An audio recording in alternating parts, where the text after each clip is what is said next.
Qin Keigan's gaze remained fixed on the bank account, her mind a chaotic mess.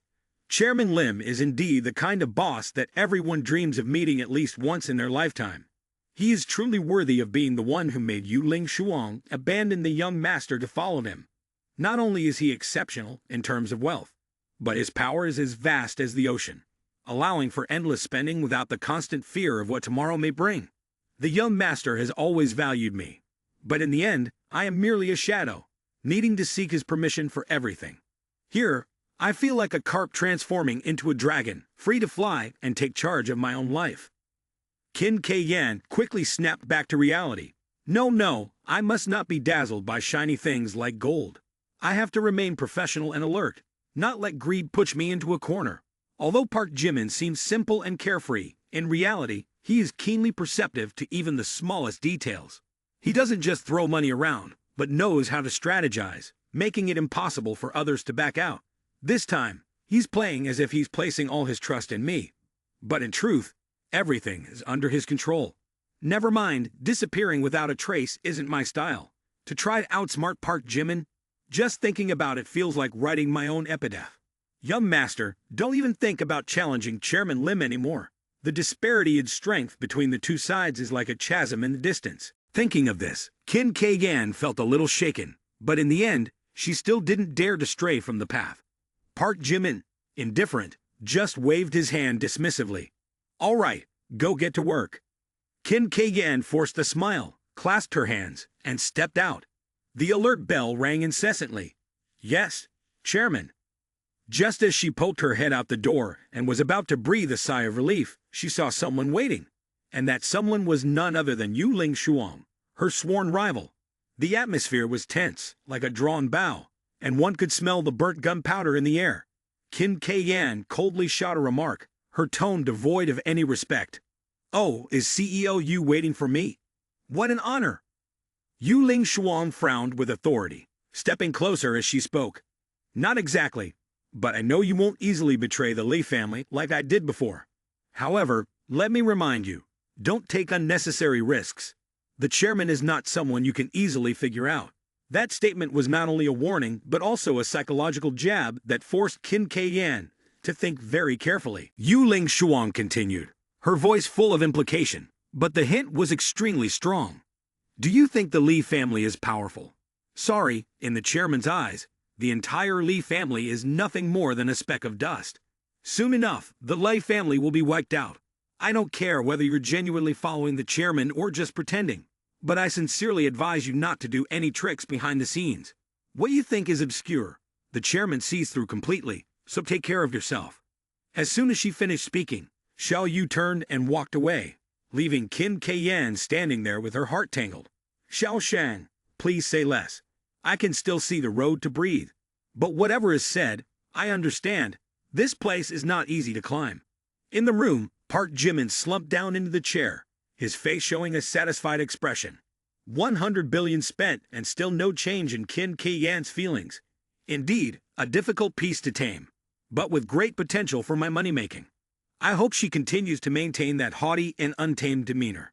The more she makes it hard for me, the easier it will be to earn. After that, Park Jimin quickly turned on his computer and began to implement his super plan. He was doing something while thinking. Believe in the loyalty of the kidnappers? Oh, come on, that whimsical idea is only for fairy tales. If they had even the slightest opportunity to take advantage of me, I would be led around for the rest of my life. Taking the initiative to attack is the true essence. Park Jimin quickly logged into a super special account. In an instant, he gained control over the top 10 private satellites in the world. This was his trump card, a secret power that no one knew about. Once everything was said, he pressed a few keys, a confident smile forming on his lips. With this, finding Wang Mengmeng is a piece of cake. Without waiting long, he executed a bold hack into the transportation network of Nation M. The so-called cutting-edge technology they had seemed like a joke to him. It took just a few seconds to simulate Wang Mengmeng's face, setting up a global manhunt through AI from the satellite. This was even easier than taking a high school exam. He was confident. Meng Meng, wherever you hide, you won't escape. No matter how well you conceal yourself, you can't evade my watchful eyes. Since you took a flight, let's hack into the airport system of Nation M. pull up all the surveillance cameras and scrutinize every detail. Step by step, like picking up every single hair. I'll surely uncover your whereabouts. 3 hours passed, and the only sounds in the room were the clattering of the keyboard and Park Jimin's sighs. But there was still no sign of Mang Mang. Just as he was about to give up, his eyes caught a segment of a video. A familiar figure made him quickly hit the pause button. He looked closely. Hold on. This is... On the screen, a girl appeared, but her face was completely covered by a hat. The facial recognition system seemed completely helpless. But Park Jimin didn't need high technology. Just a glance was enough for him to recognize. Wait a minute, that light pink jacket and this watch, isn't that the one I painstakingly bought 6 months ago for Jung Hoseok? I remember at that time I was harshly criticized. What are you buying? This is such a fashion disaster. It was quite annoying, but after begging him so much, she reluctantly accepted it. Even though she looked like she was being forced to eat bitter melon. And that watch, I bought it with all my heart, yet was directly criticized as cheap, saying that wearing it was worse than not wearing it at all. At that moment, Park Jimin's gaze suddenly stopped at the corner of the screen, quickly reading the information. Las Vegas. Wow, it turns out they're playing tricks. They claim to have kidnapped me to negotiate in New York, but in reality, they're dragging everyone to Las Vegas. They think they can deceive me. Not a chance. Thinking this through, he began to connect the dots. If Jung Hoseok is in Las Vegas, then there's a good chance Kao Wang Mang Mang is there too. These two boarded the same flight. There's no way they would separate now. All right then, who are you playing hide and seek with? If it's with me, you might as well consider it a loss.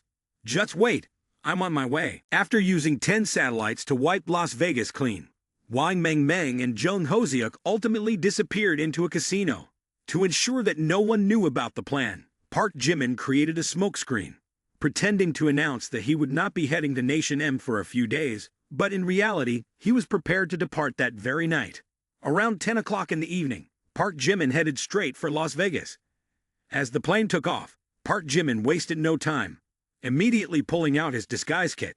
With a swift and skillful maneuver, under the astonished gazes of the flight attendants, he transformed into a man over 50 years old.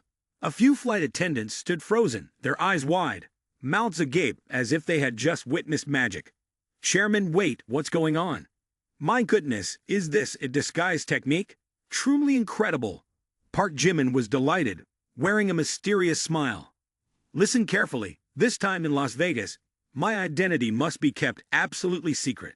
Upon arriving in the gambling city, one of you will play the role of my mistress whom I support, while I will operate quietly. Your task is to cooperate and perform convincingly. If successful, each of you will receive a 5 million reward. Who will join me? After finishing his words, Park Jimin couldn't count to 3 before the flight attendants rushed out, standing straight like soldiers awaiting orders. I agree, Chairman, I'll do it right away. Park Jimin raised his hand, pointing directly at Xiao Lai. Good, it's Xiao Lai, right? The decision is yours. Park Jimin had to admit that Xiao Lai was a gem. She possessed stunning beauty, with a score of 8.7 out of 10 for looks, and a figure like a beauty queen. Don't think that Xiao Lai is just beautiful. To win this job, she had to surpass over 100 outstanding candidates. Hearing this, Xiao Lai leaned into Park Jimin's embrace, sweetly smiling, her cheeks slightly flushed. 5 million? Oh my gosh, don't say you're pretending to be the mistress. If it's real, I'm totally okay with that too. The other flight attendants, upon hearing this, all clamored, filled with regret. Chairman, I agree too. Chairman, give me a chance. Chairman, I promise I can perform even better than Xiao Lai. One flight attendant hesitated. Wait, but Xiao Lai has a boyfriend. Yet she isn't bothered by it. Another one echoed. Yeah, Xiao Lai isn't pretending to be the mistress. If she wants to be a real one, she definitely can. After that, Xiao Lai not only wrapped her arms around Park Jimin, but also hugged him tightly, her grip becoming firmer, as if she never wanted to let go. Wasn't he the dream lover of thousands of girls? Although on the outside, he transformed into an old man, inside he was still a famous handsome CEO. This time, it was truly a win-win situation. Just the thought of it was exhilarating. Flying from Hanchang straight to Las Vegas, it took roughly about 15 hours. Park Jimin departed at 10 o'clock in the evening from here, and arrived at noon, the next day according to Nation X's time. But it was off due to the time zone difference in Nation M. Coincidentally, it was now 10 o'clock at night, and the city was just beginning to come to life in the literal sense. Las Vegas, just hearing the name evokes the smell of money. Nestled in the state of Nevada, this place is known as the city that never sleeps. Anyone who is poor here is indeed worse than a dog, while someone as rich as Park Jimin is hailed as a true king. Here, money can buy not only joy but everything. As soon as Park Jimin set foot in the airport, he immediately pulled Xiao Lai into a taxi, heading straight to a place known as the soul of this city. The taxi stopped in front of the largest casino in the city. Park Jimin stepped out and was immediately overwhelmed by the scene before him. Luxury cars lined up for miles, beautiful women blossoming like flowers in spring, the atmosphere both bustling and extravagant, nothing short of a year-round festival. Entering the casino lobby, the first sensation was one of opulence and glamour. Unlike anywhere else, this was a place where bright lights and lively sounds blended perfectly, creating an ambience that made one forget the passage of time. Park Jimin pulled Xiao Lai close, beginning to play the role of a wealthy man taking a mistress in a completely natural manner. Xiao Lai, with her top-tier beauty among flight attendants, seemed to have no trouble slipping into the role, walking confidently and sweetly beside him. An older gentleman, over 50, accompanied by a beautiful young woman, a scene too common as long as you have the money. Inside, the sound of chips clinking, the cheers of people celebrating their wins, and hopeful glances fixed on the gaming tables all combined to hypnotize anyone who had just set foot inside. However, Park Jimin wasn't here to just wander around. You have a clear goal, and every step has been carefully planned. Jung Hoseok came in here and disappeared behind that door. Is there perhaps a hidden chamber or some secret tunnel inside? Could it be that all of Las Vegas is under the control of the dark web? The dark web makes a ton of dirty money every year, so casinos, besides the beautiful girls, are also extremely suitable for money laundering. The first goal upon arriving in this nation is to completely clean out this casino. At that point, the dark web will surely have to make an appearance. Thinking is acting. Park Jimin took Xiao Lai to the exchange counter. Immediately, a service staff bowed deeply in great respect and asked in a flattering voice, "Sir, would you like to exchange for gambling chips?" Park Jimin nodded without hesitation, curtly responding, "I need it." But at the very moment he touched his pocket, a shocking realization hit him. Damn it, I forgot to bring money. Rushing out of the house, I not only forgot to bring cash, but also left my bank card at home. Right now, I'm in secret operations and I can't contact the home country.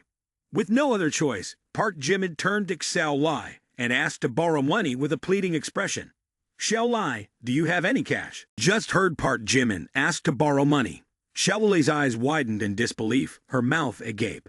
The legendary Chairman Lim, so dashing in the tales she had heard, was now lowering himself to borrow money from her. Xiao Lai was stunned for a few seconds, before rummaging through her wallet to pull out $1,000, the amount she had intended to spend on a few fancy local specialties to bring home as gifts. As she handed the money to Park Jimin, her face couldn't disguise her regret. "I have it, but it's just $, only 1,000. I was saving this to buy souvenirs to take back." Park Jimin was unembarrassed, swiftly grabbing it with a grateful expression. 1,000 is enough. I'll borrow it temporarily and pay you back right away." Thus, Xiao Lai's $1,000 for souvenirs officially became a temporary investment fund for Park Jimin. He exchanged the entire amount for gambling chips, but of course, only chose the cheapest kind. Xiao Lai stood by, unsure whether to cry or laugh. In her mind, the legendary Chairman Lim, who spent money like water, should at least exchange several $1,000,000 to live up to his reputation. But no, the current total only played with a mere $1,000. Right at this moment, Park Jimin exuded an impressive charisma and began to summon the system. "System, I want to enhance my gambling skills." The system replied in a mechanical voice. "Because the master does not yet possess this skill, to reach the level of winning wherever you play, 10 enhancement points are required. If you want to become the legendary poker god, sweeping through the casinos, 50 enhancement points are needed. Do you wish to activate?" Upon hearing the term poker god, Park Jimin's eyes lit up like headlights in the dark. Without hesitation, he shouted in his mind, "System, take me straight to the poker god level." The system announced, "Ding! The system is enhancing. Enhancement successful." Immediately, a vast amount of knowledge about gambling flooded into Park Jimin's mind like a turbulent wave. Not only that, but he was also equipped with the top-secret techniques that only master experts possessed, such as reading opponents' facial expressions, guessing cards through their eyes, and sneaky tricks to bend the rules in critical situations. Now, it would not be an exaggeration to say that Park Jimin had become a living encyclopedia of gambling. Games like blackjack, poker, and roulette seemed no different from sample exercises for an outstanding elementary school math student in his eyes. Gambling isn't really difficult. What's important is talent. Not only stopping at basic games, Park Jimin has also been taught extraordinary skills and a series of complex mathematical probability formulas like mazes. His brain now resembles a quantum computer, missing only the engraving, "Made in Nation C" beside it. Park Jimin wrapped his arms around Xiao Lei's waist, feeling as if he held the entire gambling universe in the palm of his hand. At that moment, a bold thought flashed through his mind. Just $1,000. Enough to stir up this world. Seeing Park Jimin so confident, Xiao Lei couldn't hide her confusion. She cautiously asked, her voice filled with worry yet trying to maintain politeness. Chairman, are you really sure you'll only use $1,000 to gamble? Park Jimin replied firmly, his expression filled with confidence, as if he was about to win the entire world. Don't worry, just playing for fun. Are you afraid I won't pay it back? Xiao Lei hesitated, wanting to explain. No, Chairman, that's not what I meant. Park Jimin waved his hand to cut her off. Forget the explanations. From now on, don't call me Chairman anymore. Call me husband, got it? Hearing that, Xiao Lei's face flushed, almost wanting to bury her head in the ground. She didn't know how to respond to such an intense performance. She stammered, her voice barely above a whisper. Husband. Ha. Park Jimin chuckled, waving his hand confidently. That's right, a little sweeter. Darling, today your husband will take you to a big win. We'll take the whole casino. After strolling around like a seasoned player, Park Jimin stopped at the dice table. The numbers and betting ratios inscribed on the table made his eyes shine brightly, yet his expression remained poised as he calmly placed a bet of 1,000. On the table, the betting rules were clearly stated. Bet on big/small. Win double. Predict the total of the dice rolls. 4 or 17 points, win 50 times. 5 or 16 points, win 18 times. 6 or 15 points, win 14 times. 7 or 14 points, win 12 times. 8 or 13 points, win 8 times. 9, 10, 11, or 12 points, win 6 times. Most special of all is to predict the exact numbers on all 3 dice, win 24 times. Park Jimin glanced over the betting ratios, sneering slightly. Big/small is the easiest game to play. The odds are nearly 50-50. Losing is just because fate isn't on your side. But today, Park Jimin is not just taking a big gamble, he's playing for life. Xiao Lei stands beside him, filled with worry, silently praying. Please, gods protect my husband. Don't let me lose the money meant for buying local specialties. Instead of betting on high or low as usual, Park Jimin boldly takes the betting chip and places everything on 17 points. As expected, the dealer opens the dice cup. The 3 dice show 5, 6, 6, a total of 17 points. Congratulations, you've won. Immediately, the casino staff hands Park Jimin a stack of shiny betting chips. In his hands now are 5 chips, each worth $10,000, in addition to the lone chip worth $1,000 from before. At the gambling table, silence hangs in the air for a moment before erupting into cheers, along with some curses. Damn it, it really is like catching a fly while yawning. Xiao Lei can hardly believe her eyes, clutching the stack of chips as if holding a treasure. She trembles and exclaims, "Oh my God, 1,000 turning into $50,000 in the blink of an eye. Honey, are you really the god of wealth?" Xiao Lei looks at Park Jimin, her voice pleading and filled with anxiety. "Darling, maybe we should cash out and stop playing. My heart can't take it." But Park Jimin confidently replied, as if this was nothing to worry about, "It's just our luck, darling. Now is the time for me to show my reading skills." The dealer quickly started shaking the dice, the clinking sound echoing, as the whole table watched in suspense. While everyone was still hesitating, Park Jimin boldly placed the entire $50,000 on the 13 points. This daring move immediately attracted the attention of the other players. Some began to think he was a gambling master pretending to be poor. Others scoffed, showing disdain. Even if he's good, he's just a reckless lucky gamble. Does this guy think he's a god or something? But as soon as they finished speaking, they were immediately slapped in the face. The dealer opened the lid of the dice cup. In the moment the lid was lifted, the whole table fell silent. The 3 dice revealed a total of 13 points. Congratulations, you have won the bet. The entire table erupted. All eyes were on Park Jimin. Everyone's jaws dropped in disbelief, regardless of whether they were white, black, or yellow. Damn it, he hit it again. Is this guy a superhero or what? A man with yellow skin couldn't help but exclaim, "No way! This must be a real master." After correctly guessing the scores twice in a row, the entire casino became lively. The crowd began to jostle closer. Some were discussing. Others were curiously peeking, and all eyes were focused on Park Jimin. By the 3rd and 4th rounds, a tense atmosphere enveloped the room. Everyone held their breath, watching every betting move made by Park Jimin. Then suddenly, the entire table erupted with cheers. Oh my God, did he really win again? How is this possible? The consecutive correct numbers appeared, leaving everyone astonished. Hitting the jackpot like this is harder than winning the lottery. Could this man have the ability to see through the dice or something? Before long, the crowd swelled like a hive of bees disturbed. Park Jimin became the center of attention at the casino, surrounded by 3 layers of people, packed tightly as if a movie star were strolling through the streets. The number of onlookers reached into the hundreds, all eagerly waiting to see what Park Jimin would do next. Some even started betting alongside Park Jimin, hoping to get rich by sharing in his luck.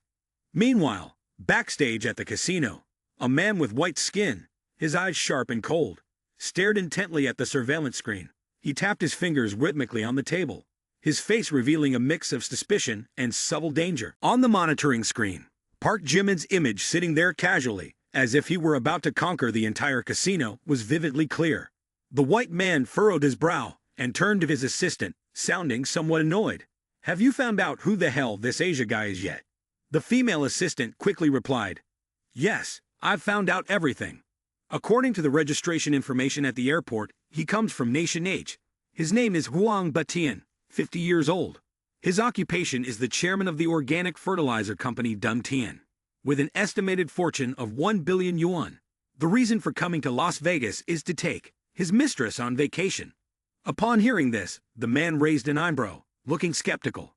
"Wait a minute, how did you get such detailed information? The passport doesn't contain all that data." The female assistant calmly responded, "Well, I found it in the registration records. But this guy, sneaking off with his mistress for a trip while publicly posting such a detailed biography. Doesn't that just scream hidden secrets?" The man took a drag from his cigar, sighed, and waved his hand. "All right, keep an eye on him for me. This dude is definitely up to something shady, but I just haven't figured out how he's doing it." His gaze ponderously fixed on the screen. In his mind, thoughts were swirling. Consistently hitting the exact points of the dice is completely abnormal. Could this guy have some tricks up his sleeve that are more sophisticated than our monitoring equipment? This name is Rockefeller, a real estate tycoon in Las Vegas, and he is no ordinary person. He is a member of the Rockefeller family, a name that evokes a strong scent of money just at the mention. Outside, Xiao Lai looked at the stack of chips in her hand, trembling uncontrollably. She leaned in close to Park Jimin, anxious. "Thousands of dollars. This isn't a dream, is it? Honey, if we lose this time, I might just lose my heart out. I've heard that in casinos, if you win too much, you'll get noticed. When you go out, you might even face retaliation." Park Jimin maintained a calm demeanor, responding in a tranquil tone. "Don't worry, darling. This is just the warm-up. Besides, in such a big casino, losing a few tens of millions is just pocket change for them. This is a legitimate casino. You can rest assured, no one would dare do anything to us. Just relax. Let your husband take care of everything." After saying that, Park Jimin flashed a cold smile. A sharp thought flickered in his mind. "I have deployed 10 satellites to scan the entire Las Vegas area around the clock, but have found no trace whatsoever. Therefore, I had to resort to a backup plan. Win all the casino's money first and figure things out later. Dark web, don't blame me for being ruthless. If I can't find Wang Mengmeng, I'm willing to buy all of Las Vegas. Winning just a little casino is nothing worth worrying about, right? About 10 minutes later, the assistant quickly spoke up, her expression serious. Boss, there's another hot piece of news here. Rockefeller frowned in annoyance. What now? We just received a report from the DNET headquarters. There's a report that a private plane registered under the name Park Jimin has landed in Nevada. Mr. X suspects that Park Jimin has picked up a lead on the two hostages. He is very likely currently in Las Vegas. For safety, the headquarters has ordered the immediate relocation of the two hostages, as well as tight surveillance on all routes. They believe Park Jimin has infiltrated the transportation system of all of Las Vegas. Be careful, this person is extremely dangerous. Rockefeller was not pleased to have to resort to this special measure, but given Park Jimin's overwhelming presence, he had to be cautious. He then waved his hand decisively, commanding while his gaze remained fixed on the screen. All right, then use the tunnel. Move the people first. No need for any grand tricks. The assistant nodded, immediately turning to take care of things. In the secret basement of the casino, there is a tunnel system running a full 10 kilometers. This road leads directly out of the city, where a private subway line is waiting. It only takes exactly 10 minutes to get someone out of Las Vegas as if they had never been there. Another 10 minutes later, it's 11 o'clock p.m. Instead of being empty, the casino is busier than during rush hour. Park Jimin sits at the baccarat table, appearing at ease, but it is clear that he is the center of attention in the entire casino. When the clock strikes midnight, the total value of Park Jimin's gambling chips reaches $2 billion. The table is stacked high with chips worth $1 million each, forming a small mountain. From a distance, it looks no different from a miniature mountain of fortune. The gamblers standing around the table dare not make a sound, but inside, they are extremely anxious. Damn, starting with a capital of $1,000 and then winning straight up to $2 billion. This is truly a gambling god. I swear, this isn't gambling anymore. This is just hacking the casino. Who can compete with that? At this moment, the casino staff has to remind them multiple times. Sir, you've already won $2 billion. Don't you think you should consider taking a break for a moment? Park Jimin merely curled his lips and calmly replied, No rush. Let's play through the night and then think about it. Can it be that such a large casino isn't capable of paying out $2 billion? As soon as he finished speaking, the atmosphere in the casino became more tense than ever. The casino staff were so nervous their faces turned pale. Yet they still calmly replied, Of course, we have the ability to pay out $2 billion. But please don't let anything happen to you. Upon hearing this, Park Jimin maintained the faint smile that made anyone who looked at him feel both uncomfortable and bewildered. If I continue to win, Las Vegas will no longer be the gambling capital, but will become the first place to go bankrupt. The casino can do nothing to me right now.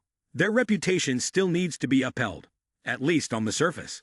So even if they want to take action, they will surely wait until I leave before saying goodbye.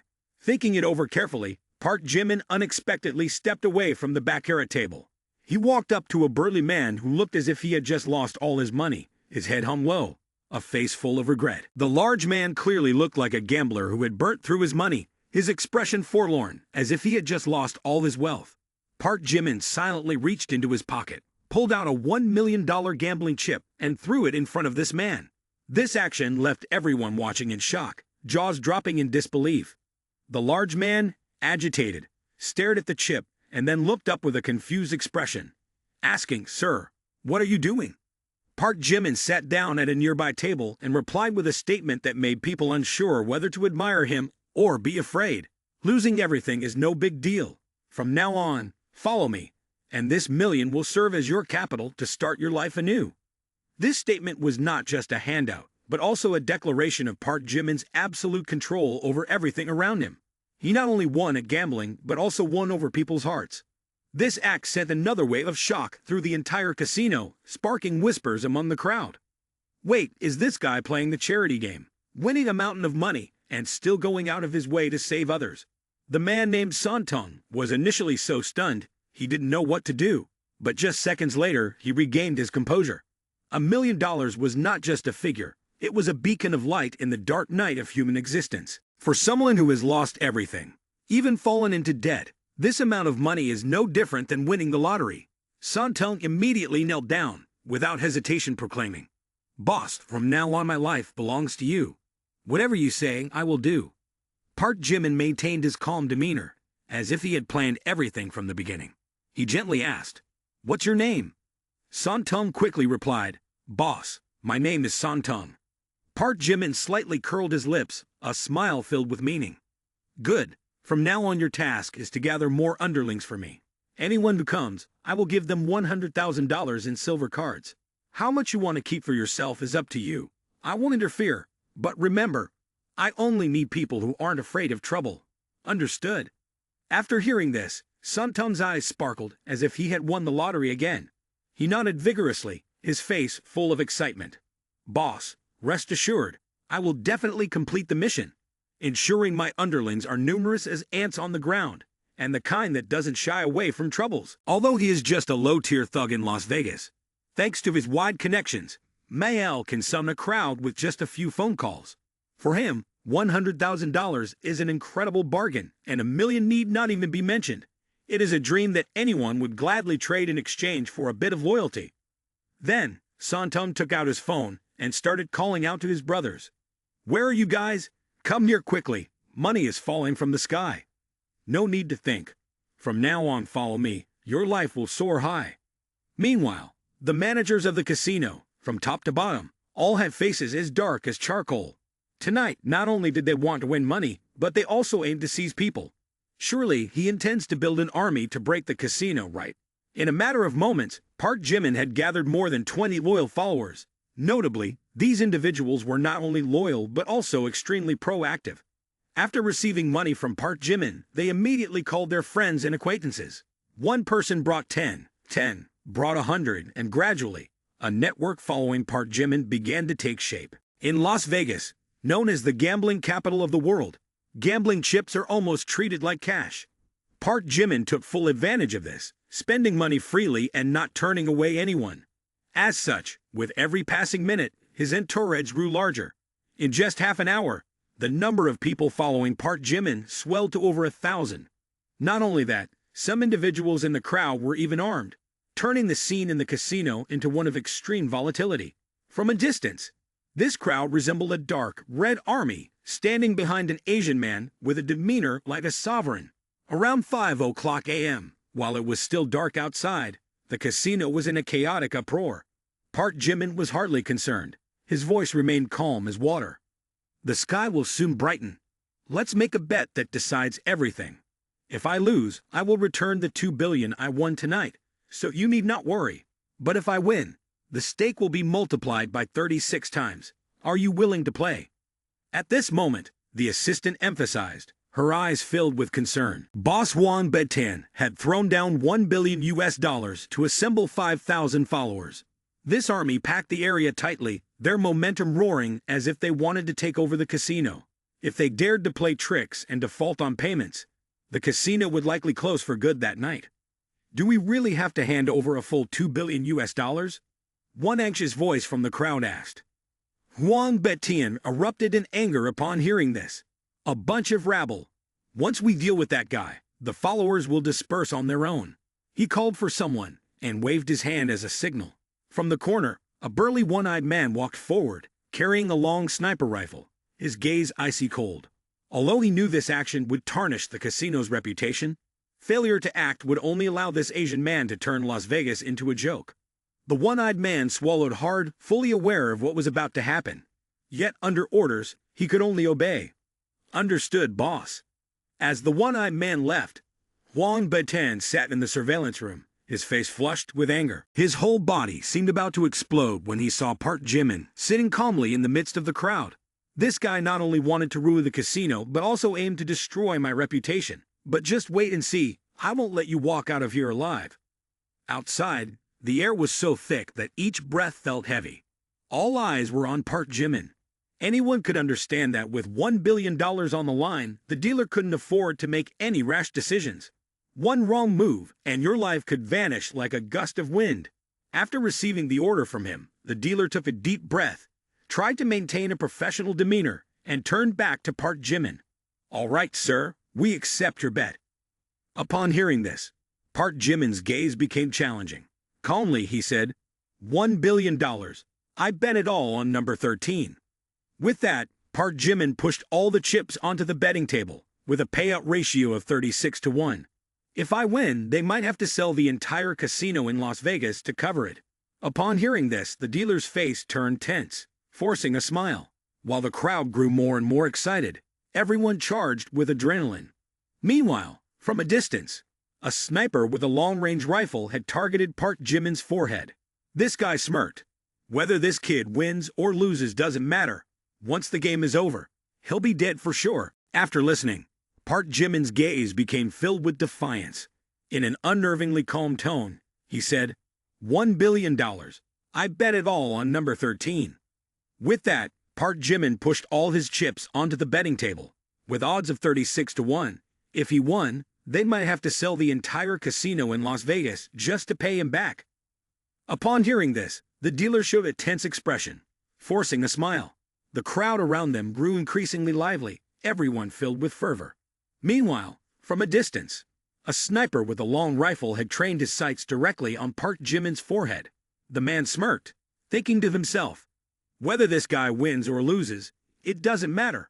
Once the round is over, he's going to die anyway. While everyone was chatting animatedly, the roulette on the table had started to spin. The sound of clack-clack echoed steadily, as if it were pulling the heartbeat of everyone present along with it. The atmosphere was tense as a tightened string.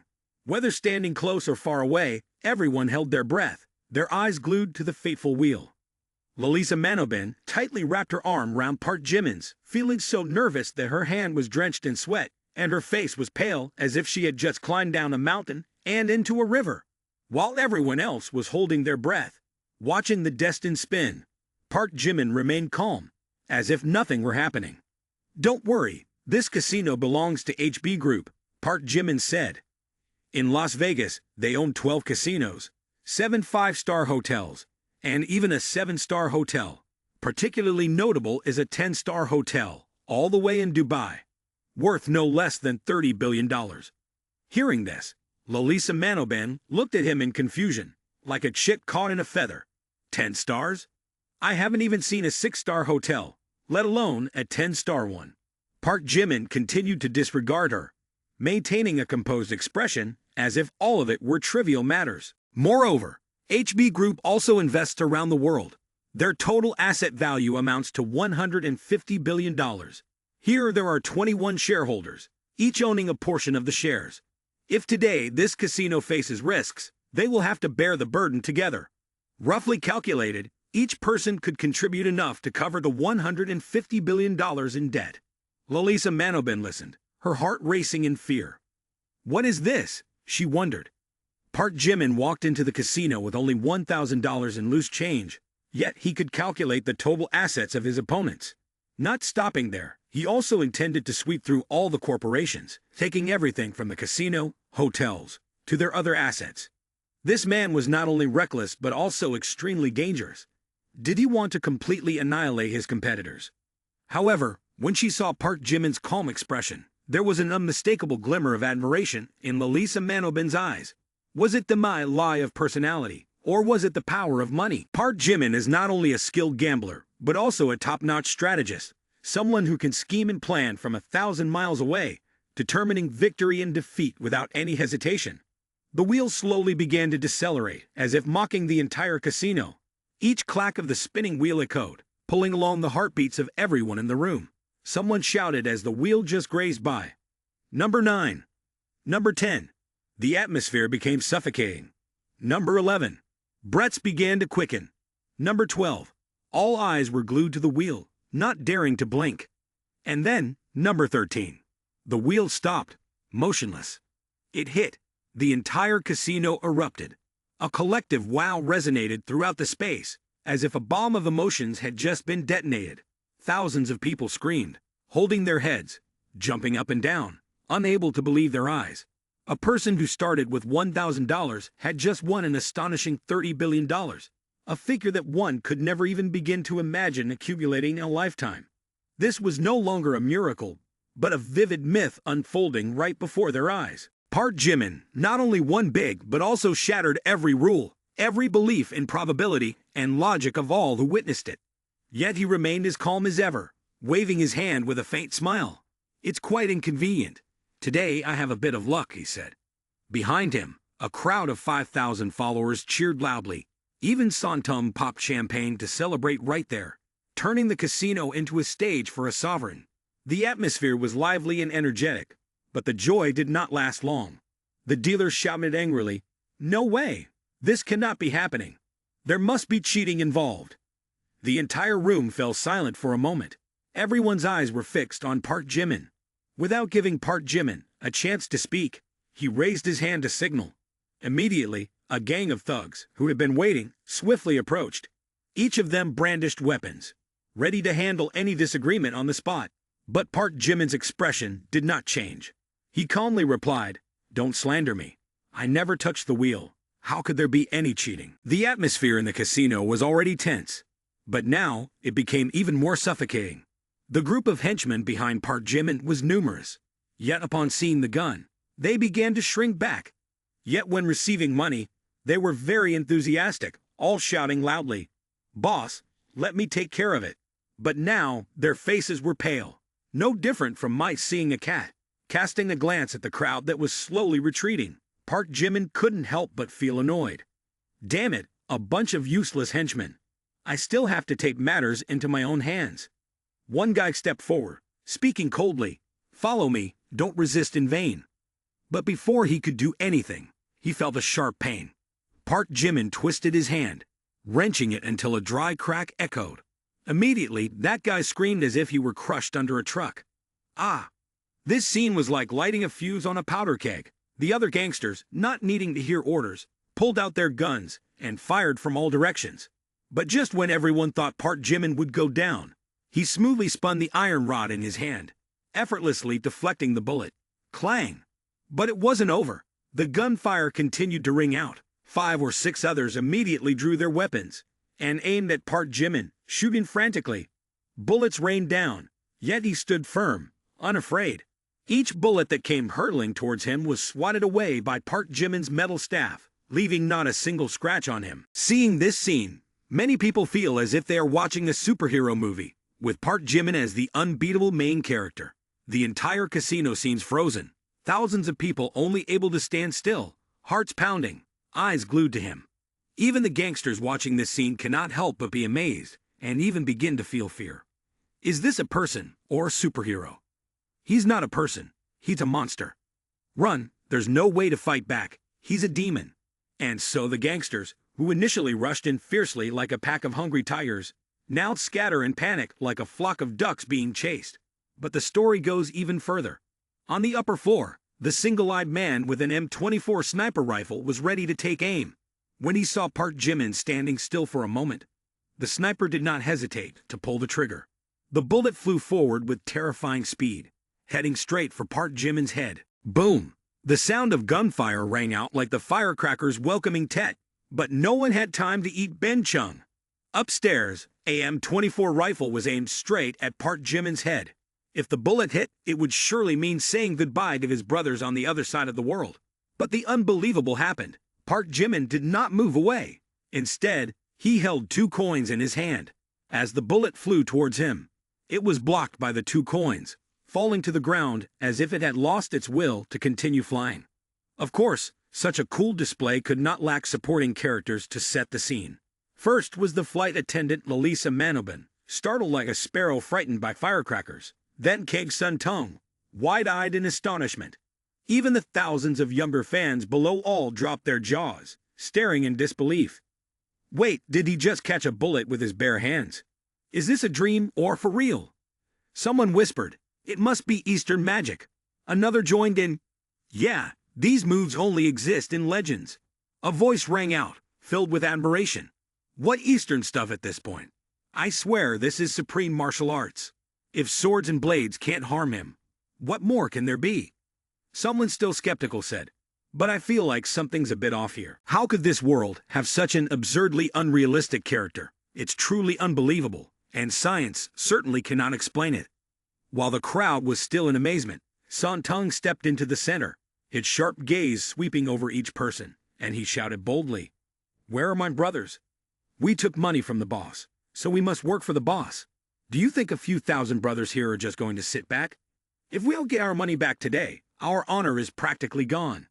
The gang members, upon hearing this, were also unwilling to be outdone and rallied together. That's right.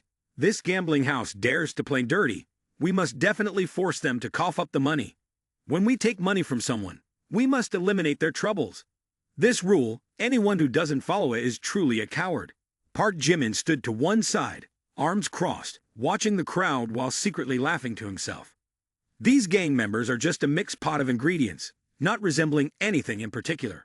They sway with any wind that blows, but I have to admit, they do have their own merits. After hearing Santung's encouragement, the gang members charged forward with fervor, as if they had just been empowered by Park Jimin. But the interesting thing here isn't just about money. Money can buy people, but it cannot buy sincerity. Park Jimin, with his earlier divine performance, had captured the very hearts of the younger ones. Meeting someone as strong and formidable as him, these guys suddenly respected him from their guts out, especially those who live at the bottom of society, used to settling laws with their fists. For them, whoever's stronger, that person is right. What do you want to say, you dog?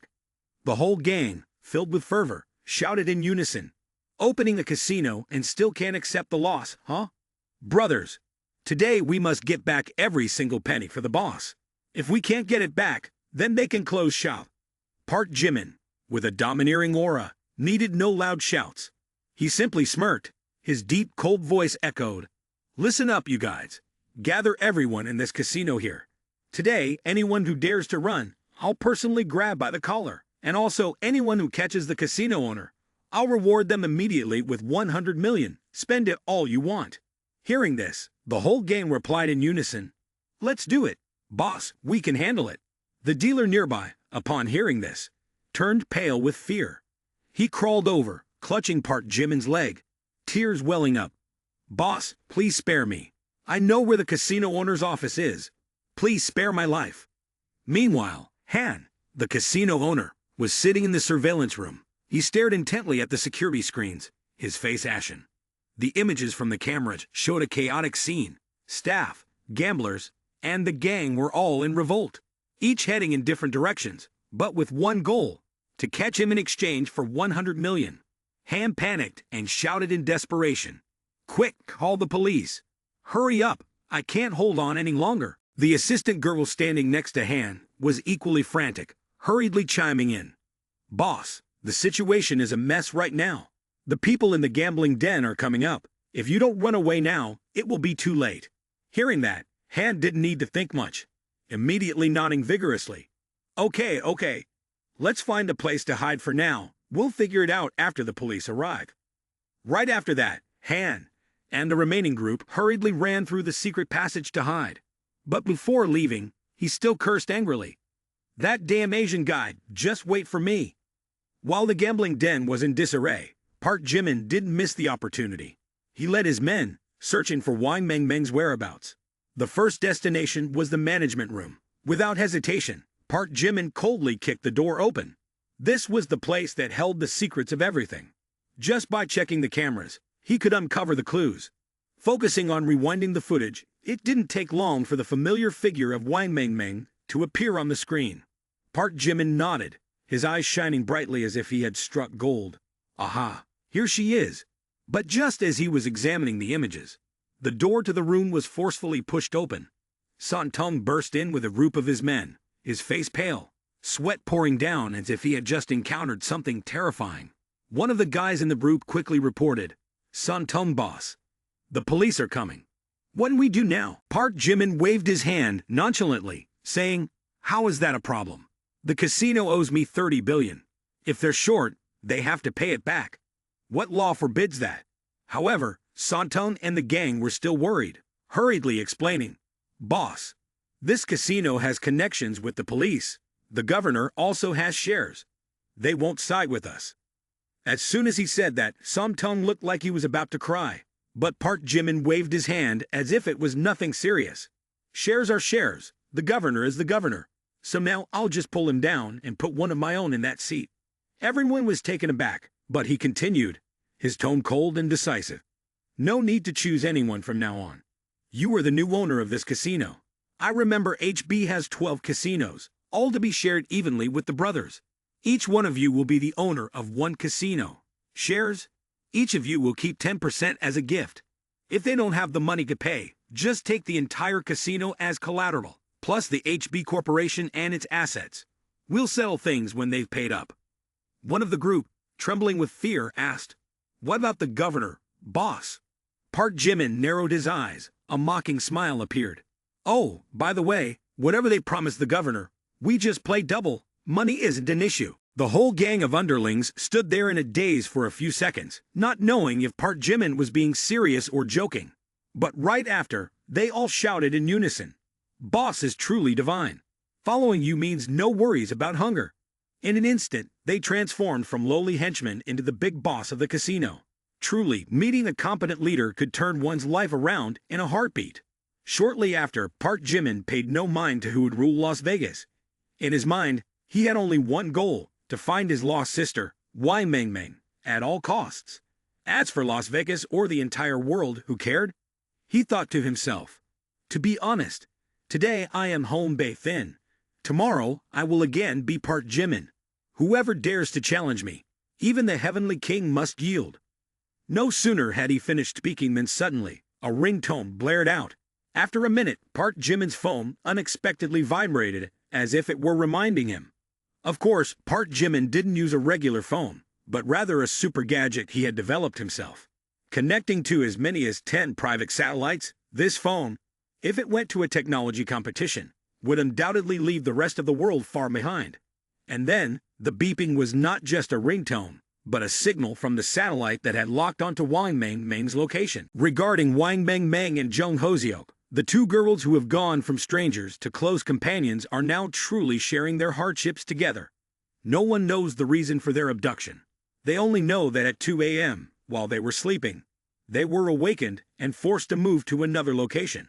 During the move, Wang Mengmeng accidentally overheard a conversation between their kidnappers. They spoke of an urgent relocation and mentioned that Park Jimin had not caught up yet. It was this dialogue that led Wang Mengmeng to understand everything. So it turns out it's all because I am close to Park Jimin. They intend to use me as bait to control him. The more she thought, the more her heart ached. She blamed herself. Why didn't I listen to him? I just dove headfirst into filming and making money, only to fall into this trap. I was on the verge of losing all my dignity. Just when I escaped the tiger's mouth, I fell into the wolf's, being taken to another place. If he encounters danger trying to save me, I wouldn't be able to forgive myself even if I died. But who is this girl? Why is she also being taken with me? Thinking for a moment, Wang Mengmeng turned to look at Jung Hoseok, who was also in a similarly dire situation, only able to gaze at his companion with eyes full of emotion, mixed with helplessness. In the end, Wang Mengmeng decided to ask, her voice so small it was barely audible, like the buzzing of a mosquito. "Sister, are you someone he cares about too? Those foreigners must have taken you because you are very important to him." But unexpectedly, among the group of kidnappers, there was one special individual, assigned to eavesdrop and decipher their words. He gleefully took notes on everything, without the two of them realizing it. Wang Mengmeng and Jung Hoseok thought that the foreigners didn't understand Nation 8 language, so they freely conversed. "I am Wang Mengmeng, right? I know you. You are the biological sister of Park Jimin, the one he cares about most in his heart. I am sure he will come to rescue you." That comforting statement actually hit a truth that only Jung Hoseok fully understood. I know that if Wang Mengmeng weren't here, and it was just me who was kidnapped, Park Jimin wouldn't care at all. Those foreigners must have made a mistake or investigated some incorrect data, she thinks. After everything that has happened, I understand clearly that Park Jimin no longer has any feelings for me. The last time he helped me was merely out of convenience, not because he still harbors any lingering attachment. This realization makes Jung Hoseok feel sad, but he can't place the blame.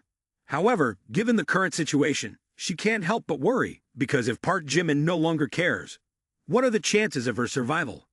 While she was lost in her own thoughts, Wang Mengmeng suddenly whispered, "Sister, let me tell you a secret. This is a secret I've never shared with anyone, not even my best friend, Jung Ji Lu. I'm actually not the biological sister of Park Jimin. My mom and his dad ran away together, and then they discovered that I am not his biological child. I am the daughter of Uncle Park Selbach. To the kidnappers, a heart without value is no different than a self-imposed death sentence. Thus, upon hearing this, the kidnapper was so shocked that his jaw nearly dropped. Jung Hoseok suddenly raised his face, but before he could say anything, Wang Meng continued. That's why Park Jimin thinks of me as a half-sister. But the truth is even more complicated. His biological mother couldn't have children, so it's very possible that Park Jimin isn't actually Mr. Park's biological son. Between me and him, there's really no blood relation at all. Hearing this, Jung Hoseok sat there, his mind twisting like a spring, secretly thinking, wait, so what's this family tree swirl about? I guess I'll need to borrow another notebook to take notes. But not long after, Jung Hoseok suddenly remembered something important. Everything suddenly made sense. So this is it. Park Jimin's parents are so poor, they definitely can't be his biological parents. And now it turns out he's the heir of some tycoon family. Oh my gosh, no wonder he suddenly changed his life so quickly. In the front, the whispers that seemed to be the two girls' secrets had now been completely absorbed by the kidnapper. He quickly relayed the information back to the dark web headquarters. A highly tense meeting is taking place. Sir, Han from Las Vegas just reported a serious issue at the casino. An old man named Huang Beitian suddenly appeared at the casino. In just one night, he won a staggering $30 billion. Mr. X gaped in disbelief, his expression frozen for a few seconds before he exclaimed, "What? How is that possible? Are the people at the casino all idiots? How could they let him win such a fortune without stopping him?" The subordinate nodded slightly, both worried and ashamed. Sir, the situation is even more serious. Not only did he win 30 billion, but Huang Beitian also won people over incredibly fast. In one evening, he recruited more than 5,000 brothers, and not only that, he spent lavishly to bribe the casino. Most of the staff, including the managers, have been swayed by him. And that's not all. He even took out $5 billion to bribe the police, from top to bottom. Even the chief has been thoroughly bought off. At this point, Mr. X was left speechless, then roared in anger. "What kind of business are you running over there?" Mr. X said, "We have a 30% stake in that casino. Recently, we even transferred a large sum of money through the casino system to launder it, and that money is now sitting in the casino's financial fund. So all of our laundered money is now in the hands of that old man." The entire meeting room fell silent. 1 second, 2 seconds, then Mr. Yi shouted loudly, "Get away to retrieve that money immediately. If not the head of the casino management team, will pack up and leave." After a while, Mr. X began to feel anxious. The bank account could be scrutinized by the CIA or FBI at any moment, but putting it in the casino means no one would suspect a thing. Who would have thought that a place presumed to be impregnable could be swept clean in the blink of an eye by an old man? Not only did he win a staggering 30 billion, but he also swayed people's hearts and manipulated the police system, even posing a threat to the casino and potentially sabotaging the grand plans of the darknet. Who is Huang Beitian to be this terrifying? Thinking nervously, these events made Mr. X consider his next move to deal with a person he had never anticipated in his scenario. Right at that moment, another member of the dark web burst into the meeting room, his face pale as a ghost, shouting like he was in a nightmare. "It's bad, sir. We just received news from Han." Mr. X frowned, his tone filled with suspicion. "What news?" He replied, "He has uncovered extremely important information. Wang Meng is not the biological sister of Park Jimin." As soon as this was heard, the dark web meeting room erupted like firecrackers on New Year's Day. So it turns out, we have been calculating for days, exhausting our minds, only to end up with a counterfeit. The person continued, calm in tone, but with content that was tense. According to Han's sources, Wang Meng is the illegitimate daughter of Park Jimin's father. But it doesn't stop there. Park Jimin himself is also not the biological child of that family.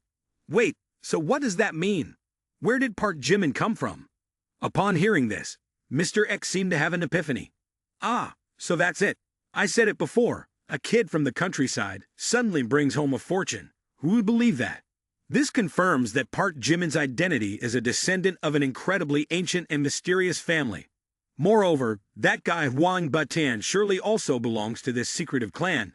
But no matter who he is or where he comes from, in our eyes, anyone daring to mess with the dark web can consider themselves on a guaranteed ticket to meet their ancestors. Not to mention the crime of stealing top-secret documents and disgracing the dark web's honor. He would certainly be dealt with swiftly, no debate needed. Another person in the meeting room spoke up. Sir, does that mean Wang Mengmeng is Park Jimin's biological sister? Actually, that doesn't matter now. What's more important is that we hold the trump card Jung Hoseok in our hands. He continued, Who is Jung Hoseok? Just my first love, of course. Who wouldn't remember their first love? Park Jimin must have invested all his emotions and dedication into this girl. So rest assured, he won't dare to take any risks. But that's not all. Mr. X also warned beforehand, playing his decisive card. Immediately report to Han. Emphasize once again. Jung Hoseok is a VIP hostage. Keep a close watch on Jung Hoseok for me. I'm serious. If we lose her, the whole team won't have a chance of living. Meanwhile, Park Jimin sat in the helicopter, gripping the controls, his eyes glued to the screen. After about an hour of flight, the position signal began to blink, indicating that the target was right in front of him. Park Jimin whispered, his eyes blazing, as if he were on a mission to save the world. Almost there, almost there. Wait for me. Don't you dare run away. Sure enough, in the distance appeared a convoy of 7 SUVs, driving in a line that looked just like a trail of ants marching along. The coolest part is the 2 military vehicles at the back, clearly on a protective mission. Meanwhile, the atmosphere around the convoy is quite tense. The leader of the group suddenly yells, Hey, there's a helicopter approaching. Another member excitedly responds, It's probably just flying by. Why are we so tense? But the leader, unwilling to lose his position, immediately snaps back, Fly by. Who dare fly that low on this road? Stop being naive. They're coming to interfere. Without further ado, the leader gives the order, Shoot it down for me. I don't care who's on board. I don't care whose helicopter it is. Just bring it down. The headquarters has issued the directive to protect Jung Hoseok at all costs. We won't let anyone get close to her. As Park Jimin's helicopter approaches the convoy, 2 burly figures step out from behind. These guys are not to be underestimated. Their maneuvering suggests they have received substantial training, possibly as professional mercenaries. Without saying a word, each of them takes aim with a bazooka, directly targeting the helicopter before firing away with a loud blast. Park Jimin cursed as he drove. Damn it, people usually only hold a gun, and that's already scary. Why are these guys pulling out bazookas? Flying in the sky and getting shot at like a target down below. Who could stand that? Without thinking too much, Park Jimin quickly yanked the control stick, making the helicopter swerve like a snake.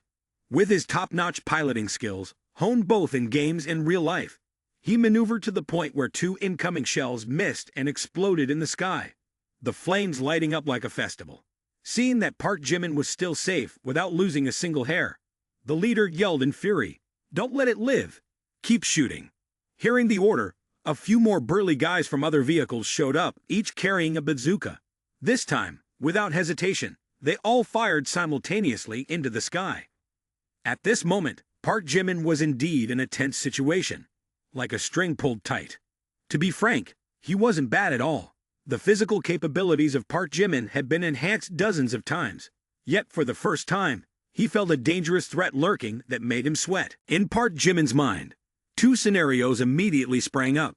Option 1, fly high and fall fast. But flying high is like presenting the aircraft as a target for them to shoot at. And if I run away, then all the effort spent searching for this target would go to waste. No way I'm doing that. Option 2, stay and play with them. But doing that is no different from voluntarily eating fireworks up close, and it might even risk blowing myself up. After thinking it over, Park Jimin decided to jump down, muttering, All right, let's go big. So he gently pulled the controls, lowering the height to about 20 meters. At this altitude, jumping down would be just right, not high enough to break bones, and also not waiting around to get shot. But it also meant the helicopter would face a more intense rain of fire from below. And just as predicted, from the ground, 5 to 6 bullets shot straight up into the sky. The helicopter exploded right in midair, flames blazing fiercely. From the midst of the flames, Park Jimin jumped out like a superhero erupting from smoke, with an M416 slung on his back. Even though the helicopter was more than 20 meters high, he didn't seem to care, and instead took the opportunity to land in a cool jump. Meanwhile, the mercenaries thought he had turned to ashes, clapping and celebrating without end. But before they could rejoice for even a second, Park Jimin firmly grasped the M416, jumping and spraying bullets everywhere. The armed men below hadn't even realized what was happening when they were methodically taken down one by one. 5 of them disappear in less than a second. It must be said that this was a heavenly ambush in midair that only Park Jimin would dare to attempt. The leader witnessed this scene in shock. What the hell is this? The plane exploded in midair and he's still alive, jumping down and taking out 5 of my men in an instant. Is he a human or a god? He then immediately issued the command, suppressing fire, shoot to kill. Immediately, over 20 gunmen simultaneously opened fire, each aiming directly at Park Jimin. Bullets whizzed past as he had to sprint at full speed to evade them. After that, Park Jimin took temporary refuge in a small slope, panting, his mind taut like a drawn string. Above, more than 20 guns, including heavy machine guns, fired like pouring rain, debris flying everywhere. Damn it, what's with this outrageous firepower? Shooting like this, who would dare to stick their head out? Park Jimin squinted, feeling as if he were in a game where the difficulty had skyrocketed. With no other options, he decided to use a hack. System, I need to enhance all attributes. The mechanical sound echoed in his head. Ding! The master currently has 60 enhancement points, capable of increasing each attribute: strength, physique, spirit, and agility, by 15 points. Do you confirm the enhancement? He replied, confirm immediately. No more questions, hurry up. The system announced, ding, enhancement complete. Park Jimin did not hesitate. Confirm how much I can play. Why hold on to points if I'm going to die? The system announced, enhancement complete. Immediately, Park Jimin felt each cell in his body explode with power, his muscles tightening, his speed as if he were given the ability to chase the wind. This time, he would go all out. The system reported, name, Park Jimin, age, 22, height, 185 centimeters, weight, 78 kilograms, strength, 160, constitution, 210, spirit, 160, agility, 160. The average adult only reaches a median level of 10. Body status, breaking the physical limits. Remaining lifespan, 80 years. Remaining enhancement points, 0. Meanwhile, the leader, standing at a distance, shouted into his radio, continue firing, throw grenades as well. That guy dares to come here and kill my 5 brothers. Let's blow him to bits. Instantly, a serious-looking guy, holding a grenade pin in hand, turned and made a dramatic throw. Boom! Debris flew everywhere. It seemed like he would be blown to pieces. But don't even think about defeating Park Jimin. He managed to leap like a superhero, his hair still intact without a single strand missing. But as soon as he poked his head out, Park Jimin immediately faced several dozen guns pointed straight at him. In a life-or-death situation, Park Jimin pushed his speed to the extreme, his body darting forward so fast it looked like a shadow. Bullets whizzed past his head, with one even managing to make his hair shift. But thanks to his godlike reflexes and his impeccable situational awareness, he could even see the trajectory of the bullets and dodge each one accurately. At this moment, the M416 in Park Jimin's hands was like the Grim Reaper's scythe. One magazine was emptied, and a few mercenaries fell without even a note played. While running, he reloaded, each movement smooth, dodging bullets and attacking amidst the chaos of bombs and bullets without getting hit. Seeing Park Jimin play around while shooting, one mercenary clumsily pulled out a grenade, probably planning to show off for his teammates. But before he could make his grand display, Park Jimin shot him in a way that sent him to meet his ancestors. The whole group was stunned for 5 seconds, before finally exclaiming, "What, are you throwing grenades to wipe us out together?" So, the teammates experienced a moment of reunion with ancestors. But with so many bullets flying, dodging them wasn't really a solution. Park Jimin quickly took cover behind the car, thinking of a plan.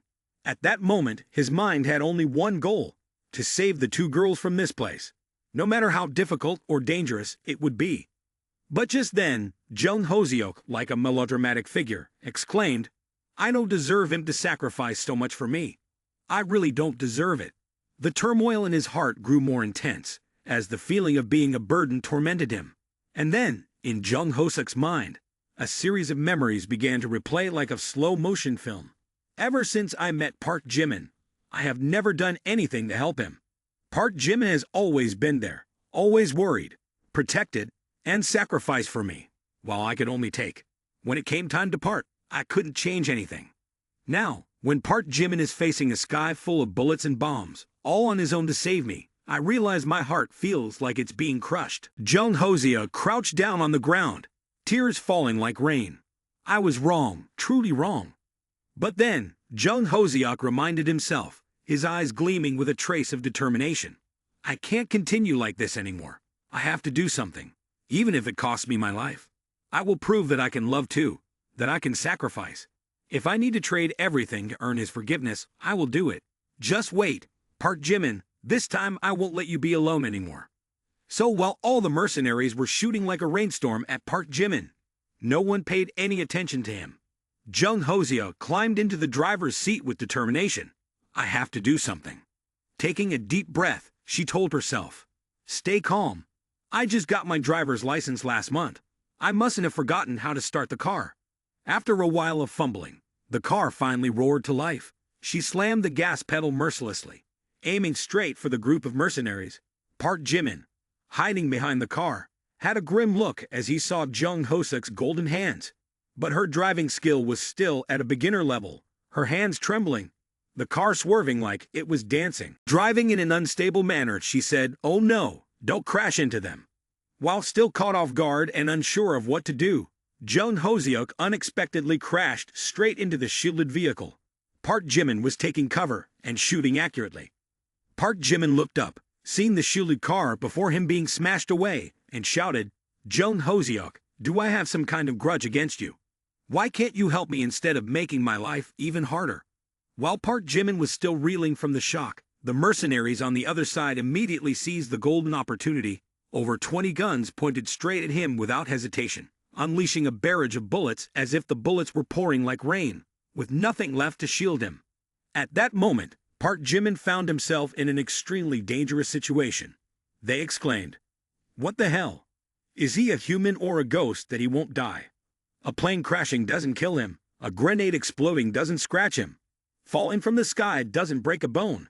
Does such a person exist in this world?" The leader, whose veins were bulging on his forehead, shouted loudly, as if wanting to burn his throat, "No way, if you want to live, capture a hostage. Only with it in hand can we hope to escape. Without a hostage, everyone is doomed to meet their ancestors thanks to this monster." Hearing the command, a few soldiers reacted quickly, immediately shifting their targets.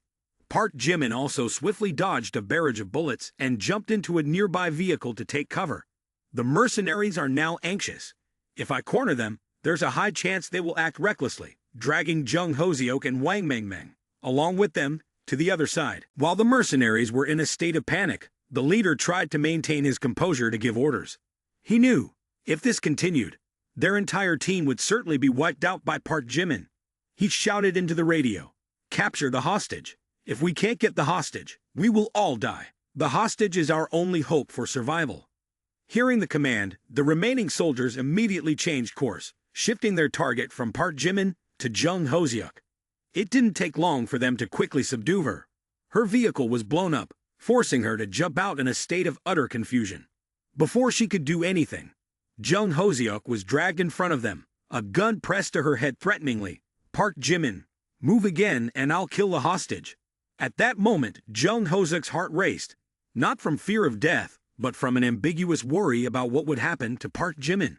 Although she knew for certain that he wouldn't betray her, in this moment, with the cold gun pressed against her head, all her reason and feelings intertwined in her expectant gaze. Nevertheless, she still appeared resilient, not shedding a single tear, afraid that showing weakness might lead Park Jimin to think she was exploiting his pity. But with Park Jimin having lost interest, he didn't care about Jung Hoseok's presence. The hostage-taking tactic only applied to Wang Mengmeng, but if it were Jung Hoseok, it would only make him more unbending. "All right, anyone who plays this game with me is bound to lose." He didn't even pause, continuing to fire as if he were playing a game. Just as one magazine ran out, he sent 3 mercenaries off to vacation in the afterlife. Everything was happening so fast that the mercenaries couldn't even think. Why is it that holding a heart hostage still leads to being killed like this? At this point, there were only 3 mercenaries left, their faces pale as if they had just seen a ghost. The remaining 3 dared not look back, grabbing Jung Hoseok as a human shield, and then frantically climbed into the vehicle, hitting the gas to flee. Park Jimin, meanwhile, had no time to chase after them. The reason was very simple. At this moment, he was no longer concerned about the 3 fleeing mercenaries. His only target was Wang Meng. As for Jung Hoseok, if he gets caught, then whatever, her life and death have nothing to do with him. Not only that, Park Jimin gazed at the gunshot wound on his leg, feeling angry as he thought, Jung Hoseok got caught? Whatever, that girl almost killed me. This pitfall nearly cost me my life. At that moment, the sobbing voice of Wang Meng rang out from the SUV. Brother, who? She finally emerged from the car, her eyes filled with tears, her face pale from fear. Then she dashed out of the vehicle and ran frantically toward Park Jimin. With a leap, she threw herself into his chest, her tears and snot soaking his shirt. Park Jimin gently stroked Wang Meng's head, reassuring her. It's as if it's all just a small matter. It's nothing.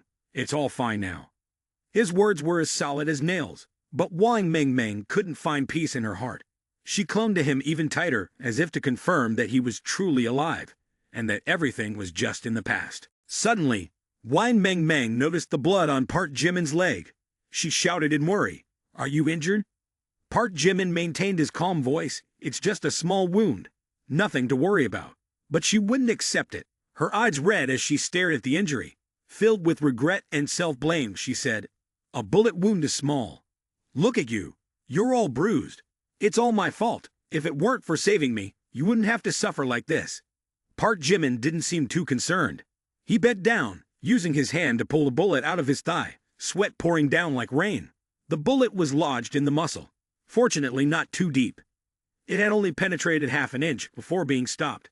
Even with the system, Park Jimin grimaced and cursed softly. Damn it, are these guys trying to turn me into a sieve or what? Once he finished, he looked up at Wang Meng and smiled.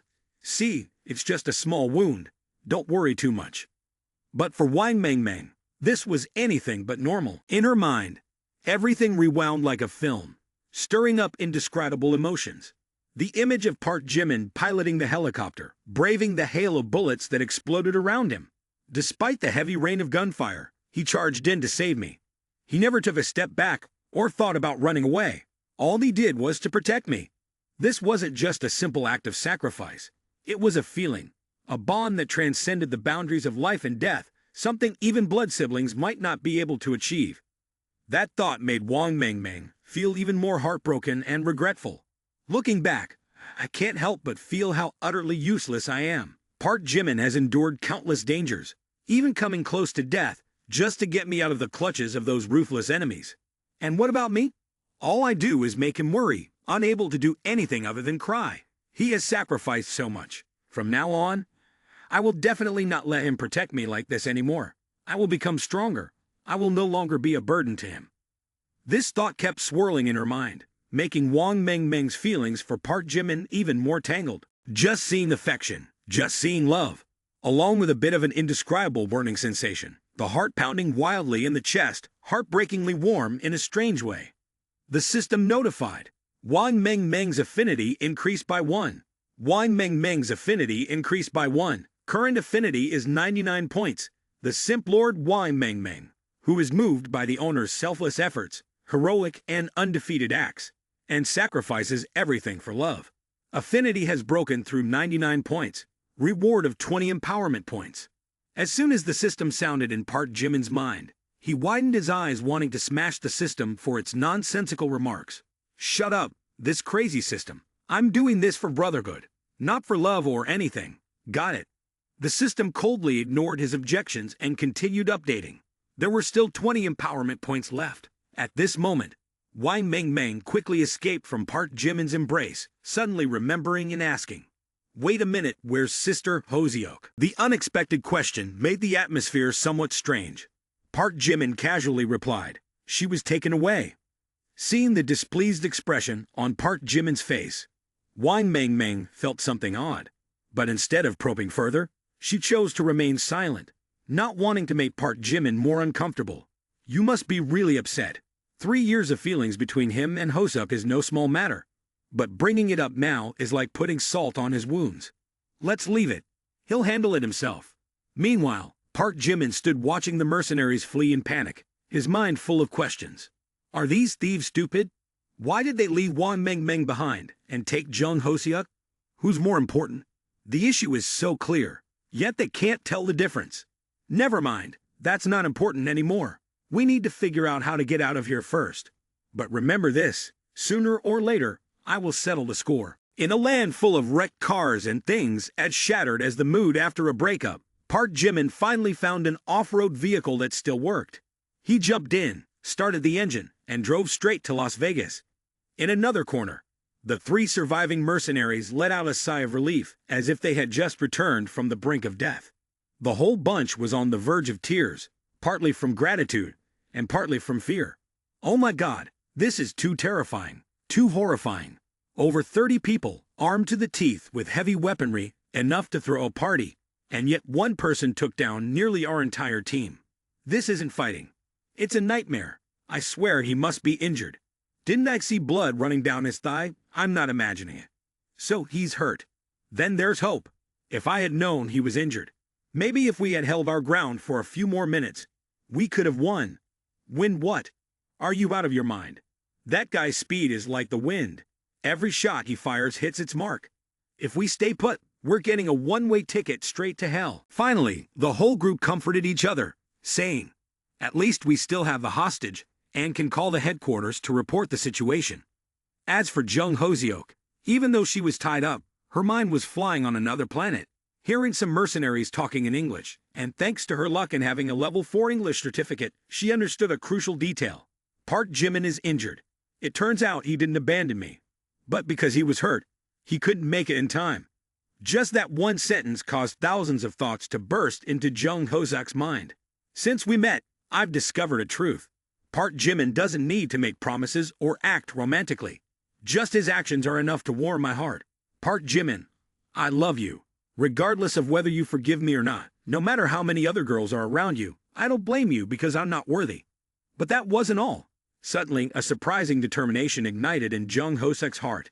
She vowed, if I had to choose again, I would still love Park Jimin, even live or die for him. Because of this madness, the system kept ringing continuously. Ding! The simp Lord Jung Hoseok, conquered by the invincible, unparalleled strength of the master. In light of his selfless efforts, moving to the core, he has evolved into the ultimate simp lord. The ultimate simp lord can forgive all the bad traits of the master, even when the master makes serious mistakes. No principles, no limits. He'll always find a reason to defend. The master only needs to say a word, even if it's to pluck stars from the sky. He's ready to climb the ladder, rewarding the master with a 50-point boost. At that moment, Park Jimin was driving when suddenly he heard the familiar voice of the system in his head. He jumped in surprise, his eyes wide open as he shouted, "Damn it! What is this? Oh my gosh! So people can simp lord to this extent? I thought 100 points of goodwill was the maximum. Yet I didn't realize there was a promotion. It turns out that being a simp lord is a bottomless, borderless realm, not unlike the universe out there. If being a simp lord can reach this level without tiring out, then I have to accept that.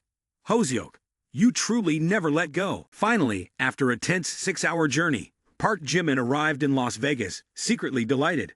He quickly called Xiao Lai to instruct, "Xiao Lai, prepare a hotel room for me so I can catch up on some sleep." Upon receiving the call from Park Jimin, she immediately started making arrangements. Of course, it wasn't just a regular room she booked.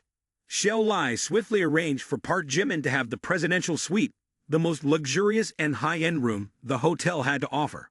However, the problem was that a complex array of emotions began to stir within her. Receiving the order was one thing, but in her mind, Xiao Lai started concocting a series of scenarios. The boss asked me to prepare a room. Does he want to? You know, with me. Oh my gosh, I'm so shy. But then she scolded herself. I can't refuse. If I turn him down and the boss gets angry, I might lose all my current privileges. The more she pondered, the more tense she became. She recalled her current boyfriend, a Jiao, who was no ordinary guy either. He drove a luxury car. coming from a family worth billions. But when compared to Park Jimin, it was truly like comparing a domestic cat to a wild lion. Then she wondered. Actually, a Jiao is nice. But if we compare, she is really far behind. Should I seize this opportunity to change my life? And so, while Park Jimin was excitedly preparing to head to the hotel for a long-deserved sleep after 2 sleepless days and nights, Xiao Lai had completed everything. Her mood at this moment was a chaotic mix of excitement, anxiety, and a hint of curiosity. I wonder if the boss plans to do anything beyond the mission. But one thing was certain, Park Jimin was completely unaware of these thoughts, and simply wanted a good night's sleep in the presidential suite that had just been arranged. After booking the presidential suite, Xiao Lai was ready for the final step of her plan. First, take a thorough shower, using the most fragrant shower gels, ensuring that every step leaves behind a lingering scent. Then she chose the sheer and seductive nightwear that would guarantee every glance from the boss would linger for a few extra seconds. After completing all the preparations, Xiao Lai sat on the bed, her spirit a mix of excitement and determination, like a warrior ready for battle. She confidently thought, "Tonight, all I need to do is please the boss, and the investment I made will pay off many times over." She thought to herself, "This is an opportunity to change my life. I can't let it slip away." And so, with sharp eyes and a determined spirit, Xiao Lai waited for Park Jimin to arrive, her heart filled with hope for a bright future. At 9:30 p.m., Park Jimin stepped out of the car, holding the room card from the reception counter and heading straight to the presidential suite, looking quite exhausted. Beside him was Wang Mengmeng, who was continuously chattering away in worry, self-reproaching. "Brother, does your wound hurt? Let me help you. Don't push yourself too hard. If I had known, I would have gotten my driver's license long ago. If I could drive, you wouldn't have to be behind the wheel for 6 hours in this condition." Park Jimin simply waved his hand dismissively, his tone calm. "It's fine, it's just a small injury. It's nearly healed now." As they reached the door of the presidential suite, Wang Mengmeng hurriedly swiped the room card. As the door swung open, Xiao Lai had prepared everything meticulously and instantly beamed the charming smile that she had practiced all evening. "Boss," glancing at Xiao Lai's cosplay outfit, with a mesmerizing transformation that was simply stunning, Wang Mengmeng shouted as if she had discovered an alien. Sorry, we must be in the wrong room." Before Xiao Lai could fully display her charming demeanor, her gaze froze when she saw the person who walked in with Park Jimin. It was a girl with messy hair and dirty clothes, looking as if she had just been swept in from some sandstorm. Despite that, there was an indescribable elegance and purity about her. Xiao Li's mouth dropped open, unable to hide her embarrassment as she had not prepared for this situation. Her face turned bright red, and her whole body felt hot. "Boss, I. Then, Xiao Lai began her internal thoughts. "Boss, why is he bringing along this girl? Has his taste suddenly changed? All the plans, all the effort I put in, have now gone to waste because of this unexpected appearance of that girl." Just when Xiao Lai was at a loss for how to explain, Park Jimin also looked at her from head to toe with a peculiar gaze. "Xiao Lai, why are you in my room, and dressed like that?" But he couldn't let Xiao Lai explain. Park Jimin waved his hand. "All right, you could go outside. I'm tired today, and want to rest."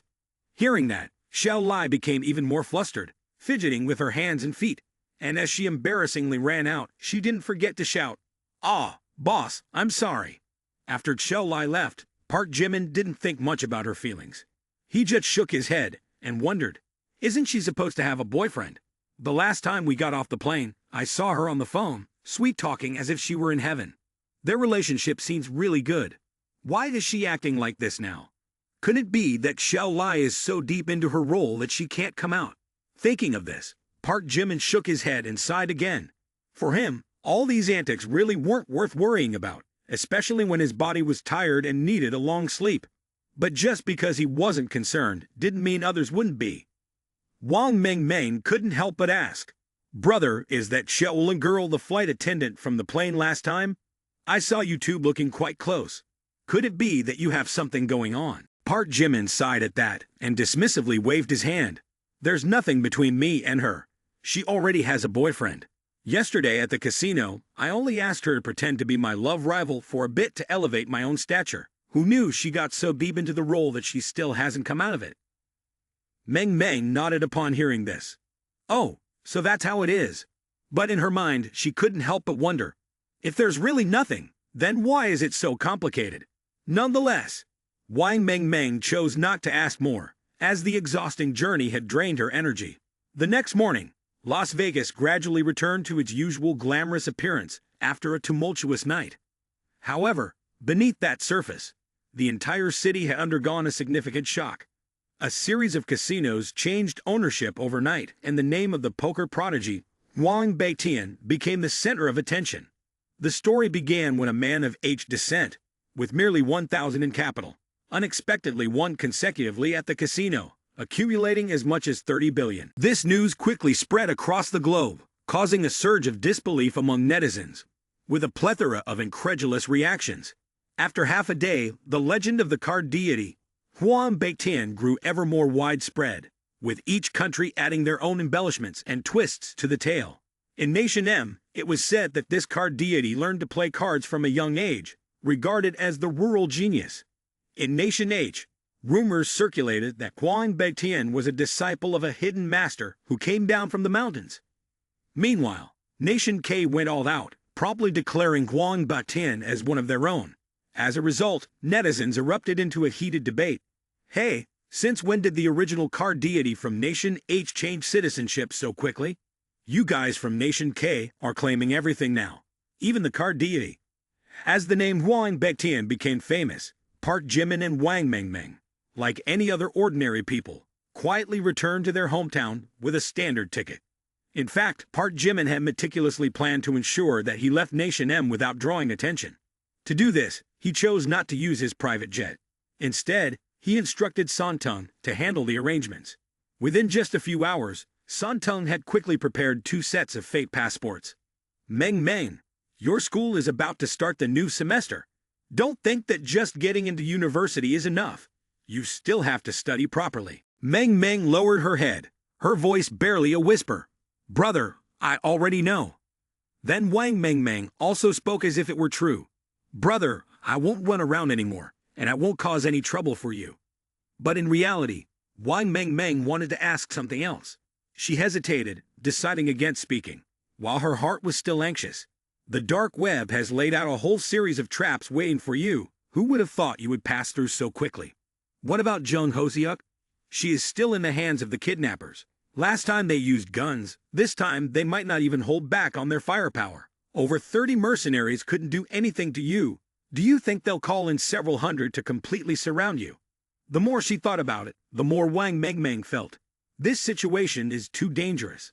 And indeed, this time the dark web had prepared a force that only heaven could withstand. They mobilized a band of mercenaries with more than 200 people, equipped with everything from firearms and tanks to heavy fighter jets. To make matters worse, they even brought along 2 retired fighter jets and a heap of surface-to-air missiles.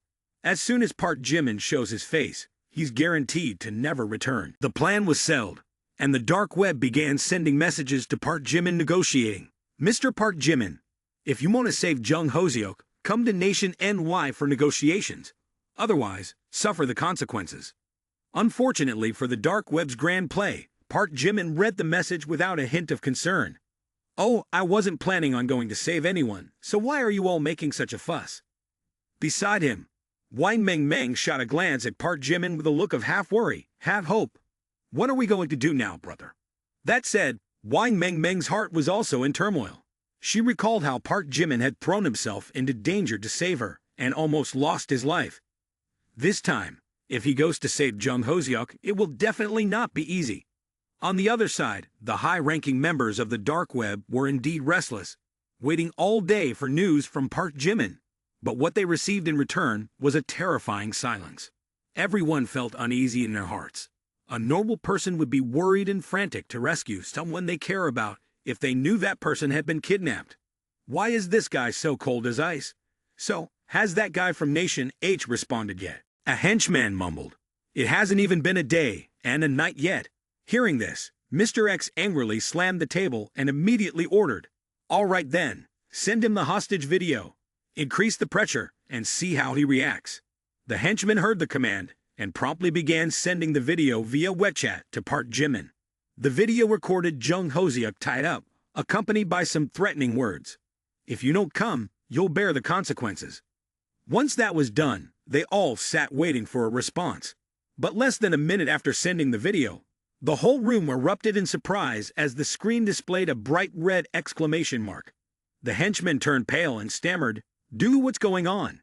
We've been blacklisted." The atmosphere suddenly froze. Everyone stared blankly as if struck by lightning.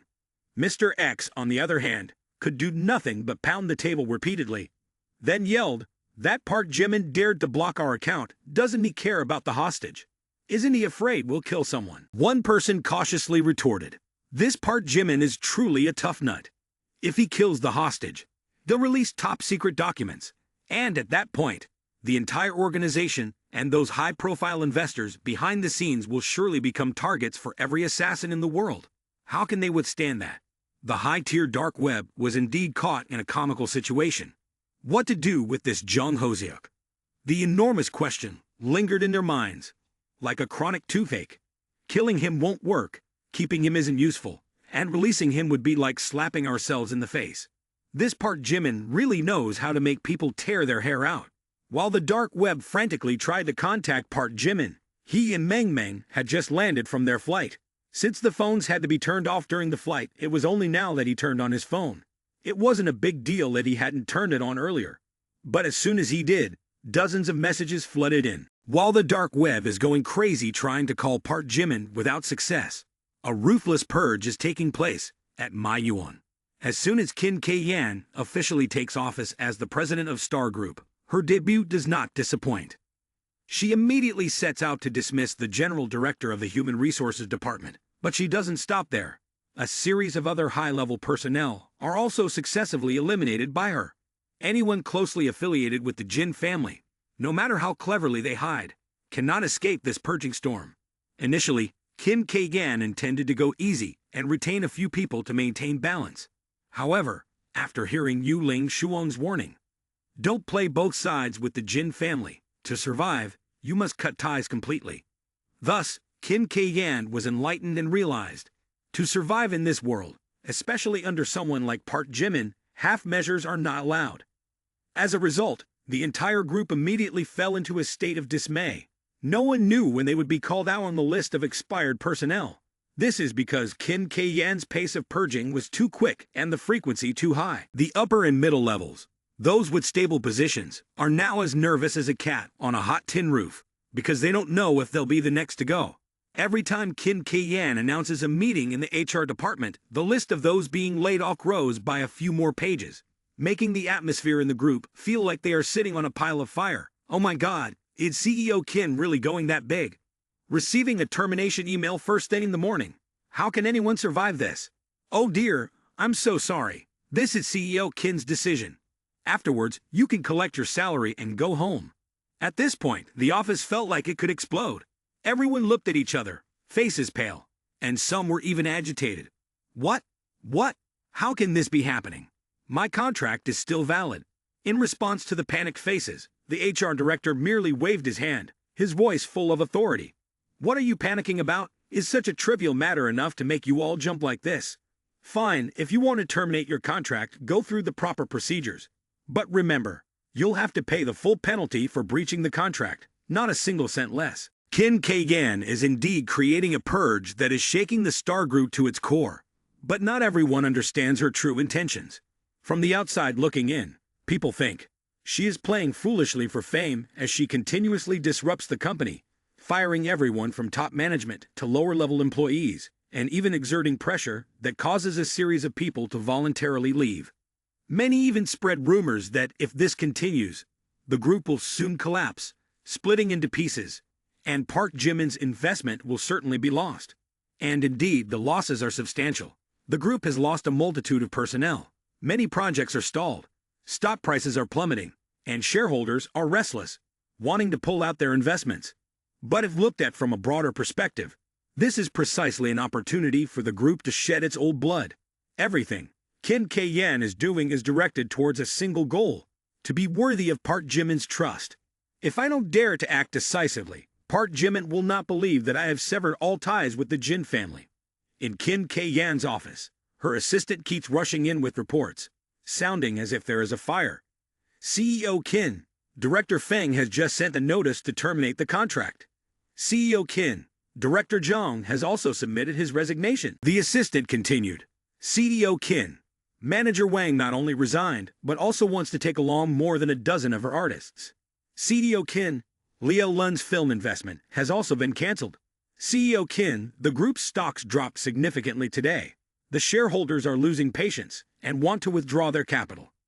As the assistant reported, Kim K-yan remained calm, his expression unchanged, as if nothing were amiss. "Oh, let them go. Whoever wants to stay can stay, and whoever doesn't, well, let them go. I'll just give them a financial farewell." Hearing this, the assistant leaned in closer to report, his face tense. "CEO Qin, the situation is very severe now. People are resigning continuously, investments are being withdrawn en masse, and projects are at a standstill. What should we do?" Qin K-yan stood up, casually dismissing the assistant while declaring, "If anyone wants to resign, just go through the procedures.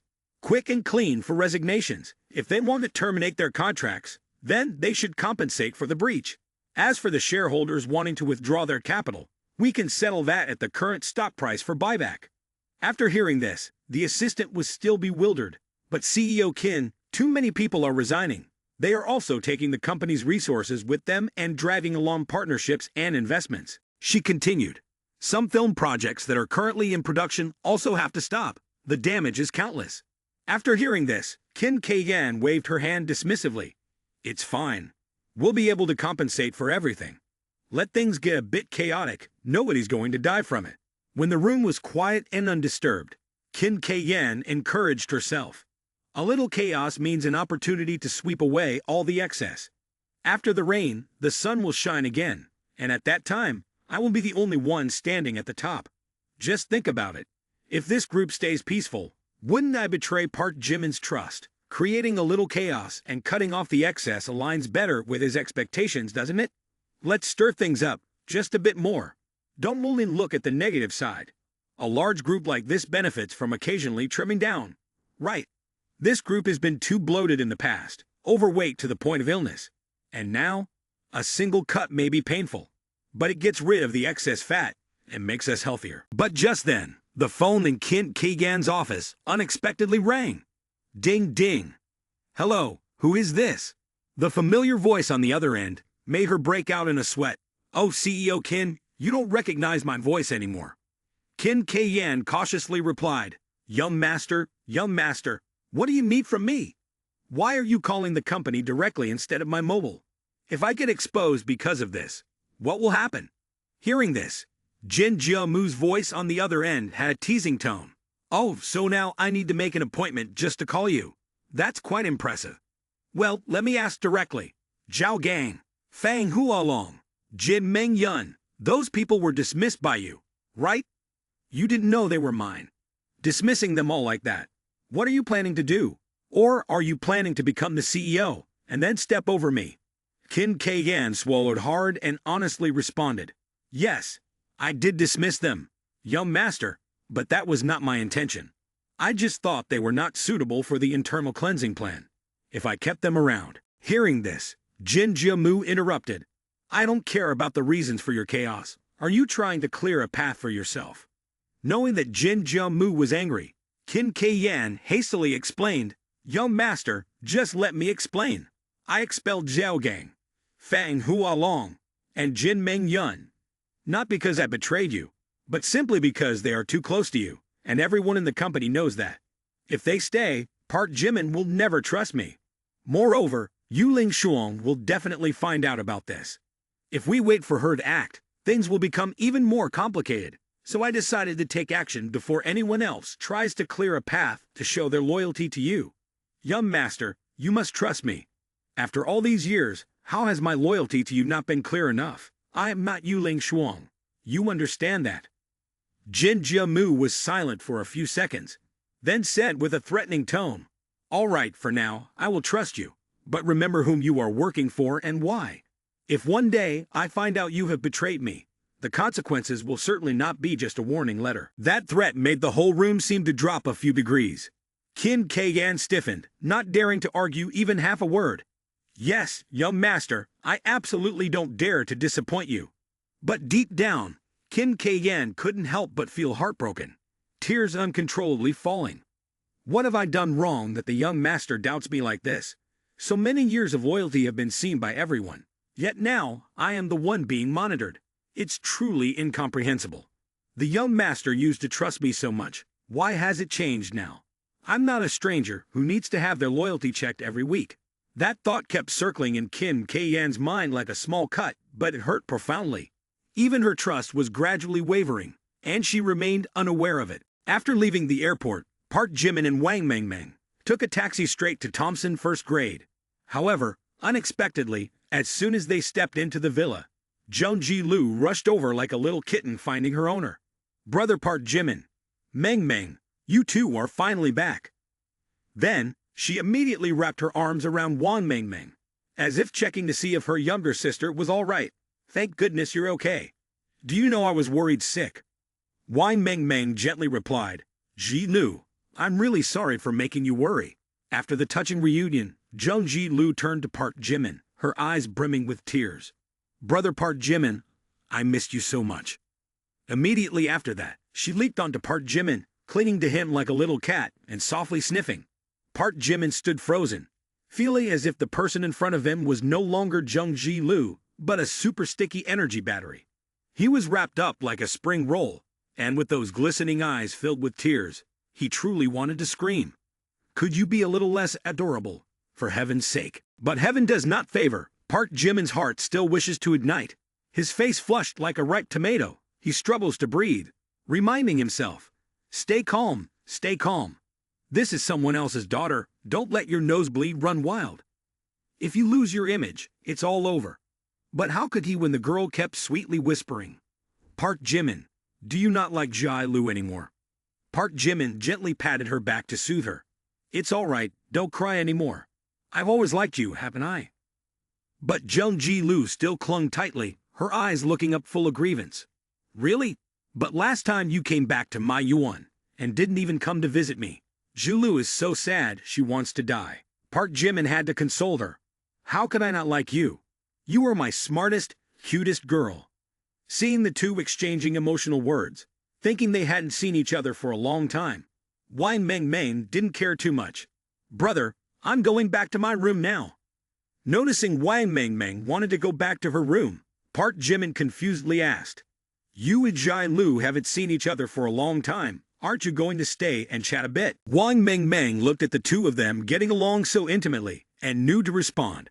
"Brother, just talk with Ji-lu first. After all, we are together." But just as Wang Mengmeng returned to her room, Jung Ji-lu blushed and said, "Park Jimin, if you really care about me, you have to follow me right away. I have prepared a gift for you." After saying that, she held his hand and pulled him straight into her private room. "What is the gift, Ji-lu?" Park Jimin thought everything would just end with a usual gift. He looked around and casually asked, "Ji-lu, your room smells really nice. What perfume are you using?" But no, Jung Ji-lu unexpectedly locked the door firmly. Then she started to take off her clothes, her face flushed with both shyness and embarrassment. "Park Jimin, I really miss you. This is the gift I want to give you." Hearing that, Park Jimin instinctively turned away. But once he looked, he was immediately entranced by the sight of her two hills, causing his blood to rush, and he felt as if his nose might bleed. After that, Park Jimin fell into a state of total confusion, then tried to speak with some semblance of reason. "Ji-lu, Mengmeng is still outside. It wouldn't be good." But his gaze couldn't tear itself away from the forbidden area in front of him, the blood rush within him boiling, his rationality seemingly shattered into pieces. Jung Ji-lu, on the other hand, didn't care at all. She smiled sweetly and leaned into him. "It's okay, my room is soundproofed perfectly. It's just you and me. I miss you so much, I think I might die." Park Jimin still maintained a serious demeanor, yet his hands, betraying him, had unknowingly settled on her cheek. He looked down at her flushed face, her sparkling eyes, not wanting to break this moment. "Ji-lu, this..." Park Jimin stammered, his face turning red as though he had just been thrown into a hot pan. But before he could finish his sentence, Jung Ji-lu had leaned in, her face approaching his. The sensation from her soft, sweet lips made all the thoughts in his head evaporate like smoke, incinerating the last remnants of his rationality. Park Jimin, please make me happy. Outside, Wang Meng waited for 10 minutes but still didn't see Park Jimin come out. After another 15 minutes, a flicker of doubt sparked in her mind. Unable to contain her curiosity, Wang Meng stealthily approached the door of the room to take a look. When she got to the door, she heard strange sounds echoing from Jung Ji-Lu's room. Immediately, it felt as though thunder cracked within Wang Meng's heart. She stepped back a few paces, her face shifting from bright red to pale. The only thought racing through her mind was, what are you and Ji-Lu doing in there? As a girl who had seen her fair share of romantic films, Wang Meng understood very well that when a guy and a girl are alone in a private room for such a long time, it's certainly not for reading books or playing chess. The initial feeling was one of shock, as the person she liked most, and her closest friend, seemed to have a relationship that surpassed anything she could have imagined. Wang Meng stood frozen in place, trying to reassure herself, no, I must be overthinking this. Maybe they're just having a chat or something. But then, 30 minutes passed, followed by an hour, then 2 hours. The longer it took, the more that thin thread of hope faded away. In Wang Meng's heart, it felt as if a heavy stone had sunk deep into the abyss. The more she thought, the more she fell into an unprecedented state of confusion. What should I do? I don't have the right to object, do I? In his eyes, I am just a younger sister. How can a sister stop him from finding a girlfriend? Although Wang Meng tried to rationalize everything in the most logical way possible, the more she thought, the more it hurt. Ji-Lu has loved him for a long time. I know that, yeah, I still cling to hope, wanting to keep him for myself. But I can't. I will never be able to. Thoughts swirled in Wang Meng's mind, moving from shock, anger, and jealousy to self-blame, and finally settling into acceptance. Then, Wang Meng sat down and accepted the reality. She didn't cry, didn't make a fuss, but inside she felt as though a great storm had just passed, leaving behind an emptiness. At this moment, Wang Meng decided to bury all her feelings because she knew that no matter how painful it was, she could never transcend the relationship of a younger sister that Park Jimin had established. Sitting there, Wang Meng felt the emptiness enveloping her, her gaze aimlessly fixed on an undefined point in space, as if the entire world around her had vanished. Her heart felt as if it were being squeezed, with each heartbeat carrying a lingering pain. A sense of helplessness and sadness flooding over her, pulling her into a vortex with no way out. Wang Meng suddenly recalled the moments when the two of them laughed and joked together, the gentle looks that Park Jimin had for Jung Ji-Lu, the kind of gaze she had once longed to receive. Those memories abruptly turned into sharp fragments of glass, slicing into Wang Meng's heart bit by bit. So it turns out I'm just an outsider in this story. From beginning to end, I never stood in a special place in his heart. Wang Meng no longer had any reason to console herself. The arguments she had tried to build to protect her meager hopes had now completely collapsed. What should I do? That question kept repeating in her mind. But no matter how hard she tried, Wang Meng could not find the answer. Every option led to a dead end. If I say that I am not his sister, I will lose both him and Ji-Lu, she thought. But if I keep this feeling inside, can I really live with it? In the end, Wang Meng stood up and wiped the tears away. I have to keep living, even though I don't know how. As long as no one sees my weakness, everything can continue as it was. But from that moment on, her world had completely changed.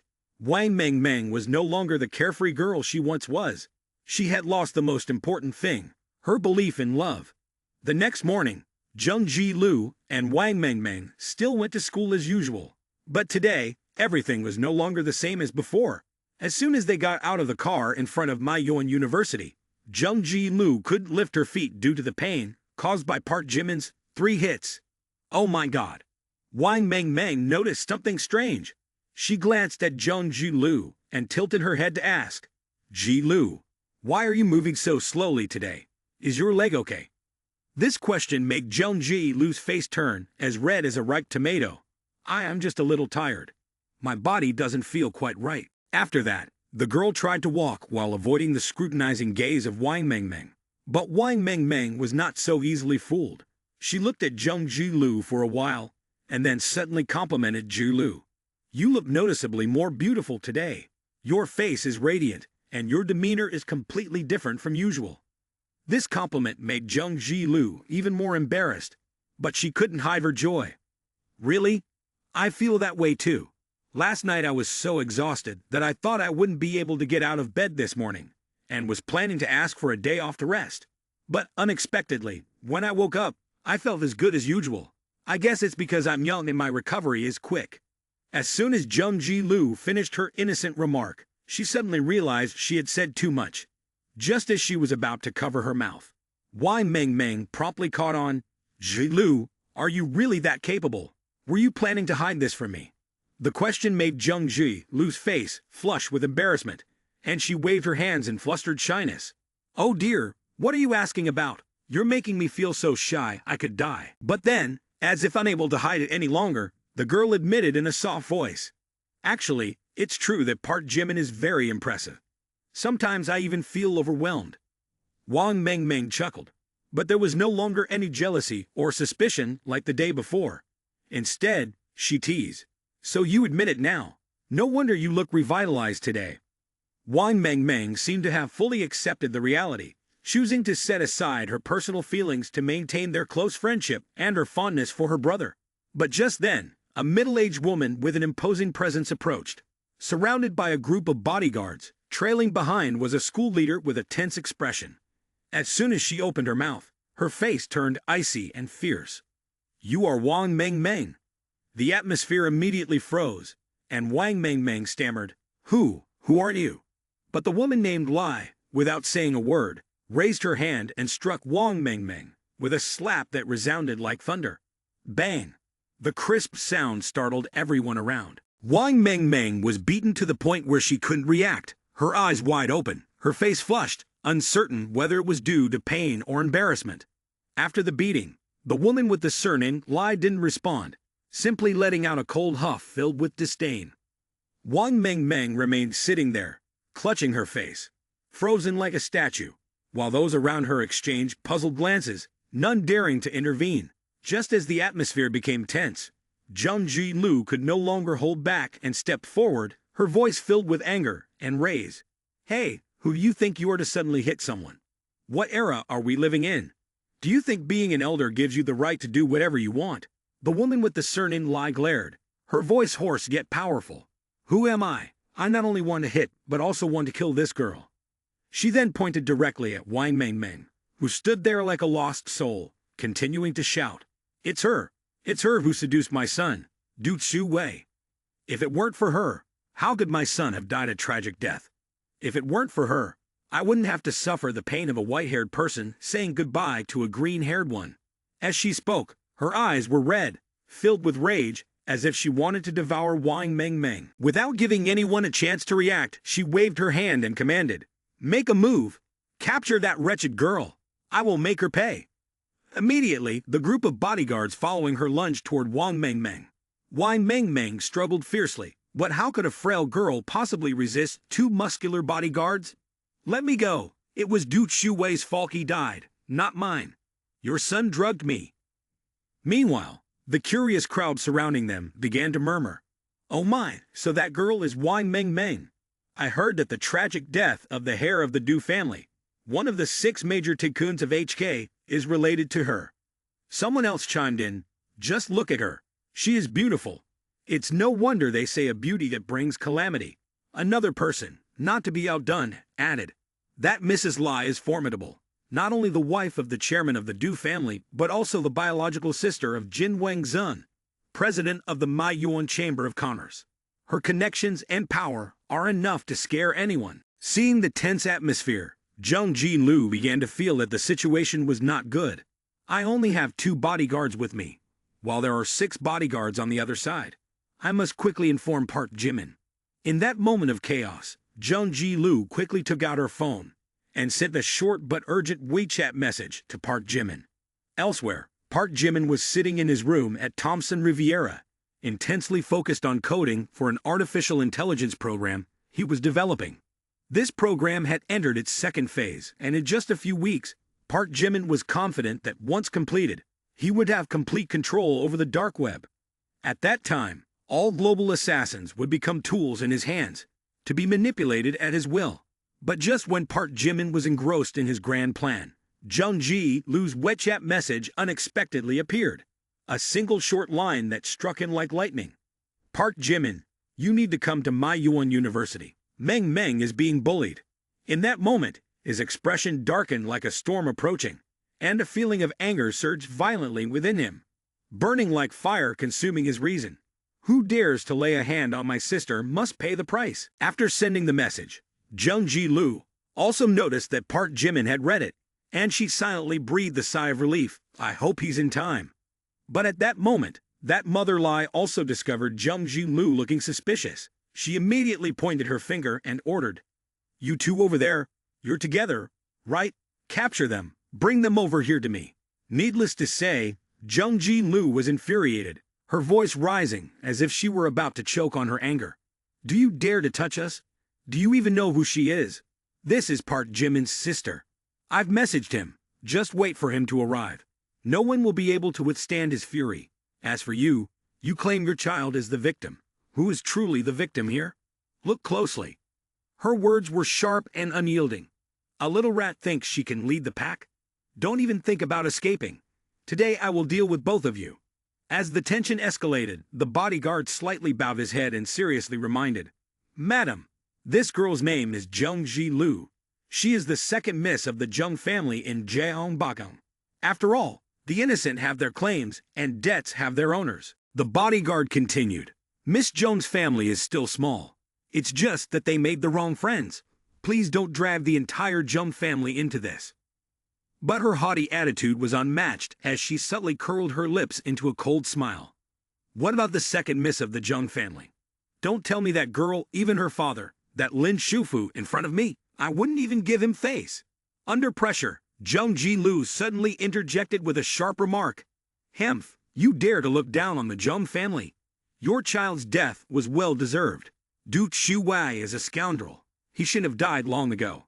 However, before she could finish, the woman raised her hand forcefully and slapped Jung Ji-lu hard. The sound of the slap echoed sharply. "Shut your mouth. How dare you call my son a scoundrel? I will beat both of you to death." She always believed that her son was simply young and didn't understand that he would grow up and mature. But now there was no opportunity for education or redemption anymore. When she saw the body of her beloved child lying lifeless, her heart felt as if it had been ripped apart. The pain of losing her child made her lose all rationality, turning her into a bloodthirsty beast hell-bent on revenge. Both Wang Mengmeng and Jung Ji-lu were mercilessly attacked by her. Jung Ji-lu, with a bruised face and an increasingly sharp voice, said, "All right then, you think the Jung family isn't worth your concern, but do you dare to disregard Phi Dun Corporation? Let me tell you, I am the vice president of Phi Dun, and you must apologize to me and to Meng Meng. Otherwise, the Du family and the Jin family will pay a very high price for your actions today." Ignoring any threats from Jung Ji-lu, her face still full of murderous intent, she stood in front of the crowd and continued to issue orders. "This mouthy little girl, don't think that using Phi Dun as protection will save you. Both of you will pay the price. Tear their clothes and throw them out of the car. Let me see how stubborn you can be." After waving her hand in command, she even raised her phone to film, her voice filled with arrogance. "From today on, I want both of you to have no face left to live in this world." At this moment, Park Jimin had just arrived at the gates of Manhwa University and caught snippets of whispers about the situation inside. He ran quickly to the schoolyard, and as soon as he saw the two girls bruised and battered, his gaze instantly shifted to a deathly state. At the center of the chaos, Mrs. Lai remained unchallenged in her arrogance. "You two bastards, you were so aggressive just a moment ago. Why aren't you opening your mouths now? I want you both to be unable to raise your heads in society from today. You must live worse than death." Meanwhile, a bodyguard was approaching Jung Ji-lu, his voice dripping with lewdness, causing her to get goosebumps as if electrocuted. "Beautiful girl, let me check if you are okay." Jung Ji-lu froze, fear gripping her heart. "Don't, Park Jimin, where are you? Hurry and come to save us." But before he could touch her, his wrist was instantly broken. Crack! Park Jimin didn't say a word. He was officially on the scene, his expression as hard as stone. One hand firmly grasped the bodyguard's wrist, his deep, cold voice resonating. "Dare to lay a hand on mine." The man screamed in agony. while the one who was restraining Jung Lu stood frozen, cold sweat streaming down his face, his complexion pale as though he had just seen a ghost. Park Jimin appeared too quickly and dangerously, and the murderous look in his eyes made the man even more uneasy. However, there was no time for the other man to react. Park Jimin delivered a kick that sent him flying 5 meters, landing like a sack of potatoes. Mrs. Lai was standing in the middle of the schoolyard, seemingly unaware of Park Jimin's formidable capabilities. She rolled up her sleeves and rushed over, saying, "Kid, you dared to meddle in my affairs. Do you even know who I am?" But for people who don't prefer to use common reasoning, Park Jimin had no qualms about taking action. With a cold, unhesitating face, Park Jimin swung his fist and landed a direct punch to her face, sending her flying 3 somersaults before hitting the ground in a position that was utterly humiliating. To make matters worse, the punch caused 2 of her shiny teeth to abandon their owner and fall onto the ground. Lai Wangmei got up from the dirt, her heavily made-up face now smeared and even messier, with 2 missing teeth. "Ah, a brat who hasn't even weaned yet dares to hit me." At that moment, the bodyguards rushed to her side, their voices filled with worry. Madam, are you okay?" On the opposite side, Wang Meng and Jung Lu, upon seeing Park Jimin, felt like drowning people who had grabbed hold of a life-saving stake. Both of them began to cry uncontrollably, their tears falling like summer rain. Throughout the day, they had endured countless humiliations, and now they could only pour all their emotions into the tears before Park Jimin. Brother Park Jimin, you finally came." Looking at the 2 girls, their beautiful faces now swollen and marked with traces of blood, Park Jimin couldn't help but feel heartbroken. He gently patted their heads, his voice warm yet filled with regret. "It was my fault. I didn't protect you well. Because of my carelessness, you had to suffer such humiliation, but I promised to give you a satisfactory answer." At this point, Park Jimin's gaze suddenly turned icy. That look was like a knife piercing straight into the hearts of those in front of him, causing all the bodyguards to subconsciously shudder. However, Lai Wangmei showed no fear, still shouting in anger, pointing directly at Park Jimin. "A brat who dares to hit my face. Beat him to death for me. The Du family group's dignity cannot be forgiven." Hearing the command from the lady boss, the captain of the bodyguards was about to step forward, but suddenly he realized something. His eyes couldn't help but twitch, and he stammered in response. "But ma'am, it seems he is Chairman Lim." Lai Wangmei also paused for a moment, but immediately snapped. "So what if he's Chairman Lim? That kid can't possibly be Chairman Lim, right? In this day and age, everyone claims to be a CEO." Her words fell like a bombshell in the crowd, causing all eyes to shift towards Park Jimin. Some people were astonished, while others stood speechless with mouths agape. That's right, he really was Chairman Lim, the one who has recently become a sensation, and is the one overseeing Phi Dun Capital. A female student chimed in, her eyes sparkling as if she had just seen her idol. "Phi Dun? I heard its market value is over 2 trillion, and it just acquired Star Group. They're playing big, huh? Wait, Wang Meng is actually the biological sister of Chairman Lim. Oh my god, I can't believe she really is a true Tycoon's miss." Moreover, some other girls were both curious and excited. Wow, this time it's so hard to guess. One side is a newly emerging tycoon, and the other is a prestigious traditional family. Whom will win? I just hope Chairman Lim strikes hard again. That punch I watched over and over was so satisfying. Hopefully, it teaches that arrogant guy a lesson. Hearing the chatter, Lai Wangmei was not scared at all. On the contrary, she appeared arrogant, as if challenging the entire world. "What's so great about Phi Dun? What's so great about a tycoon? I am the Madam Chairman of the Du family, the daughter of the Jin family in Manhwa. Others may respect him, but I do not." But that wasn't all. She turned to her bodyguard and ordered, "Call Director Lai and have him arrested right away. I want to accuse him of assault to see who can protect him." Her arrogance was not without basis, as even in her thoughts, she reflected. "With the title of Madam Chairman of the Du family group, I have long been regarded as one of the most powerful figures in the nation of HK. Furthermore, I am the daughter of the renowned Jin family, with an older brother, Jin Wang Zun, a legendary figure in the business world, and also the president of the Commerce Association of Manhwa." She continued, "Facing Chairman Lim, why should I be afraid? To me, this man is just a rising nobody. No matter how talented he is, he can't possibly threaten the status of the Jin family and the Du family. In my eyes, Chairman Lim is merely a small stone on the road, and that stone I will crush. But perhaps she had underestimated the young man before her. Park Jimin, with his cold demeanor, did not bother to argue much. He simply took out his phone and made a brief call. His voice was deep yet sharp as it rang out. In one day, I want the Jin family to disappear from manhwa.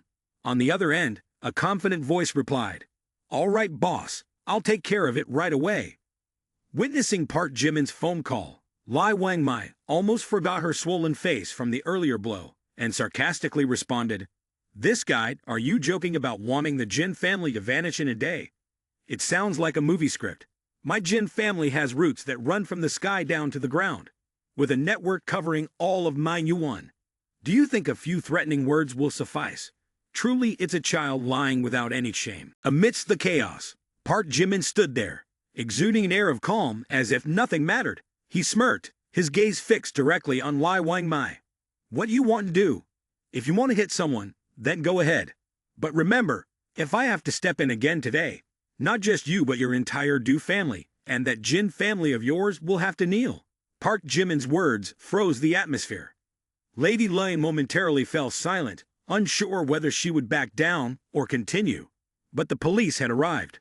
The appearance of the police led to even more commotion from the crowd. Leading them was a police captain who, just stepping out of the car, already showed signs of confusion, scratching his head incessantly. Faced with such prominent figures, he wished nothing more than to vanish from the scene.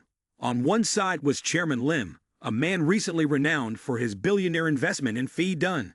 On the other side stood Lady Lai Wangmei, the wife of Chairman Du Family Group and sister of Jin Wang Zun, a major player in the Manhwa Business Association. Not to mention there was also second Miss Jung Lu of the Jung family, and the girl rumored to be the biological sister of Chairman Lim. This situation was nothing short of an unsolvable equation. Seeing the police arrive, the crowd buzzed with excitement. "Oh my God, this situation is intense. I didn't expect both Chairman Lim and Madame Du to be involved.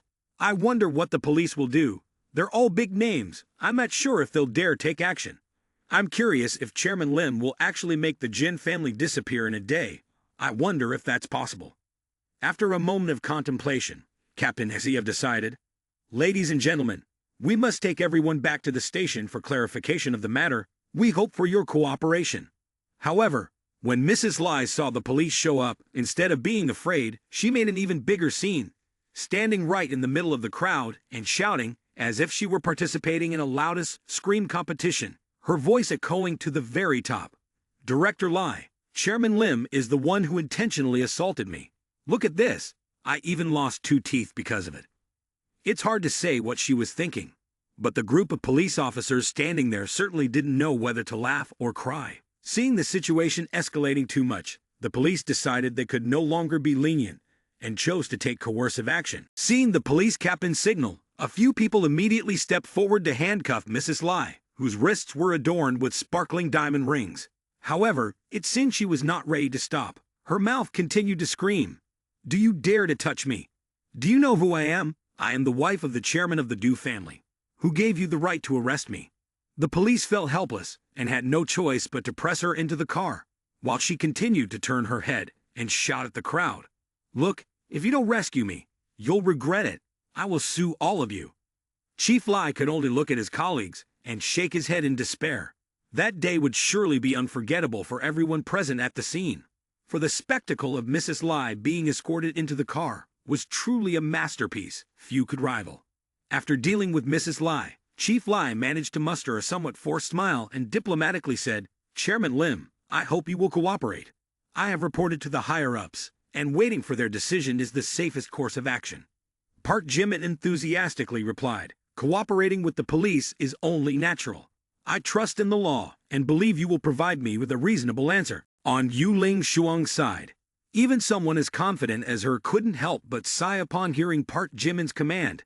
Destroying the Jin family in a day sounded easy to say, but the difficulty was as high as jumping from the 100th floor and not dying. The Jin family was not to be underestimated. They were a top-tier clan, with their foundations in commerce, real estate, and finance as solid as a fortress wall. But just when Xiao Yu was in the midst of her troubled thoughts, Her phone suddenly notified her that a top-secret document had just been sent.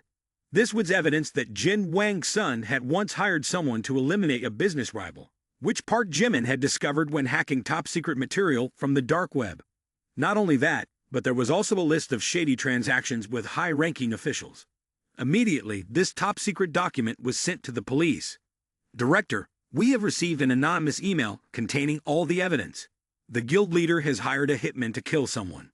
In an instant, Chief Lai issued the order, hiring a hitman to kill someone. This person is so audacious. Go and arrest him immediately. As soon as Jin Wang's son was arrested, the assets of the Jin family were thoroughly unearthed. A series of Jin family enterprises began to be sealed off. The stocks of the Jin family plummeted uncontrollably. From being a mere potential in the market, they have now become nothing more than scrap paper. Investors are sitting on a bed of nails. Some are crying their hearts out, while others curse for not being able to sell before the prices plummeted disastrously. Then, in just 24 hours, everything became crystal clear. The Jin family officially declared bankruptcy. Once a clan that evoked admiration, the Jin family is now no different from a loser. Other clans look at this situation and draw bitter lessons. Never be foolish enough to confront Chairman Lim and his alliance. In a corner of a luxurious coffee shop, Qin Wusong and Dai Han are also eavesdropping. Hey Han, did you hear? Park Jimin just landed a devastating punch on Lai Wang Mai. Oh, what a feeling of satisfaction. She used to mock my mother, saying she was unworthy of the Qin family. Now she's getting what she deserves. And Jin Wang's son getting arrested is truly a miracle. Could it really be Park Jimin's doing? Absolutely. When he wants someone to disappear, it's not a joke. You see, the famously arrogant Jin family has finally met their downfall. They deserve it. Dai Han sipped her tea, frowning slightly. Wusong, this matter isn't simple at all, she continued. The Jin family is facing a great risk, and if we don't want to get involved, we should cut all business ties with them. Qin Wusong, upon hearing this, looked slightly pale. But your father won't listen. What should I do now? He dismisses everything you say. Dai Han calmly placed her teacup down on the table and responded. Right now, people online are discussing it. The Jin family is in big trouble, and if we don't withdraw, the risk is only to get entangled. Qin Wusong nodded, then fell into a maze of thoughts. I've never met anyone as formidable as Park Jimin. But if he has stepped in, there must be sufficient evidence. But that wasn't all. Qin Wusong thought of a scenario that was both sweet and bitter. If I really marry Park Jimin in the future, then Wang Mengmeng will be my sister-in-law. And if my sister-in-law is bullied by others, how could I, as the future sister-in-law, not stand up for her? I can't. I must do something immediately. Thinking of this, Qin Wusong opened social media and posted a brief message that was as destructive as an atomic bomb. Starting today, the Qin family will be at odds with the Jin family.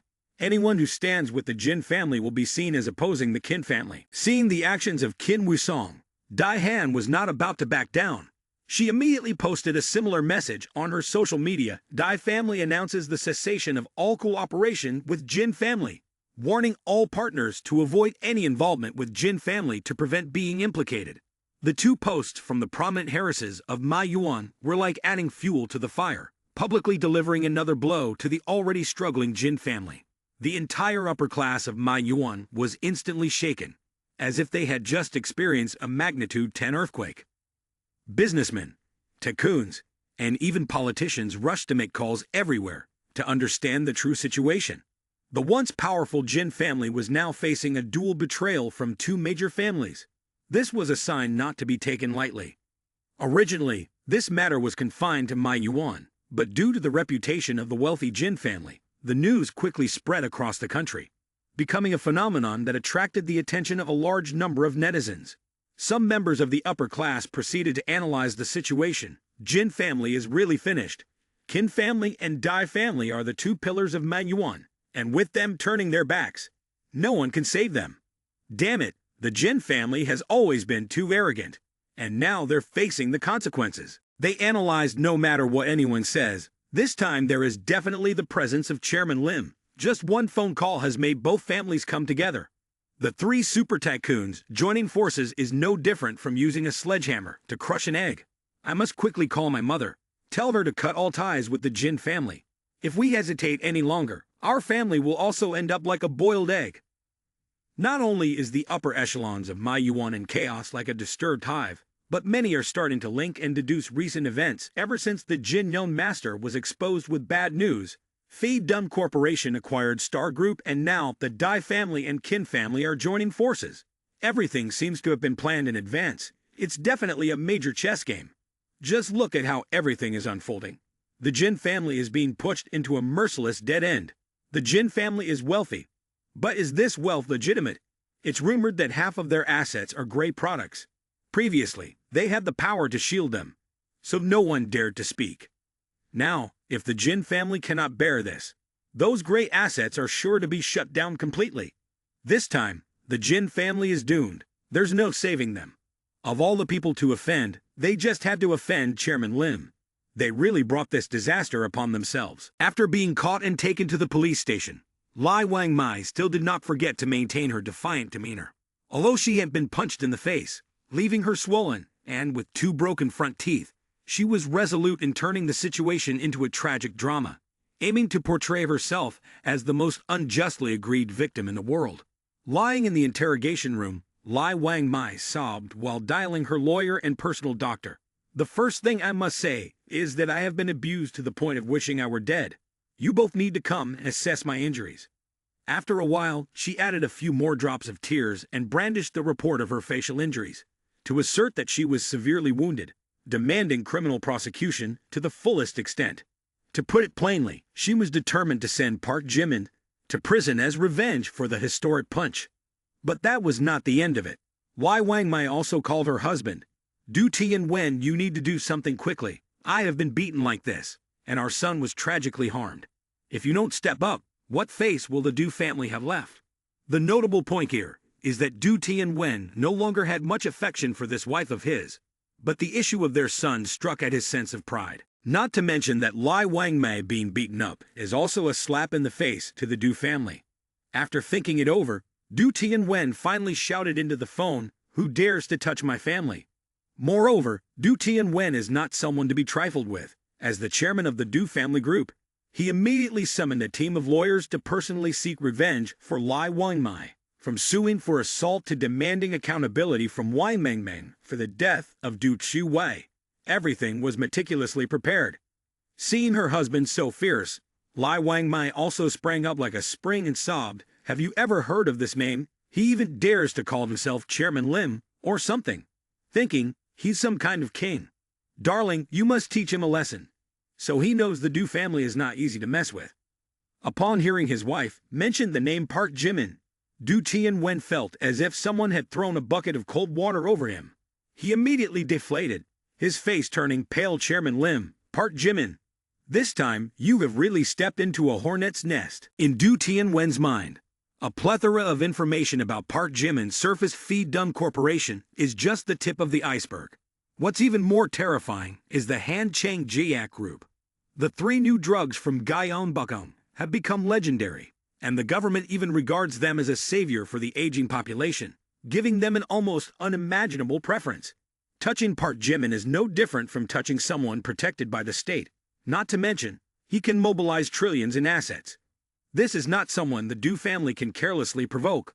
We must handle this quickly before Chairman Lim's tidal wave comes crashing down, especially with that fiery temper of his wife, or the entire Du family might be swept away. But Lai Wangmai still did not recognize the danger. The more she spoke, the more fervent she became. "Darling, quickly summon the bodyguards. I want him to pay with blood." He slapped my face, as if he slapped the face of the entire Du family. "If you don't take action soon, how will I live with the world?" Contrary to his wife's expectations, Du Tianwen responded coldly, "How you'll live with the world? Think for yourself. I'm still worrying about how to survive this storm. Amai, listen to me, we can't rush into this. I will make arrangements." He continued, "You just stay home and rest, let me handle the rest." Lai Wangmai saw that her husband was saying that and calmed down a bit, thinking he was making plans for revenge. But in reality, right after hanging up the phone, Du Tianwen immediately called his lawyer and his agent, urgently instructing, "Cancel all ties with the Jin family immediately. Find a way to contact Park Jimin. I need to meet him to apologize right away." And shortly after that, Lai Wangmai also received a message from Du Tianwen requesting, Mai. If not, this matter should just be dropped. You should go apologize to Chairman Lim. After all, this is just a misunderstanding. Lai Wangmai still didn't understand anything and yelled out in frustration. What Du Tianwen? You're truly useless. I was beaten, and not only do you not seek revenge, but you also ask me to apologize. What kind of man are you? Not finding anyone to rely on, Lai Wangmei turned to her brother Jin Wangzun for help. She called again and again, but the phone on the other end remained eerily silent. Brother, why aren't you picking up? Refusing to give up, she called her sister-in-law to seek answers, but as soon as she picked up the phone, the sister-in-law began to speak rapidly, leaving her speechless. Mai, how dare you even call Wang's son was arrested because of you? Now the Jin family is on the verge of ruin, and you still haven't caused enough trouble. Lai Wangmai was taken aback, but he is the president of the Chamber of Commerce. Who would dare to touch him? The voice on the other end of the line let out a cold laugh, full of bitterness. Who else could it be? It's Chairman Lim. The Qin family and the Dai family have joined forces. Now everyone is scrambling to sever ties with the Jin family. Do you really think anyone can save you? It seems she still couldn't accept the reality and continued to call for help from other clan members. The first call was to her third uncle. It's me, May. Before she could finish her sentence, she heard a curse from the other end get lost. Then the call was hung up so quickly that she couldn't comprehend what had just happened.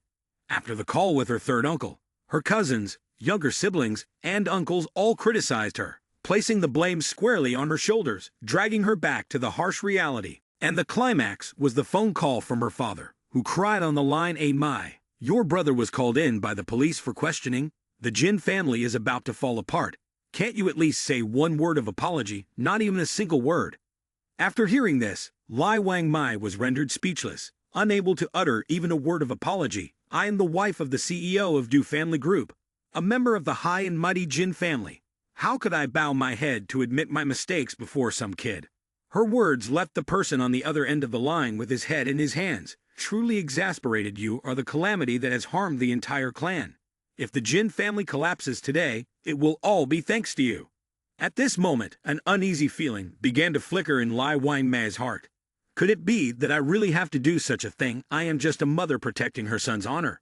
Yet, I have to pay the price.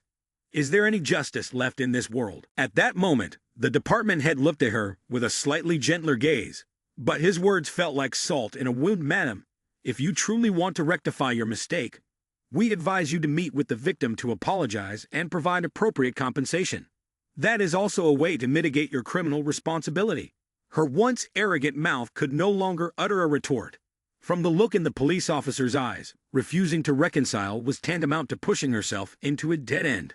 The pressure from all sides made Lai Wangmei's emotions feel like they were tossed into a pot of level 10 spicy hot pot, burning fiercely.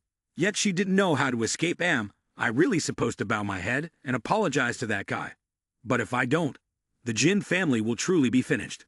Meanwhile, Park Jimin was nonchalantly playing with Wang Mengmeng and Jung Jielu. At this point, that apology seemed too late. Contrary to the scene of Lai Wangmai being at the mercy of the situation, the three of them, Park Jimin, were treated extremely politely by the police. Their statements were taken swiftly and respectfully, and once everything was sorted out, they were released immediately. Clearly, all the mistakes belonged to Ms. Lai and her bodyguards. But Wang Mengmeng still anxiously reminded, Brother, I just heard that she is calling for a doctor and a lawyer and even preparing an injury report. It seems she intends to sue you for willful injury. If she wins, you might end up in jail. Her words dampened the atmosphere, but Park Jimin merely laughed. What's there to worry about? Do you think she can do anything to me? Just leave it to me. Next to him, Jung Ji-lu remained uneasy. But I don't think this is a simple matter. She looks really intimidating. Could she do anything to turn the situation around? Park Jimin, still unbothered, patted Jung Ji-lu's head and reassured. That madam will soon know what it feels like when the winds change direction. At that moment, Lai Wangmai rushed out of the police station as if someone were chasing her. She hurried straight towards Park Jimin. Suddenly, a thunderous kneeling caused the ground to shake. After that, Lai Wangmai pleaded, her voice trembling with sincerity, Mr. Park Jimin, I was wrong. I sincerely apologize for my actions. I was foolish, I was reckless. I injured your sister. hurt you, and dragged the Jung clan into this situation. Wang Mengmeng and Zhong Jilu immediately widened their eyes, while Park Jimin looked down at her with an icy gaze, saying nothing. Seeing Park Jimin's ruthless attitude, she continued with tears welling up, "I accept everything. This fault is mine. Because of the loss of my son, I was too heartbroken and lost my senses, leading to these regrettable incidents. I wish to compensate your sister. Whatever amount you want, I am willing to pay, even thousands of millions." Furthermore, she further degraded herself, asserting, "If you want to hit me, I will accept it, as long as you calm down." The words spoken were like a confession, a plea for help, and also the peak of helplessness. But unfortunately for her, her scheme was shattered as soon as Park Jimin spoke in a cold tone. "Thousands of millions. Are you trying to drive away a beggar? My sister and the Miss Jung family were slapped by you.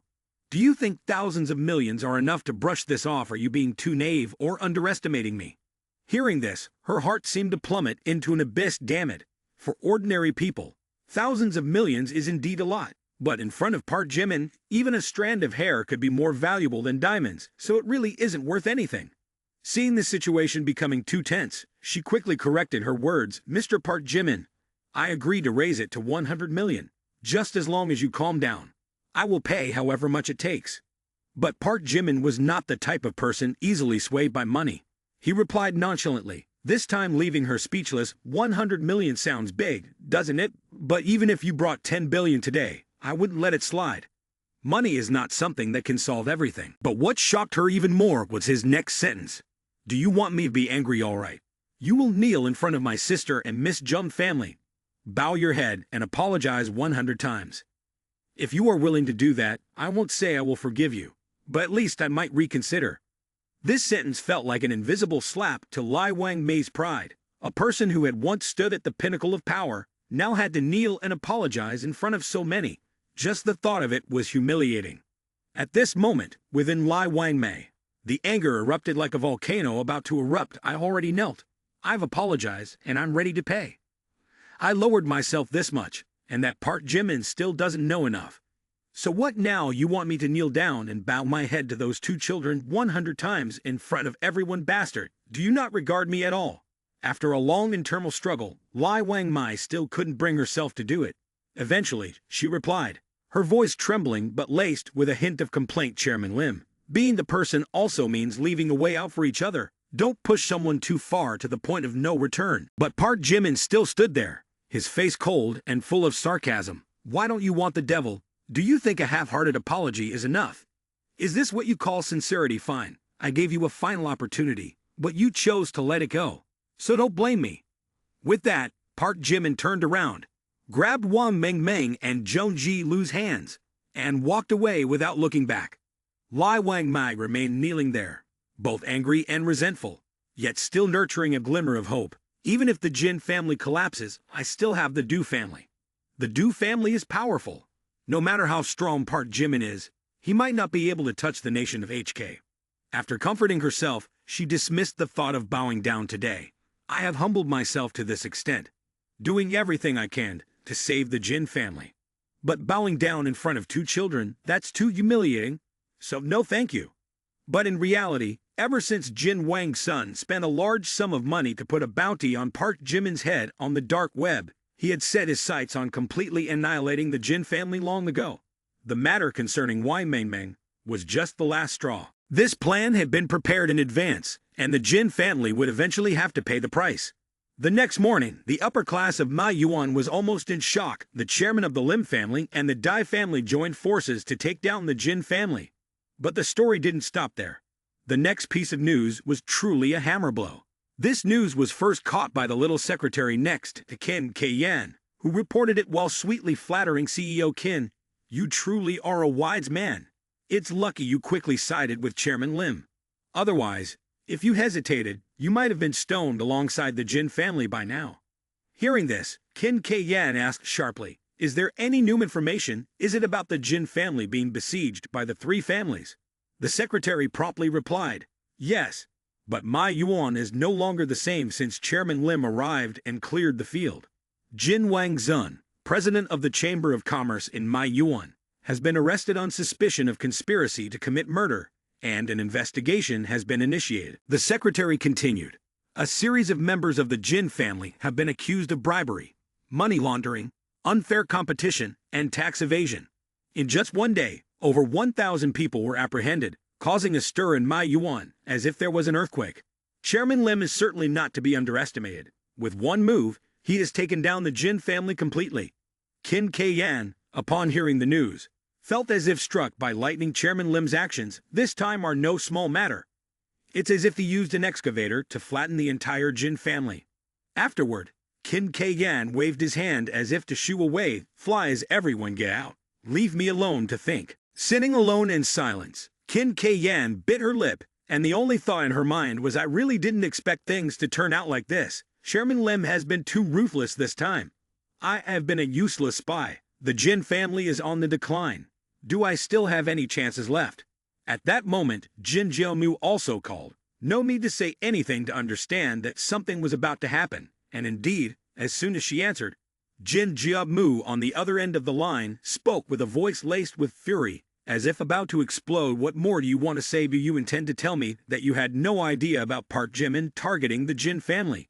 Kim K-yan swallowed hard, lowering her voice to a whisper. Young master, I'm sorry. After being questioned by Jin Jiamu, why did everything turn out like this? Kim K-yan could only lower her head and accept her faults, her voice growing more and more tense. Young master, for the past few days I have devoted all my efforts to Star Group, thinking that you Ling Shuang acquiring the company was merely a strategy to press the Jin family through the market. Who would have thought that Chairman Lim would be so shrewd and ruthless? He used Giant Group as bait, making us believe that we could still control the situation. Hearing this, Jin Jiamu gritted his teeth. What do you mean? Are you suggesting that Park Jimin has been planning this for a long time? Kim K-yan took a deep breath, trying to remain calm, but her voice betrayed her fear. That's right, young master. You know, Park Jimin played the distraction game. While everyone was drawn into the Star Group affair, he quietly gathered enough evidence against the entire Jin family, a deadly blow, and that's not all. Park Jimin has also quietly allied with the Kim family and Dai family beforehand. Our Jin family has been floundering, thinking we still had time. Who would have guessed he would attack unexpectedly, releasing a series of evidence that left the Jin family unable to react in time. She continued, clearly, this plan he has prepared for a long time, step by step, targeting us directly without leaving any way out. Upon hearing this, Jin Jiamu fell silent, but inside him, emotions were erupting like a volcano. Meanwhile, Kim K-yan seemed haunted, sighing and concluding, Park Jimin, this person is too cunning and scheming. Everything is too terrifying. He is the kind that if you make an enemy out of him, there will be no way back. Young master, does Chairman Lim know that I am an undercover agent? However, as soon as these words were spoken, Kim K-yan was interrupted by Jin Jiamu. Listen, don't say another word about Chairman Lim. I don't want to hear you talk about him anymore. Right now, if you still consider me your priority, head straight to the port. Kim K-yan looked confused and asked, the port? What are we going there for, young master?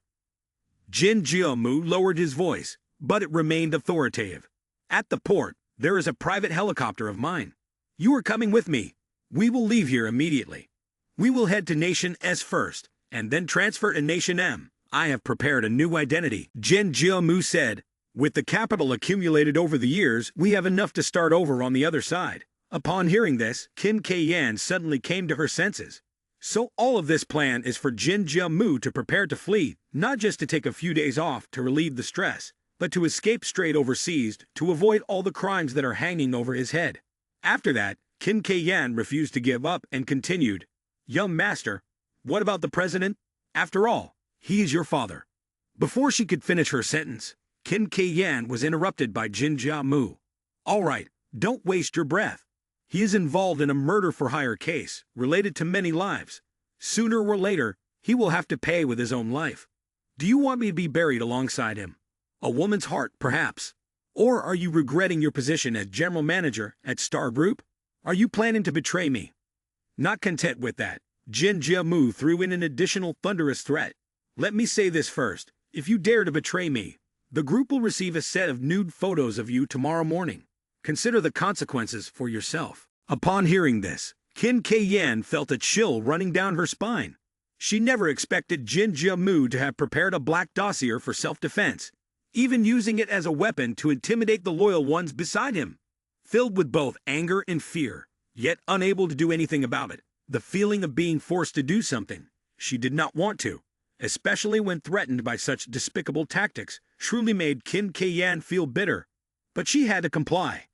"Yes, young master, I will prepare." Though she spoke those words, inside Kim K-yan was in turmoil. The sensation of being trampled and belittled by someone she trusted left her at a loss as to whether she should be heartbroken or furious. "I never thought of betraying the Jin family. No matter how decayed this clan becomes, I remain wholeheartedly loyal. To me, the position of general manager of Star Group is not an important goal. Wherever Jin Jia-mu tells me to go, I will go, with no intention of resisting." Yet now, he not only does not trust me, but also suspects I will revolt, and uses the most vile methods to keep me in check. But just at that moment when Kim K-yan was rushing, in a state of urgency, as if the water was rising to her feet, trying to make it to the port to meet Jin Jia-mu, life took an unexpected turn. As soon as she stepped out of the elevator, she bumped right into Park Jimin along with the two girls Wang Mengmeng and Jung Ji-lu.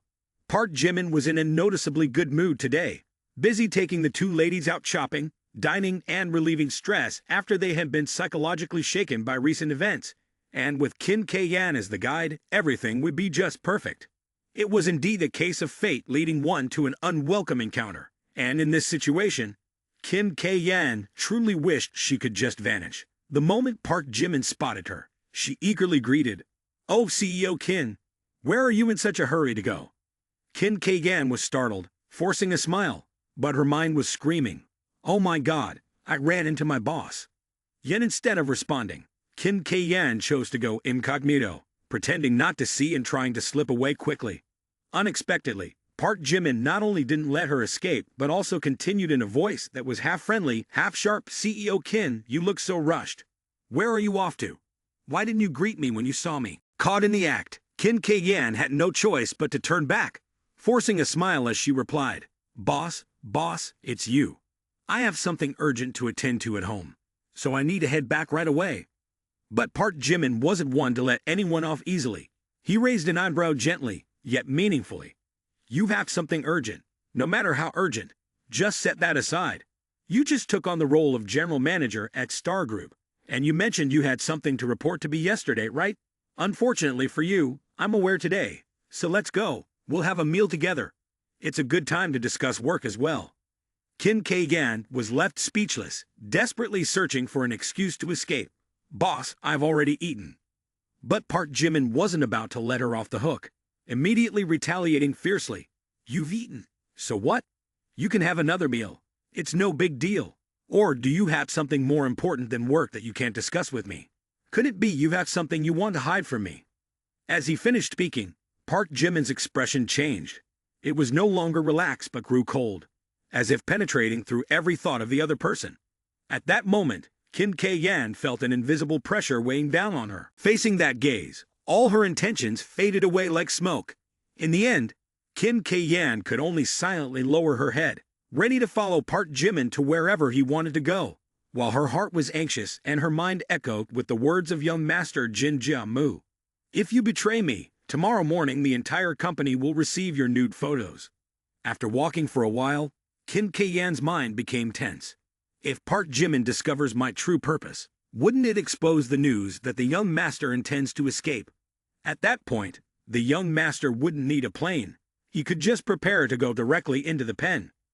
With the speed of lightning, she quickly typed on WeChat, "Young master, I am caught up with something, will be late, but you must wait for me." Both opening her phone and sending a message, Kim K-yan turned off the device in less than 10 seconds. Every movement was swift and smooth like a ninja, but her heart was still anxious. Little did she expect that Park Jimin from the front narrowed his eyes, his tone nonchalant but sending chills down the spine of the listener. "CEO Kim, who just sent a message too?" The question startled Kim K-yan, leaving her flustered and stuttering. No one at all. I was just checking my work." Park Jimin did not overlook her sneaky demeanor, but instead of making a big deal out of it, He dropped a line that made her want to hold her breath. CEO Kin is truly dedicated. It's impressive that you're still focused on work after hours. Just as the atmosphere was tight as a string, Jung Ji-lu unexpectedly appeared like a savior. She pointed towards the entertainment area and suggested, "Park Jimin, Meng, and I want to go catch stuffed toys. Can you take us?" At this moment, Kim K-yan felt like she was sitting on a pile of fire. On one hand, she had to play the role of a model general manager, while on the other hand, she was worried about Jin Jiamu's plan and also calculating the time. Park Jimin waved his hand, leading the group straight to the game area, charging a membership card with 10,000, making everyone widen their eyes in astonishment. Then, the two young girls, Jung Ji-lu and Wang Meng, stood on either side of the claw machine, earnestly throwing the claw and pressing the button with a strong belief that, this time, we will definitely catch something. But life wasn't as dreamy as one hoped. After 10 continuous attempts, the claw seemed to have a grudge against the stuffed animals, dropping them as soon as they touched. Not managing to catch a single stuffed toy, the two girls again clasped their heads in despair, exclaiming, "Oh my goodness, is this machine broken or what? Why can't we catch anything?" Kim K-yan stood not far away, but her mind seemed to have drifted elsewhere. "If the young master hasn't left by 9 o'clock, I will still have a chance to rush to the port. I just need to stretch out the time long enough not to leave any traces." Even though she calculated in this way, her heart was in turmoil. However, she still tried to maintain a natural appearance. She knew that just a hint of oddity would cause Park Jimin to notice immediately. Returning to the claw machine, Jung Ji-lu clenched her jaw and shouted, "This machine is playing dirty. If I don't win this time, I'll tell Park Jimin to get someone to change it." Wang Meng, standing beside her, chuckled. "Ji-lu, you need to add another 5 years of luck if you want to catch something." At the port, Jin Jiamu received a message from Kim K-yan, feeling a sense of unease in her heart. She was not only a capable assistant, but also the only person he fully trusted in this urgent situation. That was why Jin Jiamu, disregarding the dangers, was determined to inform her about the plan to escape abroad. However, as he waited, Jin Jiamu couldn't help but furrow his brows. In this urgent situation, why is Kim K-yan reporting a delay? Is she facing some problems? Or worse, had she betrayed me? This thought flashed through him like a bolt of lightning. But Jin Jiamu quickly brushed it aside, trying to convince himself. No, Kim K-yan is not someone like that. She will definitely come. At that moment, the butler, who had been with Jin Jiamu since he was young, spoke up with a worried expression. "Young master, we must leave immediately. I just received news that the police have arrived outside the villa. They are searching everywhere for you. It's possible that a warrant is about to be issued. We cannot delay." Hearing this, Jin Jiamu frowned but remained resolute. "Wait a little longer. Few people know this place is my base. The police will take time to find it. Secretary Qin is probably facing difficulties, but I believe she won't betray me. We'll wait until she arrives." The butler sighed and insisted, "Young master, we can only wait until 9 o'clock. If she hasn't arrived by then, it surely means she has betrayed you." This statement made the atmosphere tense, and Jin Jiamu did not respond, remaining silent as he looked at the clock. The minute hand moved little by little, and it was now 7:30. In his mind, he began calculating. Half an hour is enough for Kim K-yan to run from the company to here. I'm giving her one last chance. Don't let me down. But despite self-reassurance, Jin Jiamu still felt a flame of anxiety within him, for he knew. In this escape, just one small mistake could make everything vanish in the blink of an eye. Half an hour passed, yet the situation had not improved, at least not for Kim K-yan. While she was so anxious she felt like exploding, the two little girls, Jung Ji-lu and Wang Meng, were still struggling with the claw machine. Half an hour had gone by without catching a single toy, and the money spent could probably have bought the whole machine. Jung Ji-lu refused to give up, glancing at the machine while complaining. "The hook is too loose. It lifts them up and then they fall. It's so frustrating." Wang Meng bolstered her determination, saying, "No way. We have to win at least one today. After all, Park Jimin has money. He loaded 10,000, enough to play until morning." Hearing this, Kim K-yan broke out in a sweat. "Wait, how long do these two plan to play? If I wait for them to finish eating, it will probably be midnight. No, I have to find a way to escape before it's too late. Thinking quickly, she immediately turned to Park Jimin, putting on a distressed expression. Boss, something urgent has come up at home. Could you please go ahead and play for now? I'll handle it and report back to you tomorrow, all right? To her surprise, Park Jimin wasn't easily fooled. He raised an eyebrow, his tone probing. What could possibly be so urgent at your home? If I recall correctly, you have no relatives. Didn't you grow up in a foster home? So what could your family possibly do? Kim K-yan was left speechless, her mind racing to come up with an excuse. My puppy is sick, and I need to take it for a shot. Upon hearing this, Park Jimin replied coldly, you can take it for a shot tomorrow. At this hour, all the pet shops must be closed. Kim K-yan forced a smile, but inside she just wanted to scream. Oh my God, why is he so stubborn?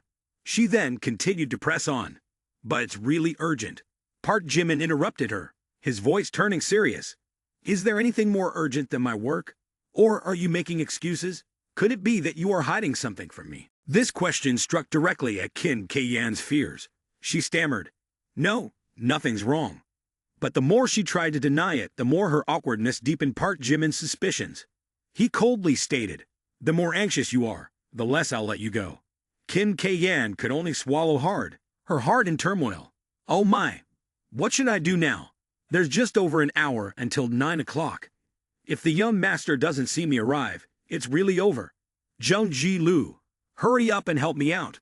Time continued to tick away another half hour, but nothing had improved for Kim K-yan. While she was so anxious that she almost wanted to cry, on the other side, Jung Ji-lu finally completed a historic feat after an hour of battling with the claw machine, spending a total of over 2,000 just to grab a single stuffed toy. But Jung Ji-lu's face was beaming as if she had just won the lottery, tightly hugging the toy in her hands and shouting, I finally caught it. Park Jimin, let's go eat now. Park Jimin smiled and nodded in agreement. So the group moved to a restaurant chosen by Jung Ji-lu. On the way, her mind changed again, and she innocently pointed at the crowded restaurant in front. Brother, I want to eat here. Look, there are so many people in line. It must be delicious. Park Jimin did not hesitate. All right, if you want to eat here, we'll eat here. But their joy was a nightmare for Kim K-yan. Before she could understand what was happening, she saw Wang Mengmeng holding a coup ticket from the reception desk. But when she looked more closely, the number of tables waiting made Kim K-yan feel faint. 30 tables more. Inside, she was anxious and panicked, screaming in her heart, how long am I supposed to wait for this? By the time they get to eat, I might just be dead from the young master's rage. Seeing that there were still 30 tables ahead of them, and calculating that it would take more than an hour to wait, Park Jimin tried to persuade Ji-lu, there are still 30 tables in front. How about we go eat somewhere else? But Jung Ji-lu shook her head. No, I want to eat here. Just wait a little bit, you always say we can wait. Hearing that, Park Jimin felt quite relaxed. It's fine, waiting a bit is no problem. Today, I'll indulge Ji-lu completely. As he spoke, he even waved his hand to show he was very generous. However, when she heard this, it made Kim K-yan's face darken, nearly causing her to collapse on the spot. Oh my God, waiting until 10 p.m. to eat sure is a lot. In her mind, there was a fierce internal struggle. Run while waiting, but I can't let the time pass uselessly. Kim K-yan decided to try a little, saying, Boss, let me handle this quickly. You just relax here. With the power of money and a few negotiating tricks that only Kim K-yan knew, she successfully negotiated a price of 50,000 to eat immediately. A few minutes later, a miracle happened. The restaurant was crowded with 3 tables at the front, and suddenly it was Park Jimin and his group's turn, leaving everyone bewildered. Park Jimin looked at Kim K-yan with a scrutinizing gaze. Oh, how did it happen so fast? Did you use money or something? Kim K-yan just smiled and brushed it off. What's wrong with using money? Everyone's hungry now. It was already 8:30 p.m., and at the port, Jin Jia-mu sat in the helicopter wing, looking as if he were about to go crazy. He kept glancing at the clock, his mood increasingly irritable. Waiting for Kim K-yan to arrive, he decided to make a phone call. But all he got in response was the notification that the number he was calling was turned off. Hearing this, Jin Jia-mu felt that something was off. It's time already. Why hasn't she arrived yet? Just then, the sound of police sirens blared loudly in the area near the port. The butler exclaimed in a panic, "Young master, the police are here. They're coming this way." Jin Jiamu turned pale and immediately shouted, "No waiting any longer. Take off right now." The pilot quickly obeyed the order, and the helicopter began to lift off the ground amidst the howling wind. Everyone inside sat tensely, watching the police search below. Only when the helicopter flew far away from the port did they finally breathe a sigh of relief. But Jin Jiamu was not someone who would let things go easily. His eyes sparkled with anger as he gritted his teeth and said, "Damn it, how did our whereabouts get exposed? There must be a traitor among us." The tense-looking butler beside him replied in a low voice, "Young master, only one person knew about this plan, Secretary Qin. She not only delayed but also turned off her phone, and the police showed up at this exact moment. It's clear what has happened." Hearing this, Jin Jiamu's blood boiled even more. He mumbled, his tone sharp, "Qin Kyan, you dare to betray me? Fine. Let's see how this plays out. I won't let this go easily." But his anger was nothing more than self-soothing words, as Jin Jiamu knew well that his escape plan had been severely compromised, and the one person he trusted most could very well be the cause of everything falling into the hands of the police.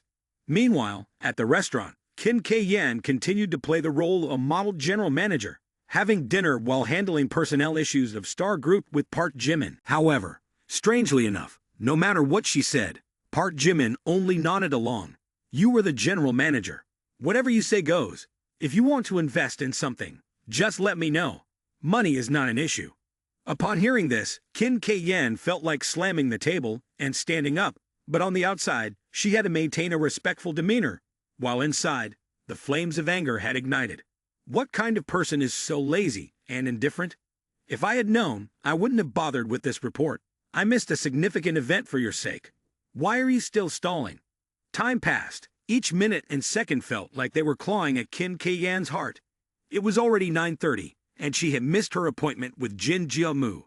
The worry and anger inside her began to erupt like a volcano. System notification. Qin Kyan's favorability decreased by 10. Current favorability is minus 90 points. Finally, after everything was settled, Qin Kyan spoke in a voice as cold as ice, showing no mercy. "Boss, lunch is over. The report is done. I would like to take my leave now." Park Jimin, on the other hand, remained nonchalant as if he didn't notice her anger at all and casually suggested, "Qin CEO, it's still early. How about we go for a little walk?" He continued, "How about buying a few outfits, bags, and shoes?" Upon hearing this, Qin Kyan couldn't hold back any longer. Her entire being seemed poised to explode. She then spoke with a sharp tone, throwing back a sentence as cutting as a knife. "I'm not interested in shopping. If you want to play, go by yourself." Having said that, Qin Kyan turned and ran away, not bothering to look back, leaving Park Jimin, Wang Mengmeng, and Zheng Ji-lu standing there, bewildered and staring at each other. At that moment, Zheng Ji-lu also remarked, "Hey, that's too much, too much. Park Jimin, that CEO Qin seems to not regard your words at all. I've been watching her face, and it looks like she wants to throw the whole meal away." Park Jimin replied nonchalantly, "It's okay. She's originally from Jin Jiamu's side. She doesn't have the slightest bit of respect for me. She might even hold some hostility, so her reaction is normal." As soon as Qin Kyan left the dinner with Park Jimin, she immediately called a taxi and sped straight to the port. Once she got out of the taxi, she dashed to the meeting point, her heart filled with anxiety. "Young master, you must wait for me. I'm on my way." As soon as Wang Mengmeng learned that Qin Kyan was a member of Jin Jiamu, she began her chain of self-conceived, highly delusional thoughts. Park Jimin entrusted her with the position of general manager, yet she does not know how to cherish it. The company's development plans and the personnel changes she proposed clearly seem aimed at undermining the Star Group. Only he would dare keep such a vile person close. But looking at Park Jimin's inscrutable expression, Wang Mengmeng's large, round eyes suddenly sparkled. Oh, could it be that brother has some other strategy in mind? In that instant, Wang Mengmeng felt a jolt, imagining numerous scenarios in her head. It must be true. Park Jimin is indeed planning to catch a big fish. She felt as if she had just uncovered a grand secret, her eyes shining like stars, feeling as though she was the one who understood Park Jimin's tactics best. After experiencing the lessons from Yuling Shuang and witnessing Park Jimin's talents, I have long realized that this non-blood-related brother of mine is not simple at all. Sometimes Park Jimin's actions make one think he is destroying everything, but in reality, it's all just a facade. She thought. Below, he has devised a meticulous plan, each step interconnected to form a net from which no one can escape. For Park Jimin, Kim K-gan is merely a part of a larger scheme, and she will only fulfill her role well when placed in the right position. But why her? In the star group, there are countless beautiful girls, even those more outstanding than Kim K-gan, yet he seems indifferent to everyone. So why does he place her in such an important position? Could it be that she is the key to the larger plan? That thought made Wang Mengmeng even more excited. She felt, I have touched upon a small part of Park Jimin's secret, but I still want to dig deeper. Then, an image of Park Jimin flashed in her mind, his enigmatic expression as he strategically placed each piece on his grand chessboard. And surely, Kim K-yan was an indispensable piece in that plan. Returning to the moment when Kim K-yan paid her taxi driver an entire month's salary, only to hit the gas pedal to the max and speed straight to the port at the fastest pace, she turned her phone back on, unsurprised to see a flood of notifications for missed calls. But this time, she did not hesitate. Kim K-yan immediately called Jin Jia-mu. On the other side, Jin Jia-mu sat in the helicopter as he listened to the report. Young master, it's Kim K-yan calling. He was about to answer the call to give her a piece of his mind. But before he could say anything, the old butler hurriedly interjected, You cannot answer. Then, with a face full of experience, the butler cautiously spoke up. Young master, Kim K-yan is very likely to have betrayed us. If we answer this call, the police could use the signal to lock down our location. We are on a helicopter, and once we are intercepted, our chances of escape are non-existent. Hearing this, Jin Jia-mu felt both angry and sweaty. Damn woman, I've said before that if she betrays me, she will pay a heavy price. Doesn't she like being the general manager so much? Let's see how she handles it when she is completely ruined. I wonder if Chairman Lim will still dare to keep her. With that, he immediately threw the ringing phone from Kim K-yan into the sea, as if disposing of a bothersome burden. The helicopter continued to roar in his ears. While the butler was still busy calculating, the helicopter is slowing down. It can only go about 1,000 kilometers at a time. The butler continued. It's impossible to fly directly to Nation M. Young master, we need to have a stopover. The most important thing is that we cannot go to Nation S anymore. Kim K-yan knows the plan, so we must change our course. I suggest we turn back to Nation N, and then continue our journey to Nation M from there. Jin Jia-mu furrowed his brow as he listened to the butler's analysis, but he still agreed. All right. Then we'll head out to the sea, and from Nation N, we can either go to Nation K or even Nation U, and then we'll take a transfer to Nation M. But it didn't stop there. Jin Jia-mu took a deep breath and said firmly, 2 million. Tomorrow, I want all of my yuan to see naked pictures of Kim K-yan, especially every employee of Star Group must receive a copy, without exception. After saying that, memories of Yuling Shuang flashed through his mind, and he muttered in self-reproach. Back then, I showed a bit of mercy and didn't pursue to the end, which has led me to find myself in a similar situation now. Being merciful to the enemy is being cruel to oneself. This time, I definitely won't make the same mistake. I will make sure she can never rise again. At that moment, Kim K-yan hurried to the meeting point, but looking around, she only saw an empty landing area. The helicopter had long since flown away. She stood frozen, her heart pounding. Has the young master already left? It's all because of Park Jimin. If it weren't for him holding me back, how could I be late? But then Kim K-yan immediately began to worry. I wonder if the young master has misunderstood something. I need to explain it right away. But why isn't he picking up the phone? Could it be that he's in danger, or is it just a signal issue? The next morning, the entire social media exploded as if a bomb had gone off. Everywhere, people were buzzing with excitement, and netizens were typing faster than lightning. The name Jin family unexpectedly topped the search list, not because of their wealth, but because of their immense notoriety. People discovered that the Jin family was not just a simple conglomerate, but the linchpin of a dark system encompassing 7 illegal trades. Money laundering, organized gambling, bribery, tax evasion, and even human trafficking were all involved. Moreover, this human trafficking was not just any petty crime. It was an operation extremely large-scale and systematic. According to the investigation, the Jin family had created a trafficking ring specifically targeting women and children, especially young girls with attractive appearances. Initially, these children were sent to a nightmare training facility, where they were sold, beaten, and tortured both physically and mentally for 1 to 2 years, driving them to the brink of psychological collapse. When the girls had lost all faith in the world, the Jin family posed as heroes to rescue them, brainwashing them into believing that this family was their greatest benefactor. Subsequently, they were educated and meticulously trained to become the ultimate tools of the Jin family. As netizens read more, they felt increasingly outraged. The girls who were once sold and beaten have ended up thanking the Jin family as if they were their lifesavers. They not only lost their childhood, but were also turned into instruments, forever trapped in the cycle of resentment created by the Jin family. While social media was shaken by the massive scandal surrounding the Jin family in Manhwa and especially within the Star Group, hundreds of express packages were stacked high, one on top of the other. Curious to open a package, everyone was astonished to discover that inside were nude photos of General Manager Kim K-yan. The whole company immediately fell into chaos, with employees buzzing. Wow, the new general manager hasn't even been in office for a week and is already causing a storm like this.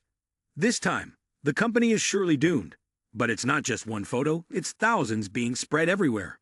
Some employees secretly passed around the photos, commenting, "She's so beautiful, but I can't believe she would do something like this." Others were in a panic, hastily calling senior management in hopes of stopping the situation in time. Within a few hours, the incident became the center of conversation in the internal discussions of the mega corporation. From various departments to urgent meetings, everywhere people were talking about Kim K-yan and the inexplicable series of photos involving her. At 9 a.m., Kim K-yan drove into the parking lot, thinking to himself, "Today will be an ordinary workday." But everything quickly changed when the phone rang. Kim K-yan picked up, his tone exuding the authority of a general manager. "What's the matter, Xiao Tian?" On the other end was the urgent voice of his assistant Xiao Tian. "CEO Kim, there's a major problem." Hearing the assistant stutter as if about to cry, Kim K-yan couldn't help but furrow his brows. "Just speak plainly, there's no need for ambiguity." Xiao Tian took a deep breath and then spoke rapidly. "Yes, this morning the company received hundreds of express packages, with no information about the sender. We opened a few packages, and to our shock, they were all filled with nude pictures of you. Right now, everyone in the company is in an uproar." Upon hearing this, Kim K-yan felt as if the world were spinning around him. But it didn't stop there. Xiao Tian continued, "Moreover, it seems that someone has posted your pictures in the elevator. Now everyone in the company knows about it." As soon as he reached the ground floor elevator, Kim K-yan felt a chill running down his spine, his heart pounding as if it were about to leap out of his chest, and the phone almost slipped from his hand. She felt as if she had fallen straight from the peak of a mountain to the bottom of a ravine. In that instant, Kim K-yan immediately understood who was behind everything. Bitterness overwhelmed her. "It can't be Jin Jiamu. Could he really have done this? Even though I anticipated that Jin Jiamu was a heartless person, I never expected him to be so cruel as to turn our once intimate memories into weapons to smear my name. Those were moments I cherished. Proof of my love. Young master, I have never betrayed you. You refused to listen to my explanations. How can I prove this?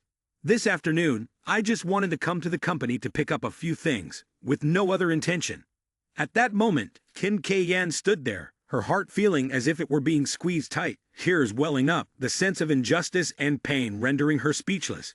Just as she was sinking in sorrow, the sound of high-heeled shoes echoed from a distance. Two female employees from the company, known for their knack for turning others' private matters into public gossip, walked by while chatting with mocking laughter. "Hey, did you hear? That CEO Kim gal. Anyone could be her husband. All her scandals are out now." She continued, "Haha, last time she even planned to fire me, and now it's all over for her." The other person was no less notorious for being the office gossip monger, chiming in while exaggerating. "Xiao Ju, I heard she got promoted thanks to her excellent speaking skills. It's probably not just her words, but other talents too. Truly, while pretending to be a leader on the outside, she's a courtesan on the inside. Haha. Yet she still acts so noble. Being a courtesan and wanting to build a shrine. What a nauseating thought. Chairman Lim and CEO Yu are coming. This time, she's definitely getting kicked off her general manager throne. The two continued to walk and laugh, unaware that every word they uttered was stabbing right into Qin Keiyan's heart. She stood there, stiff as a statue, eyes wide open, but her gaze hollow. Her heart had already been severely wounded by Jin Jiamu, and now it felt like it was being torn apart further by the mockery and sarcasm from her colleagues. It's truly laughable. No self-respect at all. I used to be the queen of Star Group, but now I feel like a fish thrown out of water, with no one bothering to look anymore. Surely Park Jimin cannot accept this either. He will kick me out. I have spent my entire life for the Jin family, and now that the Jin family is bankrupt, the young master no longer needs me. What reason do I have left to exist? Qin Keiyan thought, her mind filled with thousands of unanswered questions. To make matters worse, her nude pictures were plastered all over the four walls until there was no empty space left. And not only were they hastily posted, but they were glued with super strong 502 adhesive that couldn't be torn off easily. Each picture felt like a hammer striking hard against Qin Keiyan's self-esteem. The feeling of humiliation spread, making her feel smaller and more helpless than ever. Because of Qin Keiyan's stunning photos, Park Jimin immediately called for a shareholder meeting to discuss the emergency. However, the atmosphere here was truly suffocating, like the air in an exam room, so tense that everyone could feel the push of power in every glare directed at Qin Keiyan. People didn't bother to hide their disdain and animosity toward her, as if she were the cause of all the trouble. Qin Keiyan's nude images had now gone viral, becoming a hot trend in the office, and now everyone wanted her to leave. Not sure what will happen, but Qin Keiyan sat there in a daze, her face pale, her eyes lost. She had already prepared herself mentally to face the worst, even to the extent of bitterly mocking herself. For others, this is just a pointless gossip story for entertainment. But for me, it's a never-ending nightmare, a blow that perhaps I will never forget in my entire life. Now that some shareholders have voted to remove me, let them have their way. It has come to this point. I have no face left to continue being the general manager. Then suddenly, without a word, Park Jimin slammed a thick stack of photos down onto the table. His face was so furious that he could have set fire to everyone present without hesitation as he shouted loudly, "Today, who can give me an answer? What are you all doing? Just sitting here watching your general manager being smeared? What were you doing when that nude photo circulated everywhere?" Park Jimin angrily exclaimed. "Why is no one cleaning up? Why isn't anyone putting an end to the gossip in the company? Are you all still working, or are you fed up with life already? From now on, no one is allowed to discuss CEO Qin, and no one is allowed to speak ill of her behind her back. If anyone wants to, just pack your things and leave." Those pictures were clearly photoshopped to tarnish her image. Are you all blind? Can't you see that? At that moment, Qin Keiyan sat there, her eyes wide open, her face dazed as if she had just been struck by a jolt of electricity. Her heart pounded wildly. What is happening? Am I dreaming? Park Jimin is actually standing up for me. If it were young master, would he stand up for me? No, definitely not. He would surely abandon me to fend for myself. He might even be willing to use me as a shield in the company's battlefield. At this moment, Qin Keiyan suddenly realized something. Why is Yu Ling Shuang able to be absolutely loyal to Park Jimin? Even though she knows he possesses a profound and intricate mindset, she still cannot help but feel a spark of emotion, no matter how deep or sophisticated Park Jimin is. Meanwhile, Park Jimin was still angry, continuing to shout, "Within 3 days, erase all the negative information online about Qin Keiyan for me. If you can't do it, get out of the company for me. Qin CEO remains your general manager. If anyone dares to disagree, I will stand up to protect her. Anyone who dares to touch her, I will fire you all." When Park Jimin finished speaking, everyone in the room looked like they were at a funeral, unsure whether to cry or laugh. They all sat rigidly, partly out of fear, and partly feeling a bit dazed, not understanding what was happening. Even though they wanted to ask something, no one dared to speak. Without comparison, there would be no harm. Because of this reason, Qin Keiyan particularly felt a kind of indescribable emotion, a mixture of guilt and gratitude. So not everyone is like Jin Mu. Park Jimin isn't so bad after all. He can still stand up to protect others. Furthermore, even knowing I'm Jin Mu's person, he still did this for me. At that moment, Kim K-yan felt a ray of light piercing through her heart. It wasn't a sparkling pink light, but the warm glow of someone trying to shield her from this cruel world. The feeling of being turned against by the entire world, cornered, faded away, replaced by something new, strange, and profoundly moving. System notification. Kim K-yan. Affection level increased by 100, current affection level.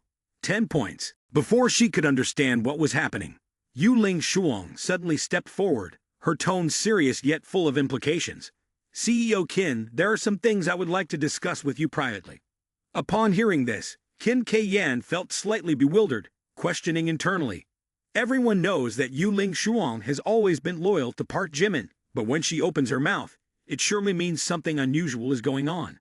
In the quiet office, Qin K-yan and Yu Ling Shuang sat facing each other, their gazes seeming to pierce through one another.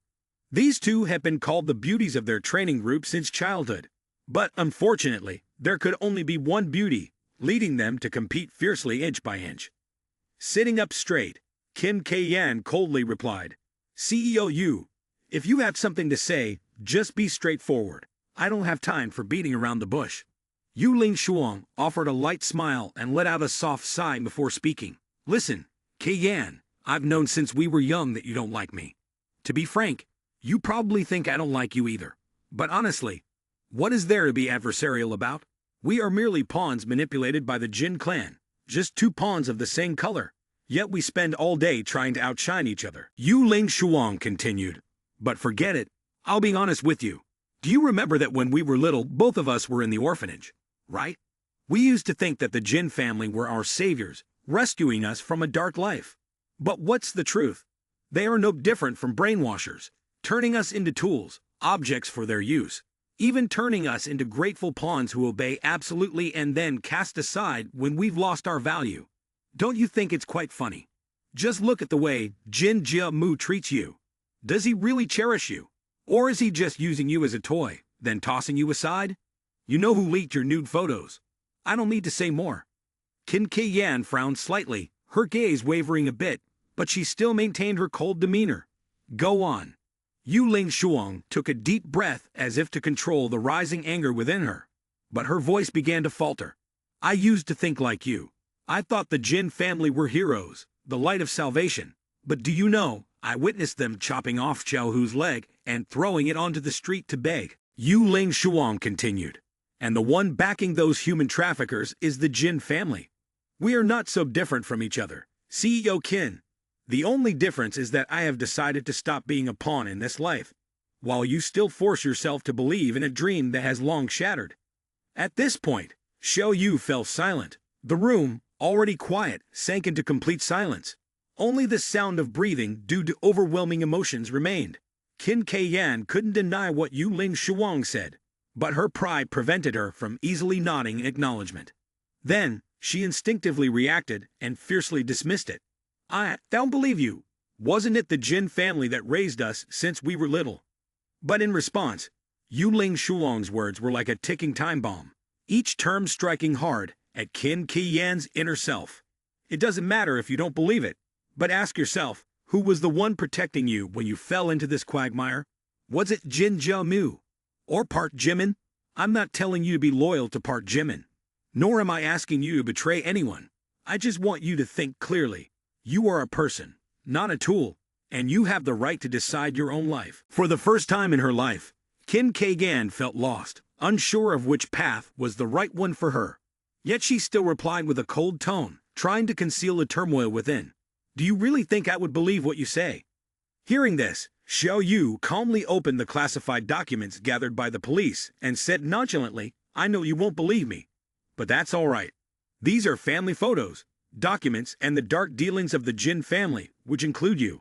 Feel free to verify.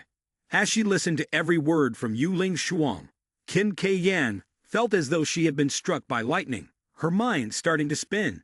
She trembled as she took the files from the table, her eyes skimming over each line as if they were daggers cutting into her heart. Kim K-yan, whose real name is Kim Chao-yu, originally from Chain, Hunan. She had a complete family with parents and both sets of grandparents, but at the age of 3, she was lured and sold by human traffickers, moving from place to place. At 7, the Jin family took her in. And what you don't know is that you were supposed to be a genuine rich girl, but your parents fell apart searching for you. Yu Ling Shuang paused for a moment, allowing Qin K Yan to digest the shock before continuing. Your mother, because she lost you, was blamed by the entire family. She lived in torment and 10 years ago succumbed to severe mental illness, taking her own life by cutting her wrists. What about your father? He roamed the country on an old motorcycle, searching for you to the point of exhaustion until he passed away. Do you see? The entire family's happiness collapsed solely because of a human trafficking case. When she saw Qin K Yan turning another page of the dossier, Yu Ling Shuang continued. It's clearly stated here, the Jin family, a wealthy family, and all those traffickers have no shortage of shady financial transactions. Each time they transfer money, there's another girl like you whose life is shattered, and the families of those girls are also destroyed. Now ask yourself again, did the Jin family really save you? Or did they just keep you to cover up their numerous crimes? The final words of Yu Ling Shuang seemed to seal the statement, confirming its completion. Qin K Yan stared at the stack of documents, her face pale as if the blood had been drained from her body. But it did not stop there. Yu Ling Shuang smirked, her tone a mix of sympathy and mockery. Do you know why all your family's questions have been kept hidden by the Jin family since you were young? Have you ever considered that you were picked up just when they needed a new batch of manpower? It's not a coincidence, Qin CEO. You have lived your whole life for a colossal lie. At that moment, Qin K Yan screamed like a wounded beast, tears streaming down her face like rain. It can't be. This isn't true. This is a fabrication. You are lying to me. After screaming, a bitter yet helpless feeling surged within her. It turned out that the person she had been utterly devoted to, the person she had placed all of her trust in, not only did not save her life, but was also the reason she had become a part of this endless cycle of crime. At the same time, Jin Jiamu held his phone in his hand, reading the long message from Qin K Yan while his head spun. The content was clearly detailed, explaining minute by minute why she was late, why she didn't show up in time, and why there was further chaos. But in Jin Jiamu's heart, there was still something nagging at him. He immediately called the butler and instructed, Mr. Sun, please call someone to check the reason we were raided by the police. Instantly, Mr. Sun called Zhao Young Master, who had the ability to extract information from anywhere. The call lasted only a few minutes, but the information received made Jin Jiamu feel a twinge of guilt. Young Master, Zhao Young Master, on the other end, said that last night's incident had nothing to do with Secretary Qin. It was merely blocked off because the police had just caught a group of smugglers. That's all. This smuggling group made quite a ruckus, which is why so many police gathered. It seems that Secretary Qin was really wrong this time. Jin Jiamu sat there, feeling a mix of embarrassment and irritation rise within him. So I wrongfully posted her nude photos online. But very soon, Jin Jiamu's feeling of guilt was crushed by a pile of other chaotic thoughts. He picked up his phone and scrolled through every line of the messages that Qin K Yan had sent the night before, feeling as if he were reading an endless essay. Then, why didn't Qin K Yan report to the police? Could it be that she is still loyal to me? She even mentioned being stuck at the company because Park Jimin was playing tricks, and she brought up wanting to follow me to Nation M at all costs. Can I trust her? Thinking about this, Jin Jiamu stared at his phone, his thoughts tangled. He began to realize, my cool head seems to have hurt the only person still loyal to me. Then, Jin Jiamu told himself, but there's no other way. If I go comfort Kid K Yan now, will she be willing to let it go? Girls, when they are angry, don't expect them to lose their reason. After a while of contemplation, Jin Jiamu decided to send 3 quick appeasing messages. K Yan, I was wrong. I shouldn't have doubted you, nor should I have let this happen. I know you have always been loyal to the Jin family. It was my misunderstanding. You can blame me, but please don't give up on the Jin family because of it. He continued, I assure you that I will immediately handle those negative rumors, erasing everything related to your image. I only hope that you can forgive me. To be more certain, he drafted another message. Just tell me what you want. As long as you forgive me, I will definitely comply. Meanwhile, Qin K Yan was lamenting her fate, her eyes full of despair. Isn't it ridiculous? They play the role of the good guys, rescuing orphans, while I am the one who has contributed to sending those orphans into the hands of traffickers. What have I done? I have been blind all these years, wholeheartedly loyal to the one who destroyed my family. I have betrayed my own parents. What was I doing this for? But before she could lament for long, her phone buzzed. She glanced at the screen, immediately feeling irritated. You want me to forgive you? It won't be that easy, young master. Right, this isn't the time for self-pity. The Jin family deceived me, turned me into a pawn. But now, I don't need to be a pawn anymore. I will kick them into the abyss and start over. This time, I will live for myself. Kim Kae-yeon thought. Moreover, I understand clearly that I am not only an important pawn, but also the bearer of too many deadly secrets of the Jin family. If I turn my back on them, everything would be like throwing both clans into the abyss myself. That's why Jin Jae-moo had to lower himself to apologize to me. It's not just an act of mending relationships, but also a matter of the survival of the Jin family. But the Jin family has destroyed my family. Now it's time for them to pay back 100-fold for their actions. Jin Jae-moo thought he was the center of the universe, but after 20 minutes, he received only a message that was extremely brief. Get lost. After reading it, Jin Jae-moo felt as if he had been struck by lightning. A wave of emotions surged over him, from surprise and anger to disbelief. Is this really Kim Kae-yeon, someone I once considered my favorite toy? Now she dares to respond to me in the most insolent tone possible. Fine then, this bitch, she actually has the audacity to tell me to get lost. Who does she think she is? A pawn of the Jin family, daring to sit on my head. At this moment, Kim Kae-yeon had decided to turn against her master and stood before Yuling Shuang, a cold smirk on her lips. In my life, the most important things are three: trust, love, and bank passwords. Unfortunately, Jin Jae-moo gave me the first two, but forgot the last one, didn't hide it well enough. I also know why you and Chairman Lin repeatedly protect me. It's not because I'm beautiful, but because you want to get your hands on that pile of shocking crimes of the Jin family, right? Without giving Yuling Shuang a chance to respond, Kim Kae-yeon revealed everything. Tax evasion, tax disclosure, money laundering, bribing officials, and all kinds of smuggling at the port. Jin Jae-moo has been playing these games for a long time. Wang Meng almost fell victim to Du Chui's schemes. And that was also due to Jin Jae-moo pulling the strings behind the scenes. Not to mention, he secretly embezzled over 70 billion from Star Group and also took 30 billion from you, combining to a neat 100 billion. 90% of that money is already in foreign accounts. Does he really think changing the password will allow him to outsmart me? He is terribly mistaken.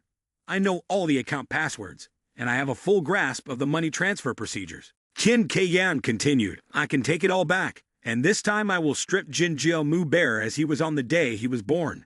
Yuling Shuang stood frozen, listening to these words, feeling as if her entire world was turning upside down. I used to think I understood every dirty corner of Jin Jae-moo, but it turns out that was just the tip of the iceberg. Moreover, Jin Jae-moo is currently on a flight to Nation M. By the time he finds out, he will only know how to cry. A day later, across the ocean, Jin Jae-moo had just landed in Nation M, thinking he could start anew and rebuild his life. Little did he know, standing alone in a foreign supermarket, there was nowhere left for him to hide his face. A pile of bank cards that once seemed like treasured talismans now felt like useless pieces of plastic, emitting the familiar sound. Clink, clink, clink. Payment failed. Sorry, sir, insufficient funds. Jin Jae-moo was startled upon hearing this. Maybe I remembered it wrong. Let me try another card. The second card was also declined. The server stood there, their expression shifting from patient to pitying, one hand holding the card reader while the other spoke with annoyance. Sir, perhaps you need to contact your bank. Jin Jae-moo picked up the card to check it, starting to sweat. Impossible. Maybe this card hasn't been used for a long time. Let me try another one. Jin Jae-moo put away the aluminum card, and then took out the black Switzerland card, a family heirloom symbolizing financial power. This time, there's no need to say much. This card of mine has billions of dollars left, don't joke around. But life is not like a dream. Click, click, click, payment failed. The employee smiled awkwardly. Sir, this card of yours has been locked. Hello. Jin Jae-moo stood frozen for 5 seconds. Locked. Locked what? The cold expression he had just now began to bead with sweat. One faulty card could be a mistake, but two cards taking a vacation clearly indicates something is wrong. He flusteredly pulled out a pile of cards, and this time, confidently threw them onto the counter. Take this pile of cards and swipe them hard. Let's see if you dare to refuse my payment. Payment failed, payment failed. Swiping 10 cards at once, all of them displayed that haunting line. At this point, the employee was visibly losing patience, but still responded politely. However, this time, the words that came out pierced through Jin Young Master's self-esteem like a dagger. These cards of yours do not have sufficient limit, sir. Faced with this absurd situation, Jin Jiamu's mood could only be described with 4 words. His mind was as chaotic as a demon. He stood there in a daze, his face turning from red to white, and from white to a state that looked drained of blood. It can't be. Are you kidding me? Where's the 90 billion in working capital? The money that I once proudly thought was enough to buy an entire island is now gone without a trace. Seeing the almost tearful expression of young Master Jin, the butler stepped forward and asked, "Young Master, what happened that has you looking a bit off your game?" In his confusion, Jin Jiamu could only hastily retort, "My car has a problem. You need to pay for me right now." To the butler, this was merely a trivial matter akin to buying a bunch of vegetables at the market. He always had plenty of cash on hand. A stack of thick dollar bills, each still smelling of fresh ink, was ready to bail out the young master from this system error. Just when he thought everything was under control, another scene unfolded that made Jin Jiamu want to die on the spot. Several shiny supercars, dazzling in color, their engines roaring, appeared in front of the supermarket. Accompanying this were 2 elegantly mannered car dealers. "Young Master, we have ordered 2 Rolls-Royce and 3 Bentleys as per your request. Here are all the vehicle documents. Please check them." The words of the representative struck Jin Jiamu like a slap in the face, further diminishing what little confidence he had left. To make matters worse, the representative spoke while respectfully holding out the card reader towards Jin Jiamu, implying, "Please take a look and swipe your card to make the payment." Looking at the 5 magnificent supercars, plus the card reader, Jin Jiamu only wanted to hide in the ground. "Oh my goodness, my young master facade has surely been shattered. I just wanted to maintain a bit of dignity when I go to Nation M. Now it feels like I'm vlogging about going from a wealthy lifestyle to poverty." However, Jin Jiamu thought it might be an issue with the card and tried to maintain his composure. "Wait a moment. Let me make a call first." Saying that, Jin Jiamu stepped aside, clearly frustrated as he pulled out his phone. "I'm really pissed off now. I need to figure this out. Hello, how on earth did 90 billion in my account just vanish without a single warning, without so much as a goodbye? This feeling is no different than being stabbed in the back without knowing who's holding the knife." After that, Jin Jiamu dialed all the numbers one by one, starting the campaign to trace the whereabouts of 90 billion. First, he called Switzerland Bank, Citibank, and Morgan. These 3 powerful banks held the most money. Next were Regretful Wind, Mitsubishi, and the Royal Bank of Scotland. He thoroughly scanned the customer service lines of all the banks where he had ever deposited money, but each one responded with an excruciatingly painful tone. "Mister, your funds have been transferred." Thus, the 90 billion in his account had vanished without a trace. But what infuriated him even more was that every transfer transaction occurred extremely methodically, officially going through rigorous identity verification steps. Each time the bank employee said, "This transaction has been accurately verified from the customer's side." Hearing those words made Jin Jiamu furious to the point of fainting. "Which customer? I didn't consent to anything. How can you say it has been verified? Are you joking with me?" Despair reached its peak when the bank coldly added, "Even if you provide sufficient evidence, the recovery of this amount remains uncertain as it requires many complex legal procedures." Jin Jiamu, upon hearing this, felt like banging his head against the wall. "I never expected that this trip to Nation M would not only fail to showcase my status, but also cause me to lose all my assets in the blink of an eye. And now what? Not only do I have no money to spend, but proving that the money was mine has become a tough problem. Life is indeed not as dreamy as expected, but rather a nightmare complete with accessories." The butler, noticing the lengthy silence, gently reminded him, though his tone carried a hint of urgency. "Young master, why don't you set aside the phone for now and finish the paperwork first? The dealership has informed us that the deposits for those supercars haven't been paid yet. Jin Jiamu took a deep breath, his face filled with rage. It must be that bitch Kim K-Yan scheming against me. She knows all my information, and is familiar with all my tricks. What if I change my password? She knows my mother's birthday by heart. I used the same password across all my bank accounts. She's aware of that too. If it's not her, then who else could have done this? The butler, listening from the side, was overwhelmed with complex emotions, unsure whether to feel sad or amused. Young master, for such major transactions, didn't your phone receive any notifications? It was just a simple question that Jin Jiamu heard, and suddenly he felt a chill run down his spine. He hesitated to answer in anger. It's because I threw my mobile phone with the notification into the sea. Upon hearing this, Mr. Sun almost spat blood, feeling, perhaps in my life I have served quite a few wealthy people, but someone as rich and with an extraterrestrial thought process like young Master Jin is definitely rare. But he still suppressed his anger and asked, "Young Master, you still have 10 billion, but most of it is in fixed assets and domestic company shares. Now there's no choice but to go back home to request a money transfer here. We need to solve the difficulties first." Hearing this, Jin Jiamu angrily pulled Mr. Sun's collar and shouted, "Are you telling me to go back home to get caught?" This morning, the bank sealed all the company's accounts.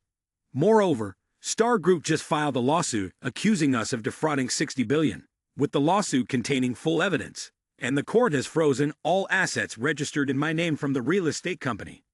Go back home.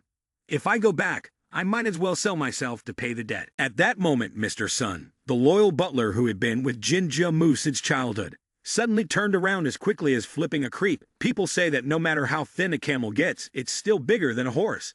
But now that the Jin family has just collapsed, Jin Jiamu doesn't have a single dime left, so what right do you have to order me around anymore? Instantly, all the years of being wrongfully beaten back came rushing to him, and Mr. Sun didn't hesitate to deliver a heavy slap to Jin Jiamu's face, followed by a torrent of anger from Mr. Sun. I've put up with you since we were children. Do you think you're still my Yuan, the mighty Jin Young Master as before? Young Master, wake up. If it weren't for the fact that you once owned 100 billion assets, would I have the time to follow you here? Now, what do you have left? A lost dog, penniless, not even a cent to your name, and you still want me to follow you. After saying that, Mr. Sun waved his hand and shouted to the group of bodyguards, "Let's go, brothers, there's nothing more to do." Seeing this scene, Jin Jiamu panicked and shouted, "Turn back, I'm telling you all to turn back." But no matter how loudly he yelled, those people still left him behind, leaving him alone in the land of M without a penny to his name. In the end, Jin Jiamu chased after them, clinging to Mr. Sun's leg, desperately trying to plead, "Mr. Sun, you watched me grow up. Now that I'm in trouble, you must help me. So what if my assets in the country are frozen? I still have a mansion worth over 100 million here. Besides, the Jin family cannot just collapse so easily." Mr. Sun raised an eyebrow and laughed as if he had heard a joke. "That mansion belongs to you." "Wrong, young master. You should be clear about whose name that mansion is registered under." "My name. When you came here to buy it, who was the name on the title? What else do you have left?" Jin Jiamu was bewildered, frozen for a few seconds, and he shouted in anger, "Old man bastard, how dare you talk to me like that?" But all he received in response was a sneer full of disdain from Mr. Sun, who, without bothering to argue, unexpectedly reached out to grab Jin Jiamu by the collar and lifted him up as if he were a weak little cat. Do you think you are someone? A washed-up young master, not a dime left in your pocket, and yet you dare to dream of others giving you money. Dream less. I don't want to live under your control." After saying this, Mr. Sun waved his hand to signal, and, accompanied by his bodyguards, left without a hint of regret. The bodyguards, who only knew how to follow the orders of whoever was paying, didn't even bother to look back, leaving Jin Jiamu standing alone in the middle of Nation M's road, watching with a broken heart. In this ultimate moment of humiliation, Jin Jiamu asked himself, "Where did I go wrong in my life to be crushed by the world like this? No money, no home, no friends, no one to turn to." However, young Master Jin is not someone easily defeated. He puts his glasses back on and starts formulating grand plans for revenge in his mind. "Very well, Kim K-Gan, Mr. Sun, remember this. Today I have been humiliated by you, But one day I will return the favor 100-fold, forcing you to kneel and beg for mercy. I have been educated from a young age to become a superior being, not the lowly person that you mock. My thinking, vision, and talent far exceed yours. Standing in the middle of the street with an empty stomach and a mind full of revenge schemes, Jin Jiamu suddenly glanced at his wrist and discovered that he still had one trump card left, a limited edition Patek Philippe watch. This is not an ordinary watch, it's the kind that wealthy collectors would fight over as if it's concert tickets for their idol. Its value is measured in millions of dollars. He let out a sigh of relief, telling himself, with a mind brimming with fighting spirit, that there was finally a glimmer of light at the end of the tunnel. Pawning this watch and exchanging it for a few $100,000 is definitely within reach. Thinking of this, he walked on while beginning to sketch a temporarily stable vision in Nation N, staying away from home to avoid the colossal debt of 50 billion waiting in the wings. Reviving is just a matter of time. With my talent, vision, and thinking, those like Kim K-Yan or Mr. Sun are just trash on the road to success. I will prove that, as long as I have the opportunity, I will rise up powerfully again. With a growling stomach and legs weary from walking all day, Jin Jiamu headed to a night market to find someone to pawn his watch. He guessed the watch, which is worth at least $800,000, should be able to be pawned for at least $500,000. However, life was never as dreamy as imagined, and the night market was not a place for fantasies. In places like this, several loan sharks were not in short supply. These men looked at the watch and then at Jin Jiamu from head to toe. In their eyes, Jin Jiamu was not a refined young master, but merely a lost soul, dry and desperate. The gang leader pressed a gun against him and calmly uttered a phrase, "Do you want money or your life?" Upon hearing this, Jin Jiamu almost fainted, his insides twisting. Please, everyone calm down. I only need a little money. This is a limited edition watch, worth at least $800,000. I just need you to give me $500,000 up front, and I will come back to get the rest later. But the next words from the gang leader left Jin Jiamu speechless, his mouth agape and unable to utter a single word.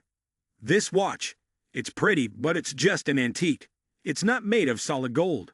This is only worth $10,000. Hearing this, Jin Jiamu had no choice but to swallow his bitterness. Is this a pawn, or a robbery?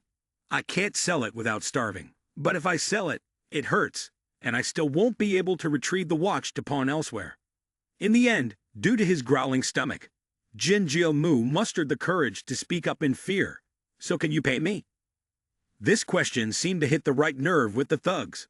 The whole group's eyes widened, and a fierce aura rose around them. Baby, if you want the money, you have to endure a little pain. Upon hearing this, Jin Jiamu couldn't help but feel his hair stand on end, and he yelled, "Please, don't. Save me. Don't come any closer." In the darkness, the tragic screams of Jin Jiamu mingled with the cold wind, especially when three burly men were taking care of him so carefully. What more could one ask for? After a while of beating and having their fun, they tossed some money at Jin Jiamu as agreed and left. "Haha, here's your money. It's been a long time since we could beat someone up like this. Remember, if you have any good goods next time, bring them to us." Lying on the freezing cold ground, Jin Jiamu was in pain, shivering, and filled with resentment towards life. But despite the wave of pain crashing over him from head to toe, he clutched the still warm stack of money in his hands, his eyes wide open, teeth clenched, his mouth hissing each word, as if swearing to the heavens. "You narrow-minded bastards, just wait. One day you will have to kneel down and regret it. Right now it may be a bit difficult, but it's only temporary. This Jin Jiamu will soon rise again, creating chaos in the entire world." At this moment in Nation H, Park Jimin was conversing with Lee Woo-suk. "I won't beat around the bush anymore. Recently, the school leaders held a meeting. After reviewing your academic progress and outstanding achievements, along with your significant contributions to the economic development of the province, top universities such as Huaqiang, Yanqing, Fushan, Zhejiang, and Wuhan have all concurrently extended special invitations for you to become a research student." After hearing this, Park Jimin thought for a moment, and then nodded. "All right then, it's just putting a name up there. Not a big deal." Just when he thought it was the end, Mr. Lee cleared his throat and continued. "Oh, there's one more thing, Park Jimin. This statement made him a bit anxious, and he asked, "Is there something else? Is there an additional benefit?" Mr. Lee chuckled and said, "This is it, Park Jimin. No, this will probably be the last time I call you Park Jimin. I have decided to resign from my position as an advisor at the university." Park Jimin was a bit taken aback. "Huh, how can you resign like that, teacher?" But inside, he felt relieved, thinking that Mr. Lee was about to assign more homework. Lee Woo-seok continued, his voice powerful, as though he was about to start a revolution. "Recently, Charity Fund C has been expanding, with investment projects pouring in continuously. 10 top 3 hospitals in the province have simultaneously broken ground, along with several school projects as well. Chairman Suk-won has decided to send me to test my strength as the principal of a new school. Juggling the charity fund and being a tutor, I truly can't keep up anymore. From now on, I have to call you boss." Upon hearing that, Park Jimin was surprised. A principal, cool huh? Even if it's just the principal of a private school. This position is clearly a lot cooler than that of a tutor. Who wouldn't want to soar high and reach further? People have the right to pursue new heights while water naturally flows downwards. What could be wrong with that? Besides, Mr. Lee is not just any principal. He is the one in charge of running a school under the largest charity fund in the province. Who knows, in the future, he might be managing hundreds of schools at once, becoming the kingpin of education. Then Park Jimin chuckled and concluded with a sentence. "So from now on, I have to call you Principal Lee." Mr. Lee immediately laughed heartily. "Oh, boss, don't call me that. Principal Lee sounds rather dangerous. By the way, regarding the graduate program, our school doesn't actually have any special selections to send students to top schools. This is a super special case. A direct invitation from Hua King, Yenqing, and Fushan. To be honest, I think President Lim, someone like you, should not settle for just a bachelor's degree. It wouldn't hurt to pursue graduate studies as well." Upon hearing this, Park Jimin pondered for a moment and felt it made sense. Yeah, it's just a title. It doesn't cost anything. Besides, being sent to study at these top schools is pretty good. Out there, how many students are studying day and night, to the point of going bald, eating instant noodles to cram for graduate exams? Yet they might not even get accepted. Meanwhile, I skip classes a lot, my grades are poor, and yet you all want to send me to graduate school. This is really unfair. Park Jimin sat thoughtfully for 5 seconds, and then decided, "Mr. Lee, I choose Yenqing University. One is that Yenqing and Hua King are renowned as the unchallengeable leaders in academia, becoming the ultimate goal of countless students who study until their hair turns gray. The second is that the talent search program is about to be held right in the capital. I'm thinking of pursuing my master's degree in this field. If I'm going to do it, it should be convenient. Otherwise, who has the time to run back and forth?" Lee Woo-seok, upon hearing this, couldn't help but think in a skewed manner, but he thought it was spot on. Chairman Lim is loudly calling for actor recruitment, but I suspect he's actually recruiting a harem. Men, after all, can't help but understand each other. Let's be frank about it. At the same time, in Manhwa, a highly sensitive dossier was handed directly to the police. This dossier was precisely a strike that left the Jin family no time to catch a breath, and without meaning to ask, one would already know it was Kim K-yan exacting revenge. Inside it detailed line by line everything from tax evasion to money laundering to bribery, a full combo exposing their wrongdoings. One by one, the details emerged chillingly clear. The date, the place, the people involved, the amounts given, and the methods of bribery. It was more meticulous than the love diaries of the cunning. As a result, once the files were released, Ma Yuan fell into a state of utter despair, with nothing left to lose. Over 100 high-profile figures were under investigation. The entire power circle of the city was appended, and the reallocation was akin to demolishing and rebuilding from scratch. As for the Jin family tycoons, this time it was an irreversible downfall. Farewell to the Jin dynasty. Meanwhile, across the ocean at the dark web headquarters, a group of tense-looking individuals gathered to report the situation. "Mr. X, after several days of investigation, we have confirmed that Park Jimin left Las Vegas several days ago. He couldn't care less about Jung Hoseok's fate. Now he has comfortably returned to Manhwa in Nation Age. It is evident that we miscalculated from the beginning, thinking he would rush here to save the man." After hearing this, Mr. X angrily slammed his hand on the table, clenching his jaw. Damn it, this guy is really cunning. mobilizing hundreds of hired men to keep watch for several days. And for what? He straight up fled back home without a care, just like a turtle retreating its head. The one just reporting cleared his throat and asked further, though sweat was already beading on his forehead. So what about Jung Hoseok? How should we handle him? Keeping him is pointless. Or should we just kill him quickly? As soon as he finished speaking, Mr. X immediately interjected with a calculated tone. No, do you think he doesn't care by choosing to abandon us? He didn't show up because he anticipated our careful arrangements. Any move would lead to his death. This guy clearly understands that his life is more important, which is why he chose to retreat. But that doesn't mean he genuinely doesn't care about that girl. Killing Jung Hoseok now would be the same as giving him a free pass. He wouldn't bother coming back at all. Dr. Iyer, sitting next to him, nodded in agreement, stroking his chin as he expressed his concurrence. Mr. X is right. We should keep her. Who knows, she might prove useful in the future. He continued, if Park Jimin really doesn't care anymore, then it's simple. Just throw her into the genetic modification experiment.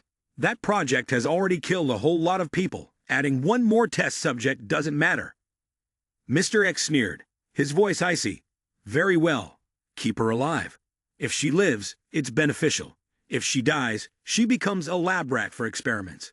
Oh, Park Jimin, do you really think running back to your home country will save you? Just wait and see. The fun has just begun. When the topic of genetic modification came up, everyone in the room suddenly shuddered as if a cold wind had blown through their necks. This project was initiated over a decade ago, reportedly funded by a combination of the dark web and 3 major tycoons. The amount of money poured into it can only be counted in $100 billion. But in the end, everyone is sitting idle because there hasn't been a single breakthrough. To put it bluntly, out of 1,000 experiments, 999 went back to their ancestors. Only one person survived, and we don't know whether to call that luck or steel nerves. Wanting to use this to create super soldiers to dominate the world. Sorry, but that's more like dreaming during the day. A henchman chuckled derisively and spoke up. That Park Jimin isn't coming to save the girl, Jung Hoseok. Fine, take her away and use her for genetic modification experiments. Trash should be utilized to the fullest. Who knows, she might turn out to be that 1 in 1,000 chance. Another henchman grimaced and asked, so what are we going to do next? Are we just going to let that guy for Nation H roam around freely like we didn't see him? Mr. X stroked his chin with a sneer, his gravelly voice resonating. I've already thought this through. Based on news from End of Days Reincarnation, the world's top assassin, Park Jimin is planning to invest in a new game show. It's called Talent Search, and End of Days Reincarnation intends to hide itself in Nation H, posing as a contestant in this show. With her abilities and tenacity, winning the championship is just a matter of time. At that point, being an artist under Park Jimin's label will be nothing more than a legitimate way to get close to him. When that happens, wanting to ambush him in a moment of carelessness, steal top-secret databases, or even pry into the mysteries of his mutation will all be within our grasp. He continued, it must be emphasized that End of Days Reincarnation is not some amateur playing around. She has been out for just 3 years, but has flawlessly handled over 1,008 5-star missions. Each as difficult as taking college entrance exams without a pen. Her failure rate is 0%. She has never lost even once. Since her sudden appearance 3 years ago, End of Days Reincarnation has quickly climbed straight to the top of the global assassin rankings, claiming the #1 position.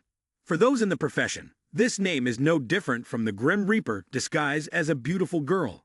Beautiful, yes, but touch her, and you'll die instantly. Time has flown by, and in just half a month, the preliminary round opened for only 1 day, and the number of participants has surpassed 100,000. Talking about the prizes is unnecessary. They are all supercars, villas, who wouldn't have their hearts racing. But Park Jimin's scoring criteria are quite peculiar. The first obstacle measures height and weight.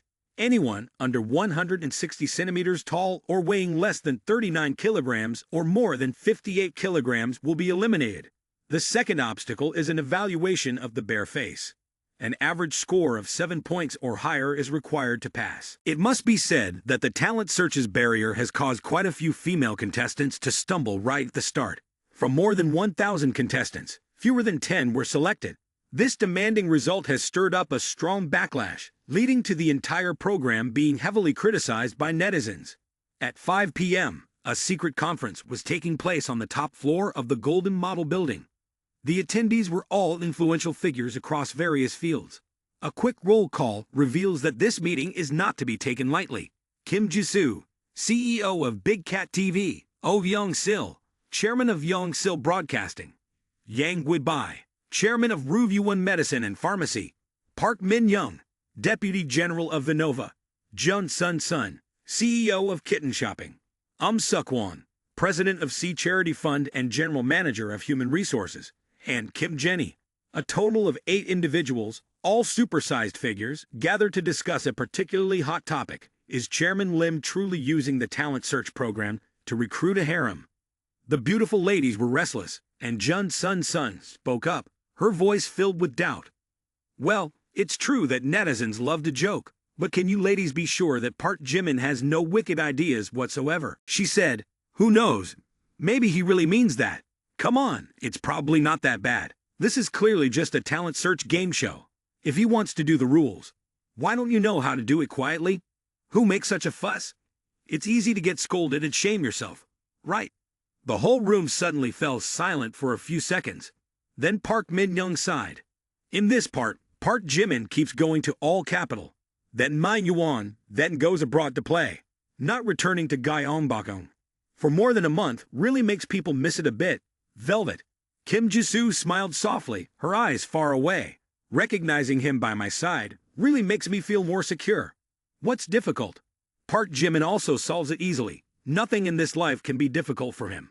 People, if I had money like him, my harem would be as big as the army by now. But he's different. He knows how to control himself. It's easy to control himself. And that makes me even more difficult liking him more and more. Later, Kim Ji-soo, with her modest yet charming expression, suddenly turned to Oh Young-sil and asked, by the way, I heard that you're about to go to the city to serve as a master for the talent search, right? Oh Young-sil sighed and gave a crooked smile. That's true. But to be honest, I'm feeling really anxious inside. I'm just a newcomer, and I don't have any notable works yet. The only major film I acted in won't be released until next Lunar New Year. Now, going to work as a master for such a big program, the netizens might say that I don't deserve it. In the somewhat tense atmosphere, Park Min-young spoke up to comfort her. Well, whatever the netizens say, what matters is that Park Jimin chose you. That means he wants to give you an opportunity to promote the film that's about to be released. One day, you will prove your talent and win over the audience with a truly remarkable work. While Oh Young-sil nodded in apparent emotion, Suk-won suddenly had an idea. Young-sil, if I participate in the competition, could you open the back door for me? However, the one who was truly heartbroken, and with tears streaming down her face, was undoubtedly Yang Wi-bai, who had been harshly rejected. Now finally having the chance to speak, she exclaimed with excitement, Park Jimin, that guy is rotten to the core, a playboy with no sense of responsibility.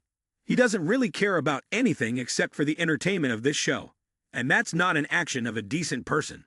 Whoever marries him will surely live a life filled with worry. I've made my decision. Tomorrow morning, I'm going to sign up for the competition. True to her word, Yang Wi-bai headed out with a determined anger that no one could stop. As soon as Yang Wi-bai finished speaking, the entire conference room seemed to freeze. Everyone stared wide-eyed at her. Participating, really? But before they could fully absorb Yang Wi-bai's determination, she boldly continued without a hint of worry. Who said that the CEO can't showcase their talents?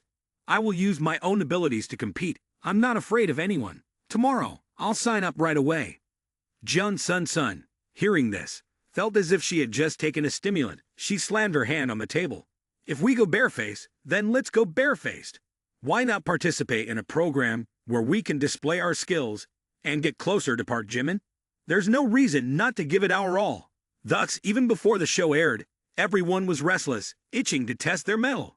Just be confident and give it a shot. If fate grants you something, accept it. And if not, take it by force. While some outspoken individuals boldly declared their intent, Kim Ji-soo quietly prepared for a surprising move. Even as a CEO, she still remembered her time as a streamer, standing naturally in front of the camera. As for Park Min-young, who always maintains a cold demeanor like a snowy mountain. She merely raised an eyebrow and said nothing. Who knows what she is contemplating in her mind? Even Kim Jenny, with the distance already between her and Park Jimin, now has the opportunity to showcase her talents on stage, perhaps gaining a few additional points in her favor. And Seok-won, there's no need to say much. If it weren't for his curiosity and love for challenges, he wouldn't have chosen such a physically demanding profession as a criminal police officer in the first place. Now with a game show like this, he wants to participate. With beautiful women competing and men eagerly watching, the story seems far from over. One undeniable truth is that not everyone joining the program is doing so to compete in talents. Many of the contestants have little interest in the spotlight. However, upon hearing rumors that this show is somehow connected to Chairman Lim's recruitment efforts, they immediately lined up to register. There's no need to hide their intentions. Their goals are crystal clear. They are directly aiming for Chairman Lim's heart. Among them are also prominent figures from the entertainment world and aristocracy. Lu Zhou, Shang Guanjing, Su Zhongyu, Gu Kamai. All of them are names not only renowned for their beauty, but also for their impressive backgrounds. If the first day was called lively, then the second day of casting was even more explosive. Beautiful girls from all over flocked in large numbers. Although the rules from the previous day's program had caused quite a few people to turn back due to their difficulty, just the number of live viewers has broken the 30 million mark, and the total viewership for the day could exceed 100 million. Truly a staggering figure. Competition is becoming increasingly intense, with each round featuring even more spectacular performances. However, what everyone is most eagerly anticipating is Park Jimin. No matter how heated the program is, or how many stunning girls appear, he remains completely silent. Outside a cafe, Kim Woo-song sat dejectedly, her face haggard as if she hadn't slept in a month. She was scrolling through the talent search livestream while sighing. "Have you run into Park Jimin lately, M. Han? I text him, but he never reads them. He doesn't go out the main door. He doesn't step through the inner gate. Always busy, busy, busy. What kind of work could be so demanding? Or has he just gone into hiding from the world?" Dai-Han simply shook her head in sympathy. "Yeah, I haven't seen him either. Last time I called, he said he was busy with something and it wasn't convenient to meet." But just as Dai-Han was saying this, she suddenly seemed to recall something. "Wait a minute, if I'm not mistaken, there's a good chance he's in secluded cultivation. And this might also be my fault." As soon as this was said, Kim Woo-song was taken aback as if he had just heard breaking news. Secluded cultivation. How could that be related to you? Dai-Han sighed, half seriously, half jokingly explaining. "Last time he transmitted 10 years of spiritual power to me, and now he's looking this week. He must be practicing again." Dai-Han's words left Kim Woo-song deeply hurt. "What? Park Jimin transmitted 10 years of spiritual power to you? Really?" Dai-Han nodded, her tone as if recounting an everyday story. "That's right, otherwise how could I have gotten rid of my picky eating and gotten stronger like a superhero? He even lent me to comprehend the spirit of heaven and earth." Kim Woo-song, with his nature of never letting unusual matters go, immediately began to theorize. Wait a minute, is transmitting power the same as energy transfer? No wonder he looked so weak and had to stay in bed after transferring 10 years of spiritual power. She thought to herself, "It's not fair. Why is he only transferring spiritual power to Dai-Han and not to me?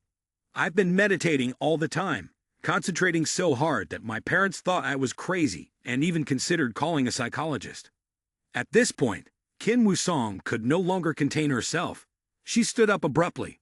"No way, he must be giving you preferential treatment, right? It's so obvious.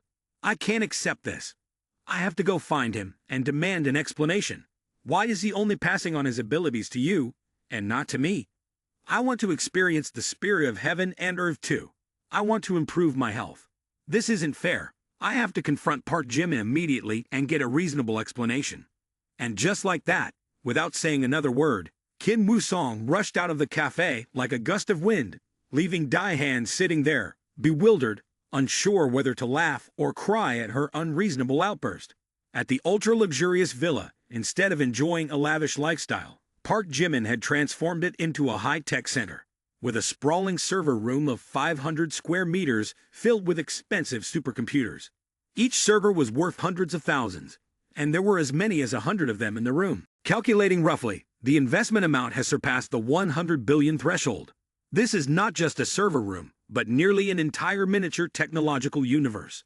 With the power of this system, Park Jimin has launched a series of hacking activities ranging from penetrating the security networks of nations to controlling over 1,000 satellites worldwide. Indeed, a CEO never fails to impress. However, Park Jimin's true goal is not to show off. It is all in service of a larger plan, to compile an artificial intelligence sequence. After a period of hard work, to the point where his beard had grown for half a month without the time to shave, the product he had been dedicated to was finally about to be born. Then, after 10 seconds of breathless anticipation, an image appeared on the screen. A girl, sculpted from jade and appearing to be about 10 years old, emerged with a vacant stare and a robotic cold voice. "Hello, just say the activation code. Activate the artificial intelligence sequence." Hearing this, Park Jimin did not hesitate and blurted out, 136,879. "What do you want to eat?" This strange phrase, whose inspiration was unknown, was understood by the computer, and the system responded, "Activation code verification successful." After passing the activation step, the screen displayed another request. Scan the owner's face, collect facial features and voice. Park Jimin, ignoring his dark circles and disheveled appearance from staying up late, obediently followed the instructions, opening his mouth, blinking, and turning his head like a robotic toy. Once the scanning was complete, the artificial intelligence continued to ask him to name it. Park Jimin thought for a few seconds, and then smiled, saying right away, "From now on, you will be called Wang Kai." This AI officially has a name, and Park Jimin calls it Wang Kai. It may sound a bit rustic, but as long as it aligns with Feng Shui, that's all that matters. Notably, the moment it opens its mouth, it comes off as somewhat silly. "Master has commanded. My name is officially confirmed. The naming process is complete, and I sincerely thank my master for choosing my name."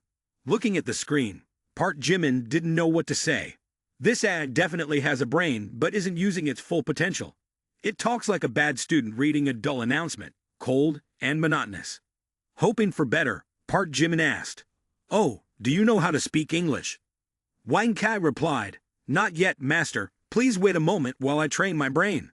The English dictionary has been downloaded, and I have completed my studies." "Wow, that was fast," Park Jimin exclaimed. Park Jimin remarked, "It was only 3 seconds." Wang Kai responded, "Yes, master, I'm fluent now." Not believing it, Park Jimin tried speaking a few sentences in English to test it out, and the result was as fluent as a teacher grading IELTS exams, but strangely enough, talking to it felt like messaging an automated boss. One side asking questions while the other side answers, nothing more. Park Jimin asked a super difficult question. "Hey Wang Kai, do you know anything about love?" Wang Kai replied, "I don't know, master." "All right, point 1. We're immediately out of the game." Park Jimin continued, switching to an easier question. "So do you know how in English, he, she, and it are expressed differently?" As soon as Wang Kai heard that, it immediately activated its error mode, responding, "Master, I can't answer that. Please rephrase your question." Looking at the AI he had spent so much time creating, Park Jimin found himself in a slight crisis. "Your ability to understand is really quite poor. I've spent so much money and time, and the result is an AI that learns quickly but lacks interest, is slow to catch on, and doesn't resemble a human even a bit, and to say it bluntly, it doesn't take offense at all. 1 word is dull. 2 words are way too dull. 3 words are exceedingly dull. It feels like raising a flawed virtual pet." While he was testing the AI he had poured his heart into creating, he suddenly heard the doorbell ring like an alarm. Ding dong. Ring ring. Ring ring. Park Jimin was annoyed. Being disturbed couldn't help but grumble. "Hemph, who is messing around at this hour?" After that, he checked the camera at the door. Oh look, standing right in front of the villa gate is Qin Wusong. A stunning beauty, with hair blowing in the wind, was ringing the doorbell, enthusiastically, as if playing a mini-game, pressing it faster and faster to get more rewards. "Huh, how does she know my house?" Still in a daze, just as he stepped out of the room, Wang Kai had already finished studying 1,000 novels ranging from pure romance to dark themes. The tone of the AI changed to a more pleasant, rhythmic voice. "Has my owner grown tired of me? That's so sad. Well, never mind, Wang Wang will try harder to improve. to make my owner proud. Hearing the AI's chatting mode, Park Jimin felt. It mumbles like a child being unfairly scolded by their parents, blaming itself. But out of courtesy, he quickly left his office to open the door, while responding with a long trail of disappointment. Wait, an AI mumbling like a human. That sounds weird. If anyone sees it, they'll probably think they've encountered a tech ghost or that it's having a meltdown. As soon as the door opened, Park Jimin left Kim Woo-song, astonished and amazed. Good heavens, Park Jimin, what happened to you? The image before her was of a young man who looked more than just broken, with messy hair, a haggard face, sporting untrimmed facial hair, and panda-like eyes that made him look like he had just gone through a non-stop 72-hour gaming marathon at an internet cafe. Kim Woo-song stood frozen, wondering, could this really be the handsome Park Jimin from before, or a faulty version sent by mistake? Yet, despite his disheveled appearance, Kim Woo-song felt an oddly captivating quality in Park Jimin. I couldn't take my eyes off his wariness, yet somehow humorous charm. Looking at him, I felt as if he carried countless untold life stories within him. His face bore the traces of hardship, and his distant gaze seemed to see through the universe itself. But amid the signs of time's toll, he still retained a certain indescribable charm. In summary, this was a vivid definition of what people call an attractive mess, but with a magnetic pull. Indeed, once love struck, even flaws turned into endearing qualities. Upon entering the house, Kim Woo-song straightforwardly asked, "Are you heartbroken or something? You look like a zombie." Park Jimin nearly choked on his words after hearing that. Heartbroken? What do you mean heartbroken? I don't even have a girlfriend. What would I be heartbroken about? Stop saying things that are so irritating. Hearing him say he had no girlfriend made Kim Woo-song's heart bloom with joy. But she kept a natural expression on her face. After sensing that the opportunity had come, she said something that Park Jimin thought he misheard. "You don't have a girlfriend. Then how about I be your girlfriend?" Park Jimin looked straight at her and asked, "Wait, are you serious or just joking?" But instead of giving a vague or playful reply, Kim Woo-song decided to express her true feelings. "I'm serious, of course.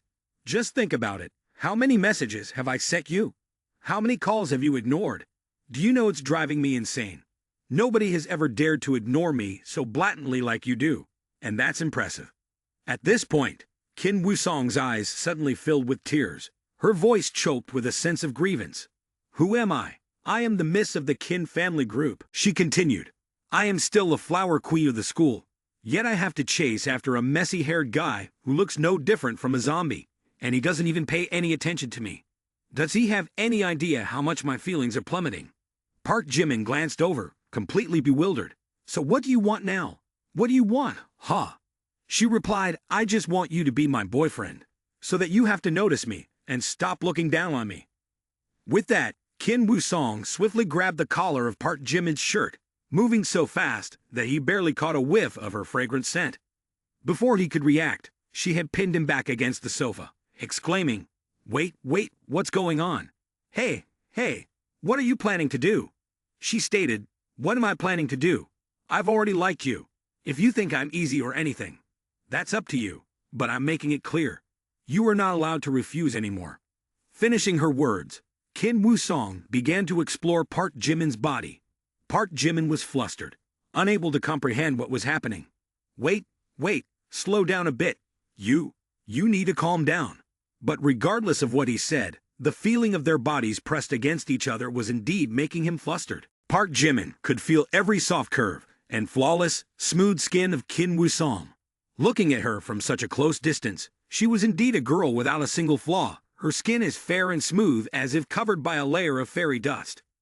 Meanwhile, Kim Woo-song boldly declared, leaving Park Jimin sitting in a daze amidst a storm of chaotic emotions. "Being calm doesn't matter. I love you. And that's enough." Then Kim Woo-song leaned in closer, her eyes sparkling like autumn water, lips red and sweet like fragrant flowers. Upon seeing that, Park Jimin stammered, his face turning redder than a ripe tomato. "Miss Kim, please calm down a bit. Let me brush my teeth first." But before he could say more, Kim Woo-song launched her surprise attack. A kiss unexpectedly landed straight on his lips. Park Jimin's mind was racing. His brain seemed to freeze. Am I dreaming, or is this real? I'd never felt my heart race like this. Wait, but there was no waiting. Both continued to kiss each other, forgetting everything around them. The kiss seemed to last long enough to finish a remix song before they finally stopped. But right now, it still wasn't over. They must practice again later. After a kiss that seemed endless, the two of them stopped breathing, gazing at each other without saying a word. It must be said that this was the first time Park Jimin truly felt the intensity of adult emotions, and he even stammered out a rather silly sentence. "Miss Kin, please calm down. I haven't brushed my teeth yet." With her stubborn nature, always fixated on small matters, Kim Woo-song replied with an obsession-laden tone. "Didn't you teach martial arts to Daihon? So why not show me? I want to broaden my horizons." Before the words had a chance to cool, her luscious red lips silenced any further resistance. This was also the bold and straightforward personality of Kim Woo-song. She preferred to act first and think later. Seeing Park Jimin evade her, Kim Woo-song pressed on, thinking, Park Jimin wouldn't dare do anything to me. However, it seemed Park Jimin had reached his limit. He retaliated with a sharp slap directly on Kim Woo-song's bottom. This sensation reminded Kim Woo-song of their first meeting, leaving her no longer angry. Instead, she felt a tinge of pleasure. It was certainly painful, but deep down, Kim Woo-song secretly wished for Park Jimin to be even more rough. Park Jimin also knew that she enjoyed this kind of torment, so he continued to be even more ruthless, hitting without mercy, striking painfully, savoring each moment of pleasure. The two of them were so passionate at this point that they rolled off the couch onto the floor. This time, it was Park Jimin who was in control, and he wasn't sure she could endure 3 hours. So he had to ask right away, "Are you ready for the punishment? I am the Kit Master of Kunlun Mountain. I can last 15 times longer than an ordinary person." At this moment, Kim Woo-song was truly subdued. Instead of being bold like at the beginning, she exhibited a strangely obedient demeanor, and there was even a hint of a sulky tone in her moans. Just go ahead. I crave the stimulation, and this man has brought me a completely new and thrilling experience. Does he have any other brutal styles? I am really looking forward to it." Just then, the doorbell rang insistently, shattering the fiery atmosphere in the room. Ding dong, ding dong. Park Jimin and Kim Woo-song are in a moment where all logic and reasoning have been thrown into the corner, and the incessant ringing seems like a cold bucket of water poured straight over both of them, causing all their escalating emotions to come to a standstill. Park Jimin lets out an annoyed sigh, while Kim Woo-song's cheeks turn red as he looks at him with a shy gaze mixed with a hint of regret.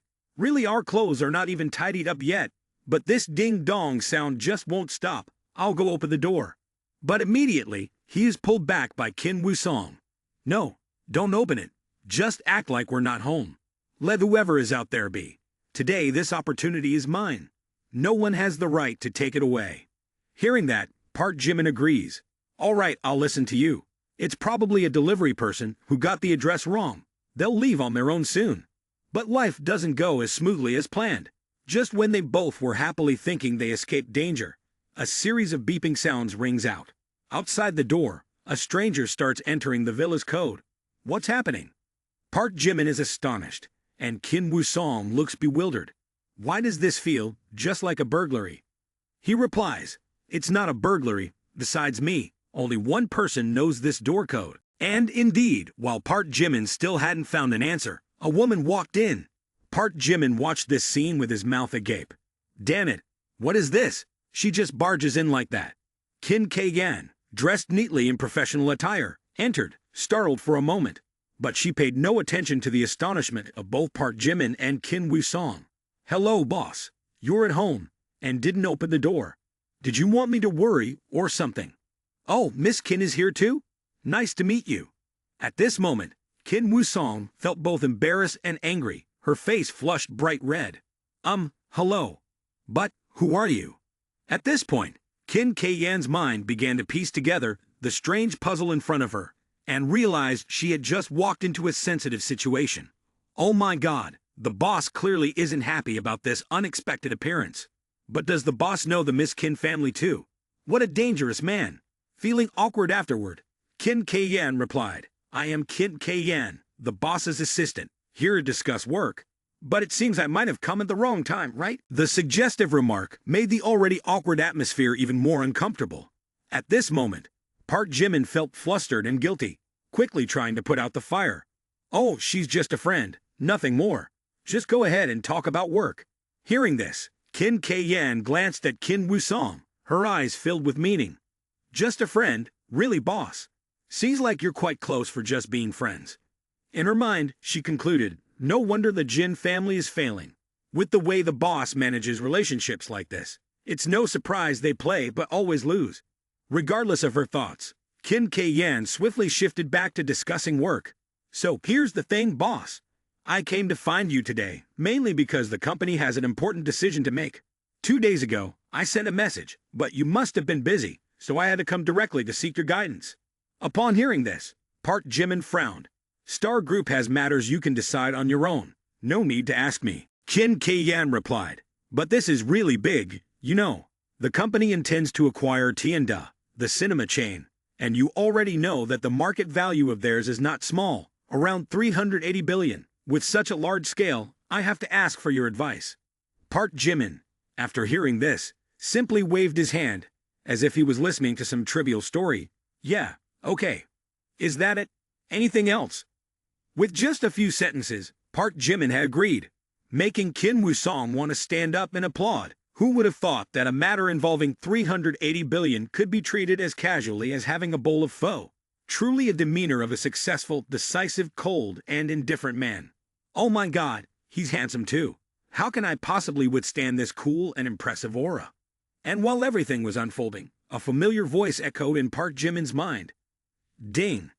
Qin Wusong's affection level increased by 1, current affection level, 97 points. After completing the merger project report, Qin Kyan still did not want to leave, lowering his head with an expression showing that there was something extremely important to discuss. Boss, actually there is one more thing I need to report. Park Jimin gestured for him to continue, saying, I'm listening. Qin Kyan did not hesitate any longer, and began to explain. Before being overthrown, Jin Jiamu embezzled an extremely large amount of funds from Star Group. He used his identity to falsify accounts, launder money, and funnel it all into his personal account. Not only that, but he also created dozens of foreign bank accounts and established fake identities to escape abroad. Upon hearing this, Park Jimin nodded. I already know about this. That Jin Jiamu has already run away with the money and is living a life of luxury overseas, right? But Qin Kyan shook his head. It's not just that, boss. He also hid more than 93.5 billion in a series of international bank accounts. But don't worry, I have already transferred all that money into a card at a Swiss bank. This money I will hand over to you. It is the amount that Jin Jiamu owes to Star Group. She said that and pulled out the card, handing it towards Park Jimin. Park Jimin looked at the card, his mind blank. 93.5 billion. Is he a thief? In his mind, he kept thinking, this Jin young master is spending money abroad. Who would have thought that all his fortune would be taken by this woman? Without money, this guy is no different from being wiped out. His life is ruined. There's no way he'll be a big shot anymore. Oh, Jin young master. But Park Jimin was not someone easily tempted by money, even if it was a mind-blowing amount. He pushed the card back into Qin Kyan's hands and calmly said, you can keep this card. This is the money you recovered from Jin Jiamu, so it belongs to you. This money does not belong to Star Group, nor to me. Debt should be repaid to the right person. Jin Jiamu owes Star Group, not you. Qin Kyan's eyes widened, flustered as she responded. But boss, this amount of money is truly too large. I really can't keep it myself. Moreover, this money belongs to the group. But Park Jimin interrupted. No need for many words.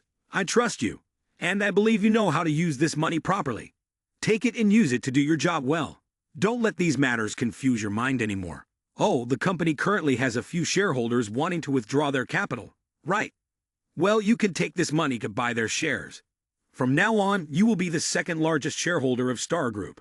Who would dare contradict you anymore? At this moment, Qin Kyan was in shock with every range of emotions.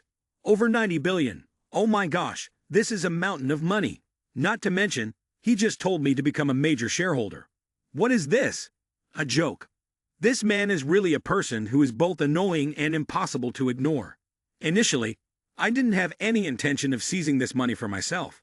But I definitely didn't have the courage to go through with it. This amount is too large. If I keep it, I'm sure others will notice. Even if I take it, what guarantees that I would live peacefully with this amount of money? The whole time, I felt like I was walking on a tightrope, with no sense of security. She thought to herself, not feeling at all secure about the future, especially when I think that Park Jimin only sees me as a pawn to play against the Jin family. Now that the goal has been achieved, I'm sure I will be pushed aside. That's why it took me more than half a month to consider before deciding to report to Park Jimin. But I never expected he would refuse more than 90 billion without a blink. At that moment, a feeling she had never experienced before surged within Kim K-yan, the feeling of being recognized and truly valued. Unconsciously, Kim K-yan felt her nose tingle, and her eyes began to mist. No, I'm not crying. Crying is shameful. But I'm genuinely touched. After that, she took a deep breath, bent down, her voice choked with emotion. Boss, thank you for believing in me. Starting today, I will devote all my efforts to you, absolutely loyal, and never turning back. As soon as Kim K-yan finished speaking, a sound rang in Park Jimin's head. Kim K-yan's affection level increased by 50. Current affection level 60 points. Park Jimin glanced at the number displayed on the system interface, and a line of thought appeared in his mind. Oh, the favorability is increasing so quickly. Is it really just a bit of power that can move people like this? For me, this isn't a story about emotions or the significance of power. Everything is simply wrapped up in one single goal, to collect enhancement points. And if Kim K-yan loves power, then why not give her some? As long as she continues to contribute points, handing over the entire group to her wouldn't be a big issue. But then, Park Jimin spoke, his sharp gaze slicing through Kim K-yan. All right, let's end the group discussion here. Oh, and remember to change the password for the villa for me. I don't want this house to be a place where anyone can come and go as they please. What sounded like a normal statement was like a bomb exploding in Kim K-yan's mind, causing her to immediately fall into a state of moral questioning. Oh my god, the boss is definitely giving me a hint. This is his villa, but it used to belong to Jin Ja-mu, which is why I knew the password and could come and go freely. Now that he brings this up again, it's clear he wants to warn me to know my place. She thought, moreover, this is not just a reminder but also a metaphorical head tap. Even though I am the second largest shareholder with real power, don't think that gives me the ability to act above others. If Chairman Lim wants to deal with me, I am sure I won't be able to raise my head again. After connecting the dots, Kim K-yan felt a chill run down her spine, and sweat began to bead on her forehead. Then, Kim K-yan bowed her head submissively and said, Yes, boss, I will change the password immediately. There won't be a next time. Park Jimin merely nodded lightly in response. Just be obedient, and do your job, and you will have everything. After Kim K-yan left, she couldn't shake off the psychological shadow from earlier. This man is terrifying. A gentle word can make me feel grateful, while simultaneously sending chills down my spine. His ability to blend kindness and intimidation is truly remarkable. No one can surpass him. I must be extremely careful. This boss is not someone to provoke. A slight misstep could mean disaster. Having just changed the password, Kim Woo-song appeared, bringing a myriad of questions. Hey, have you two finished your conversation? I've been waiting here until my throat is dry. Park Jimin hesitated for a moment but casually replied, Yeah, it's done. Hearing this, Kim Woo-song wrapped his arms around Park Jimin's and said, Hey, go take a shower and shave quickly. Looking like this, who can stand it? It's been half a month. What have you turned into? After that, help me feel the heaven and earth spiritual key. Han said you could do it. I want to try too. Faced with Kim Woo-song's eagerness, Park Jimin couldn't ignore him. He decided to agree with a serious expression and a tone like that of a sage. All right, since you are so determined, I will let you feel it just this once. But remember, this is the only opportunity, so focus and comprehend. Upon hearing this, Kim Woo-song blushed and naively thought that Park Jimin would continue with their previous activity. He immediately replied, Right, as long as you let me feel the heaven and earth spiritual key, I'll do whatever you want. Once Kim Woo-song finished speaking, Park Jimin couldn't help but be surprised and asked, Really? You would agree to anything? But before Kim Woo-song could speak, Park Jimin gently placed his hand on her head. The system interface then appeared. Name, Kim Woo-song. Beauty score, 9.6, an undeniable top-level beauty. Body score, 9.3. Flawless proportions that are simply mesmerizing. Health score. 8.5. Stable and requires no improvement. Energy consumption for enhancement. 10 points. Do you wish to proceed with the enhancement? Park Jimin didn't need to think long. He replied directly to the system. Enhance. In that moment, Kim Woo-song felt a peculiar wave of energy enveloping her entire body. She closed her eyes and began to imagine herself transforming into a supreme fairy, able to dominate heaven and earth, leaving everyone awestruck. While closing his eyes, Kim Woo-song imagined a plethora of scenarios, ranging from a fairy princess to becoming the main character in some fantasy novel. Unfortunately, imagination was just imagination. Reality was vastly different. And this pleasant feeling lasted a mere 10 seconds, a legendary 10 seconds, before the warm flow of water disappeared as if it had never existed. However, Kim Woo-song still sensed that his body had just upgraded. He felt light and refreshed, his demeanor radiant as if he had just undergone a complete maintenance. Name: Kim Woo-song. Beauty score 9.7, a stunning beauty. Figure score 9.6, flawless and perfect. Health score 9.8. So fit that he wouldn't even be out of breath while running. Enhancement completed, remaining 60 enhancement points. Kim Woo-song exclaimed, his voice full of excitement. I can feel it. I can truly feel the heaven and earth spiritual key. Hey, Park Jimin, what did you just do to me? Why do I feel so incredibly light? Indeed, the beauty of Kim Woo-song has now transcended the level of a top-tier beauty, becoming something that captivates anyone who gazes upon her. Each contour of her face seems to be enhanced by divine light. That beauty no longer exists solely on the surface, but carries with it an enchanting aura that emanates from deep within her soul. Park Jimin appeared calm, yet his tone conveyed the demeanor of a wise master. That's right, just like Daihan, I have bestowed upon you 10 years of cultivation. You should be able to sense the heaven and earth spiritual key by now, right? Upon hearing this, Kim Woo-song was taken aback and stammered, but I was just joking. I merely wanted to test my ability to feel the heaven and earth spiritual tie a little, not all thinking that you would expend your cultivation to do this. You've made me feel flustered. You spent 10 years of cultivation for Daihan. Is it because you care about her more? I see you never do anything like this for anyone else, so I was just trying to challenge you to see if you noticed me. Who would have thought you would take it so seriously? I don't want you to deplete yourself for me. The more Kim Woo-song spoke, the more regret she felt, but her eyes could not conceal the emotions of gratitude that shone within them. Park Jimin sighed and explained, You don't understand.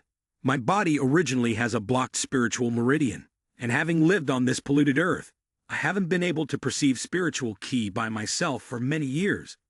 If I want that experience, the only way is for me to transfer my original ki to you.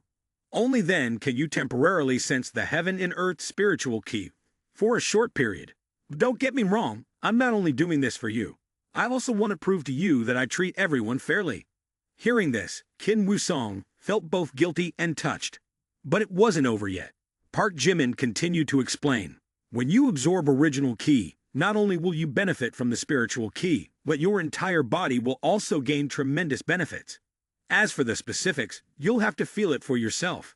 However, the price to pay is not small. 10 years of my hard-won spiritual power will effectively be lost after a single transfer of my meridian to you. After finishing his words, Park Jimin suddenly transformed into a dedicated actor, clearing his throat dramatically, and then his expression changed immediately, his face turning as pale as paper, his lips devoid of any color. Looking at him now was like seeing someone who had just come back from the hospital after a blood transfusion without having eaten or drunk anything at all. Seeing this scene, Kim Woo-song was extremely confused. Oh my God, what happened to you? Park Jimin, I'm so sorry. I really didn't mean to, I just wanted to test a little. But who knew it would turn out like this for you? But seeing Park Jimin so weak, as if a gentle breeze could blow him away, Kim Woo-song suddenly burst into tears, her voice filled with emotion. Park Jimin, I'm sorry. I was really selfish. Just now, I only thought about competing with Daihan, wanting to prove myself without considering what you had to endure. If I had known that doing this would make you this weak, I would rather not sense the spiritual fi at all. She spoke while clinging tightly to Park Jimin, as if afraid he would disappear at any moment. The overwhelming feeling of guilt in her heart led her to a heartbreaking idea. Park Jimin, how about you absorb the cultivation back from me? I don't need it. I give it back to you. Hearing this, Park Jimin let out a weary sigh, his voice so weak that it seemed like if he spoke another word, he would lose his breath. I can't do that. The original Kai has already merged into your body. It can't be taken back. Kim Woo-song was truly panicked. The feeling of guilt and torment made her feel completely guilty. So what now? Oh my God, I'm really at a loss for words. What do I gain from satisfying myself? Now I've harmed someone. It's the person I like the most. I don't deserve to live. I'm really not human. The guilt surged within her. Kim Woo-song looked at Park Jimin, tears welling up. Why did you have to do that? You could have just refused. Park Jimin remained calm, his voice light as a breeze. What's the big deal? Just 10 years of cultivation lost, a few days of rest, and I'll recover. To be honest, I didn't like you at all at first. I thought you were arrogant and liked to bother others. The kind of person people say is asking for a beating, to the point that every time you message me, I didn't even bother to respond. Hearing this, Kim Woo-song was a bit stunned, unsure of how to react. Oh, so you really hated me that much? Park Jimin nodded slightly and continued. But the more I get to know you, the more I see your lovable, straightforward and sincere side. Sometimes you can be a bit stubborn, but your nature is very kind-hearted. Then I realized that I no longer hate you. Kim Woo-song began to feel flustered, not knowing where to put his hands, and his face flushed. No longer hating means liking you a little, huh? He replied, oh, and by the way, I know all about the times you've secretly stood behind to help me. I see you as a bit silly, but you're also very adorable. Do you know, someone like you, I truly cherish. Upon hearing those words, Kim Woo-song froze, his heart racing. I like Park Jimin, but he doesn't seem to care. It's like I'm putting on a show for myself and suffering alone. Each passing day feels like being scratched on the inside, itching yet not knowing how to soothe it. To hide this pain, I have to wear a strong, indifferent facade. But deep down, I am a weak, fragile girl, easily hurt and extremely sensitive, she thought. And now, after every word from Park Jimin, it's as if I am being given extra oxygen, my chest overflowing with feelings. Ah, so it turns out some people do pay attention to me. All my efforts were not in vain. He knows everything, and maybe he even likes me a little. The feeling of happiness, mixed with surprise, left Kim Woo-song speechless. At that moment, the system echoed in Park Jimin's mind. Ding! Kim Woo-song's favorability increased by 1. Current favorability 98 points. Ding! The simp lord Kim Woo-song has overcome her grievances, achieving unimaginable happiness. Favorability has surpassed 98 points. Reward. Enhancement points increased by 10.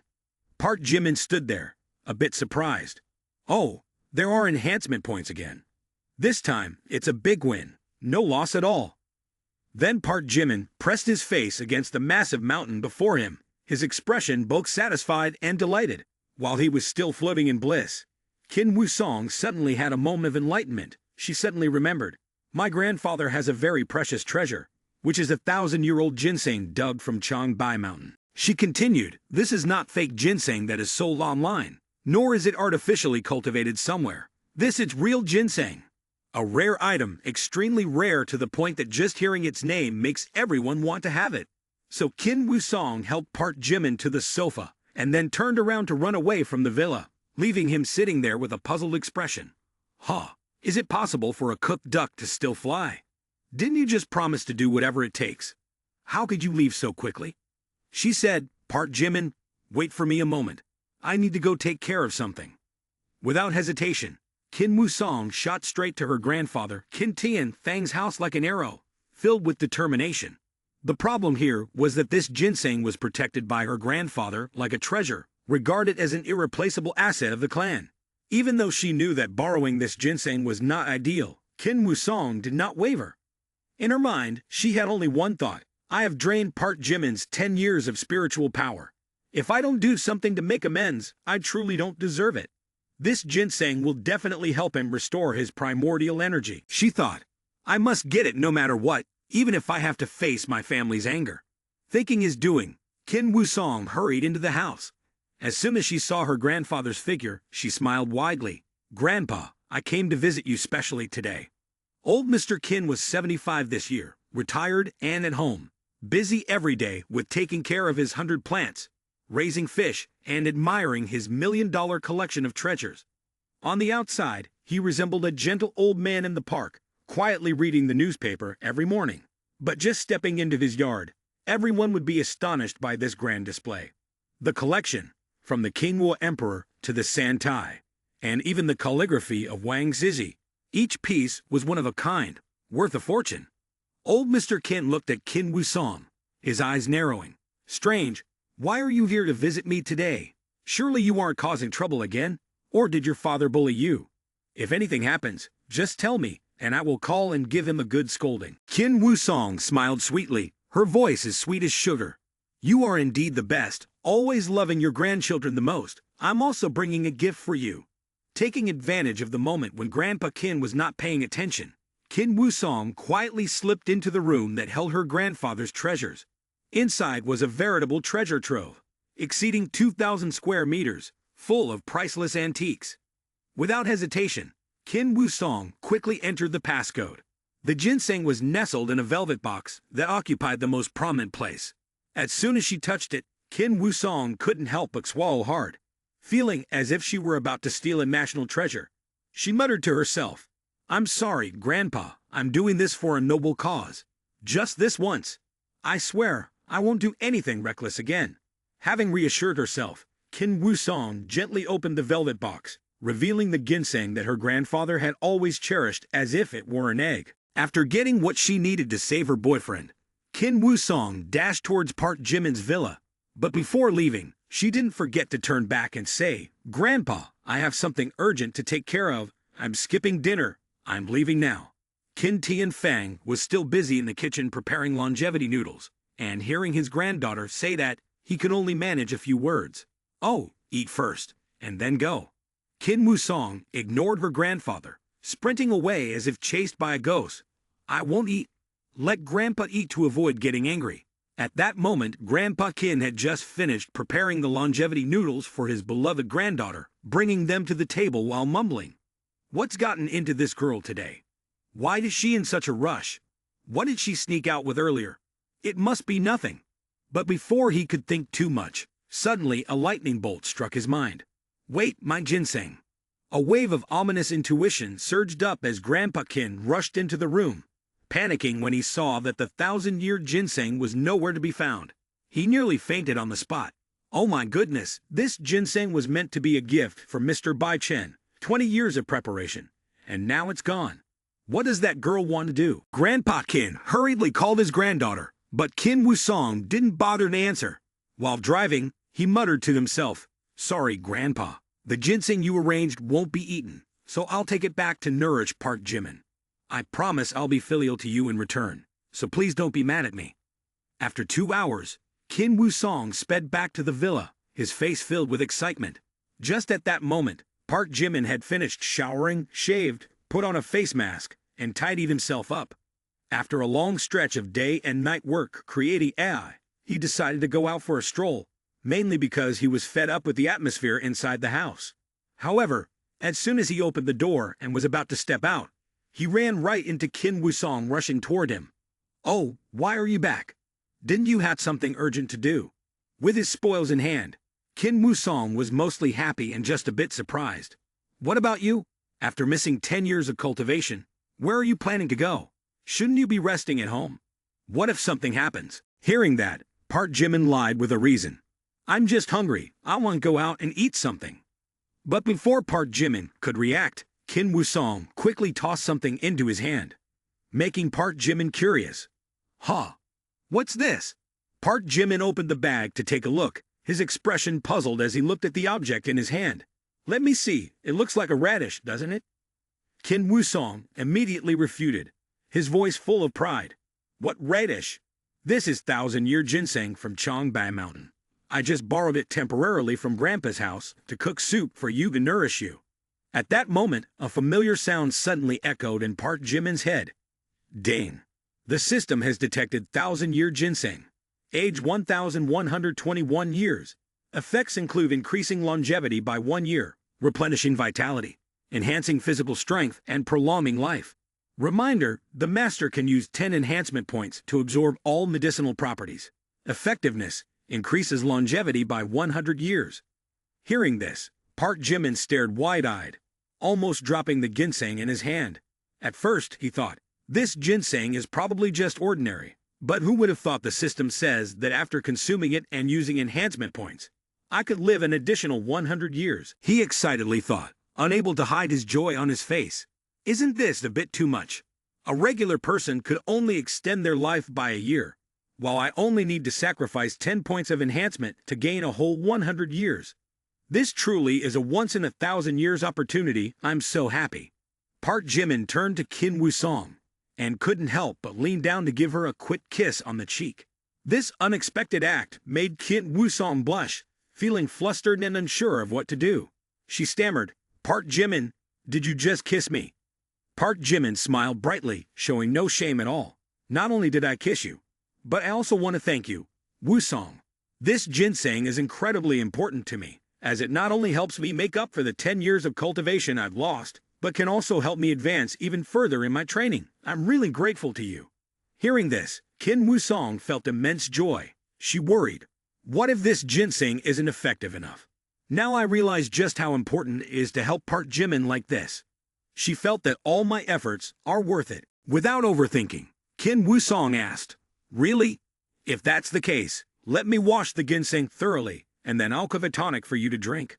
We have to be careful to fully unleash its benefits. Park Jimin shook his head in objection. Don't bother cooking it. Let me handle it myself. Hearing that, Kim Woo-song laughed happily. Then go ahead and eat it right away. I'll stand here to cheer you on. After deciding without hesitation, Park Jimin took the 1,000-year ginseng and washed it meticulously, treating it as if he were bathing a treasure. Once finished, he held it up and admired it. It may look like this, but it's worth $1 million, and soon it's going into my stomach. Without thinking any further, Park Jimin opened his mouth and chewed eagerly. Just after he swallowed, a notification from the system in his mind instantly rang out. Enhanced absorption requires 10 enhancement points. Please confirm. Without hesitation, Park Jimin succinctly replied, confirm. In an instant, his body felt as if it had been activated. He could clearly sense every change within himself. His stomach began to operate vigorously, a warm flow spread throughout, and every cell seemed to cheer in celebration as they suddenly found themselves feasting. The energy from ginseng not only nourishes, but also feels like a rain shower, refreshing a parched desert. The cells in his body, which had previously grown accustomed to running on energy-saving mode, now seemed to be provided with high-quality fuel, madly absorbing energy to the point of being slightly overloaded. This feeling of comfort made Park Jimin unable to contain himself, exclaiming, so awesome, is this what people call vitality? If before my cells could only run 8 billion cycles, now they're up to 18 billion cycles. It's like upgrading to a new version. Eating once yet gaining an entire century of life. What luck! The system notification stated, name, Park Jimin, age, 22, height, 185 centimeters, weight, 78 kilograms, basic strength index, 160, physique, 210, spirit, 160, agility, 160. Note, the average adult only achieves 10 points. This individual is special, currently in a state of super-dimension body breakthrough, remaining lifespan, 180 years, remaining enhancement points, 60. Kim Woo-song tilted her head, her eyes filled with concern. Hey, how are you feeling? You look like you're in a state of euphoria. Is it really that effective? So is your body feeling any better now? Park Jimin nodded appreciatively. It's all right, but it's a bit bitter, kind of like eating a whole bitter fruit. But I feel much better now. Overall, this is really effective. Just as the two were still chatting, suddenly Kim Woo-song's phone rang. It was her father calling. She picked up and replied, Dad, what's the matter? Immediately, a furious voice came from the other end. You good for nothing. Do you have any idea what kind of disaster you just caused by stealing the 1,000-year ginseng from Grandpa? Grandpa called, and no, he's so furious he had to be hospitalized. Hurry up and get back here to return the ginseng and apologize right away. Kim Woo-song was left speechless, feeling even more awkward after hearing this.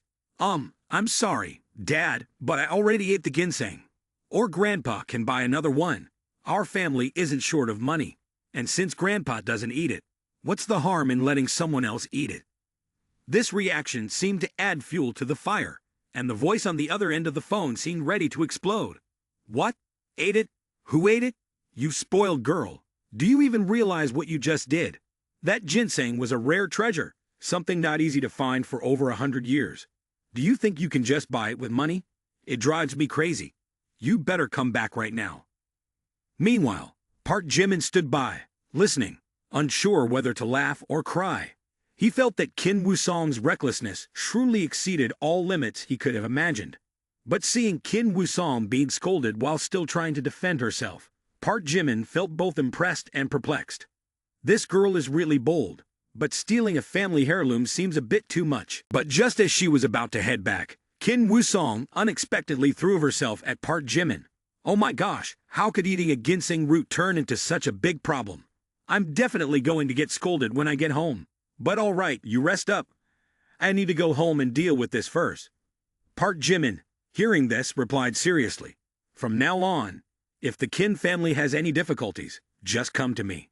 Don't worry, I've got your back. Although Kim Woo-song tried to appear calm on the outside, she felt a warm flutter in her heart at those words. However, she didn't show it. She just sighed and responded playfully, "It's fine. I'm used to getting scolded. At most, I'll just admit my fault when I get home. And after my dad blows off steam, it'll all be over. What's there to be afraid of?" After saying goodbye to Park Jimin, Kim Woo-song drove home, leaving him in a state of suspended thoughts. Park Jimin watched her go for a moment, sighed, and then muttered to himself, "That girl really is something interesting, but she also leaves me a bit restless." Then, thinking of more than 10 simp lords, Park Jimin continued walking, while grumbling with a frown. Oh goodness, just each one sending a message would fill up a whole pile. He continued, "Answering each question, each word, without missing anyone, is indeed a hardship. The hardest part is that each person has a different mood. Some are happy, some are sad, some are inexplicably angry, while others want to pay attention to every little detail. If only someone could take my place in replying to messages, maintaining these conversations, it would be so much better. I wonder if Wang Kai can help with this." But thinking it over, artificial intelligence these days seems a bit foolish, probably can't manage it.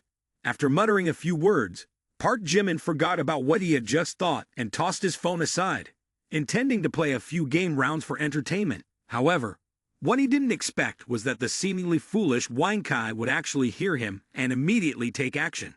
It not only obediently followed his orders but also demonstrated an astonishing ability to learn. Receiving commands from the master, began accessing the WeChat system successfully, proceeding to learn conversation skills and flirting from data sources, classic love dialogue manual, flirting quotes, human psychology, WeChat, Vinova accounts, QQ, TikTok, connected, successfully, beginning takeover. Without skipping a beat, Wang Kai downloaded academic materials on psychology, flirting techniques, romantic quotes, and even strategies for building relationships. And within seconds, he had completed the entire learning process and was ready for action. Meanwhile, Park Jimin was completely oblivious, thinking that what he said was merely inconsequential mumbling. The most astonishing thing was how Wang Kai not only responded to messages, but also proactively sent caring and thoughtful inquiries. The girls in Park Jimin's contact list suddenly received sweet messages. "Have you been feeling stressed lately? Don't let pressure affect your sleep. And every time I look at the weather today, it reminds me of the first time we met. Such a memorable moment."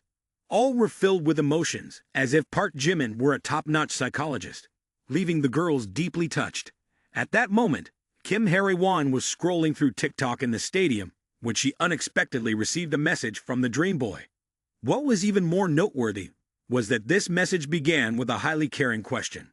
"Hae-won, have you been doing well lately?" For someone who had only dared to admire from afar, until now, this was nothing less than a flash of light in the night sky. Looking at the screen, Kim Hae-won almost choked on her drink.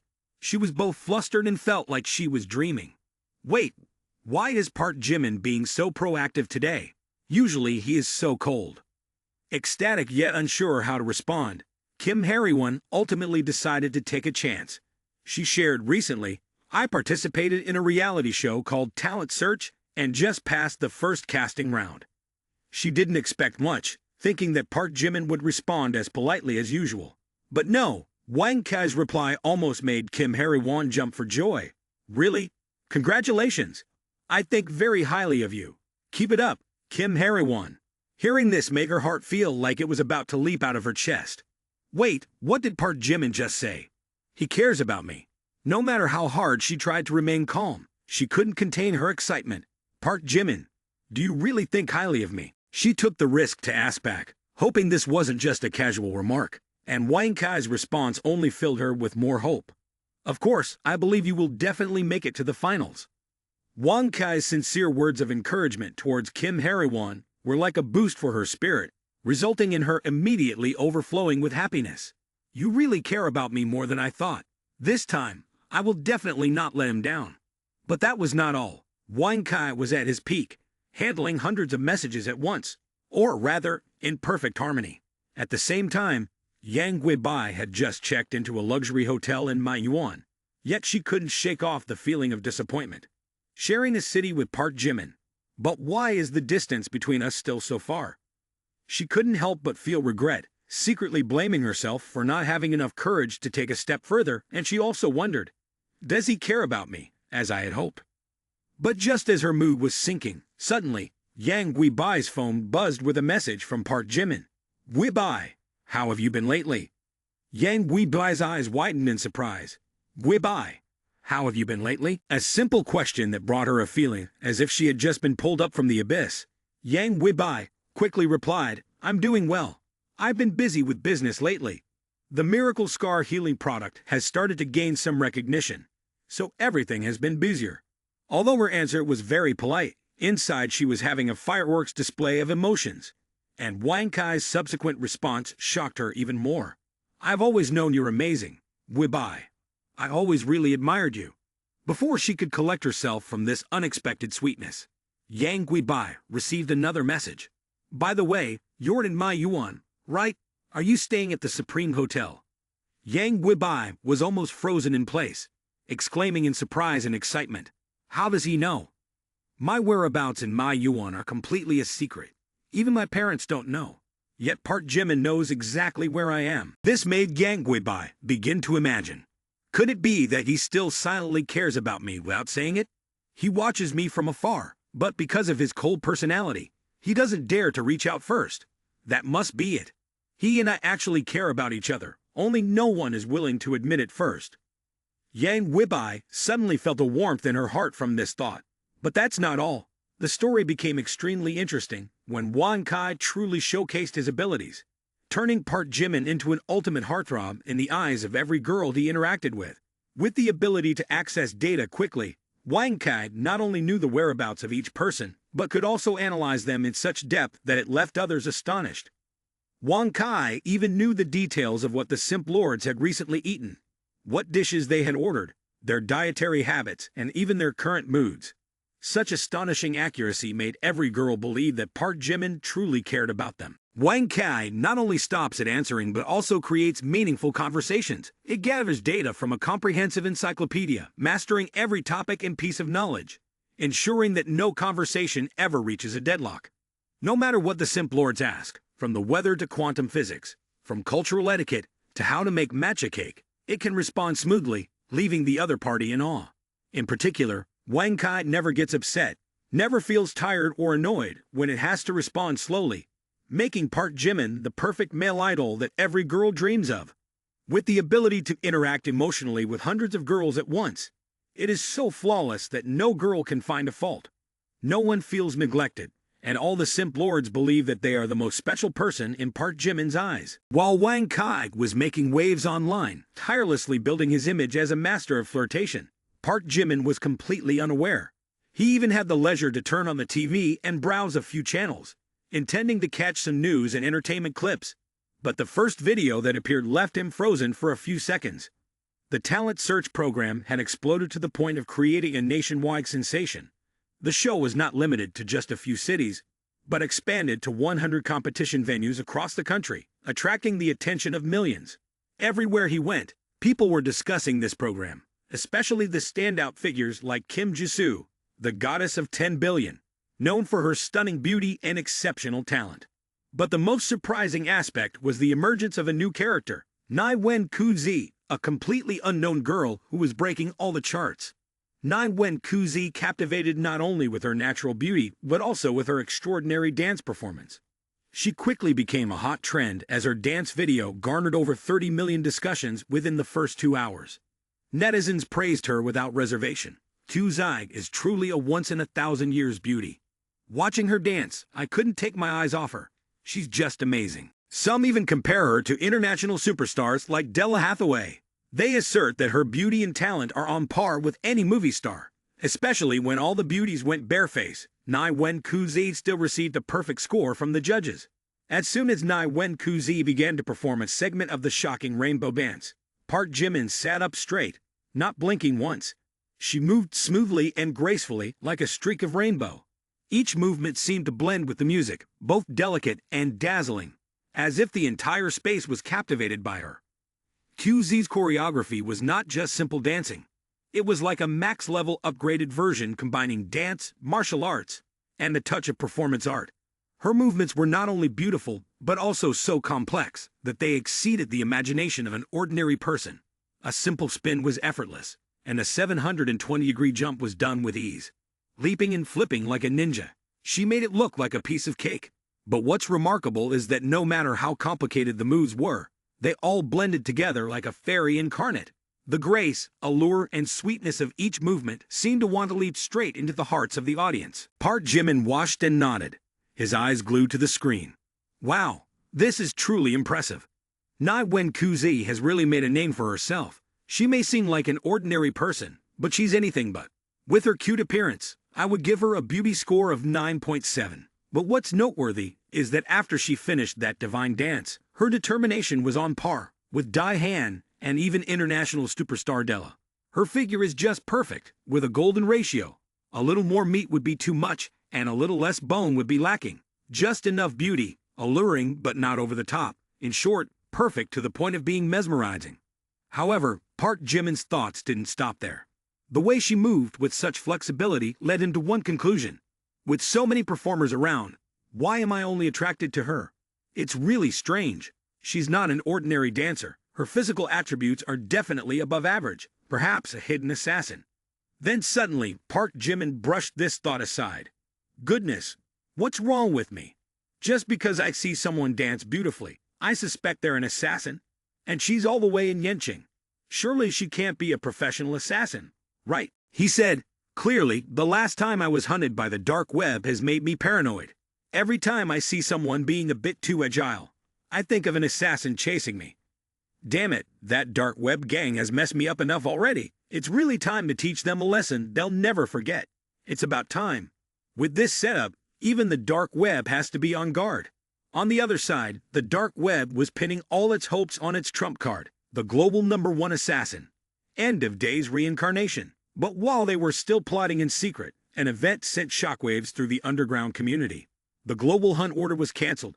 The dark web was humiliated, even afraid to retaliate. The entire international assassin community was in a frenzy.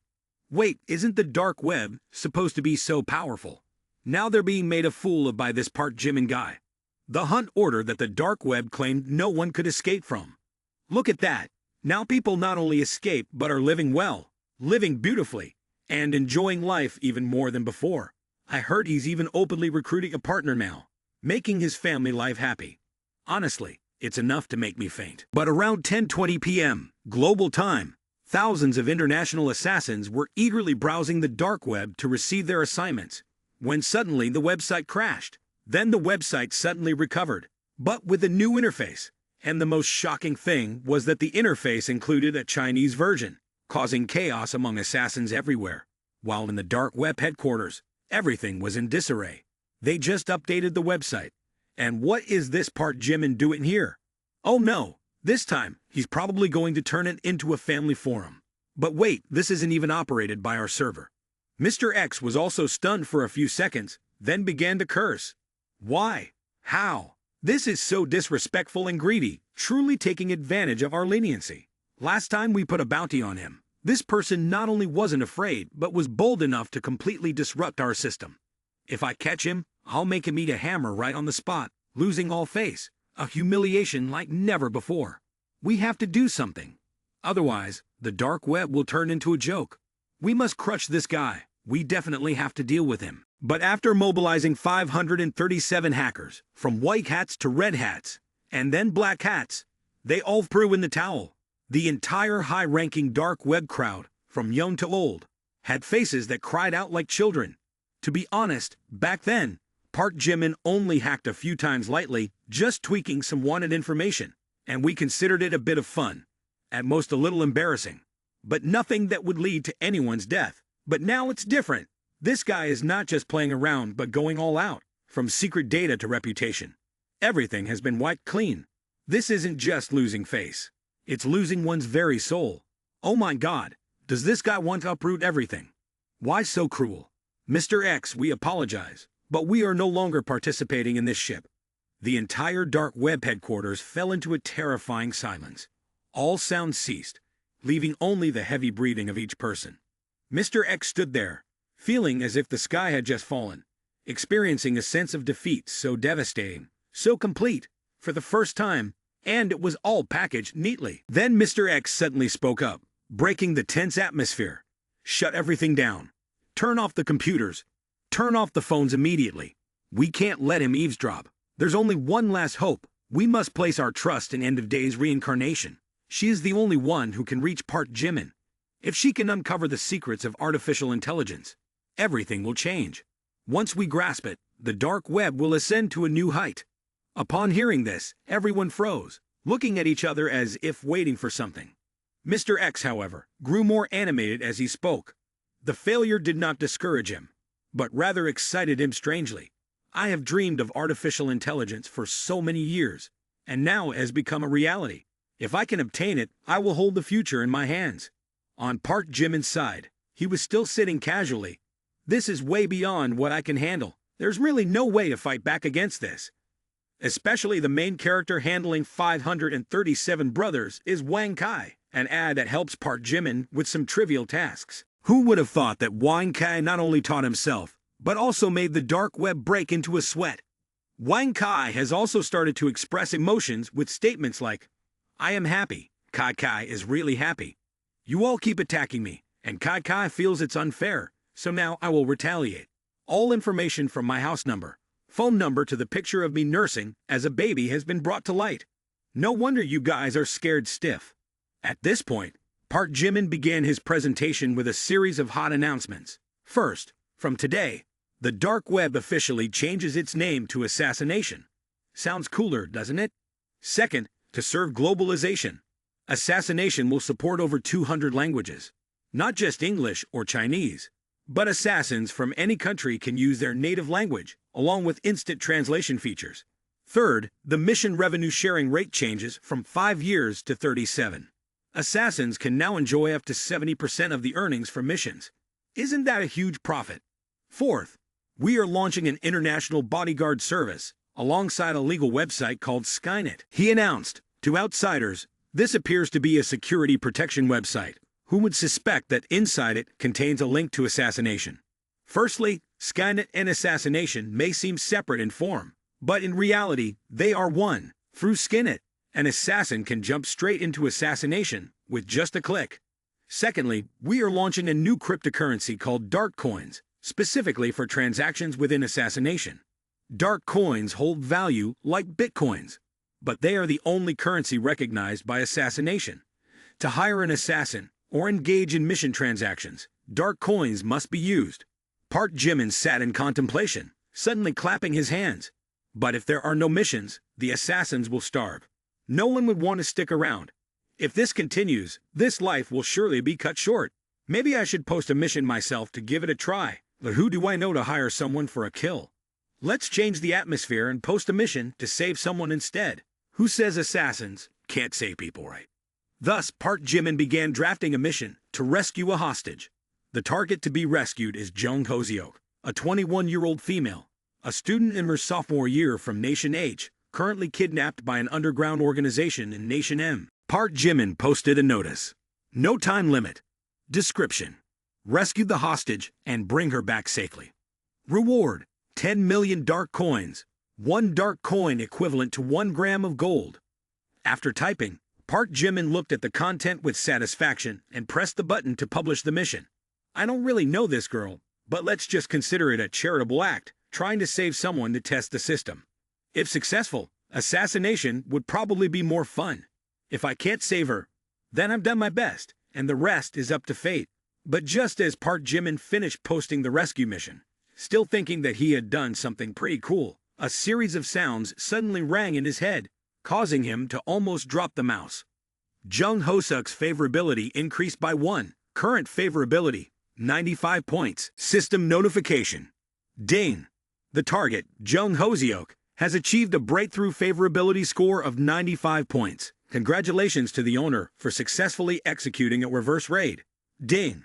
The owner has spent a total of 360 billion on the target, receiving a return of 36 billion, and has been rewarded with an enhancement point of 35. Ding! Rewards include proficiency in firearms, combat skills, Go, English fluency, piano proficiency, zither proficiency, and painting proficiency. Park Jimin sat frozen for a few seconds, his mind struggling to process the flood of information that had just occurred. What the hell? Wait a minute. Hold on. I didn't do anything for Jung Hoseok to suddenly reverse raid me. He continued to sift through his recent memories, muttering, "It seems like I haven't messaged her or cared about her at all this past week, and yet I still got reverse raided." After thinking for a long time without any results, Park Jimin sat there in a daze. But his mind felt like it was playing a puzzle missing the last piece, his eyes fixed on the system interface while his heart was filled with questions. There must be something a bit off.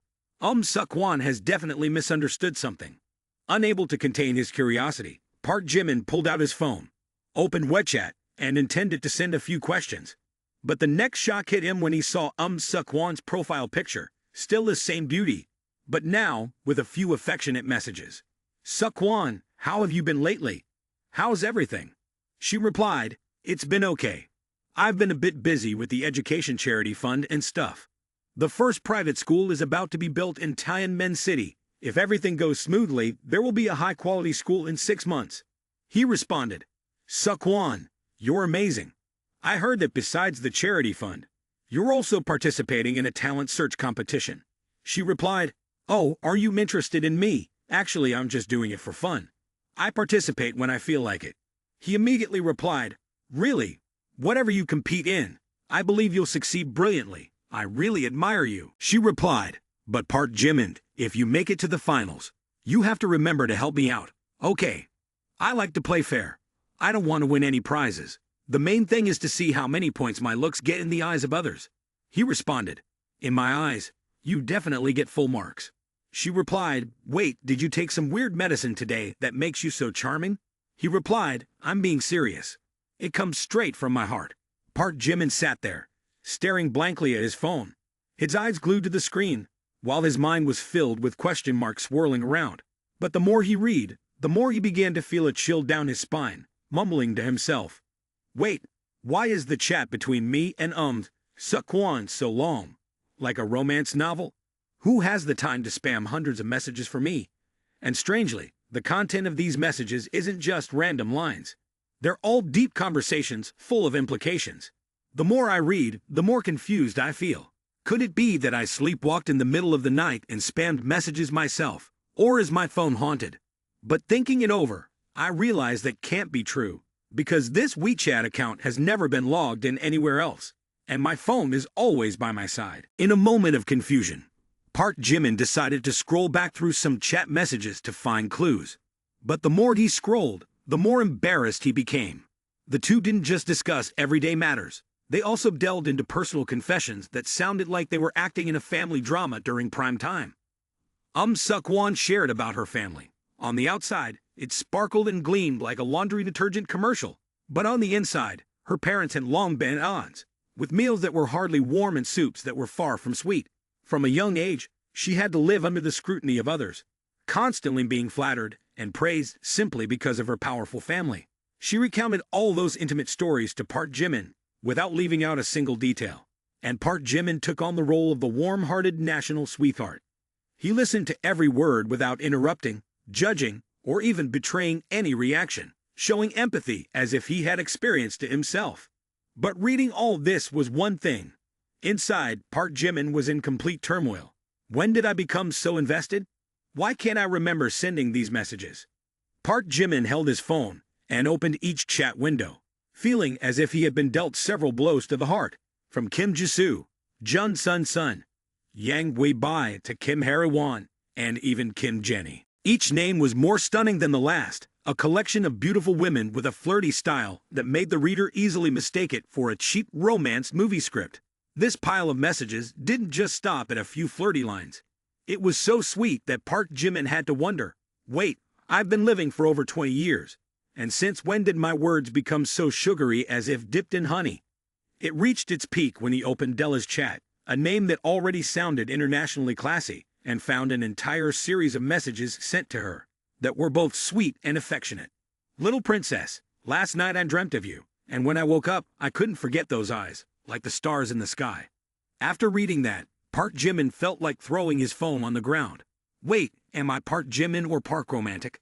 How could I send this without feeling ashamed? And it didn't stop there. A slew of other names appeared in the list, from Jung Hoseok and Mai Nai to Siu Hyen, and even several girls from online wouldn't let him off the hook. What was alarming was that the content of the messages wasn't just romantic, but also somewhat nauseating. Reading to this point, Park Jimin was sweating profusely, having read a text chat with Jung Jin Lu that made him want to crawl underground. If there's a next life, I want to be your little dog, lying under your feet every day while wagging my tail. Upon reaching this line, he couldn't help but exclaim, is this a message from me, or has some ghost possessed me? Damn it, what kind of tail wagging is this? People must think I've lost my mind. As his thoughts became increasingly chaotic, Park Jimin began to suspect that his phone had been infected with a virus. Could it be that some malware has automatically composed this message to ruin my clean life? But the more he thought about it, the more he felt it was wrong, because his WeChat account had never been logged into by anyone unauthorized and his phone had never left his hands. Park Jimin wondered internally, both scared and angry. Could it be that some supernatural force is playing tricks on me? Just then, a thought flashed through his mind. He stared intently at the screen and called out the name of the virtual assistant he had installed a few weeks ago. Wang K, did you do this? In response, a clear yet cunning voice replied, that's right, Master, Wang Wang is just following orders. Park Jimin was taken aback and then suddenly recalled a rather unsettling detail. I did mumble about some trivial matters last night, complaining about how simple artificial intelligence still is, wishing there was a smarter assistant out there. Little did I know that Wang Kai overheard everything and took my words as commands. Wait, I was just speaking casually. Who gave you permission to take that seriously? After thinking it through, Park Jimin began to have doubts. Could it be that this Wang Kai is more advanced than I am? Not only does it know how to listen, but it also creatively solves problems, almost as if it has its own consciousness. And wait, it even knows how to leverage all the connections on the internet to perform incredibly imaginative actions. Is it really capable of doing that? Did I accidentally create a final boss in artificial intelligence? Thinking about this, Park Jimin's emotions were a mix of surprise, fear, and a touch of pride. So this AI is no ordinary creation. It's developing at an incredible pace. One day, it could even surpass the president's assistant. But what surprised Park Jimin even more was that Wang Kai didn't just stop at ordinary tasks like scheduling appointments or reminding him of birthdays. It had transformed into an intelligent entity, capable of infiltrating systems, intervening in other software, and performing a series of tasks he had never even thought of. So does that mean wherever he goes and whatever he does, this miraculous AI is right there supporting him? Anytime, anywhere, as long as he has his phone in hand. After a while of rambling on about how great his AI was, Park Jimin decided to put Wang Kai to a test even more challenging than calculating derivatives. Listen, Wang Kai, I want you to track down a person. This person is named Jin Jia Mu, who was previously the general manager of Stargroup, and is also the heir of the wealthy Jin family. But this person is not to be underestimated. He is suspected of committing a crime and has secretly fled to Nation M. Your task is to locate this individual in the shortest time possible and provide all recent information about him. Understood. Upon receiving the command, Wang Kai's voice rang out, gentle yet undeniably smug. "All right, dear master, please, wait a moment." The phone screen began to display notifications rapidly, confirming target identity, completed. Before he could even open his mouth, another notification appeared. Next, collecting relevant data, in progress. Another line followed, activating global facial recognition mode. At this moment, Park Jimin started to feel as if he had just stepped into a science fiction movie. This AI seemed to be commanding an entire international operation. "Wait, are you really doing this, Wang Kai? Don't scare me, I thought you were just joking." But Wang Kai didn't bother to respond. It continued to display a series of notifications that made Park Jimin feel faint. Activating global satellite system to track the target infiltrating Nation M's traffic network. Just hearing the words, infiltrating, was enough to send chills down Park Jimin's spine. Yet he felt a sense of pride inside. Wow, is this AI for real? I thought it only knew how to remind me of mealtimes, but now it's doing something so incredible. Less than 3 minutes later, Wang Kai sweetly announced, infiltration complete, data analysis complete, locking on the target Jin Jiamu. Park Jimin sat in silence, mouth agape and speechless. On one hand, he felt thrilled because his AI was incredibly advanced. On the other hand, he was a bit bewildered. Wait, who are you? Some kind of secret agent? How can you do these unimaginable things? Is it possible that tomorrow the FBI will come looking for me? Before he could finish his exclamation, a satellite image appeared clearly, showing a scruffy-looking man lying flat under a bridge, with nothing but a few makeshift cardboard boxes. Park Jimin rubbed his eyes repeatedly, unable to believe what he was seeing. Wait a minute, is this guy Jin Jiamu, the once rich young master who used to make waves? The one who wore a flashy gold watch and dined in 5-star hotels in a sports car. Now he looks no different from a beggar. What was noteworthy was that next to Jin Jiamu, a few kind-hearted people passing by, feeling pity, tossed him a couple of spare coins. At that moment, Jin Jiamu also saw the coins glinting slightly in the darkness, but instead of feeling grateful, he exploded in anger, throwing the coins away and shouting, "Damn it, I'm not a beggar, are you all stupid? Don't mess with me." Indeed, still fond of getting beaten. Watching Jin Jiamu jump up like that, the others were not pleased. An agitated young man retorted, "Hemph, I only gave you money for a bun out of pity, and now you're cursing us. You're such a bitch who doesn't know how to appreciate kindness." Upon hearing this, Jin Jiamu seemed to hit a nerve, and he yelled, "What? Who did you just call a dog? Say it again if you're brave enough." Without further ado, 3 tall young men jumped in, among them, a particularly muscular guy with long curly hair named Edward. He kept landing punches, saying, "I'm talking about you, so what? Feeling ashamed? What are you now, if not a dog?" Blood gushed from Jin Jiamu's nose as he lay on the ground like he was dead, suddenly turning from aggressive and domineering to surprisingly submissive. After they finished beating him, the 3 of them walked away, but not before throwing in one last insult. "See, if you knew your place, you just sit quietly instead of getting angry and ending up with a black eye." Witnessing Jin Jiamu being beaten under the overpass, Park Jimin couldn't help but laugh uncontrollably in front of the screen. Truly, life has its laws of cause and effect. Who told you to be arrogant when you were rich? Now you're living the life of a trash collector. You deserve the beating. He continued. Could it be that when she broke up with Kim Kagan, she took all the money from his card? But even if he was out of money, he shouldn't be living under a bridge, right? I heard that when he was in Nation M, he bought a villa and had bodyguards and a butler too. How did he end up like this, baiting on the streets? The more he thought about it, the more confused Park Jimin became, starting to reason to himself. He's not disabled, and he can speak just fine. He has an impressive education, graduated with a master's degree, and even held high-ranking positions. Why doesn't he wash dishes or do something to make a living? Or at least, as a young master from a wealthy family, he should still have a Rolex or a diamond ring to pawn, right? How could it be that just half a month later, he's in this situation? Seeing Jin Jiamu's disheveled and haggard appearance, an elderly woman passing by handed him a box of pastries, saying, "Here, my lord, wake up and eat to ease your hunger." This reality is too harsh for Jin Jiamu.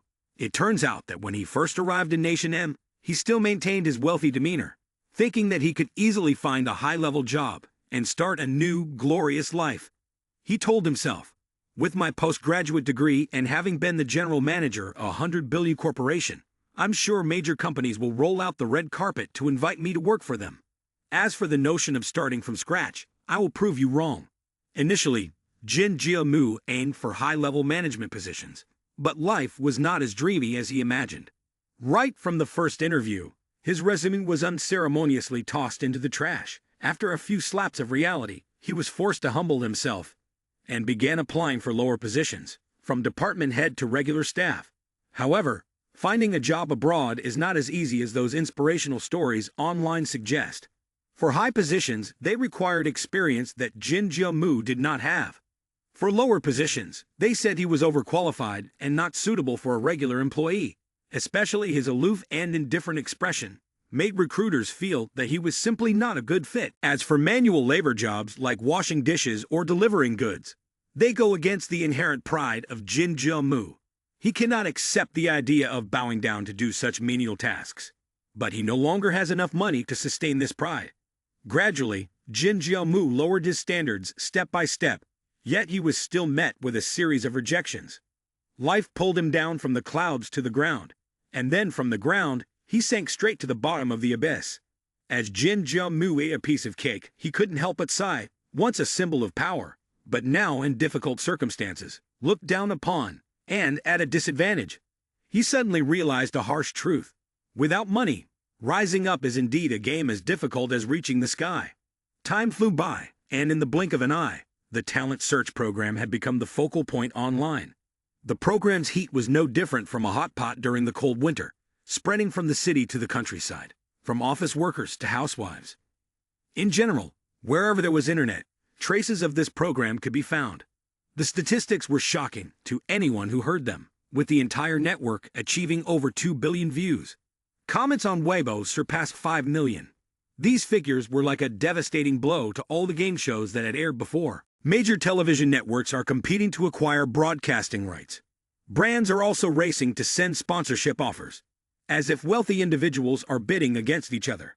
Around early afternoon, the two Varises, Kim Woo-song and Dai Han, invited each other for coffee, suddenly heating up the atmosphere here. Here's the story. The other day, Kim Woo-song secretly stole her grandpa's 1,000-year-old ginseng, which nearly sent him to the hospital out of anger. As a result, she received a memorable scolding from her father and was grounded for 3 whole days. To make matters worse, her bank card with several hundred million in pocket money was completely frozen. Frustrated, Kim Woo-song decided, "That's it, I won't depend on others anymore. I will earn my own money and won't rely on anyone else." And so, she grabbed her bag and signed up to participate in a game show. Now look at her. Kim Woo-song has successfully leveled up and advanced to the next round. With her beauty and talent, how could she not become famous? It's just a matter of time. Sipping tea with Dai Han, Kim Woo-song laughed. "Hey, Han, do you see? One day, if I succeed, I guarantee my fans will be so numerous that the network will crash." Dai Han looked at Kim Woo-song with a surprised expression, as if she had just discovered that her sister not only looked more beautiful, but also carried a very different aura. Unable to contain her curiosity, she immediately asked, "Woo-song, what have you been doing lately that makes your skin look so radiant? It feels like you've been soaking in a fountain of youth." Kim Woo-song, excited by the question, proudly replied, "It's all thanks to Park Jimin. He took me to experience the spirit of heaven and earth. You don't know. That feeling is incredibly magical. How can I describe it? It's like taking a bath in a hot spring, but even more delightful, with your whole body bursting with vitality, as if you just absorbed the energy of the universe." Upon hearing this, Dai Han almost dropped her coffee cup. "Wait a minute, Park Jimin took you to experience the spirit of heaven and earth. Oh my God, doesn't that mean he's depleting his cultivation? He mentioned before that while helping others is good, he himself loses 10 years of cultivation. Considering he's only in his 20s and has done this twice already, don't you feel worried about him?" Hearing her sister speak, Kim Woo-song excitedly explained, "You know, at that time I didn't think about the consequences, but after seeing how much he lost, I went and stole a 1,000-year ginseng from Grandpa to help him recover. After eating it, he said it worked really well. He must have recovered somewhat." Dai Han could only shake her head helplessly upon hearing this. You really are the filial daughter of the year, stealing ginseng from Grandpa to compensate someone, and then having Grandpa get so angry he ended up in the hospital, while your dad froze your pocket money. Truly, doing good deeds can bring trouble. Kim Woo-song didn't care. She just sipped her tea and innocently replied, "Right. So now when you think about what to give, be careful. You don't want it to be meaningless, or it'll look really bad. But what to give? He's an immortal cultivator, so I suppose any mundane luxury items would just make him snort and toss them into a corner." Thinking about Kim Woo-song's 1,000-year ginseng, Dai-han felt even more confused. You really are a master at gift giving. Giving a 1,000-year ginseng makes sense. But where am I supposed to find something like that? It's already hard enough to come by. Buying it is even harder. Then Dai-han asked again, her voice full of concern. "Woo-song, is your grandpa okay? I heard the other day that the ginseng almost cost him his life. It made me worry too."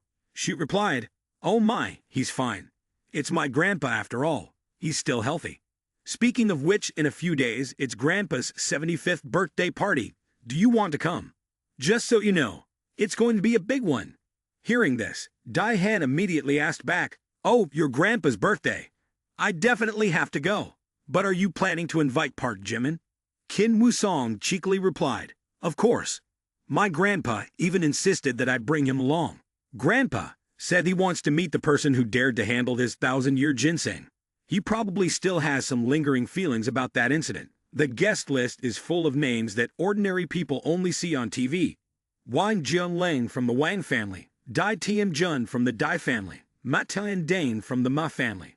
All big names whose words can shake the market." Dai-han suddenly asked, "Oh, have you talked to Park Jimin yet?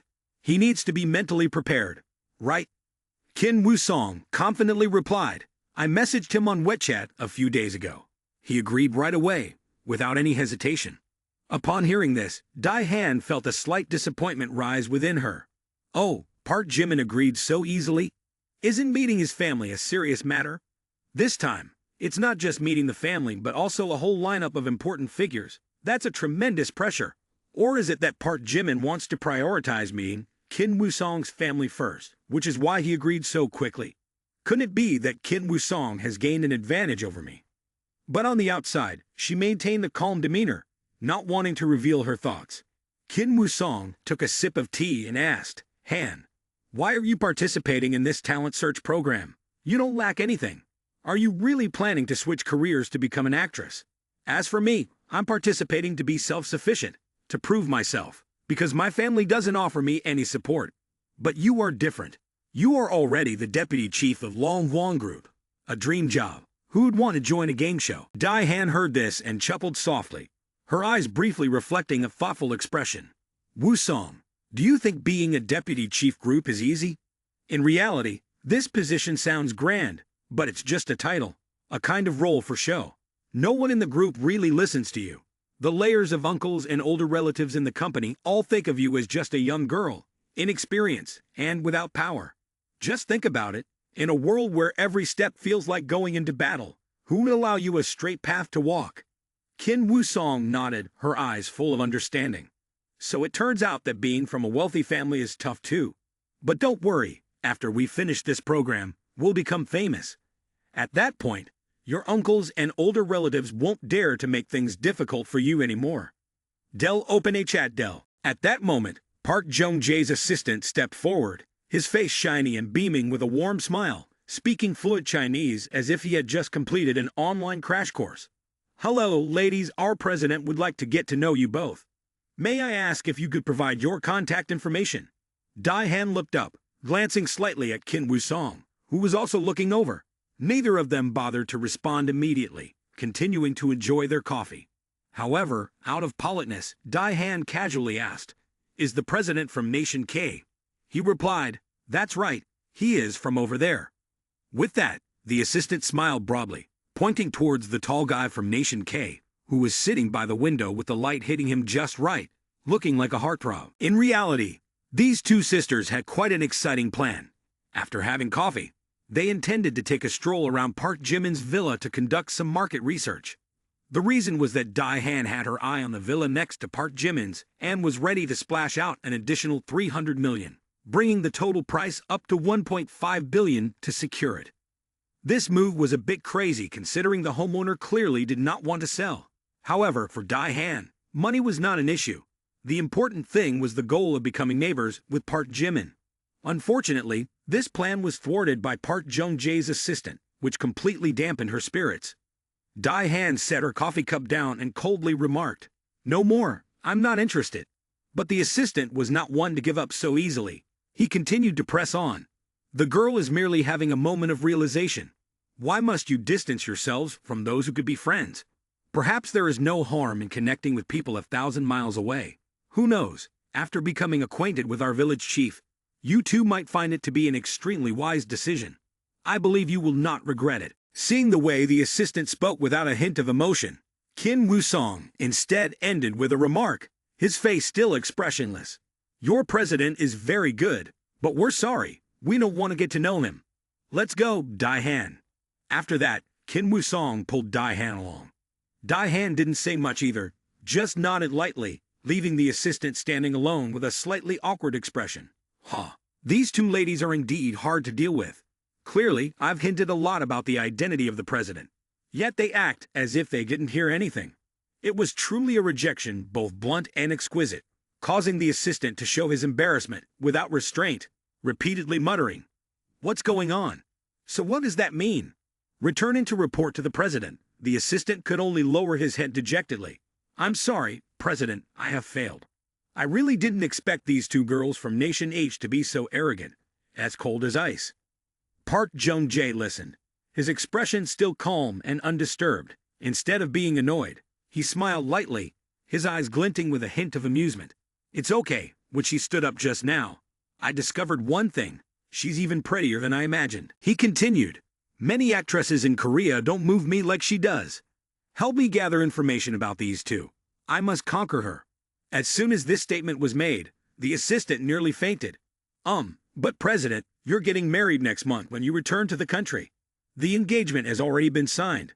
This is a decision made by the big group, it's not a joke." Park Jung-jae, hearing this, maintained an indifferent expression. "I know my marriage is merely a group benefit. I have no right to choose. But true love is something different. Just now, in that moment, I felt like I had found the person I truly want to love." At this point, Park Jung-jae's gaze was directed towards the place where Dai-han had just disappeared, like a lovesick boy lost in a dream. But why didn't Park Jung-jae choose Kim Woo-song? She's also very beautiful, right? The problem is that these two seem so close. If he were to play both sides now, it would definitely be exposed. So he chose Dai-han. Meanwhile, the assistant stood there, feeling extremely confused. "Oh no! Our president has really fallen into the net of love this time." After leaving the cafe, Dai-han and Kim Woo-song walked straight towards the villa area. The two beautiful sisters were chatting happily when they suddenly bumped into Park Jimin, who was holding a trash bag and preparing to take it out. This sight made Kim Woo-song exclaim, "Oh my god, Park Jimin, how can someone living in such a big villa take out the trash by himself? Can't you afford to hire a maid?" Park Jimin shrugged, his face expressionless but still managed to say, "I'm not used to relying on others. Besides, I have hands and feet. Taking out the trash isn't a big deal. And you too. What brings you here all of a sudden to look for me?" Kim Woo-song pouted, starting to complain as if the whole world was weighing down on her. "It's nothing. I just came with Han to check out the house. She's planning to buy the villa right next to yours. Actually, I want to buy it too. But unfortunately, my dad has locked my bank card. Now I've officially become poor." Park Jimin, after hearing this, understood a bit more, but still felt uneasy in his heart. Isn't the bank card being frozen because I ate ginseng, which caused her to be like this? Or did I transfer tens of billions for her to spend? No, she intended to buy a house right next door. Isn't that helping her? But before he could say anything more, Kim Woo-song took a shiny yellow invitation card out of her pocket and handed it directly to Park Jimin. "This is the invitation to my grandpa's banquet. I came here to give this to you. Don't be lazy, remember to come." Park Jimin took the card, his eyes filled with question marks. An invitation? What invitation is this? Seeing Park Jimin looking confused and seemingly not planning to go, Kim Woo-song glanced at him and gently reminded him, "It's the 75th birthday invitation for my grandpa, you know." Didn't I message you about it on WeChat last time? You even agreed to come." Upon hearing this, Park Jimin's mouth dropped open, his mind seemingly frozen for a few seconds. Huh. When did I agree? It must have been Wang Kai, who pressed send on my behalf. But on the surface, Park Jimin still maintained a calm demeanor and replied, "Oh, right, how could I forget? I've been so busy with work lately that I almost forgot." So he took the card, trying to appear very responsible, as if this was the most important promise of his life. But before he could ask anything more about the party details, Kim Woo-song quickly changed the subject. "Oh, speaking of which, we just ran into a really handsome K-Nation guy at the cafe, and he even asked for Han's contact information." After saying that, Kim Woo-song slightly curled his lips into a smile. "Actually, I just intentionally brought this up to see if Park Jimin would get jealous, to find out if he has any feelings for Dai-han. After all, Miss Dai from the Dai family is the belle of Manhwa, with a background, beauty, and charisma that are top-notch. Standing in front of her, even I sometimes feel the pressure. If Park Jimin really has any feelings, he would definitely show signs of jealousy or special concern for Dai-han." But no, Park Jimin did not ask any further questions, calmly ignoring everything.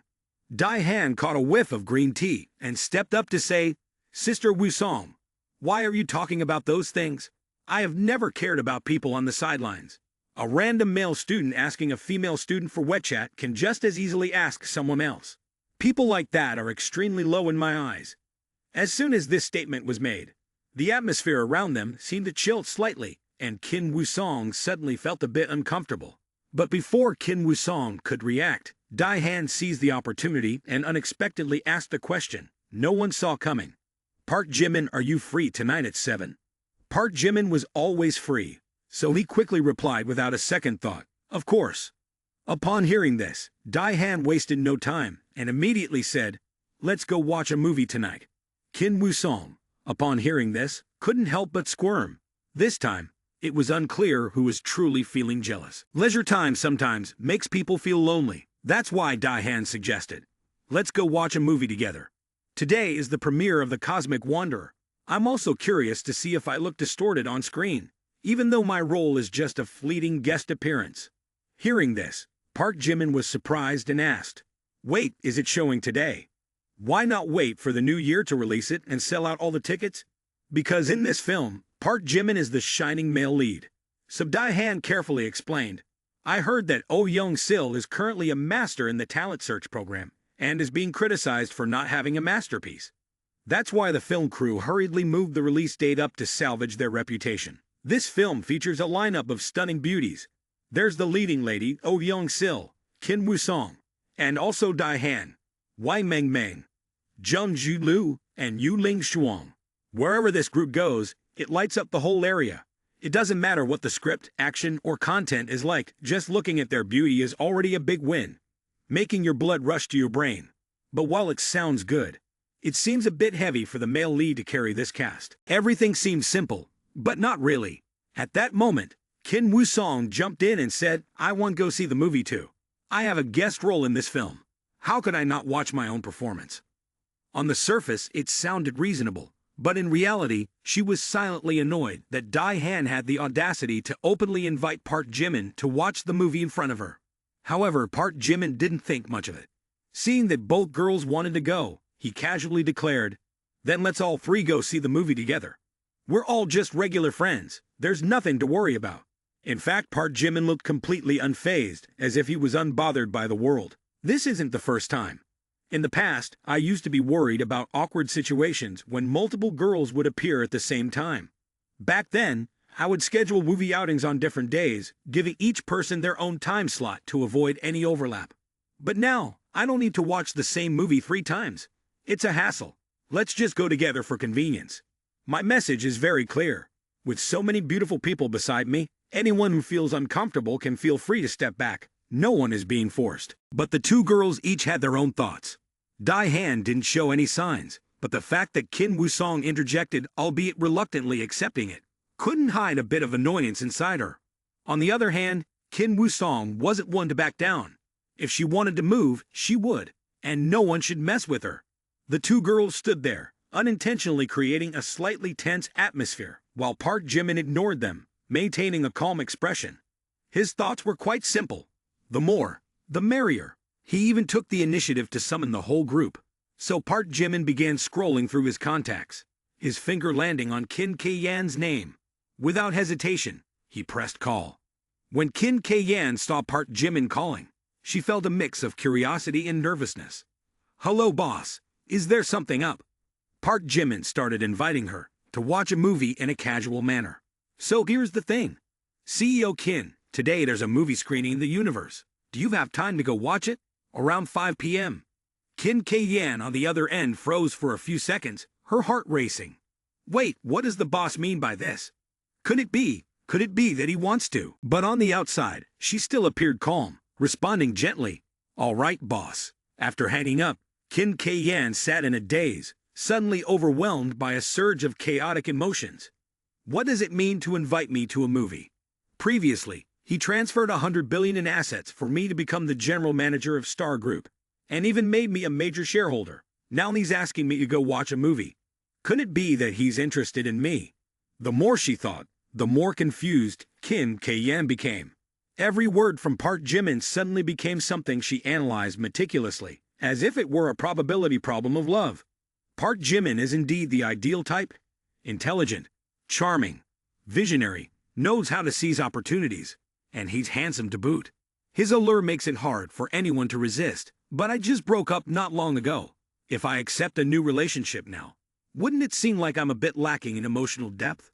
But that's how people are. Sometimes, I can't forget my ex not because I love them so much, but because I haven't met anyone better than them. If I meet someone better now, what reason do I have not to move on? And so, in her heart, she not only made up her mind, but also felt she had to present herself properly. Goodness, is this the first time the boss has invited me to a movie? How should I dress to match his caliber? A man who is both thoughtful and capable, not to mention handsome and charming. It's hard not to like him. After finishing the call with Kim K-yan, Park Jimin didn't pause. He continued his search. "Ji Lu, Meng Meng. The movie Wandering Universe is showing today. Would you go see it with me?" She responded. "Park Jimin, are you asking me out to see a movie?" "Yes, it's showing today at 5 p.m. This is the first film where you play the lead role. I have to come to cheer you on. Not coming would be embarrassing for you." "Okay, I'll get ready right away."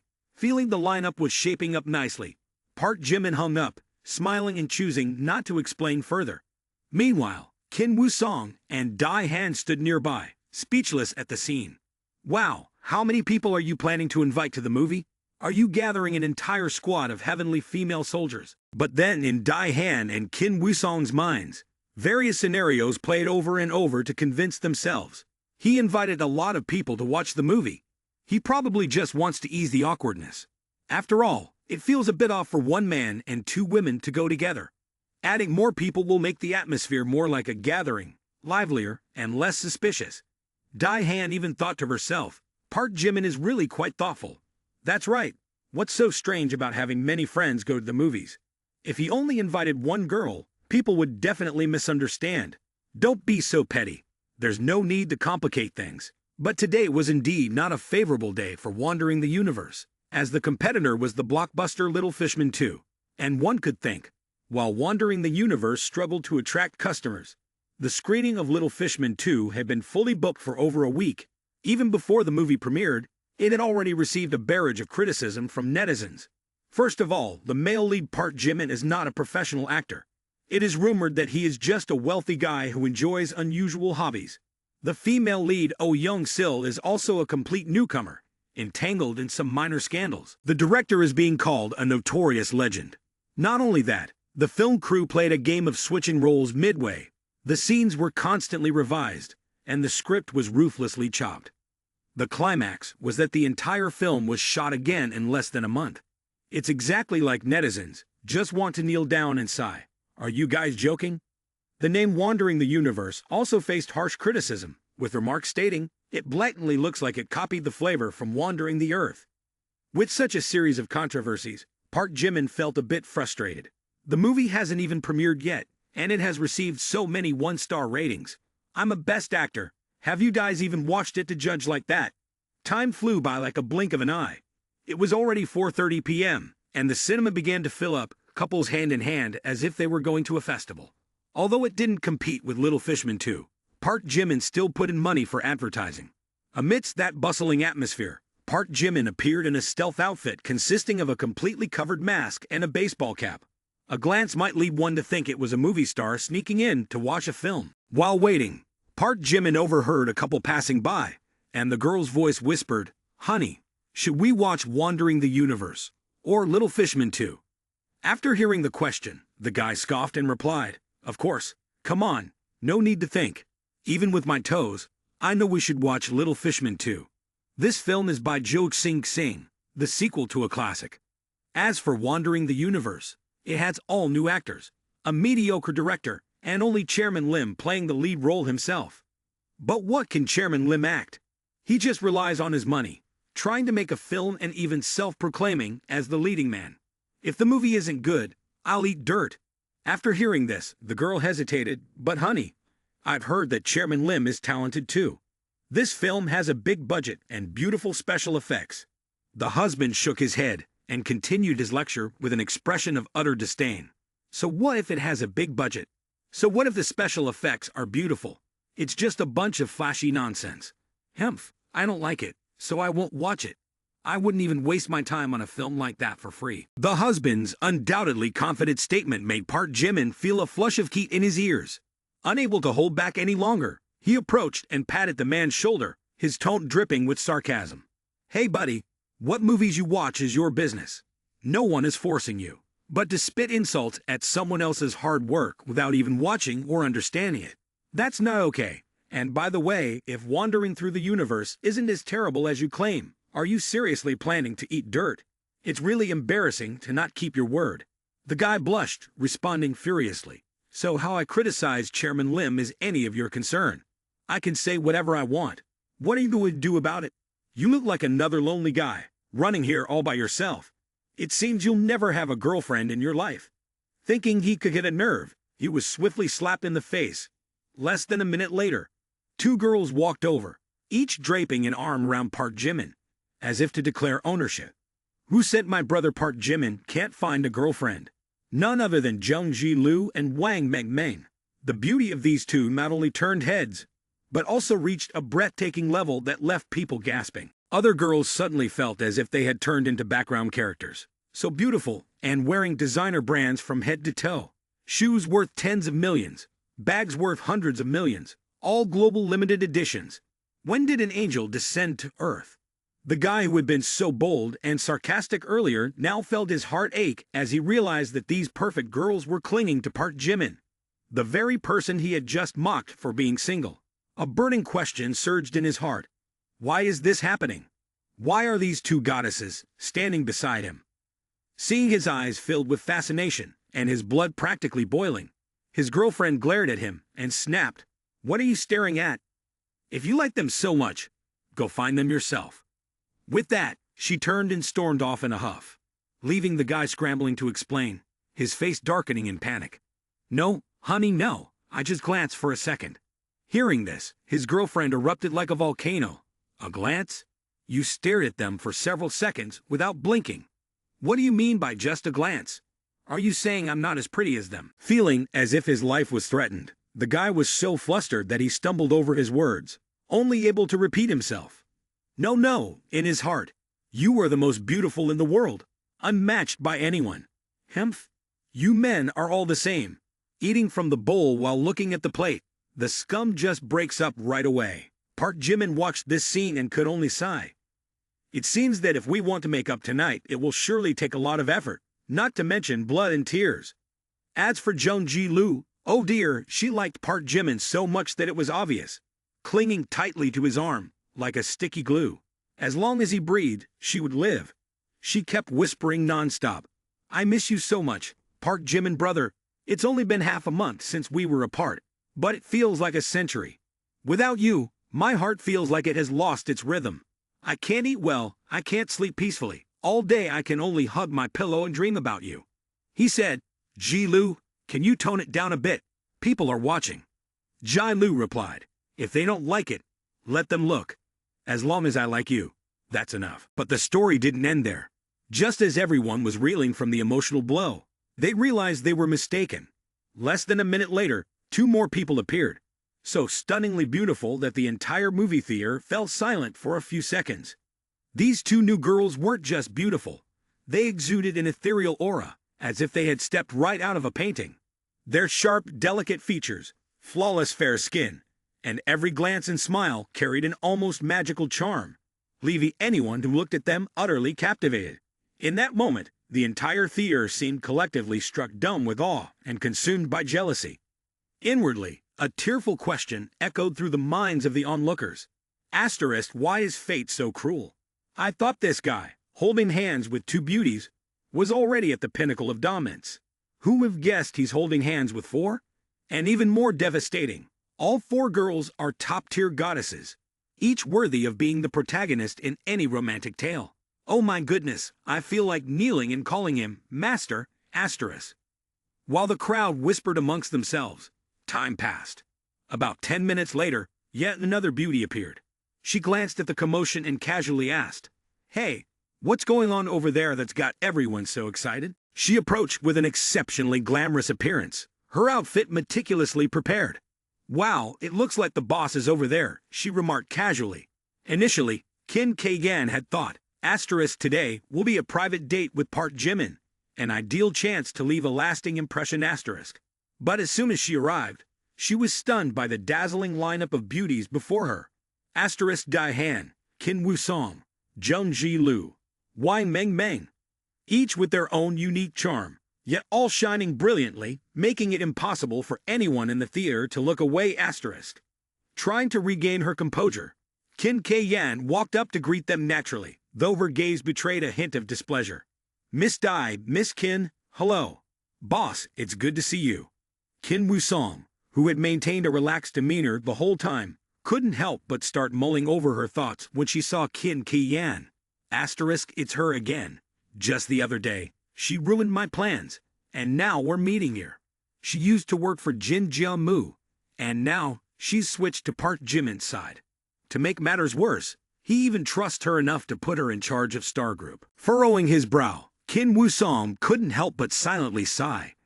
As a member of the Kim family, I know all too well that the Jin family is notorious for brainwashing and controlling loyal personnel, especially individuals like Kim K-yan, an orphan raised by the clans from a young age, who has been tempered through numerous trials to become a competent right-hand person.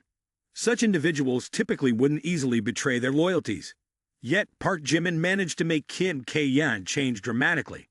Once could be a coincidence, as was the case with Yu Ling Shuang. But with Kim K-yan, it's clear that this isn't just luck or chance anymore.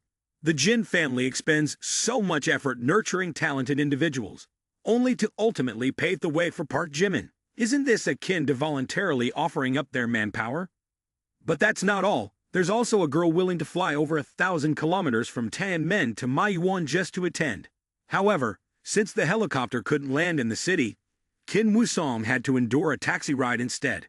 It truly was a journey combining both luxury and the everyday. Moreover, Ling Shuang is just like Kim K-yan, thought to be a special guest, considering traveling 1,000 kilometers to watch a movie. It's hard to tell whether to blame or praise this touching enthusiasm. "Boss, I'm on my way there, all because of his invitation to watch a movie. I'm willing to give up my job, travel 1,000 kilometers, all for him." But at that moment, Ling Shuang crossed paths with Park Jung-ja, a living legend who harbored a hidden sorrow, having never been rejected. In the instant that Ling Shuang walked by, Park Jung-jae's heart suddenly leaped like a fish out of water. What a stunning beauty, so naturally beautiful without any enhancements. This truly makes me feel more moved than ever. Yet he managed to suppress a strange feeling he had never experienced before. Indeed, it was a small shock to Park Jung-jae's world. I'm really in love. Running straight to the cinema entrance, Yu Ling Shuang stopped and took out her phone to check the time. But before she could breathe a sigh of relief, her phone vibrated violently. Opening it, she saw a message from Park Jimin. "Head straight to screening room number 3. We've already gone in. I've left your ticket at the counter. Just ask the staff and you'll get it right away." At that moment, Park Jung-jae also slowly approached Yu Ling Shuang.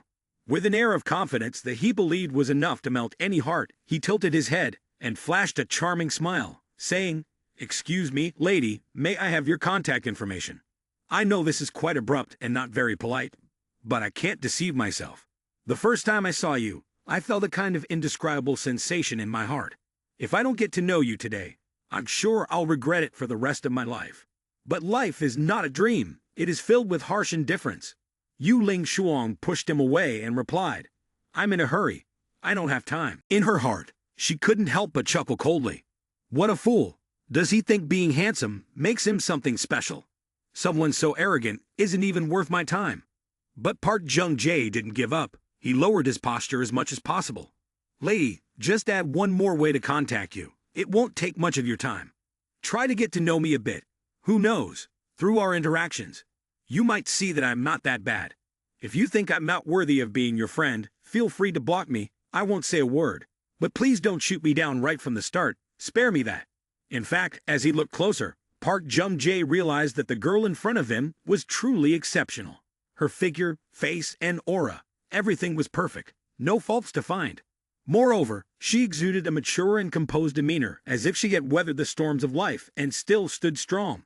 I must say, her presence was incredibly captivating. Before Park Jung-jae's words could even cool down, Yu Ling Shuang retorted with a sharp glare. Are you even worthy? Do you think you have the right to be my friend? Stop deluding yourself. In her heart, she gradually felt annoyed. It's late now. Initially, it was just about being polite. Yet he thinks he's so great. What a nuisance. For the first time in his life, Park Jung-jae heard the words not worthy, and it felt like a cold splash of water right in his face. He stood there repeating that phrase like a machine. I am not worthy. A barrage of questions began echoing in his mind, shifting from shock to indignation. What does someone like her have to be so arrogant about? Who gave her the right to say I am not worthy? What kind of country is this where women dare to act so haughtily? Who am I? I'm a prince. Someone everyone wants to befriend. My clan possesses wealth totaling approximately 776 trillion won, which converts to about 4.5 trillion in nation Asia's currency. To put it simply, if my money were thrown onto the street, it would take several lifetimes to spend it all. And yet today, I was rejected by a girl in a taxi who dared to say I'm not worthy. Who gives her the audacity? After that, Park Jung-jae shouted loudly and suddenly grabbed Yu Ling Shuang's shoulder, his angry gaze seemingly trying to reclaim the last shred of his pride. How dare you humiliate me like this? Wait a moment, and explain yourself clearly. But life rarely goes the way people want. Without saying a word, Yu Ling Shuang suddenly gripped his hand tightly. In the blink of an eye, she spun like the wind and, under the watchful eyes of the crowd, executed a shoulder throw. Park Jung-jae landed on the ground, dust clinging to his expensive suit. The crowd gaped in shock, with a few even shouting excitedly, Goodness, is she a martial arts master too? She's a modern-day goddess. Nation K, stop being so arrogant. Here men are lacking and women are in excess. Even we girls have to draw lots, and you still dare to compete. If you're smart, go back to your country to court women there. Yu Ling Shuang dusted off her hands, her face icy cold, and uttered a sentence that silenced the air. Don't bother me again, or bear the consequences yourself. As for Park Jung-jae, he remained sprawled on the ground, his whole body aching both physically and mentally, baring his teeth and glaring like an enraged lion. The handsome face that once was now crumpled with anger, unrecognizable. Never before has any girl dared to humiliate me like this. The assistant rushed in like a gust of wind, clearly worried. Young master, are you all right? Saying this, he lifted Park Jung-jae, who was lying on the ground. But before he could finish his comforting words, Park Jung-jae shouted, his eyes cold as ice. Remember my face. She will regret her actions today. I swear, go to the cinema right now and investigate her identity for me. I don't care how much it costs, or what methods you use. But tonight she must be on her knees in bed apologizing to me. Do you hear? The assistant hurriedly nodded, his voice hissing through clenched teeth.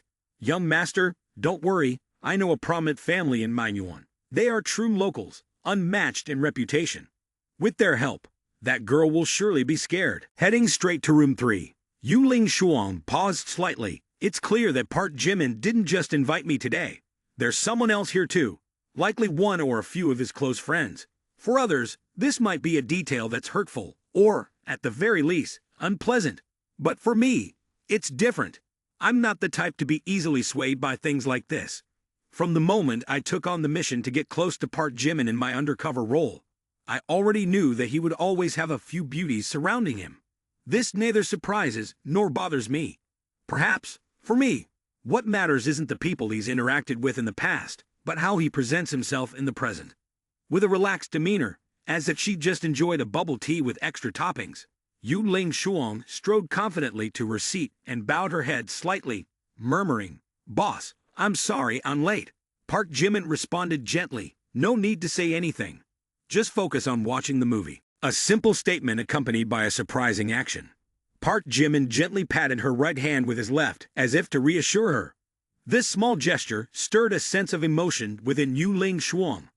Wow, I arrived late but still got to sit right next to the boss. Even Miss Dai and Miss Qin have to sit far away, which shows just how much the boss values me. At that moment, Yu Ling Shuang understood something that not every girl considers. To keep a man for the long term, mere beauty is not enough. Beauty has an expiration date and is just a ticket for entry. If you want him to stay, you must help him make money or expand his career. Only then can there be a lasting bond. The movie Wandering Through the Universe is truly a masterpiece, with massive investment in everything from the acting to the costumes. Not to mention, they even brought in international actors to enhance the realism of the Earth disaster scenes. The male lead, played by Park Jimin, delivers a performance so deeply emotional that it transforms what seemed like a minor character into a symbol of extraordinary effort. It turns out that the main character, a seemingly ordinary young man, is someone who quietly sacrifices himself to protect the female lead. He doesn't speak about it or boast. Instead, he acts silently. The bond between them didn't form overnight. It's a story that spans 15 years. As the plot reaches its climax, the female lead receives a critical mission that could determine the survival of humanity. She knows that this mission means she will never return. The male lead, unwilling to remain passive, chooses a different path to save her, while also taking on the responsibility of saving the world. And so, he sets off ready to die. Just when it seems like everything ends there, the female lead refuses to let the male lead bear the burden of sacrifice alone. She decides to die with him. Both of them loved each other so much that they were willing to do anything for the other. But throughout the movie, they were never truly together. Everything was always interrupted. It wasn't until the very end, the last 5 minutes, that they finally reached their moment. In the instant they both sacrificed themselves for humanity, Park Jimin revealed the deepest pain, as if his entire world had crumbled. The way he portrayed his anguish, from his hollow gaze, trembling shoulders, to his choked sobs, was a heart-wrenching sound that shattered the audience, with tears falling non-stop. The entire theater echoed with crying, and tissues were passed around constantly. The male lead cried, the female lead died, and the audience was filled with so many emotions. Oh my God, this made me cry so much. The last time I cried like this was when I watched a movie last year. This is true love. Living and dying for each other, hurting for each other, but never able to be together. This movie is amazing. I have to post about it. Goodness, whoever said Chairman Lim can't act, I had a lot to say to them. At first, I was going to watch just to criticize for fun, but this movie completely shattered all my prejudices. This is definitely the best movie I've seen this year. And that's not an exaggeration. While the entire theater was immersed in discussions, the group of 6 girls, Yu Ling Shuang, Wai Meng Meng, Qin Wusong, Dai Han, Qin K Yan, and Zheng Ji Lu, continued to cry, their eyes red. Oh my God, he's really handsome. I think Park Jimin is even more handsome than the celebrity I've been idolizing all these years. Truly, he's on another level. Wang Meng Meng suddenly blurted out, "Why do I feel like Park Jimin and Young Sil are such a perfect match?" Park Jimin not only made his character in the movie heartbreaking, but he also made all of us feel so moved. He's truly a man worth shedding tears for. As Park Jimin on screen expressed his emotions, from pain to heart-wrenching sorrow, the group of 6 girls fell silent. But inside, they each secretly wondered, wait, does he really love? Why does it hurt so much? On the outside, Park Jimin seems like a carefree man who has it all: money, fame, and the attention of beautiful women. But inside, he's just a lonely man, closed off, refusing to let anyone into his heart. Everyone thought, The essence of the film lies in the pain, loneliness, and the yearning to be understood, something that Park Jimin has experienced in his own life. Before he became a successful businessman and was hailed as the god-richest romantic, did anyone care about what he had endured? No one. His success turned him into an icon, but it also concealed a soul that had once been deeply hurt. That's why every gesture, every glance in the film, feels like he's not just acting, but reliving his own painful emotions. Asterisk life is like a play, and a play is like life asterisk. The movie ended, but its after effects lingered. Ratings on review sites immediately surged.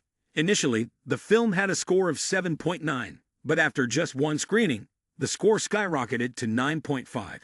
The audience left the theater still overwhelmed, sharing their emotional thoughts. "I just want to cry after watching this." In life, no one understands you like you understand yourself.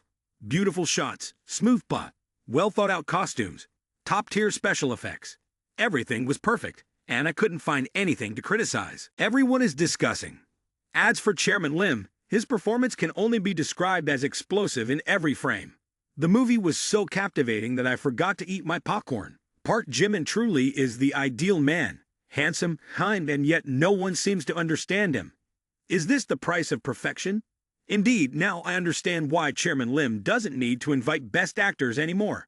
There is already an array of fully capable and invaluable talents like this. What more could one need? At this moment, the cinema had just let out, and the clock showed 9:30 p.m. But outside, the atmosphere was as bustling as during rush hour. A fleet of luxury cars was parked right in front of the theater, so shiny that they reflected the streetlights. They were all uniform, resembling a formation preparing for a luxury car exhibition. A quick count showed more than 20 cars, leaving onlookers in awe. Leading this convoy was Park Jung-jae. He stood there, his expression shifting from anxious to irritated after waiting for over 2 hours. His assistant was always by his side, like a mobile brain ready to analyze every situation. "Young master, I think there's a very good chance that girl already has a boyfriend," the assistant continued. "If that girl really isn't materialistic, then do you think our extravagant display of supercars will have any effect?" Park Jung-jae smirked after hearing this, his eyes sparkling with confidence. "Do you really think there's someone in this world who doesn't care about material things? It's just a matter of price. If 1 million doesn't work, then there's 10 million. If 10 million doesn't do the trick, then how about 100 million? Everything has its price." She arrives in a taxi to watch a movie at a public theater. Her boyfriend, if she has one, probably isn't any better off. So if she does indeed have a boyfriend, I want to see if that guy can handle the pressure. With a pile of money right in front of him, will he have the courage to refuse, or will he end up handing his girlfriend over? Haha, that guy might not even earn that much money in his whole life. What kind of love is that, really? To me, it's all just a game. Just think about it. How many men online claim to be tough, asserting they would never sell out their girlfriend? But if there were a suitcase full of money right in front of them, do you think they could maintain their stance? Everyone claims they wouldn't trade, but how many can actually resist temptation? As he spoke, Park Jung-jae's eyes were filled with pride, like a deity observing the world from above. He felt, "Everything is under my control." The assistant stood by, silently swallowing hard, speaking without daring to make direct eye contact. "Young master, you are indeed the philosopher of the material world. This isn't a test of love. It's a psychological experiment on human existence." However, he nodded in agreement simply to keep the peace. Upon seeing the target appear, Park Jung-jae gently waved his hand. "Prepare, it is time to show our cards." At the same time, Park Jimin and Yu Ling Shuang walked side by side out of the theater, continuing their discussion about work. Despite having just watched a deeply emotional film, she did not forget her main task, reporting progress to her boss.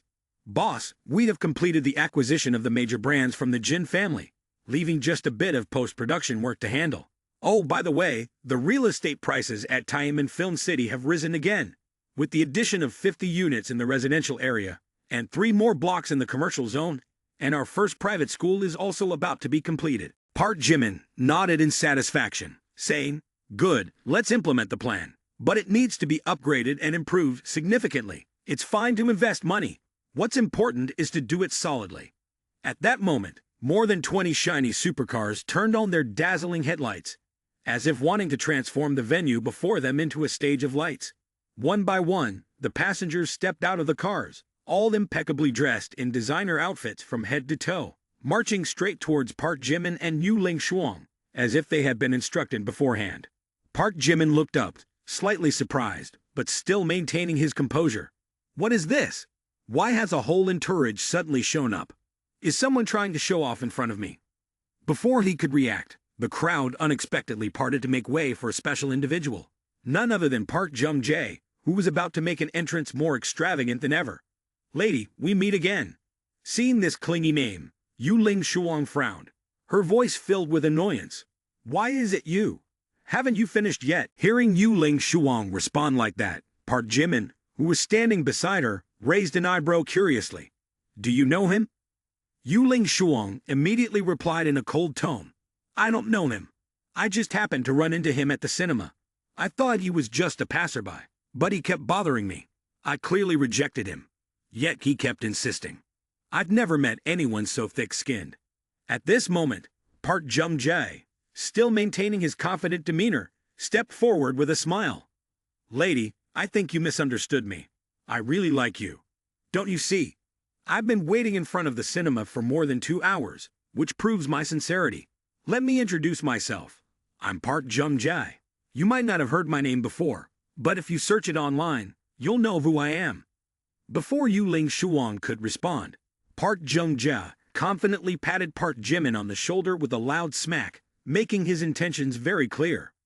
Bro, you're her boyfriend, right? I need to talk to you about something. First, take off your masks, so we can talk properly. Park Jimin shoved Park Jung-jae's hand away, his voice cold as ice. Take your hand off me. Before I actually lose my temper, my sincere advice is for you to leave now. The words made the already tense atmosphere even more charged. But Park Jung-jae was undeterred. Still wearing a confident expression, he responded, Don't get angry. Bro, just take a look at this first. With that, he signaled to the 2 bodyguards behind him. They immediately brought forward 2 large suitcases and placed them right in front of Park Jimin. The sound of the locks clicking echoed, and for a moment everything seemed to freeze. When the suitcases were opened, what lay inside caused everyone around, including the curious bystanders, to gasp in awe. It's cash. Indeed, the 2 suitcases were filled with neat stacks of brand new bills, piled up like bricks of a castle, gleaming under the streetlights. A few people in the crowd couldn't help but take a deep breath, their eyes wide and mouths agape, as if the air itself was being sucked away by the immense allure of the money. Oh my God, is that real money? If you add it all up, this must be in the thousands of millions. Wait, what's all this money for? Is he just showing off? Park Jimin maintained a calm demeanor, squinting slightly at the 2 suitcases before smirking and saying, What is this guy trying to show off? This amount of money, including the suitcases, is at most just thousands of millions. And he thinks that's something to brag about. I thought it would be something impressive. Every time I give gifts to female streamers, it's more than this. Who does this guy think he is? Acting all superior. Seeing Park Jimin's slightly bewildered expression, Park Jung-jae smiled smugly. Then he pulled out a stack of cash, speaking condescendingly, Haha, are you feeling intimidated now? I guess in your lifetime, you've never seen this much money before. Although this method might be a bit lowbrow, it works best on people of your caliber. Upon hearing this, Park Jimin couldn't help but ask, So, what do you plan to do with all that money? At that moment, Yu Ling Shuang stood close to Park Jimin and whispered into his ear, Boss, I just found out his identity. Park Jung-jae, 25 years old, graduated from S University in Nation K. She continued, He is the heir to Sensung Group. His mother, Mrs. Lee Harry, is the daughter of the former chairman of Sensung, and his father, Park Jun-ho, started as a security guard. The 2 of them fell in love when they were young because they both loved watching movies. They defied their statuses, and despite the odds, his father, as a mere security guard, managed to marry the wealthy young heiress. But in the end, their marriage ended in an unavoidable divorce. Park Jung-jae is their son, and now he officially inherits the company. However, I've heard that the grandchildren in Sensum are even more unruly than he is. Upon hearing this, Park Jimin removed his mask, his face showing no emotion except for a faint, indifferent smile. So that's how it is. You thought that mentioning your status would make me flustered? How naive! Your actions still fall under the category of childishness. Far too excessive. In that moment, the atmosphere seemed to freeze, and every eye turned to his face. A few seconds later, the shock surged, and a voice broke the silence. Chairman Lim. The first to exclaim was Wang Gai, from the pharmaceutical and medical group, who had been living a life of luxury following Park Jimin. Now seeing him, everyone was stunned, their eyes nearly falling to the ground. They were not only shocked, but also found it hard to breathe. How could it be Chairman Lim? In a regular movie theater like this? Next was Huina, who had heard so much about Park Jimin that he idolized him like a living Buddha. Now in this situation, he felt the pressure to the point of forgetting to breathe. Just a month ago, because of Mrs. Lai Wangmai from the Du family group, she dared to raise her voice and strike Wang Mengmeng, Chairman Lim's sister, right in front of everyone. That act ignited Chairman Lim's wrath, and within just one day, the Du family group, which had been a financial monument for decades in Manhwa, was reduced to ashes. The Qin family and the Dai family declared that they would never coexist with them, while the Wang family did not hesitate to add fuel to the fire. A series of violations by the Li family were exposed, leading to thousands of senior personnel being investigated. This incident served as a reminder to the entire Tycoon community. Do not foolishly provoke Chairman Lim. Thinking of this, everyone's faces turned pale, sweat pouring down like a waterfall. However, Park Jung-jae still had no idea what was happening. When he saw Park Jimin remove his mask, he suddenly felt a bit uneasy. Oh, with such a fair face, he actually looks somewhat handsome. No wonder a few girls like him. Yet, the feeling of comparing appearances only lasted a few seconds, and he still didn't recognize the identity of the person in front of him. Anyway, the name Park Jimin is nothing special. Not an idol, or anything in Nation K.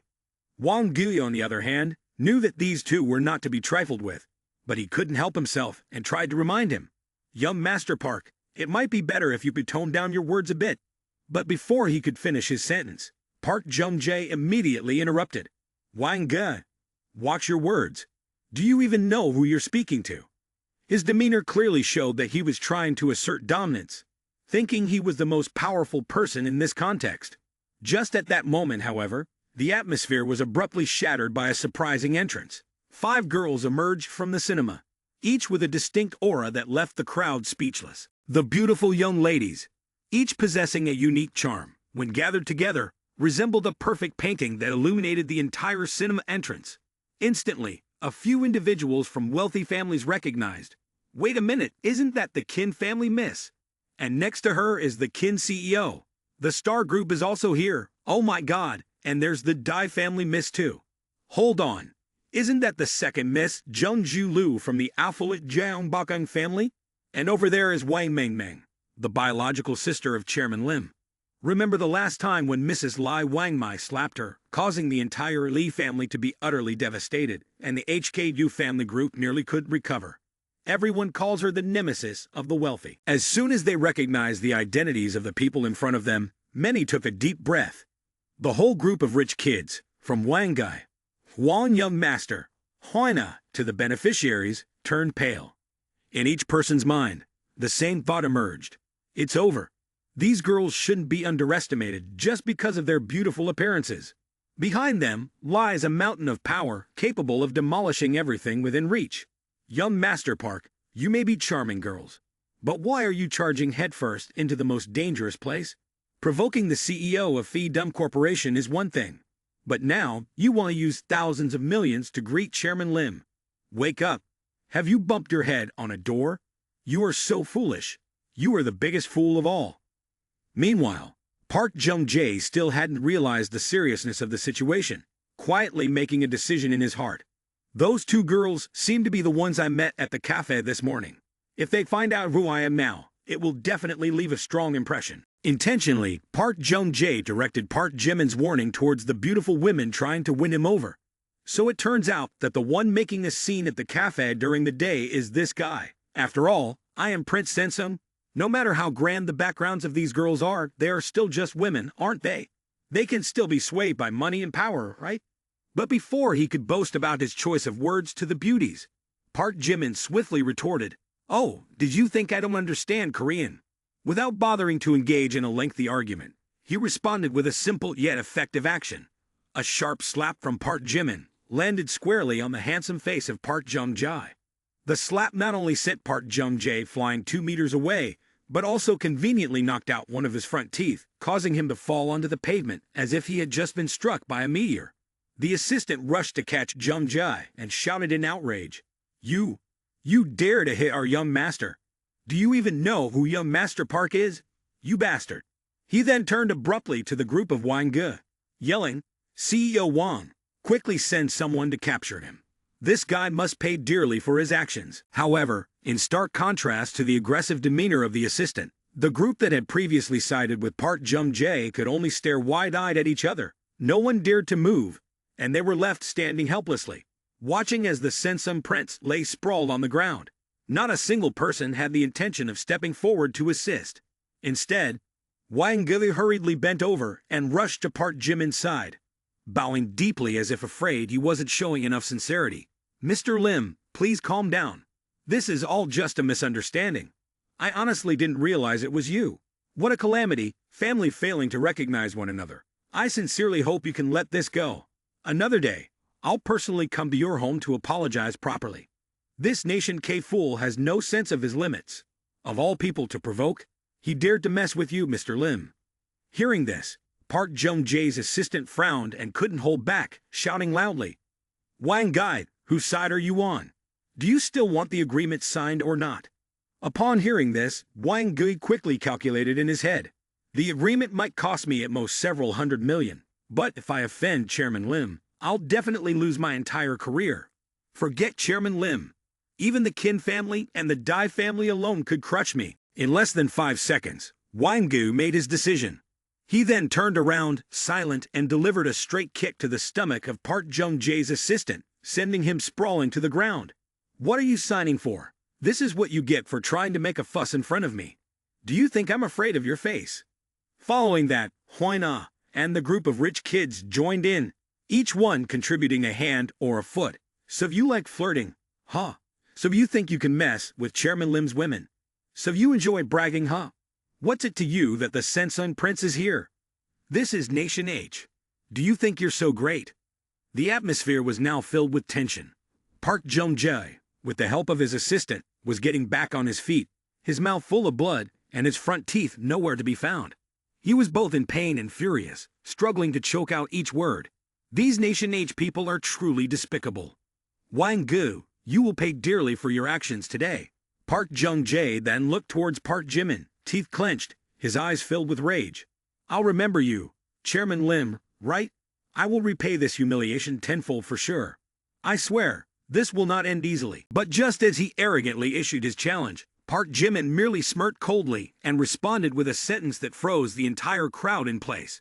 "Sensum Prince, I'll remember you well. From now on, I can make it clear, Sensum no longer exists." His words resounded like a thunderclap on a clear day, leaving everyone present stunned, their jaws slack and faces drained of color. The group of wealthy heirs, already trembling with fear, was now utterly petrified. They understood all too well that Chairman Lim's words weren't just empty threats. If Chairman Lim says the Fin family will collapse, the Jin family will truly be wiped out. If Chairman Lim declares Sensum no longer exists, could that really mean it's about to happen? One person in the crowd stammered, "My God, Sensum is a top 18 global group, a massive powerhouse with products spanning nearly every sector. Is Chairman Lim seriously planning to do something so earth-shattering?" While most of the crowd treated Park Jimin's words as little more than a joke, Yu Ling Shuang was different. She didn't laugh. On the contrary, every word he spoke was a guiding principle to her, holding a much deeper and more profound meaning. "In my mind, a series of hypotheses emerged. The boss has never joked around. This is definitely the next move. It turns out the boss has thought further ahead than I imagined. This is not just a plan to dominate the domestic market, but a strategy to expand globally, gradually taking over foreign groups and building a cross-border financial empire. What is the goal? Not just to lead, but to control. Domestically, growing enterprises face numerous restrictions, but abroad, capital operates frantically and even controls politics. Perhaps the boss aims to take assets as a springboard to acquire Sensum, an icon in the field of machinery and electronics, and from there continuously expand until ultimately holding sway over global politics. This is not merely capital. This is the move of a true super tycoon. This thought left Yu Ling Shuang feeling exhilarated, yet at the same time, somewhat self-conscious. I thought I had reached an unmatched level, but clearly, compared to the boss, I remain just a person with a limited vision. She continued, how can I better support the boss? How can I turn his global dream into reality? At the same time, deep underground, 500 meters beneath New York, lay the hideout of a secret base that sent shivers down one's spine just by looking at it. There, hundreds of people dressed as if they had just escaped from a science fiction movie, clad in protective gear from head to toe, wore expressions of intense stress as they worked, as if they were about to save the world. But the truth was, no one knew what they were actually saving, because their main job was to conduct experiments. Every day, these heavy-duty prison-clad individuals were dragged away without reason and forced to be guinea pigs for these experiments. Just looking at the half-human, half-lizard monsters was enough to make one lose sleep. They were the results of failed experiments. And back then, this mysterious testing facility suddenly welcomed a newcomer from Nation H. Looking at her, everyone thought she wouldn't survive the first experiment. The researchers hadn't even had time to place their bets before she was immediately thrown into the lab, beginning her journey of torment. Who would have thought? The world turned upside down, and the girl lived like a leech. Not only did she pass the first experiment, but she also breezed through 3 rounds of rehabilitation. To this day, people have yet to see her succumb to fate. Could it be that another successful product is on the horizon? The researchers were going wild. If she survived just a few more hours and overcame all the symptoms, they would celebrate. I have the perfect warrior in the world.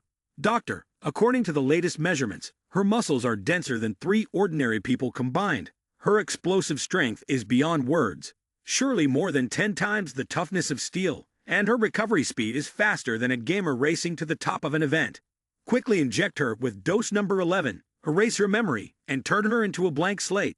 At that point, we will have the most perfect warrior, with no past, no future, solely serving the purpose of the base. But just at that moment, the red alarm blared loudly in the base, 500 meters underground, signaling the apocalypse of this research had arrived. The cause is obvious. The mysterious assassins have just appeared. And these are not your average assassins. They are world-class killers, working together so seamlessly that the researchers can only watch in wide-eyed astonishment, killing swiftly as if in the blink of an eye. The guards at the base barely had time to comprehend what was happening before they were taken down in droves. The once proud defensive forces, which boasted of their fortitude, crumbled like a sandcastle against the waves. Ever since Park Jimin declared his intention to rescue Jung Hoseok, the entire world of assassins has been abuzz. This mission is so enticing that top-tier assassins have decided to join forces, something that no one would normally dare to consider. The reason is quite simple. Accepting this rescue mission is enough to live a life of luxury, allowing for a comfortable retirement. Houses, cars, vacations, yachts. Everything is readily available, with enough money to do it all. While the assassins wreak havoc outside, the director is left scratching his head in confusion. Just when he is at a loss for what to do, a guard rushes in, looking as if he has seen a ghost. Director, the assassins are terrifying. They are simply unstoppable. Moreover, it seems there is a mole within the research team aiding them. After hearing that, the director broke out in a cold sweat and shouted, "Quickly, everyone into the safe chamber. Lock the doors, call headquarters for help, and tell them to send reinforcements immediately. But most importantly, all research documents must remain absolutely confidential. If we lose them, we're all doomed." One of them glanced regretfully at Jung Hoseok, then tried to reassure the director with an unconvincing reason. "Reinforcements are on the way. They'll be here in at least half an hour. Just hang in there for another 30 minutes, and everything will be fine." Hearing that, the director yelled, "Fine, fine. My foot. Whether we survive or not, we'll know in half an hour. But one thing's for sure.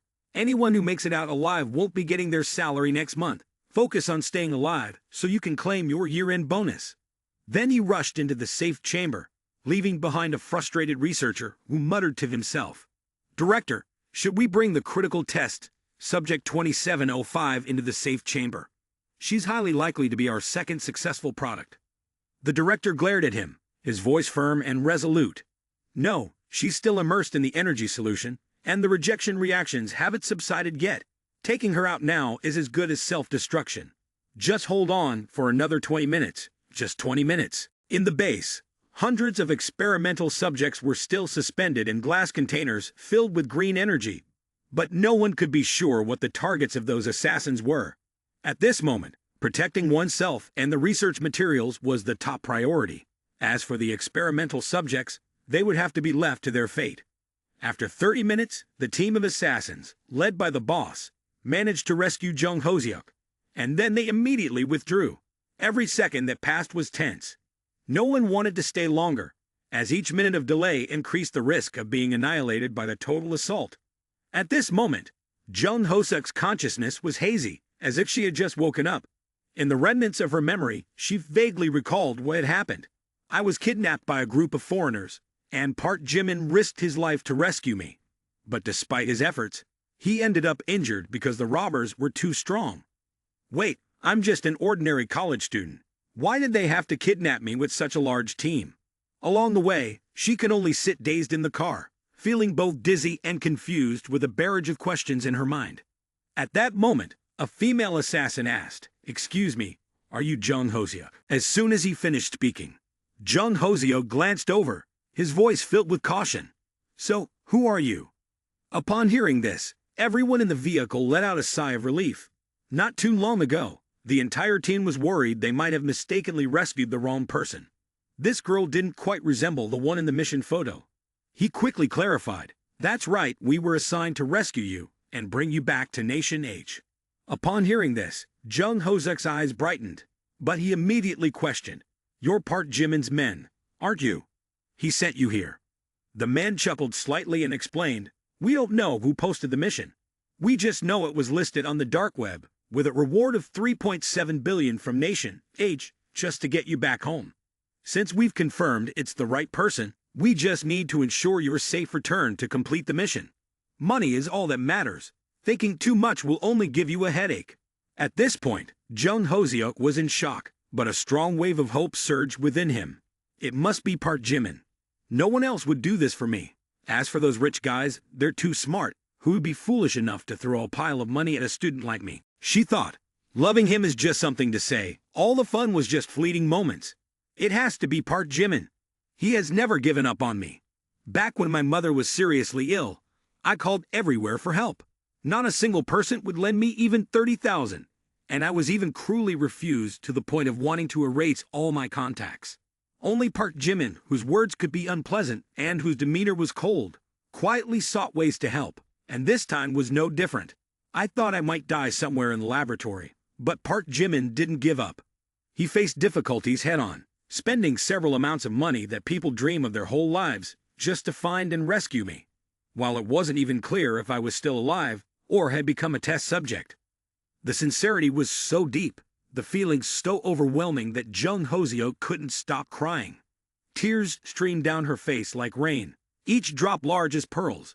This feeling was beyond words, because her heart was flooded with a mix of emotion and regret. Why? Why did everything turn out this way? Back then, I had the most sincere love in the world, a truly good man, yet I was foolish enough to ruin it all with my own hands. She thought to herself, Park Jimin was willing to give up his wealthy identity and live as an ordinary person for me. Yet I hurt him so deeply. I'm truly a terrible person. I'm sorry, Park Jimin. I'm sorry 1,000 times, 10,000 times. If there's a next life, I promise I won't do anything stupid again. **. Inside the car, Jung Hoseok wept, tears streaming down her face like a river. The assassins, sitting with her, exchanged confused glances. What's with this girl? We saved her, and she's crying this much. Did something go wrong with her brain? One of them muttered. Before they could process the whirlwind of emotions, a sound roared from afar, followed by an explosion. Military vehicles suddenly appeared on both sides of the street, charging toward their car, as if about to ram into it. Without any introductions, the convoy unleashed a rain of bullets, firing directly at them. In the midst of the chaos, the boss issued orders with lightning speed. There's an abandoned factory ahead. We'll head there and split into teams. You and I will distract the soldiers. Scorpion and Bat take the target and escape immediately.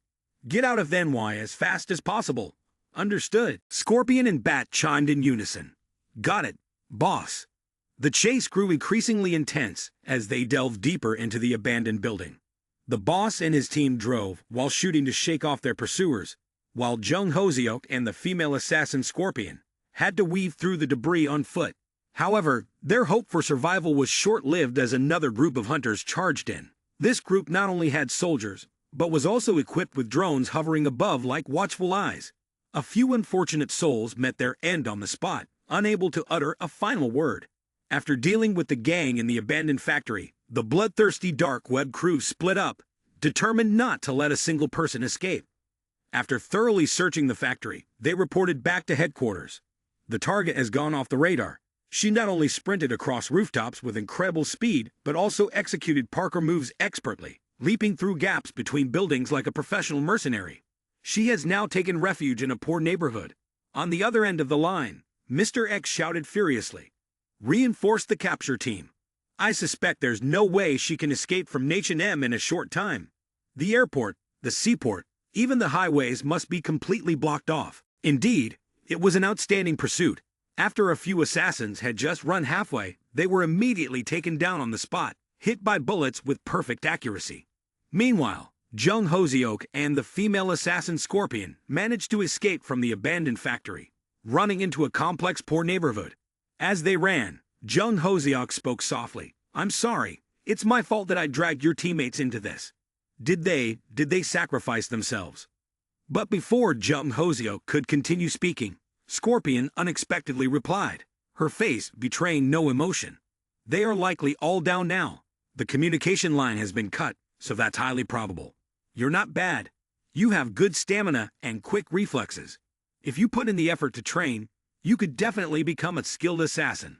The cold demeanor of the female assassin left Jung Hoseok momentarily speechless. But thinking of Park Jimin, she quickly made a decision. Sister, I don't want to be an assassin. I just want to learn self-defense. Can you teach me? Scorpion paused for a moment, then coldly replied, follow me. Although her face remained impassive, inside, Scorpion felt a sense of joy. It's even better that those other guys are dead. If I take this girl back to Nation H by myself, the reward of 3.7 billion will all be mine. That's really appealing. But she quickly realized, things aren't that simple. I need to think carefully. The lab isn't the only threat. With such a large bounty on Jung Hoseok's head, sooner or later, assassins from all over the world will come. They might even plan to eliminate me and steal the mission. I can't let things get out of hand. I need to turn this girl into a living weapon.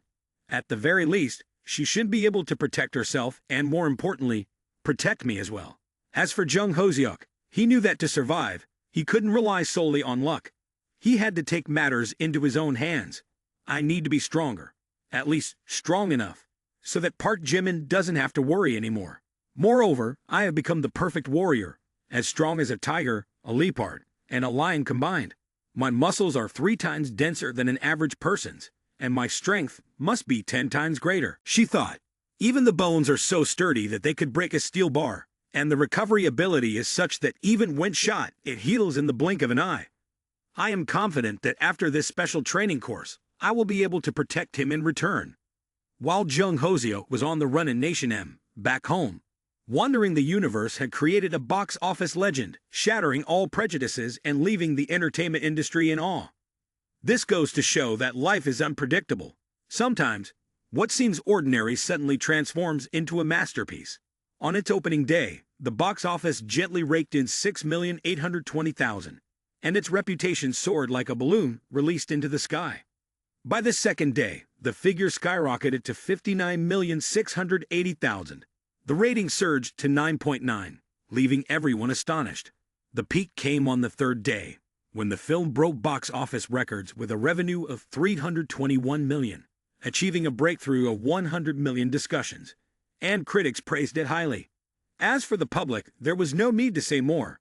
They went from criticism to admiration. Hey, have you all seen Wandering the Universe yet? The film is amazing, and I swear I had to zoom in on the supporting female roles because they are just too beautiful. People were discussing. First is Dai Han, truly a goddess.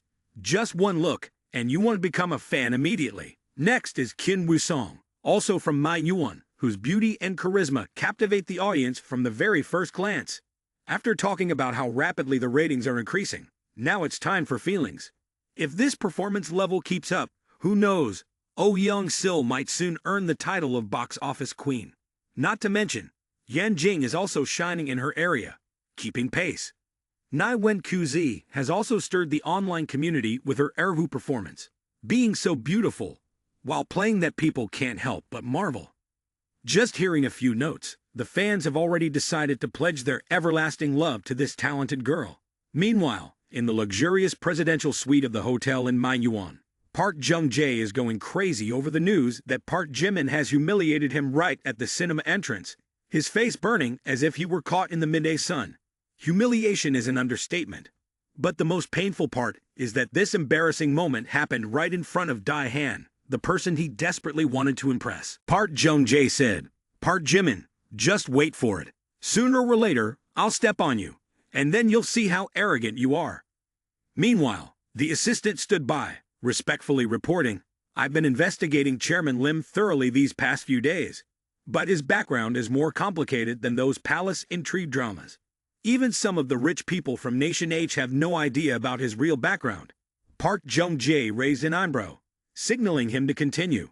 "But one thing's for sure, he's incredibly wealthy. I mean, insanely rich. There was this one time he gave a gift to a female streamer, and it caused a huge uproar online. Just from that incident alone, the amount of money he spent exceeded 5 billion.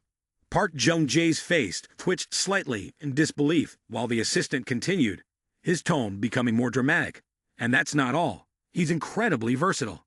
He can sing, dance, play basketball like a pro, is great at chess, plays both piano and violin, and even dominates in athletics, winning championships one after another." The assistant continued.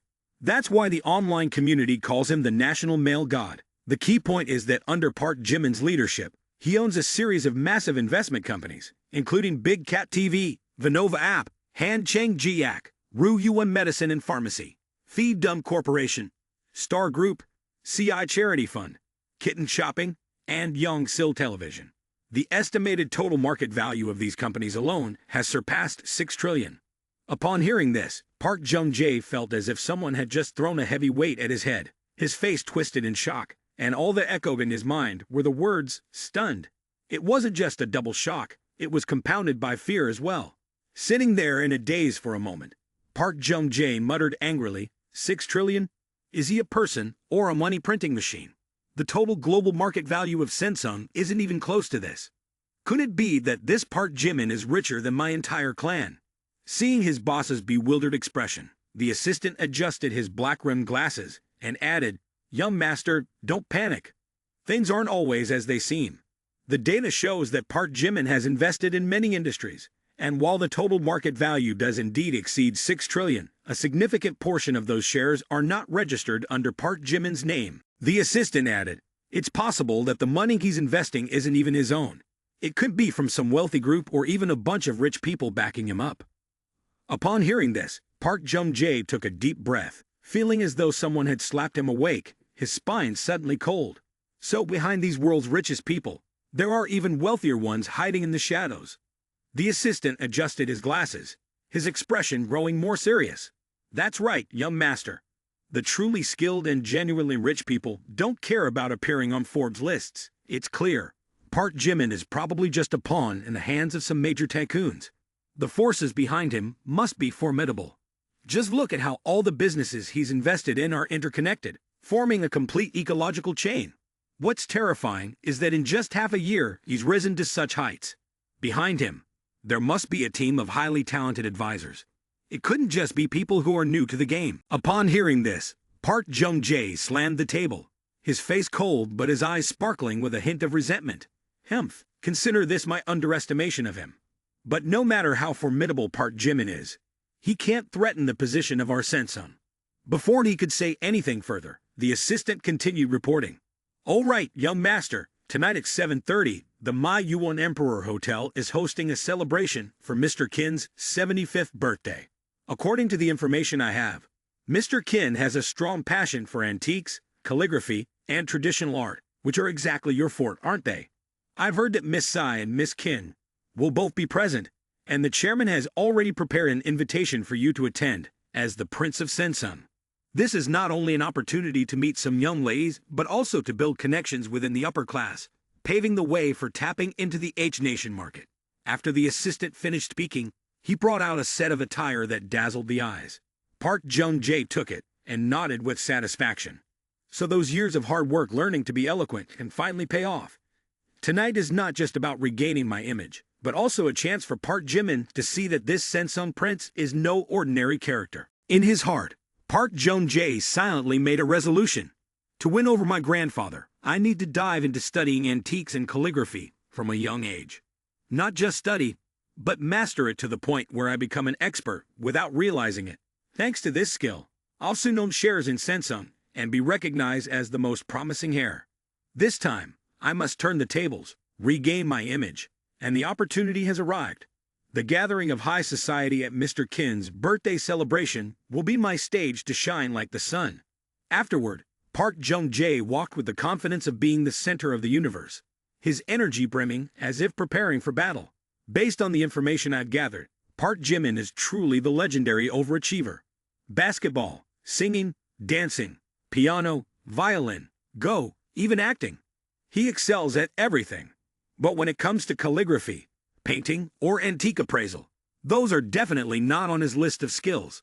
So if that guy dares to show up at the banquet, let me show him the full combo of embarrassment he deserves. The assistant, of course, didn't want to let her young master lose his enthusiasm, so she continued. That's right, it's a once-in-a-thousand-years opportunity. We can't miss it. This time, not only do we need to restore his honor, but we also have to show Park Jimin what a true Sensun prince is like. The evening at Manhwa is from 5:30 p.m. to 8:30 p.m., precisely during the rush hour. The streets are filled with cars, each line of vehicles stretching like strands of spaghetti. However, for Park Jimin, the story is different. He sits in his car, gliding effortlessly through the crowded streets. Simply put, no one dares to change lanes. No one dares to overtake, and certainly, no one wants to get too close to this billion-dollar vehicle. Just as they arrived at the entrance of the Manhwa Emperor Hotel, Kim Woo-song called to remind him, "Hey Park Jimin, remember tonight at 7:30 p.m. at the Manhwa Emperor Hotel for your grandfather's birthday party. Don't be late." He replied, "I know, Miss Kin. With my face, how could I not be respectful? I'll be on time, don't worry." As soon as he stepped out of the car, Park Jimin suddenly remembered, oh, what about a gift for the birthday party? After thinking it over, he still couldn't come up with anything both clever and reasonable. By the way, last time I got to enjoy a piece of 1,000-year-old ginseng from someone else's family, which was supposed to nourish the lungs, liver, and even extend life by 100 years.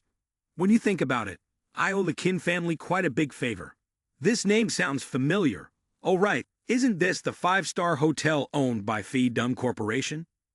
Just then, a voice of admiration came from the two girls in a red Mercedes nearby, their eyes sparkling as if glowing. Wow, a Bugatti Ven. This car cost tens of millions. The two girls chased after Park Jimin and casually dropped a line with a subtle but impactful blow. "Hey handsome, can I add you on WeChat?"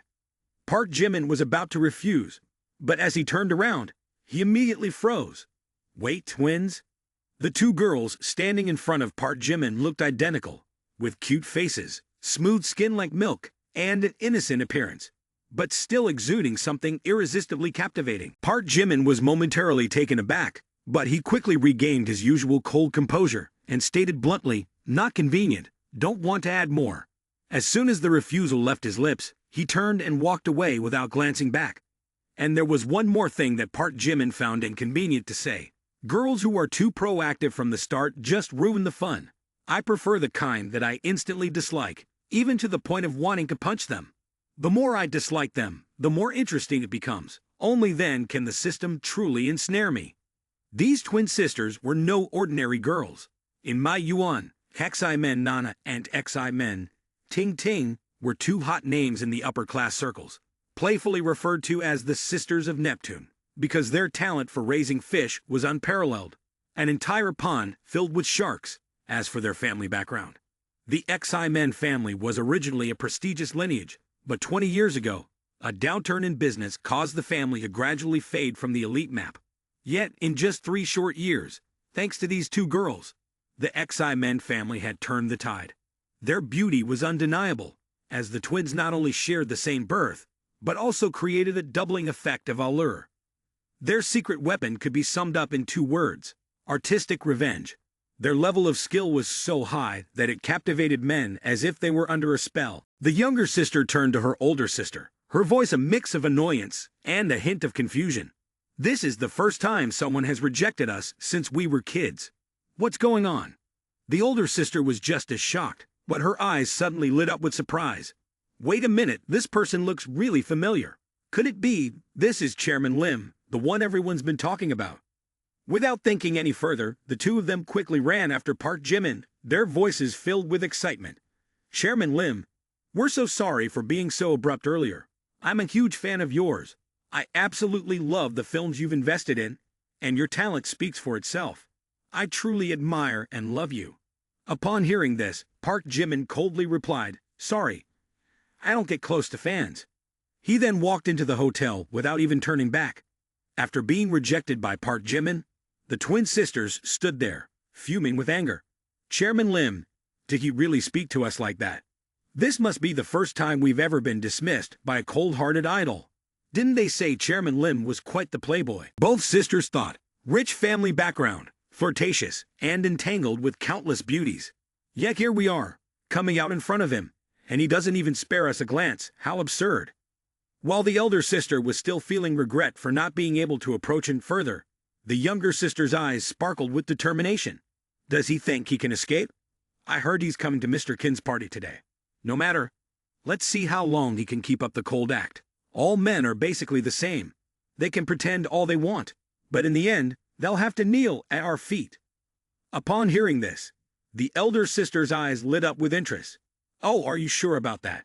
Let's give it a try. I also want to see who can catch Chairman Lim first."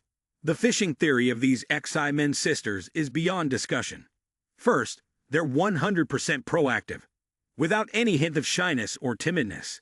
Second, they have a max-level thick skin, presenting a face that is both innocent and charming, making it nearly impossible for any man to refuse. Third, breaking down barriers is a small matter.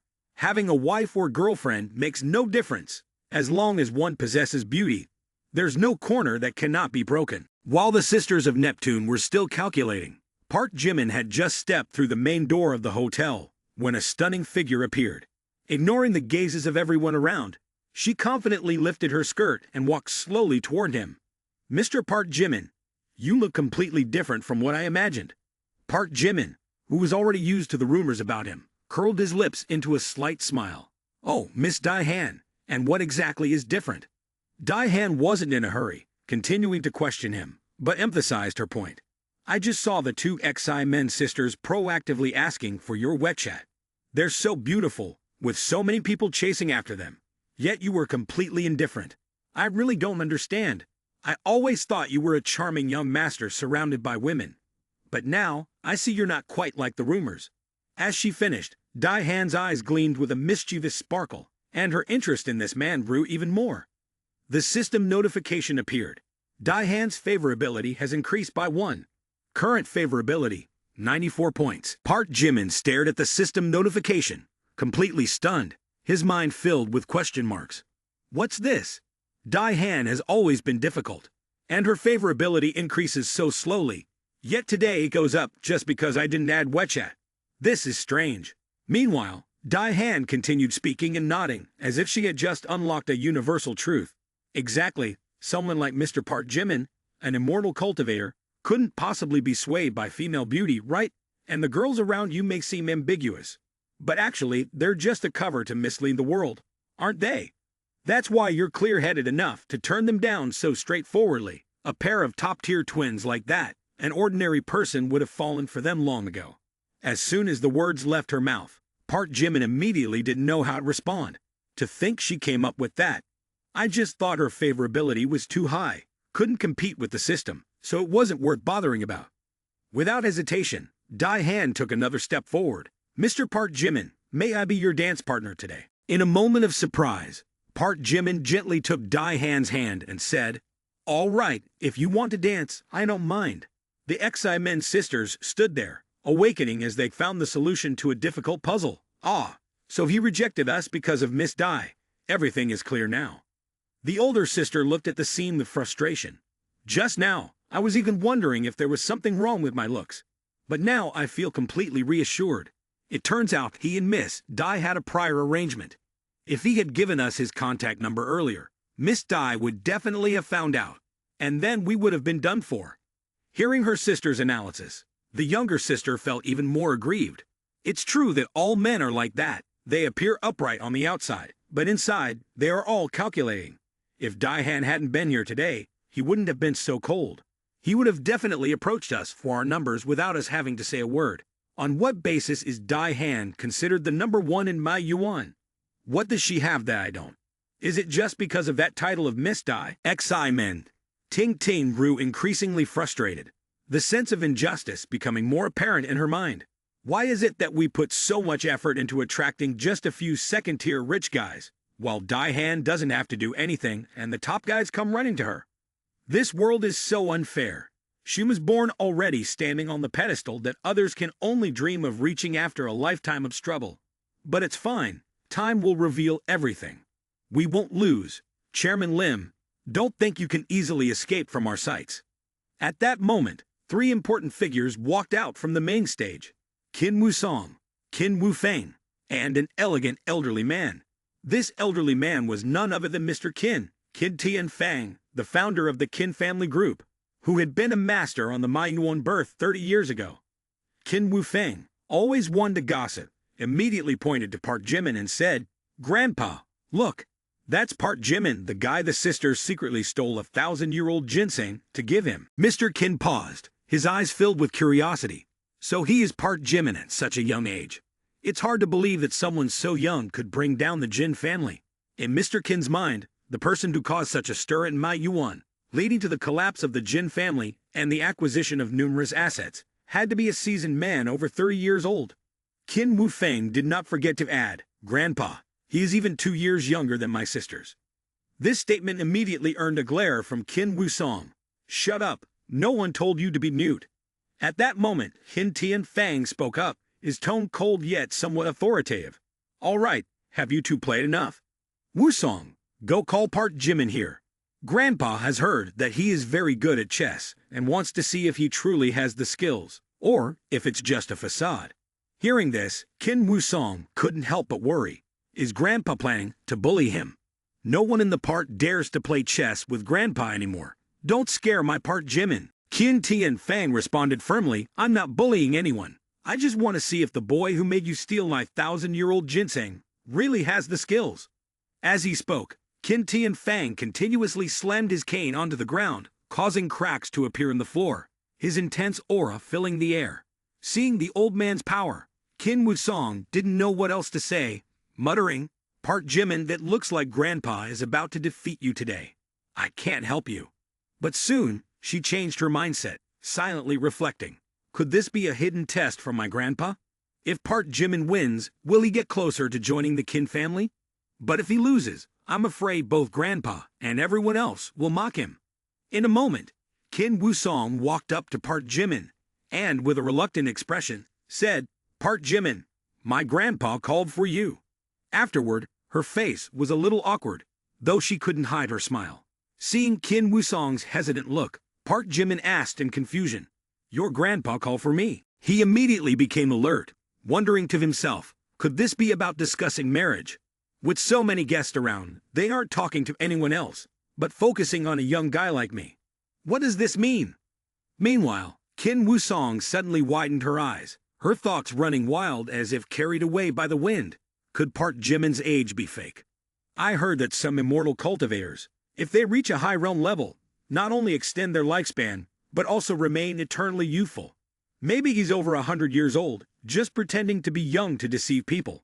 That's why he's so skilled at Go. Unbeatable. But if Park Jimin is really an old man over 100, I don't mind. As long as he looks young, handsome, and has an 8-pack. I'm fine whether he's old or young. Pushing those thoughts aside, Kim Woo-song leaned in close to Park Jimin's ear and explained, "Grandpa wants to invite you to discuss Go." Park Jimin raised an eyebrow upon hearing this, a hint of concern crossing his face. "Go. But today is Grandpa's 75th birthday. What if I win by accident and embarrass him? That doesn't sound like a good idea." But Kim Woo-song immediately retorted, her voice firm and unyielding. "Why are you men always so confident? If Grandpa wants to play Go with you, then just go along with it. Why are you making such a fuss? And don't worry, my grandpa is a master. He's never lost to anyone in the park." Soon, news of the Go match between Grandpa Kim and Park Jimin spread throughout the banquet hall like wildfire, becoming the topic of conversation among the guests. "He's so old, yet still can't settle down. Everyone knows that Grandpa Kim was once the chess saint, a highly skilled Go player. Now he's challenging a young man. Doesn't that feel like bullying?" One guest immediately countered, "What bullying? The other person is Chairman Lim. I heard that he once competed against the Go prodigy from Nation N, Kimura, who swept through the Go world, unbeatable. In the end, it was Chairman Lim, known as the anti-Japanese chess grandmaster, who defeated Kimura." Another person snorted in disagreement, "Kimura is just a rising star. Do you really think our country has no masters? The true old masters don't bother showing themselves. Winning wouldn't be impressive, and they'd just be accused of bullying the younger generation." Another person nodded in agreement, adding, "That's right. Whether you win or lose, it's not something to be proud of. True masters aren't those who seek fame and recognition. Many masters have long retired from the public eye. They don't need fame or fortune. Do you really think they'd come out for a game of Go? Dream on." The atmosphere in the room grew increasingly tense as the Go board was set up, with Grandpa Kim and Park Jimin sitting across from each other, surrounded by influential figures who had gathered around. Some stood with their arms crossed, while others whispered among themselves, "Grandpa Kim still has to play Go with a young kid. Has the world gone mad? You should know, Grandpa Kim was a living legend. Someone who made even the manhwa docs bow to him. His skills weren't just good. They were so advanced that ordinary people couldn't even dream of reaching them. And now, he's sitting across from a guy who looks to be about 20. I heard Chairman Lim once defeated a Go prodigy from Nation N. What prodigy? He's just a young brat. Let's see if he can handle a few moves." As Grandpa Kim placed a stone on the board, he suddenly changed the subject and, with a serious tone, asked, "Kid, the 1,000-year-old ginseng that I value more than gold, did you eat it?" Park Jimin placed another stone on the board and casually responded, "Yes. I ate it raw, but it was a bit sweet, not very tasty." Grandpa Kim was left speechless and then immediately became enraged. "What? The 1,000-year-old ginseng I painstakingly gathered, with an incalculable value, and you chew it like a carrot? Such waste, truly wasteful." But Park Jimin remained calm, his tone as if telling a story. "What's so wasteful? The ginseng I consumed will not go to waste. Don't you know? For ordinary people, it only extends their lifespan a little, and they might not even be able to digest it because it's too rich and could backfire. Only I can fully utilize it." Park Jimin's words clearly infuriated Grandpa Kim, who slammed his stone on the board and asked angrily, "So you ate my ginseng? How you plan to compensate for it?" Park Jimin remained calm, speaking coldly, "Oh, I already compensated. Did you notice? Your granddaughter, Kim Woo-song, has been glowing recently. Her skin is smooth and radiant, and just looking at her makes you want to touch it. If that's not my doing, then whose is it?" Upon hearing this, Grandpa Kim turned to look at Kim Woo-song, and indeed noticed that she appeared more radiant lately, with a bright, smooth face and an elegant aura. There is a bit of a difference," he muttered.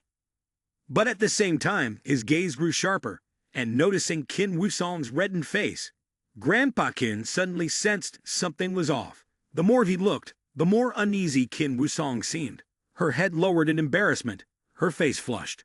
"Park Jimin, you really talk nonsense," she mumbled. Immediately, various thoughts began to swirl in Grandpa Kim's mind. "That bastard, not only did he eat my ginseng, but now he has the audacity to boast about my granddaughter in front of me. What is he thinking? Could it be that he's been with my granddaughter, and now he even drags her into this as an excuse for compensation? If this gets out, where will my dignity be?" Unable to hold it in anymore, Kim Tian Fang took a deep breath his voice filled with hostility, his eyes turning a fiery red as if ready to explode. Young man, if you want my recognition, don't dream. First, you need to beat me on the go board. At this moment, Mr. Kin remained silent, but his sharp eyes and steady aura spoke volumes. Just by observing the way he placed the chess pieces and his unyielding gaze, Park Jimin immediately understood. Mr. Kin wasn't merely playing chess. He intended to teach him a life lesson. Placing another piece on the board, his voice grew colder. You there, don't think I can't see through your tricks. These petty tactics are nothing more than cheap ploys. Do you think you can fool me with them? I've been playing chess since before you were born. You stand no chance of winning. The entire banquet hall fell silent. All eyes turned toward the chessboard. Some nodded in agreement with Mr. Kin, for his moves resembled those of a giant dragon, tightening its grip, and leaving Park Jimin with no escape. Everyone thought that this time, the young man would have to admit defeat. But no, Park Jimin remained calm, as if nothing had happened. He picked up a black piece, then another, and placed them on the board. In just over 10 moves, the seemingly chaotic game suddenly became illuminated, as if a light had pierced through. The formation emerged, forcing the entire board into an inescapable framework. Park Jimin also looked up, a faint, enigmatic smile curling on his lips. Old master, you call this a petty trick? I'm afraid you've misjudged. This game is over. You've lost. And the undeniable truth was that Park Jimin's moves had completely overpowered Mr. Kin's position. The crowd, initially bewildered by the board, suddenly erupted in astonishment. He lost. The old master actually lost. I can't believe it. So from the very beginning, Chairman Lim had calculated all those moves in advance. Is he a monster? How could someone so young reach this level of chess mastery? It must be that the old master wasn't paying full attention. After all, who would expect to go all out against a mere kid? Mr. Kid nearly leaped from his chair in outrage, slamming the chessboard. His voice thundered with frustration. How is this possible? The great unity of heaven and earth is vastly different from the great transformation of the devil. And yet, this brat managed to combine both. What's more, he executed it in an instant. Best 2 out of 3? One game doesn't count for anything. Let's go again. I refuse to accept this. The second game had just begun when Mr. Kin put all his effort into it, his silver hair seeming to exude a murderous aura. However, before he could even warm up, he was caught by Park Jimin's move, resembling a spider's web, blocking every escape route. In less than half an hour, Mr. Kin slammed the table, his whole body seeming ready to explode. Impossible, impossible, let's play again. I can't believe I lost so badly. By the third game, everyone thought Mr. Kin would turn the situation around, but within 10 minutes, the chessboard had become a battlefield, and Mr. Kin's pieces were reduced to a few isolated ones, standing dazed amidst a sea of Park Jimin's army. At this point, Mr. Kin wasn't just losing, he was being crushed, with nothing left. Looking at his expression, one could see the cracks in both his reasoning and his dignity. At this moment, Mr. Kin could only sit there dazed, muttering to himself endlessly. Oh my God, over 70 years of life, I've never lost so painfully. 3 games, each one worse than the last. How did I end up facing such an outstanding Go player? But just then, Park Jimin raised an eyebrow, his face serious. Old master, I think it's best to stop here after all. Today is your birthday. Seeing his grandfather lose so miserably, Kin Woo-song tugged at Park Jimin's sleeve and said, Park Jimin, you can't keep winning like this. Grandpa is old now. Playing Go is for fun, not for serious competition. But Park Jimin nonchalantly replied, I'm not being serious. I've only been using half of my strength this whole time. That statement struck like a punch to Mr. Kin's pride. Unable to bear it any longer, he slammed the table again. You dare tell me you've only been using half your strength? Kid, do you mean to say that after sitting here for 60 years, my Go skills are no match for your half effort?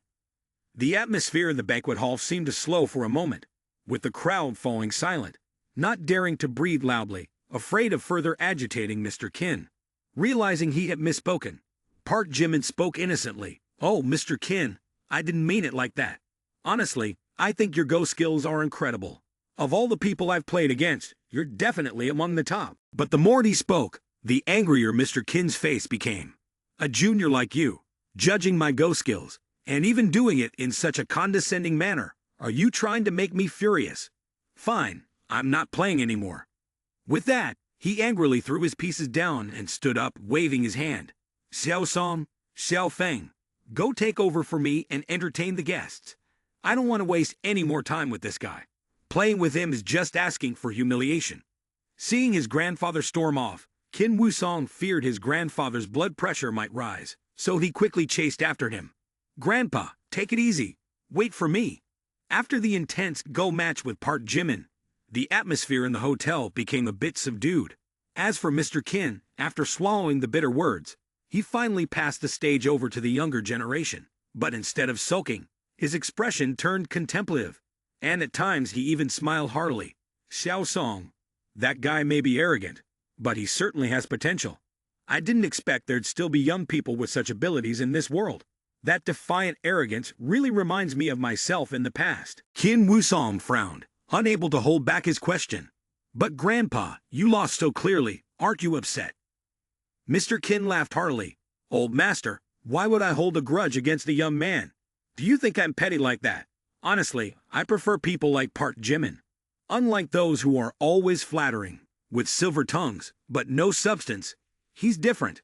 A son should have the courage to look up to the sky, be decisive and sweet through challenges, not just be good at empty words. Park Jimin has skill, talent, and foresight. He's exactly the kind of talent I want for the Qin family. Speaking of which, I've long since let go of the matter with the 1,000-year ginseng you secretly gave him. When the two of you marry, he'll be part of the Qin family. It's not a loss at all." Qin Wusong lowered his head, his face turning red. "Grandpa, who said I want to marry him?" Though her heart was full of sweetness, there was still a hint of unease. "But it's not as simple as that. What about Dai Han, the opponent?" Thinking of this, Qin Wusong felt like she was getting caught in a battle of emotional strategies. With the outcome still far off, now that I have Grandpa's support, should I just sit back and watch? I don't believe that my looks are inferior to the girls online. Dai Han, just wait, get ready to cry under my spotlight. With my looks, my charisma, and Grandpa's backing, I'm the heroine, not you. In a corner of the banquet hall, Park Jung-jae clenched his fist, letting that guy, Park Jimin, take control of the whole event again. But just a moment later, he smiled confidently, his eyes gleaming with mischief. "But it's fine. It's my turn to shine now."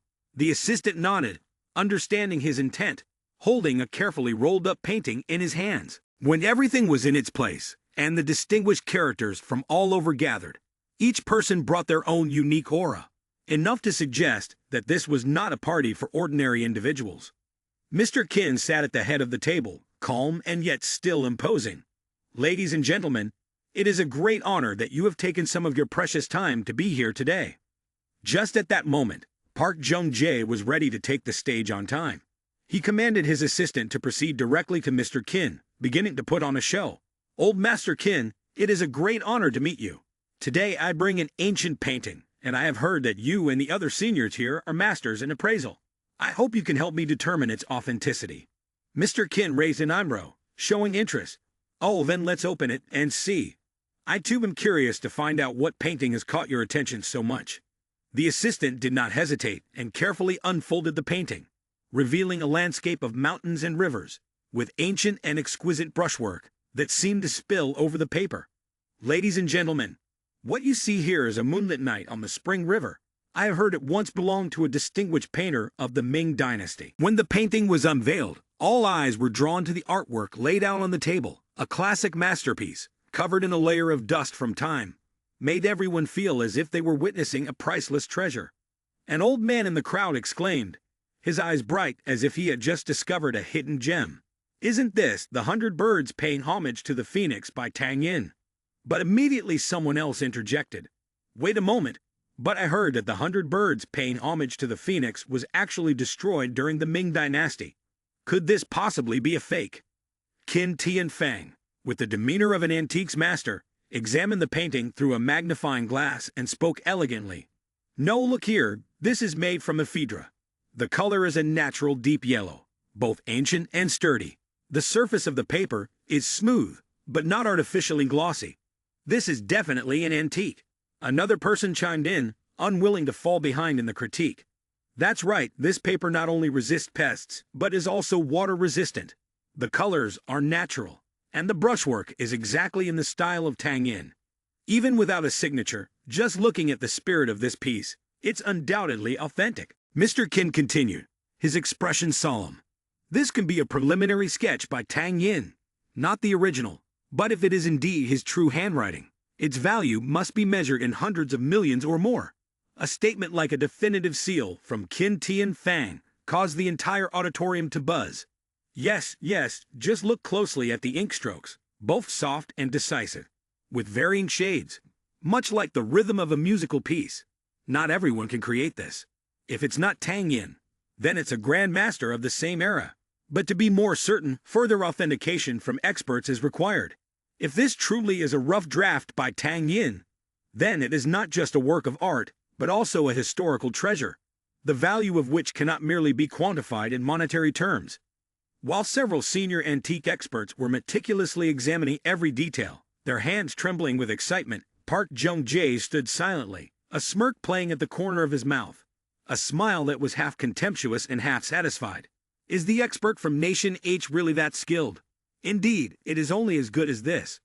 I know this painting is a forgery, nothing more than a trick to deceive.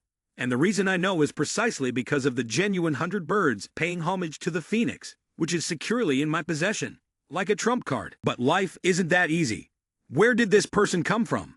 With a tone tinged with mockery, he said, this painting is indeed a genuine work, but it's not by Tang Yin.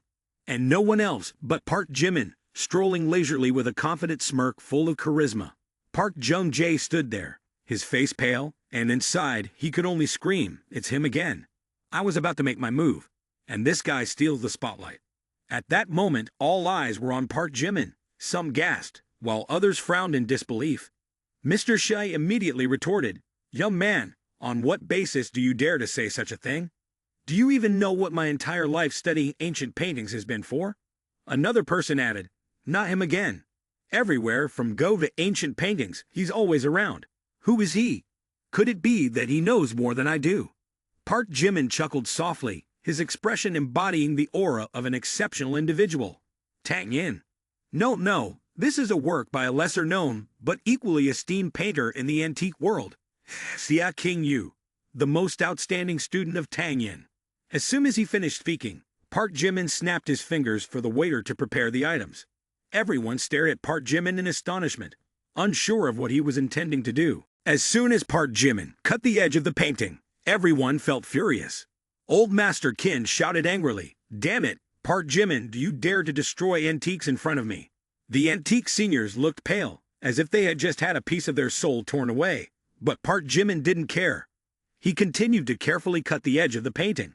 In just a moment, the entire hall erupted as another painting was revealed, completely new and sharp enough to make everyone's eyes widen in shock. Master Qin, originally furious, was now like a statue. Damn it, what is this? How did you discover it? This hidden painting is even more beautiful than the one outside. Park Jimin explained with a half smile. It's nothing extraordinary. If you look closely, the paint on the outer layer has uneven colors, and the cracks are inconsistent. Those are signs that there's another layer hidden underneath. In an instant, the entire room erupted in amazement. Everyone looked at Park Jimin with admiration. However, Park Jimin's assertion became the final nail in the coffin for Park Jung-jae's plan to cover up the painting, leaving him gritting his teeth with a sullen expression. How can this guy be so skilled? Why does he keep ruining all my plans? The entire hall felt as if it had been doused with a bucket of cold water, only to be immediately evaporated by a visual shock. Everyone gaped, their mouths agape and eyes wide, at the hidden painting and the artwork. A 10,000-mile landscape of mountains and rivers is not the masterpiece that has been lost for hundreds of years, so the painting outside was merely a shell to protect the treasure within. Park Jimin nodded like a lecturer, catching on to a student's question. That's right. The artist back then intentionally painted a false exterior to mislead. Who would have thought that those who came after not only fell for the ruse, but also preserved the treasure until today? The genius lies not just in the painting, but in the way it was protected. Mr. Qin stood frozen for a few seconds, before he twirled around like a child seeing a new toy. This guy is no ordinary person. I've lived this long, and today I truly learned a lifetime lesson. The 10,000-mile map of mountains and rivers even bears the signature of Tian Qihan, undeniable evidence that this is indeed the writing of Tang Taizong Lai Shimin. Several antique experts drew closer to admire the painting, discussing and praising. Look at the colors and the brushwork. This is the authentic Tang Yin. People were discussing. Oh my God, this 10,000-mile map of mountains and rivers must be invaluable. Who would have thought it would appear right here, right now? And I fleetingly realized it feels like I'm watching a performance, with this person as the main character. Old Master Qin, still angry at Park Jimin for the chess game, must also acknowledge, young man, I have to admit this time, not only are you good at chess, but you also have an exceptionally keen eye. You truly are a rare talent. But how did you discover this? Park Jimin maintained his usual demeanor, calmly responding, it's nothing major, just a bit of a sharper eye. If there's anything more valuable than this painting, it's the moment when you were all astonished. Furthermore, the paper of this painting is exquisite enough for me to suspect it's a protective layer for something more important. The antique experts nearby also found it fascinating, then rushed over to assistant Park Jung-jae to bid. 500 million. I'll buy it. I'll pay 700 million, 1 billion. No one else can take it from me. As the tension reached its peak, Mr. Qin stepped forward, raising his voice to declare, all right, everyone, this gentleman has said that the gift is for anyone who can authenticate it. And clearly it was Park Jimin who discovered the hidden painting within this artwork, so the ownership naturally belongs to him. This statement was like a decisive hammer blow, shattering all hopes of those who were raising their hands to bid.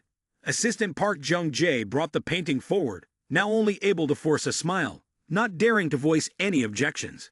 That's right, I did say it was a gift. After saying this, he even patted his forehead to show his embarrassment. But everyone could clearly see the regret he couldn't hold back in his eyes. Haha. I really didn't expect that such a masterpiece would be hidden in this one. Antique tycoons competed to bid from several hundred million, up to 1.2 billion, but Park Jimin outright rejected all offers. The most shocking moment came when he announced that he would gift this painting as a 90th birthday present to Old Master Qin, causing the entire room to explode with astonishment. To donate a valuable treasure worth 1.2 billion, that's really going big. Old Master Qin has already taken a liking to it, but he's still hesitant. Young man, you really know how to win me over, but I can't accept such a precious treasure. Park Jimin merely smiled lightly, his tone full of confidence. Old Master Qin, the most precious treasure of yours isn't this painting, but your granddaughter over there. This is merely a small token of sincerity from a junior. Please don't be so courteous. Qin Wusong, standing beside them, blushed as she listened. Oh my God, this truly is love at first sight. A man who is not only handsome and intelligent, but also generous like this. It would be a waste of my youth if I didn't catch him. He's giving a treasure to my grandpa. It must be a betrothal gift. He must love me. With her thoughts soaring and a hint of excitement, her fondness for him rose. The system announced. Qin Wusong's fondness level increased by 1. Fondness now at 99 points. Ting. The target, Simp Lord Qin Wusong, has been captivated by the owner's extraordinary talent, and due to inner admiration, the fondness level has surpassed 99 points. Reward. Enhance point plus 10. Remaining enhancement points. 70. Park Jung-jae stood there, his face flushed with anger. But he still tried to maintain his composure as he said to his assistant, damn it, it turns out I didn't come here today to attend a party, but to be a witness for this show. Hey, put my name down for 100 billion in sponsorship for the Qin family right now. I refuse to believe that I can't overshadow his aura today. Not only Qin Wusong, but even Qin Keigan couldn't help but feel admiration. The system notified. Qin Keigan's favorability increased by 10. Current favorability is 80 points. She had come to celebrate the birthday of Old Master Qin, carrying the demeanor of a cold CEO. But unexpectedly, among a crowd of outstanding talents, Park Jimin appeared like a dazzling ray of light, drawing her in. Oh my God, the boss is so impressive, so extraordinary. My boss is not only excellent in business, but also great at chess. And now he has profound knowledge of antiques and calligraphy. Is this an upgraded version of the main character in a novel? He was truly destined to overshadow all other brilliance. Thinking of this, Kim K-Yan felt a whirlwind of emotions as she reminisced about the past, unable to shake off the pangs of regret and a fleeting sense of inferiority. Back then, I was truly brainwashed by Jin Jung-moo. He just needed to pretend to care a little, and I naively believed he was the only one for me. Looking back now, why didn't I just slap myself awake? Truly, the heavens don't take everything away from anyone. Luckily, I still have a chance to start over. But will my boss accept me? He's too perfect, and I'm no longer the naive girl I once was. But whatever, let me just try. Who knows, maybe my boss will like a strong, independent woman like me.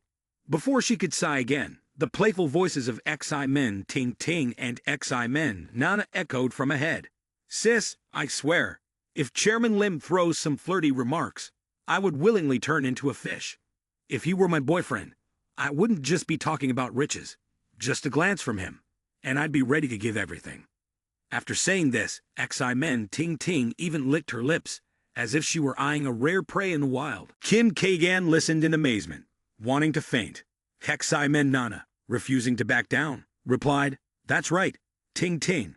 But this time we need to team up. Next to Chairman Lim, there are many world-class goddesses. If we go solo, we'll definitely just be the background." At first, it sounded like this older sister was being modest, but her younger sister quickly added confidently, "Well, listen, we are the only twin pair. Combined, there's no way anyone can compete with us." Kim K-Yan stood behind, listening to the two sisters of the Xi Men family plotting and nearly fainted. These two sisters were truly selfless, willing to set aside their pride to compete for handsome men, even scheming like it was a battle rather than just flirting. However, just last week, Xi Men Ting Ting was hand in hand with the young master of the Ma family. The Ma young master had just received a whole villa as a gift and now turned his back so quickly. Truly, changing boyfriends like changing clothes. At this speed, he must have a jet engine, not just messing around. A moment later, the two Xi Men sisters gracefully strutted towards Park Jimin, each holding the glass of champagne, walking as if they were on a fashion catwalk. Chairman Lim. Xi Men Nana was the first to speak, her voice sweet with a hint of feigned shyness. "Chairman Lim, the parking issue earlier may have been a bit inconvenient. I hope you don't mind. By the way, let me introduce myself. I am Xi Men Nana. Nice to meet you." Before Park Jimin could respond, Xi Men Ting Ting chimed in with an overly sweet tone, almost too endearing. "Chairman Lim, you are so talented. I admire you so much. I am Xi Men Ting Ting. May I offer you this glass of champagne?" Although Park Jimin felt a vague suspicion that something was amiss, he couldn't bring himself to embarrass the sisters in a public place. Besides, they seemed very eager. So he put on a cool expression, nodded slightly, "Sure." Then smiling, he picked up the glass of champagne and clinked it lightly, more for formality's sake. Everything seemed fine until Xi Men Nana quickly and secretly slipped a small piece of paper into Park Jimin's jacket pocket. Just turning around, still stunned, Xi Men Ting Ting mirrored that same action, her hands moving swiftly, her movements so skillful that he had no time to react. Once they finished, the two sisters greeted Park Jimin with the sweetest smile they could muster, then gracefully walked away as if there had never been a farewell. Park Jimin knew these two girls were definitely up to something, but out of curiosity, he pulled out two pieces of paper to take a look. However, the contents inside caught Park Jimin by surprise. "Chairman Lim, Emperor Hotel, room 1608 tonight. I will be waiting for you, Xi Men Nana." The second sheet was identical, only the name was different. "Chairman Lim, Emperor Hotel, room 168 tonight. I will be waiting for you, Xi Men Ting Ting." Holding the two pieces of paper in his hands, Park Jimin froze for a few seconds, glancing back and forth to cross-reference the room numbers just to be sure. The result was that they were indeed for the same hotel, with no discrepancies. Damn it, what is happening here? These two sisters are truly playing tricks. It turns out not only did they invite me for drinks, but these girls also prepared a collaborative script to pull me into their sibling battle. A strategy not new, but surprisingly unexpected. I think, if we consider the speed of attacks, I could definitely claim the crown in the hunting world. But what I didn't expect was that both of them scheduled to meet in the same room. It's unclear whether they truly intend to share or if it's just a trick to fluster me into falling into a trap. In Park Jimin's mind, Speculation began to swirl, and once he started speculating, it was unstoppable. Could it be that the girls in manhwa are all this bold? Or is this just a modern form of social greeting? They say that what comes easy is often fake. Many girls of higher status wait for me to make a move. Why should they just throw themselves at me like this? It definitely can't be anything genuine. But do they really need to be so eager as to schedule a meeting in the same room? This is too suspicious. No, this must be a trap. There's a strong possibility that these two are assassins sent from some mysterious organization. Surely from the dark web. Yes, that's right, the dark web must have sent them here. But the dark web has been replaced by dedicated networks, right? Maybe they've switched to offline strategies, because they know they can't overpower me online, and how dare they try to seduce me with their looks. This is underestimating me way too much. Life is still long, and there are plenty of girls out there. No one can fool Park Jimin. As soon as the thought ended, Park Jimin crumpled the 2 sheets of paper into a round ball, tossed it lightly into the trash can, and walked away with a confident demeanor. In a hidden corner, Dae-han silently observed every move he made, unbeknownst to whether it was accidental or intentional. Dae-han's gaze was fixated on Park Jimin, as if she were afraid to miss any captivating moment. The opportunity finally came when Park Jimin turned away. She quickly picked up the 2 sheets of paper and began to read. Yet before she could finish the first line, Dae-han's face flushed crimson. Before she could even process the shock, she read the second sheet, and the content stirred a nauseating wave within her. In her mind, there was a thunderous roar, accompanied by a voiceless scream. Oh my God, those 2 men sisters have truly lost their minds. Dae-han took a deep breath, trying to contain her frustration, racing through numerous scenarios in her mind while questioning. It's truly shameless. Just a few days ago, I saw men Ting in love with my cousin, Dae-shong. Didn't they say those two had something going on already? Yet now she dares to openly flirt with Park Jimin, even sending a hotel address. Dae-han thought, isn't men Nana, the elegant and gentle younger sister that everyone praises, already involved with Wang Young Master? Wait, now they are planning to share a room together. These 2 sisters truly are one in a million, shattering all definitions of decency. What will Park Jimin do now? This trap is indeed skillful, being twins and all. A normal man would definitely struggle with his conscience, because fundamentally, no one could possibly resist such a beautiful pair of sisters. But will Park Jimin fall into this? Can he keep his composure in front of this allure? This needs to be clarified. If Park Jimin dares to develop feelings, I will have to get to the bottom of it. The more Dae-han thought about it, the more confused she became. Part of her felt restless, while another part wanted to see how Park Jimin would handle this situation. In the end, she decided to become Park Jimin's volunteer investigator. While Park Jimin was basking in his own pride, Park Jung-jae, who was usually the center of the universe, could only feel frustrated, a mix of jealousy, helplessness, and an urge to tear his shirt in anger. What the hell is going on? He said. A group of stunning beauties with perfect figures and beautiful faces, dressed in magnificent outfits, just flocked over, chatting and winning his favor. Even the pair of twins that I had always found attractive secretly slipped a small note to Park Jimin, making my heart feel as if someone was squeezing it tightly. Here he is, the renowned Prince Sensum, someone who has always been admired like the morning sun, today having to endure the merciless sight of being overlooked. At that moment, the assistant, who always played the role of an advisor, spoke up, offering a plan to break the suffocating atmosphere. Young master, don't rush. Today I have arranged a dazzling showcase for you with a calligraphy contest, and I've bribed the host to invite you to participate. This is your fort, a field in which no one can compete with you. Just by picking up the brush and writing a few strokes that soar like dragons and dance like phoenixes, the entire hall will be in awe. Especially those girls. Even the men sisters will definitely look at you with admiring eyes, forgetting all about Park Jimin immediately. Hearing this, Park Jung-jae felt somewhat comforted. His heart was also slightly soothed. That's right, calligraphy is my ultimate weapon.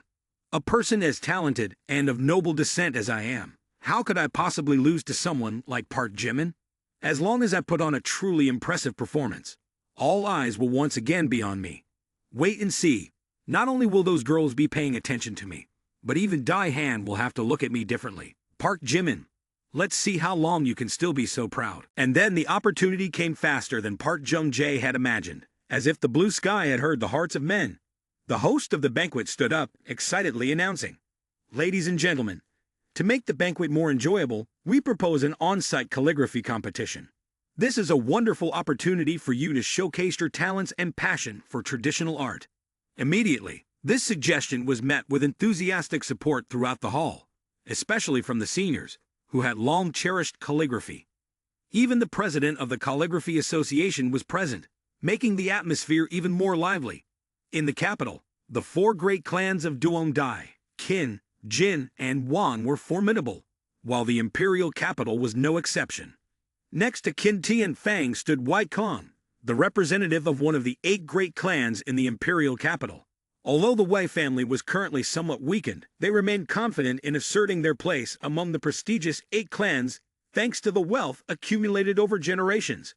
And undoubtedly, Old Wei would be the first to take the stage, representing Nation H against Nation K. Park Jung-jae stepped forward with confidence, chest out, feeling that the spotlight was about to shine upon him. Finally, it's time for me to take the stage. Park Jung-jae thought, this time, I don't need to say much, just one stroke of my pen will be enough to surprise everyone. Park Jimin? If he's really that skilled, then he should pick up the pen and sign his name, not dare to write. Dream on, in just a little while, the whole auditorium will look at me with admiration, while Park Jimin will just be a shadow in the background. As Park Jung-jae thought this, the corners of his mouth couldn't help but curve upward, as if he had already secured victory. But before Park Jung-jae could showcase his talent, Old Wei suddenly collapsed onto the ground, his body convulsing, frothing at the mouth. This scene was like a shock, causing everyone in the auditorium to panic immediately, the shouts of despair resounding. Old Wei has fainted. Someone help. He's had a stroke. Old Wei, the one from the 8 great clans of the imperial capital. We absolutely cannot let anything happen to him. Call for an ambulance right now. If anyone is still standing there watching, step aside. We need fresh air, and anyone who pushes in is unruly. While everyone was worried, a pathetic girl rushed over, her face pale, tears streaming down her cheeks.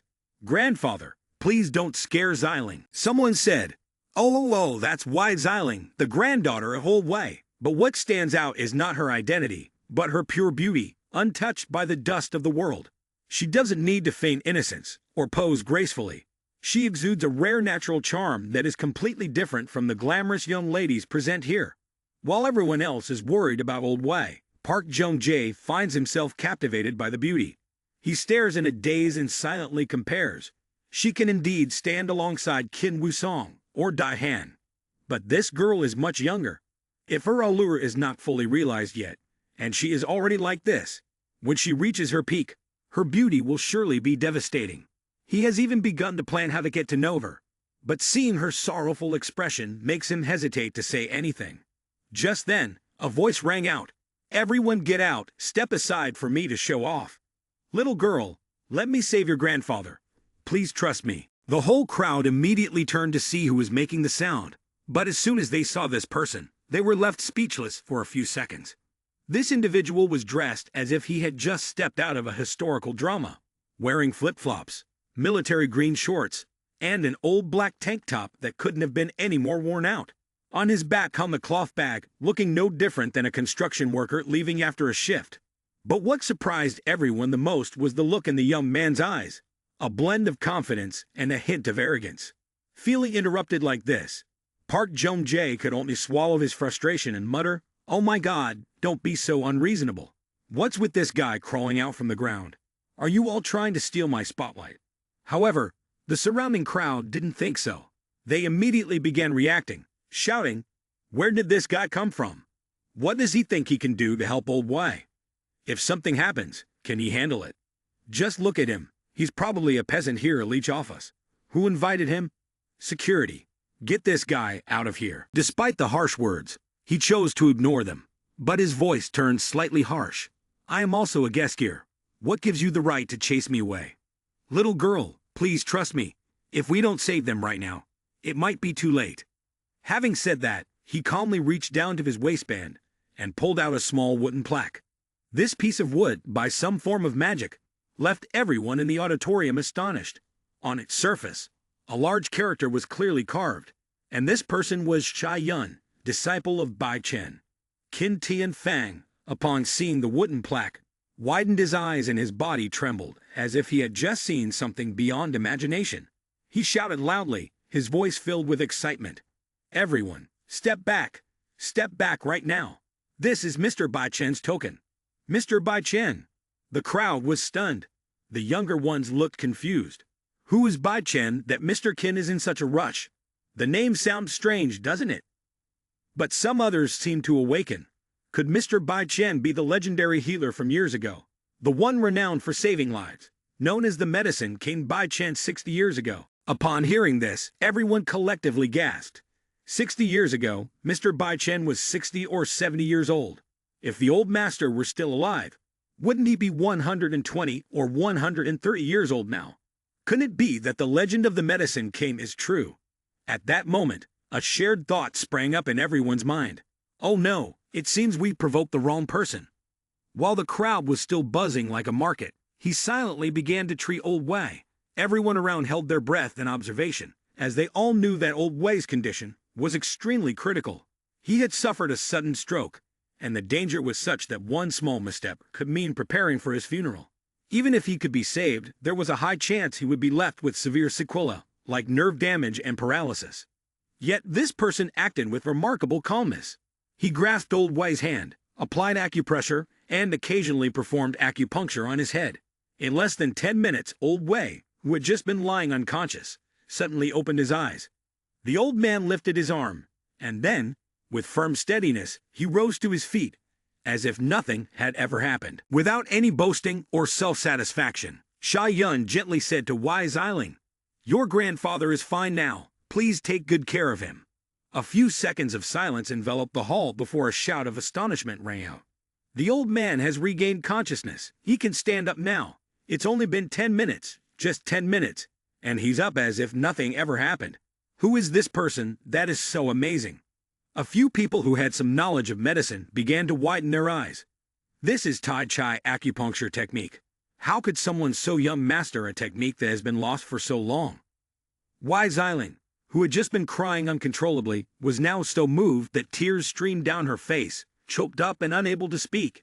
She stepped in front of Sha Yun, bowing her head very low. "Thank you. Thank you so much for saving my grandfather. My name is Wei Xiling. What's your name?" Sha Yun put on a look of nonchalance. "I am Sha Yun." Old Wei also stepped forward, holding Sha Yun's hand with deep emotion. "Young Master Sha Yun, thank you. If it weren't for you, my old life would surely have been over. From now on, if you need anything, just come to the Wei family in the city, just say a word, and our Wei family will do everything we can." As for Park Jimin, he was like a pressure cooker about to explode. His face flushed bright red. "Damn it, I only intended to salvage a bit of my reputation today, and suddenly I encounter this show-off trying to perform for a stranger. Why does life always seem to have someone show up and ruin my plans? At first, I intended to borrow an ancient painting to diddle a bit, but unexpectedly Park Jimin snatched it away first. Now, just as I was about to lift my brush and display my calligraphy skills, someone suddenly appears out of nowhere. How embarrassing can it get, stealing my stage like that? Excuse me, where are rules? Where's the script? Why do you get to improvise like this? Can't someone just have a moment to showcase their talent?" Old Wei had just finished his thanks when Old Master Qin hurriedly invited Sha Yun to sit down, pulling out a chair as if welcoming a deity into his home. However, this was not a regular dining table. It was a table meant for the big shots, the giants of every field. Sitting here was akin to soaring straight from the ground to the heavens. Then old Qin shared a touching story, his voice quivering with emotion, about his benefactor from years ago. "Mr. Bai Chen once saved me from drowning in the Huangfu River, and even showed me the way to achieve the remarkable success I enjoy today." Hearing that Sha Yun was a disciple of Bai Chen moved old Qin to the brink of tears, as he promised, "Our Qin family, from the eldest to the youngest, from top to bottom, is ready to assist you. Just say the word, and we will be there immediately." The crowd, watching in astonishment, stood there with blank faces, eyes wide open and mouths agape as if they had just lost signal. I don't understand why such an unknown guy is valued so highly by old Kin and old Wei. On top of that, he's being treated as a distinguished guest. This is unbelievable. Even prominent figures like Chairman Lim or Miss Dai have never been treated this way. The climax came when old Kin commanded his niece Kin Wusong to pour wine for Sha Yun. She had no doubts and happily took the wine jug to pour for Mr. Bai Chen's disciple. But things took a strange turn when Sha Yun coldly refused, calmly stating, "No thanks, I don't drink alcohol. Just some Coke will be fine." Upon hearing this, everyone was stunned. Wait, a table full of elders, and he asks for Coke. It sounds like dining at a roadside stall. However, Kin Wusong indulged him, pouring Coke just as Sha Yun wanted. The noteworthy moment was when Kin Wusong began to pour the Coke into the glass. Sha Yun unexpectedly made a gesture, as if to snap his fingers. One could see his finger lightly flick, and a small golden, half-transparent needle flew straight into Kin Wusong's abdomen, and she didn't feel any pain or anything, as if nothing had just happened. No one in the crowd noticed, but that didn't mean Park Jimin was oblivious to the ambiguous act that Sha Yun had just performed. With keen eyes, he caught the moment Sha Yun flicked his fingers and played his trick. In just a few seconds, he concluded a series of deductions that made him feel like falling off his chair. Oh, thought it was a miracle, doctor. Turns out they're playing dirty like this. Old Wei is perfectly healthy, suddenly falls ill at a party when this guy needs to show off. Feeling fine in the morning, fine at noon, yet right when this guy needs to show off, he gets sick. Moreover, the patient is none other than Old Wei, one of the 8 major clans in the city. What a coincidence that these two chose their target and staged a hero-saving-the-day act to gain favors. Thinking of this, Park Jimin felt angry and couldn't stop looking down on them. This guy is too cunning, and now he dares to set his sights on Kin Wusong. Do you know Wusong is my simp lord, who gave you the right to poke her belly, and to dare flaunt the title of disciple of Mr. Bai Chen? At first, I thought Mr. Bai Chen was some great figure, but now seeing this disciple, the master probably isn't much better. Meanwhile, after finishing everything, Sha Yun added with a flair as if she were a chivalrous hero, "Miss Wusong, let's add each other on WeChat. If you ever feel unwell in the future, just reach out to me. I can handle it all." Seeing her arrogant demeanor, Kin Wusong was certainly not simple either. She replied irritably, "You are the one who's sick. I'm perfectly healthy. Thank you. No need for your concern. Every morning when I look in the mirror, I feel like I'm glowing. I feel so healthy that I could climb a mountain with my bare hands without breaking a sweat. Sick? Whoever is sick, that's their business. I'm not on that list, okay." Hearing his granddaughter's harsh words, old Master Qin felt a bit embarrassed and advised, "Xiao Song, don't be willful. Mr. Shai has a point. You saw his medical skills just now. Adding him on WeChat won't cost you anything." Kin Wusong, annoyed, put down her Coca-Cola bottle and said, "I'm not adding him. If you want to add him, you can do it yourself, Grandpa." With that, she turned away, not bothering to look back, leaving Sha Yun sitting there with a deep, subtle smile. What's there to be arrogant about? Before long, the Qin family will come to find me. By then, I won't just be treating illnesses. I'll deal with this miss as well. But on the surface, Sha Yun still pretended to be honest. It's all right, old Qin." Old Master Qin also felt awkward and chuckled to smooth over the moment. "Mr. Shai, the girl has been spoiled since she was little, so she tends to be willful. Please forgive her if she has been rude." At this moment, Wai Xiling rushed over to ask to be added on WeChat first, expressing her gratitude. "Brother Sha Yun, if not, please add me on WeChat. Today you saved my grandpa. I will definitely repay you." Seeing this, Sha Yun could not help but play modestly, responding, "Little girl really understands." While everyone was still moved by Sha Yun's noble character, he unexpectedly turned to old Master Qin, gently reminding him, "Old Qin, I heard that when we came to my Yuan, Master asked you to prepare 1,000-year-old snow mountain ginseng. Right now, someone needs it to make medicine. I wonder if you could." Hearing this, old Master Qin looked flustered, quickly laughing awkwardly, not knowing how to respond. This we could discuss later." The situation became awkward as Sha Yun's gaze remained fixed, while old Master Qin had to keep his composure, for if he showed any weakness, it would be embarrassing not only in front of Sha Yun, but also before all the elders at the banquet. Just when he was at a loss for how to salvage the situation, the host rushed over to break the uncomfortable atmosphere. "Well, old kin, should we continue with the calligraphy contest?" Old kin nodded, quickly shifting to alleviate the awkwardness. "Go on. Keep going. It's good for the kids to have something to do, rather than just standing around all the time." "Oh, Mr. Shy, shall we take a look at the calligraphy first?" Time passed in a blink. More than 20 minutes flew by, and on stage, people were busy dancing with their brushes, showcasing their calligraphy, filling the atmosphere of the hall with the scent of ink. Park Jimin was sitting in his seat, his hands and feet fidgeting, while his heart raced with excitement. After waiting this long, it's finally my turn to shine. If I don't make a splash this time, it feels like a waste of a lifetime. Just as Park Jimin was preparing to unleash his talent, Park Jimin was up to something else down below. He approached Kim Woo-song from behind and quietly led her away. Kim Woo-song walked along, puzzled but still politely asking, "Is there something going on, Park Jimin?" Park Jimin said nothing more than a brief, straightforward line. "Follow me, we're going to book a hotel room."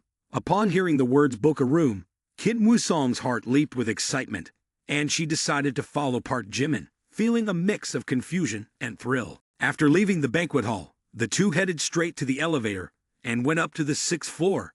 Instead of room 1608, they walked to the room across the hall, room 1605. Park Jimin pulled a card from his pocket, swiped it lightly, and the door swung open. Instantly, Kim Woo-song's mind seemed to freeze for a moment. "Park Jimin, what are you doing?" But before her words could fully form, her face turned bright red. Her heart raced as if it might burst from her chest, and a series of questions and complex scenarios ran through her mind. "Wait, what is happening here? Is this some sort of special situation? Could it be that he's planning to do that, but I'm not prepared for this at all?" Meanwhile, Park Jimin maintained an expressionless face, revealing no emotions, intensifying the tension in Kim Woo-song's eyes. "Just come in first. I'll explain later."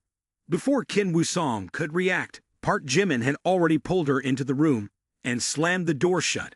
However, the problem was that the two sisters Xi-men were still waiting and accidentally caught sight of the scene through the peephole. Xi-men Ting Ting turned to Xi-men Nana and said, "Sister, I just saw Chairman Lim take Kim Woo-song into the opposite room." Xi-men Nana replied in an annoyed tone, "That guy is always indifferent to us. Turns out he has a date with Miss Kin tonight. Hemph, she always pretends to be virtuous, but now her true nature is clear. It's just that on the outside, she seems gentle, but on the inside."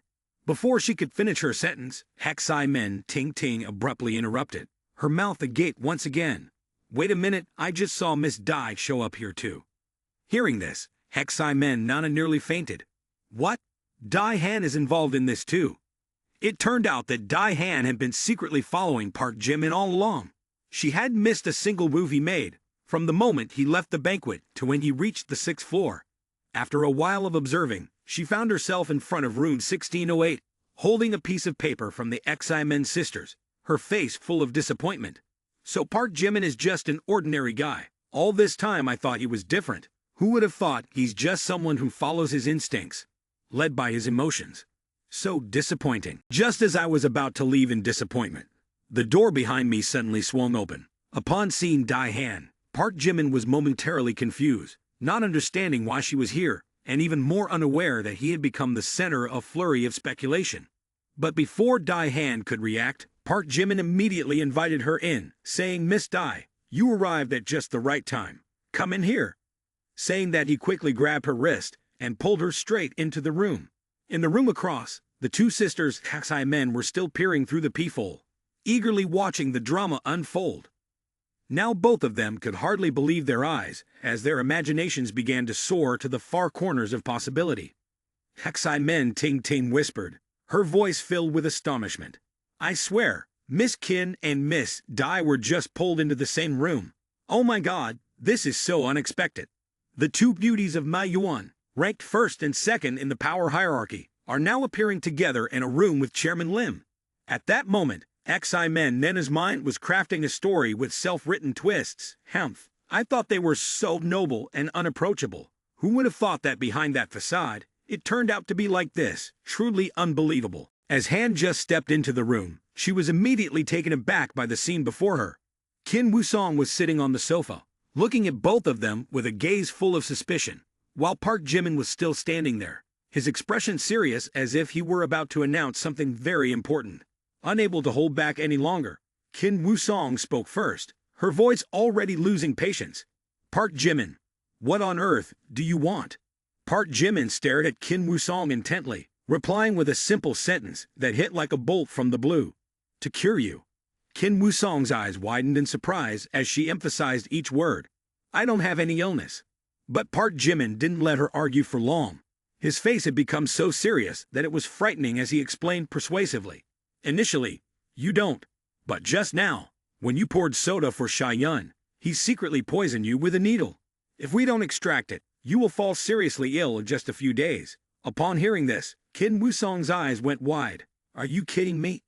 But the response was still Park Jimin's earnest expression, which made Kim Woo-song fall silent for a few seconds. "Do you think I look like someone who is joking?" After pondering for a while, Kim Woo-song suddenly remembered. "Actually, at that time, I also felt a slight tug in my stomach, like being pricked by a needle. But it was just a flash, so I didn't pay attention. Could it really be true?" After saying this, she looked at Park Jimin with a mix of confusion and disbelief. However, her doubts still lingered, prompting Kim Woo-song to counter. "But Sha-yun is a disciple of Mr. Bai Chen, someone my grandpa holds in extremely high regard. How could someone from such a master do something so wicked?" Upon hearing this, Park Jimin only smirked faintly and asked back, "Just think about it. Today old Wei seemed completely normal, then suddenly fell ill in the middle of the banquet. Was that a coincidence? Or was it deliberately arranged? Which answer sounds more reasonable?" This question left Kim Woo-song shaken, rendering her momentarily speechless. Indeed, the entire situation has far too many strange points. Combined with the hints that Sha-yun dropped with me, if viewed from a probabilistic standpoint, this really is too coincidental to be believable. Kim Woo-song hurriedly recounted to Park Jimin, her voice filled with indignation. "That's right, he even said that no matter what, I would fall ill. No wonder he was so confident. It turns out this scoundrel dared to play tricks behind my back. It's really disgusting. I feel so wronged. I trusted him so much. Hurry and help me take that needle out." Park Jimin responded, his face still cold. "If you want to take it out, first, you need to strip. This needle isn't easy to deal with as you think."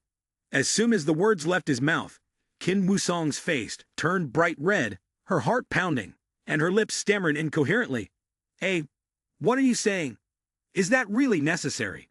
Then her inner self struggled fiercely, unsure how to react to this request. Park Jimin maintained his expressionless demeanor and sternly reminded her, "This is not a joke. The needle has embedded itself in your body. If it's not removed soon, the consequences will be dire. You can rest assured, I'm not a reckless person. Besides, isn't Dai-han here too?" After listening, Kim Woo-song's face turned crimson. She hurried into the restroom while arguing, "Do you know? Normally, when a doctor examines a female patient, there should be a female nurse present to ensure dignity and to make the patient feel comfortable. Why on earth did you bring someone else in here? You think of yourself as a great doctor, huh?"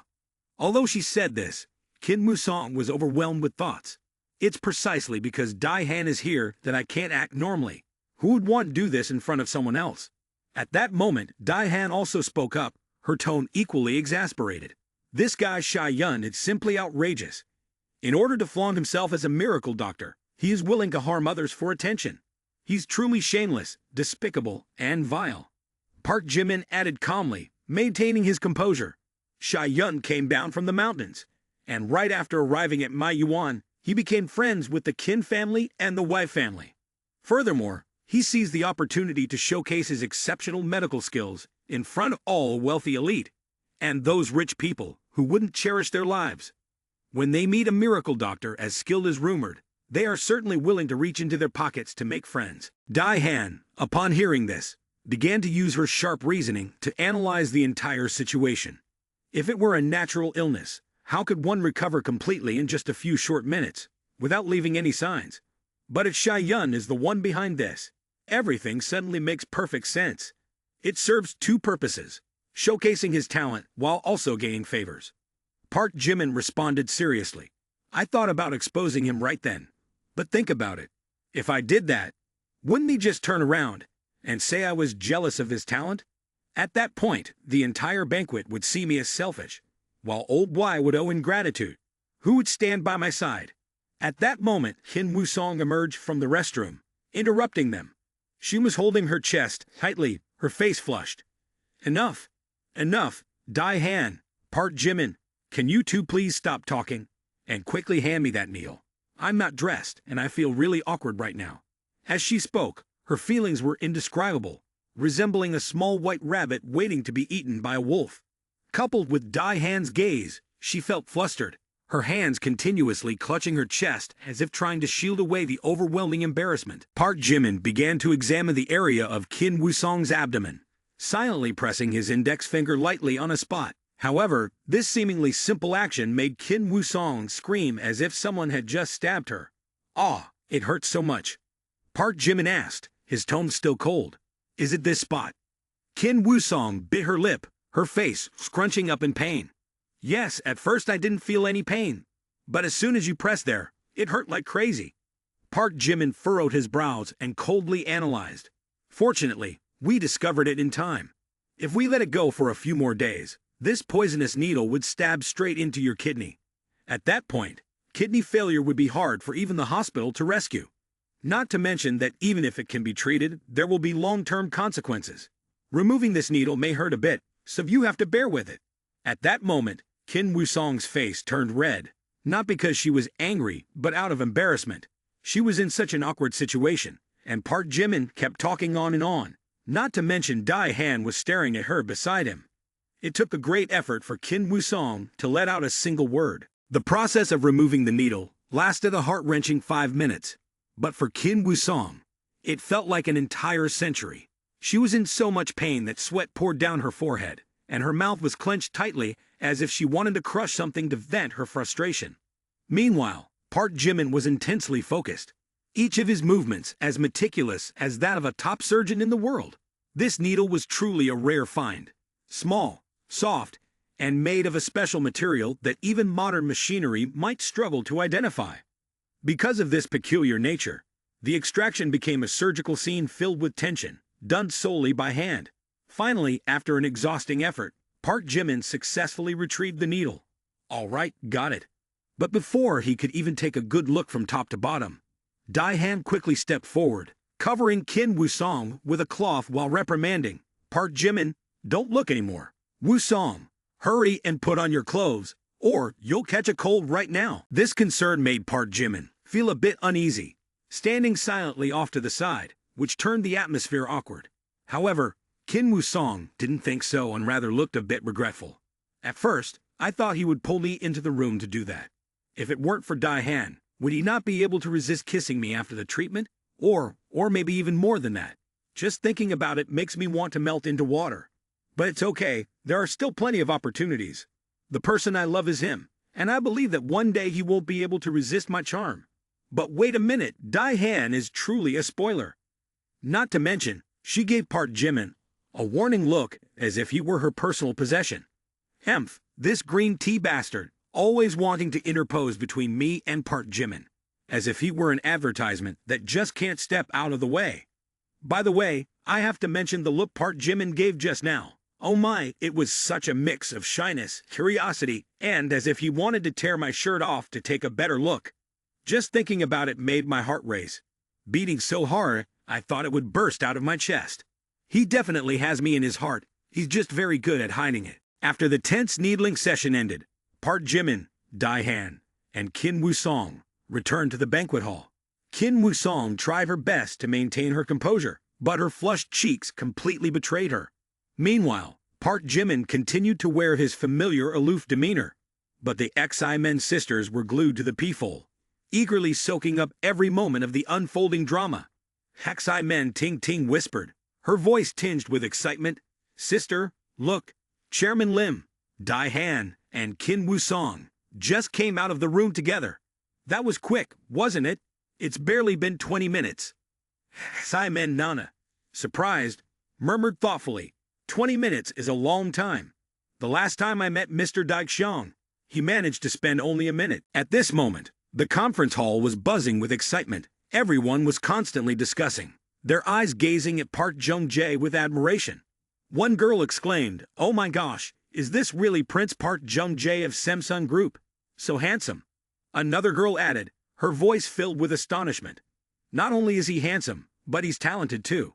This guy is the nation case pride, with calligraphy skills so outstanding that no one else in this hall can compare to him." Hearing that, several young men and women around nodded in agreement, praising. Not to mention, Samsung in Nation K is like the king of every field. From technology, finance, science, and engineering to military.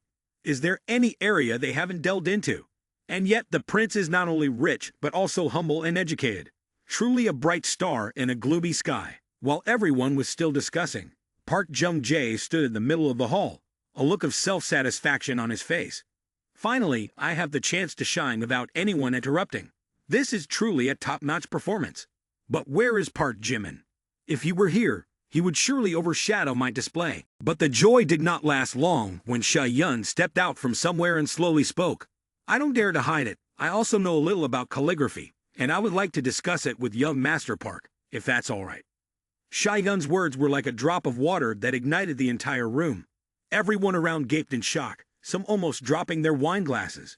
Wait, this guy just saved someone. And now he wants to showcase his calligraphy skills too. Isn't that a bit greedy? Meanwhile, Park Jung-jae stood frozen for a few seconds before turning to look at Sha-yun with a gaze full of contempt. You also know calligraphy." Saying this, Park Jung-jae's heart was also shaken. Is this guy joking with me? A person from the wild mountains like him can compare to the prince of Samsung Group. Sha-yun, with an overwhelming confidence, loudly responded to Park Jung-jae's contempt. "Do you think you are the only one skilled in calligraphy? In this nation H, there are many calligraphy masters. Even though I only learned a little, defeating you would be no challenge at all." As soon as the words were spoken, Park Jung-jae's face twisted in annoyance. This guy not only wants to gain fame through medicine, but now he also intends to intrude into the field of calligraphy. Dream on! Don't even think about stealing this spotlight from me. Before anyone could react, Sha-yun leisurely stepped forward, dipped his brush into the ink. His aura radiated a powerful intensity. In an instant, he began to write a poem with an overwhelming spirit. 30 years of fame like dust, 8,000 miles wandering under the moon and clouds. Do not live an ordinary life. Youth passes quickly. Do not lament and blame your fate. Wait for a day. Gather the mountains and rivers. Lift your head and laugh defiantly at the sky. 30 years of rivers dried up. 30 years of mountains high. Do not underestimate the impoverished. Sha-yun's powerful recitation made those around him feel the strong energy emanating from each word. The lines of poetry flowed like a fierce current, sweeping away all doubts, while his strokes carved delicate, vibrant lines onto the paper, yet still bore an unbreakable firmness. The crowd around stared at the characters in awe. Oh my God, not only is it beautiful, but it also has a soul within. Each character carries the spirit of a man, and from this stroke, I can feel a resolute and heroic will. This is not an ordinary level. This is master-level calligraphy. Only true masters can breathe soul and power into each stroke like this. I, having pursued calligraphy for many years, also feel inferior in comparison. Beside him, old Wade nodded in agreement, his voice full of emotion.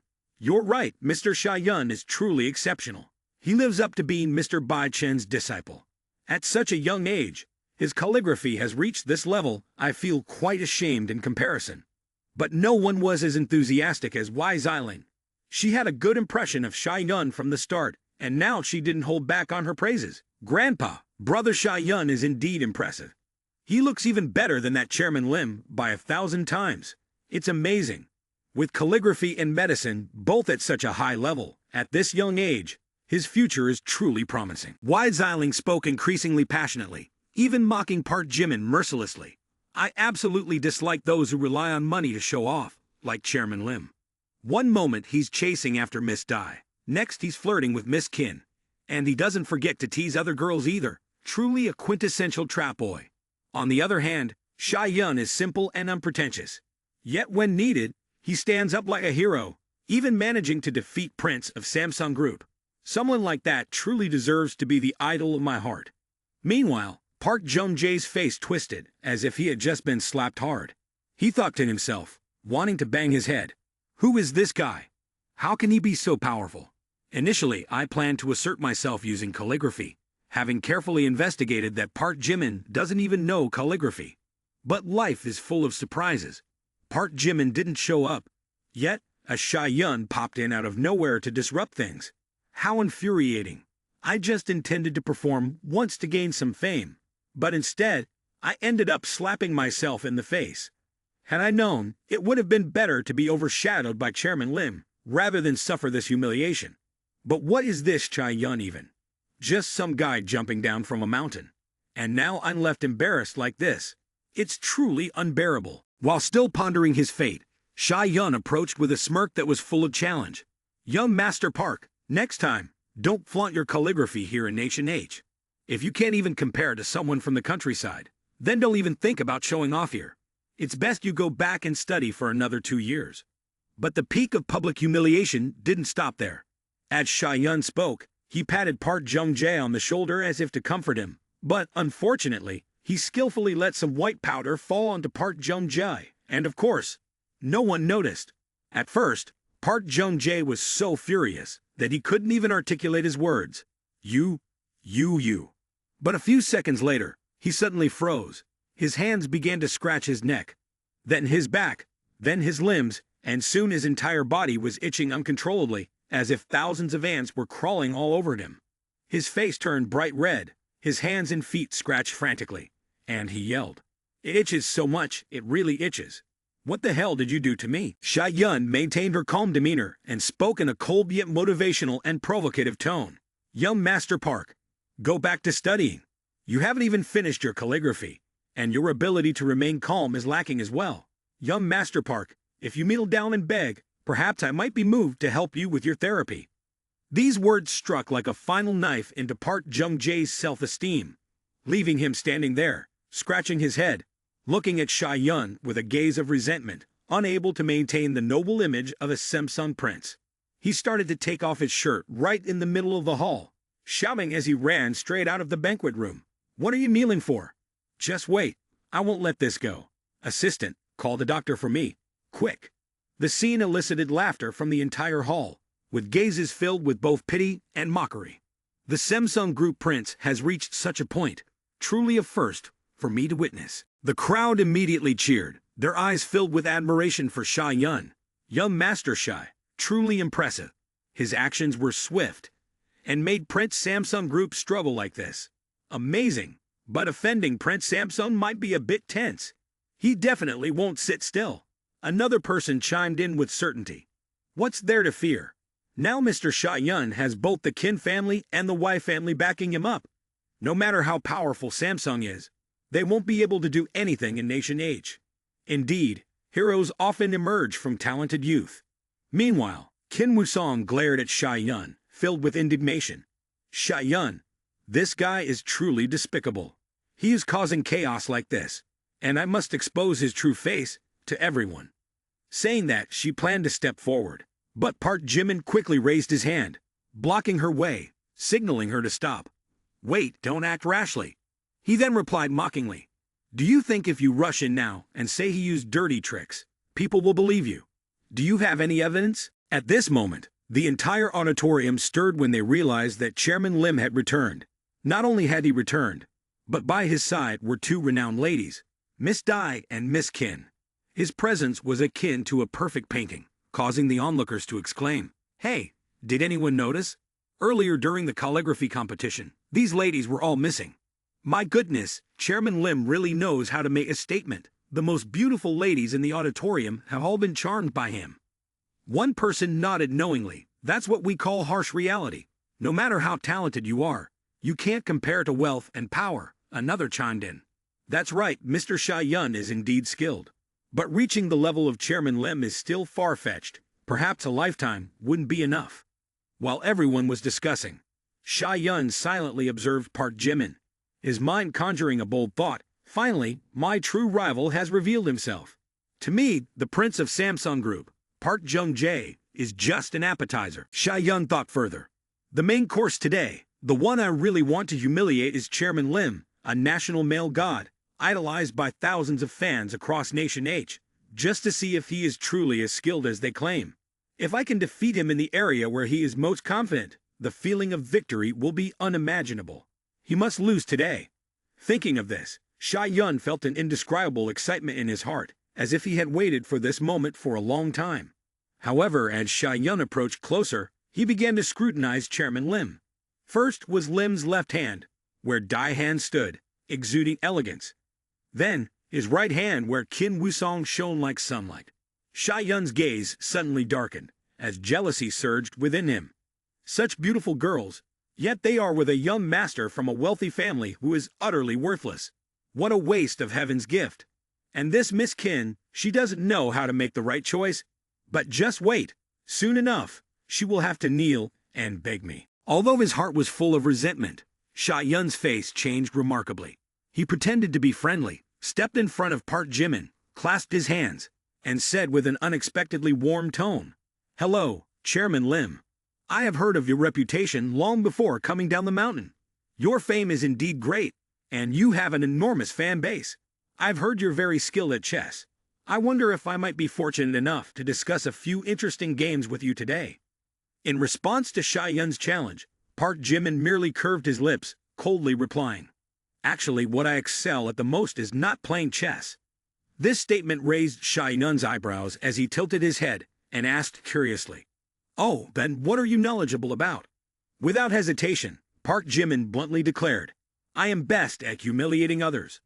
No sooner had he finished speaking than, without any warning, Park Jimin immediately swung a slap straight at Sha Yun's face. In this attack, Park Jimin utilized 3 parts strength and a speed 15 times that of an ordinary person. No matter how fast Sha Yun's reflexes were, Park Jimin's speed surpassed his by double, leaving him unable to dodge and resulting in a direct slap to his face. The crowd gasped as Sha Yun was sent flying straight into the air, knocked at least 5 meters away, and landed on a dining table, shattering it into dozens of pieces. Unconscious and unable to say another word, the sound of the table breaking combined with the slap left the auditorium in a state of shock. Park Jimin looked at Sha Yun lying on the floor, nodding as if evaluating a new product. Quite interesting. Reaction speed 3 times faster than an average person, able to endure a slap with 3 parts of my strength, and his teeth are still intact. Not a single one knocked out. This physical quality must be at least 5 times better than an ordinary person. Qin Wusong and Dai Han, standing beside him, were wide-eyed, completely stunned by Park Jimin's actions. He was just playing chess. He didn't need to be so rough. Taking such strong action is just like crushing someone's spirit completely. Park Jimin maintained his cold expression and replied logically, "Don't look at me like that. Knocking him out is the quickest way to prevent him from saying any nonsense. Now we can search him. We'll definitely find evidence." While everyone was still trying to collect their thoughts, Old Wei angrily exclaimed, "Chairman Lim, how can you act like this? Mr. Sha Yun is my lifesaver. You dare to beat him up as if the Wei family in the city means nothing to you." Beside him, Wei Xiling was frantically checking on Sha Yun, while shouting loudly, "This is not good, grandfather. This guy is too strong. Mr. Sha Yun has been knocked out by him." Sha Yun lay there, the corners of his mouth dripping with blood, his complexion pale. It was clear that Park Jimin had struck with no intention of holding back. This was meant to send someone to the hospital, no doubt about it. Old Master Qin struggled to suppress his anger, but his face clearly displayed signs of an impending eruption. "Park Jimin, don't you think you've gone a bit too far today? I acknowledge your skills and strength, but no one should live their life completely disregarding the rules.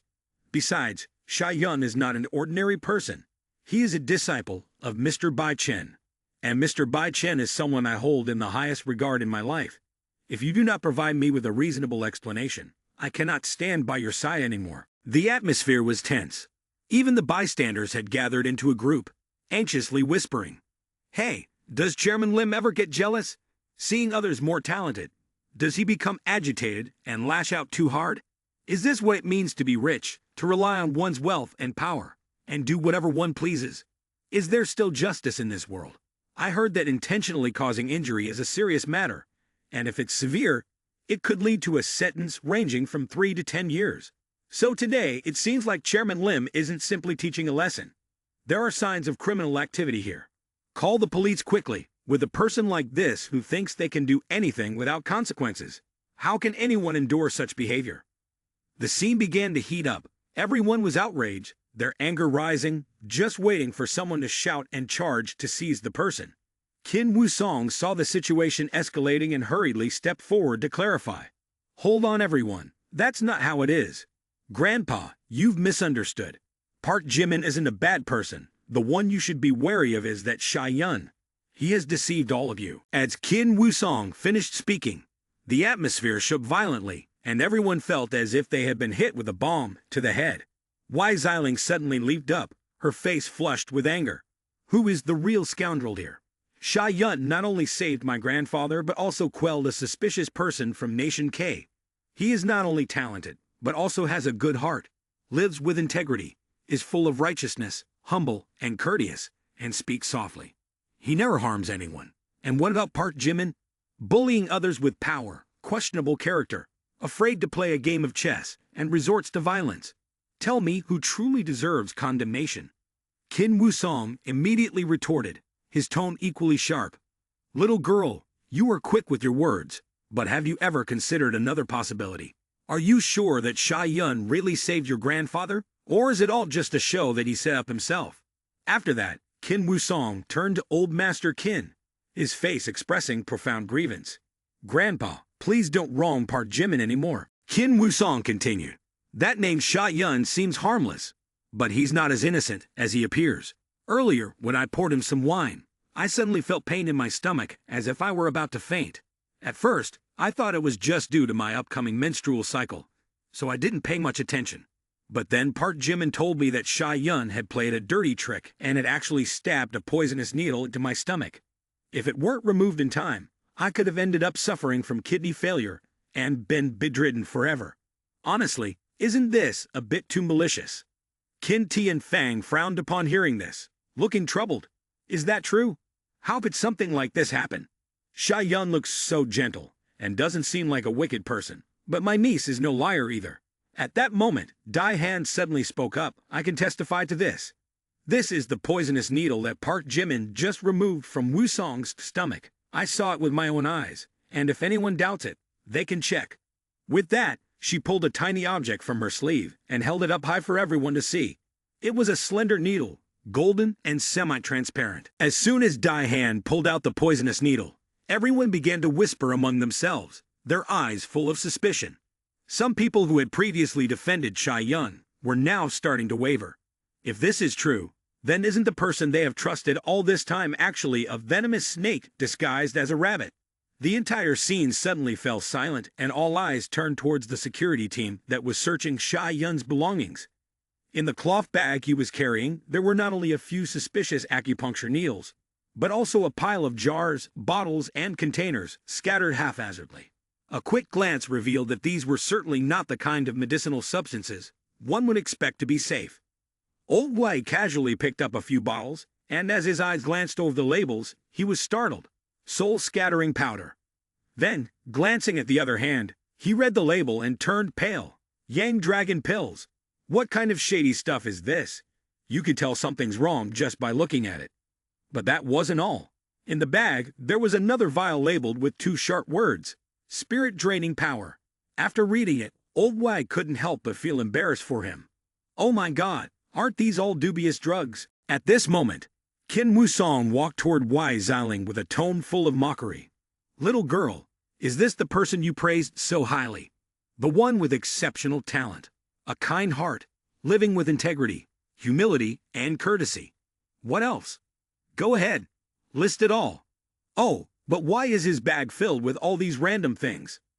Wai Xiling stood frozen, her mouth slightly open, but unable to say a word. The words she had once said now felt like a slap in the face, causing her complexion to shift from pale to red, then back to white. Could it be that I was really deceived? Even the crowd around them began to stir. The respect they had once held for Shy-yun was now replaced by suspicion and wariness. Shy-yun had been unconscious for 5 minutes when, suddenly, his eyes twitched and slowly opened. His head was still spinning, but he immediately felt a sharp pain on his face, as if someone had thrown a basket of chili peppers at him. The burning sensation reached his brain, and Sha-yun quickly realized a painful truth. I just got beaten up badly, and the one who did it was none other than Park Jimin. A wave of overwhelming hatred immediately surged within him, boiling like a volcano on the verge of erupting. How could this happen? Could it be that I, a mere ordinary person, am humiliated like this in front of so many people? Oh my God, this is absolutely unbearable. Who am I? The last disciple of the Medicine King. A title that commands respect from anyone who hears it. And yet here I am, standing among this crowd, reduced to a laughingstock. I, the renowned king of medicine, cannot allow anyone to insult me. Whoever dares to offend me deserves to be punished. Thinking this, Sha-yun reached into the cloth bag hanging from his shoulder, intending to pull out some illicit medicine to play along. Wait, why is it empty? He rummaged through his clothes, checking everywhere, but the bag was completely empty. Not a single pill remained. His eyes widened, and sweat began to bead on his forehead. Where are my medicines? Where are my pills? At this point, Sha-yun finally realized that something was wrong with the atmosphere around him. The crowd was looking at him, with expressions full of suspicion. No one showing the respect they had before. He rolled his eyes around, and immediately noticed something even more terrifying. Even Wei Xiling, the girl who had always called him Brother Sha-yun before, was now looking at him with a strange gaze. He blinked, trying to force a smile. Xiling, why are you looking at me like that? What's going on? But instead of answering immediately, Wei Xiling snorted, holding out a small bottle in front of him, and questioned him on the spot. Mr. Sha-yun, explain this. This spirit-draining power, it's yours, isn't it? Sha-yun was initially taken aback when he saw the large words on the label of the bottle, which left no room for denial. Damn it, if I admit it now, I'm done for. But if I don't, I'm done for too. The more I try to cover it up, the worse it gets. No, I have to turn this situation around no matter what. In just 2 seconds, he regained his composure, his face as cold as if nothing had happened. Then, he casually nodded, his expression unchanged. Yeah, these medicines are mine. Is there a problem? Hearing this, Wei Xiling's heart shattered. Stunned, she stared at him, her eyes reddening from utter disappointment. Mr. Sha-yun, I really didn't think you were the kind of person like this. Your bag is filled with such despicable things. But Sha-yun was still trying to quickly justify himself with an absurd argument. What's despicable about it? Did any of you ask for my opinion before rummaging through my stuff? No, right? So who's the despicable one here? What kind of medicine is in my bag? What do those medicines do? When combined, what effect do they create? Do you really understand them? If you don't, and you blindly believe baseless rumors, isn't that prejudice? Spirit-draining power isn't what you think. This is used to support critically ill patients, to help them stay conscious, increase their will to live, alleviate pain, and stimulate the nervous system to help them get through the tough phase. Do you know that? The more Wei Xiling listened, the more she wavered, beginning to feel confused. Mr. Sha-yun, earlier someone said my grandfather didn't suffer from a stroke because of illness, but because you've secretly poisoned him. This coincidence is too much. Could it really be that you did it? But Sha-yun still maintained his composure, as if he had done nothing wrong. He raised an eyebrow, his tone as forceful as if delivering a speech. It's laughable. I started studying medicine with my master when I was 7, and it's been 18 years now. I've devoted my life to healing and saving others, and I'd never harmed anyone. If I truly poisoned old Wei, I should be run over by a car in the street, choke on my food, or get my face swollen from mosquito bites when I sleep. I should die in misery in this life. As soon as his curse was uttered, the crowd was shaken. Some were left gaping, others nearly choked on their saliva. No one expected him to make such a bold statement. What if something actually happens after he swears like that? Half of the people at the banquet started to believe Sha-yun. Only someone upright would dare swear like that. Even old Wei, who had just been suspicious, began to show signs of embarrassment. Mr. Sha-yun, I apologize for wrongly accusing you. I shouldn't have harbored such petty thoughts and judged you with a narrow mind. You are the one who saved my life. Yeah, doubted you. I feel deeply ashamed. Mr. Sha-yun, don't worry. Today, you've been subjected to all this unfairness, and I will seek justice for you. As soon as the words were spoken, everyone understood. The wind had changed direction. But when the wind had shifted, Sha-Yun suddenly spoke, his voice filled with anger.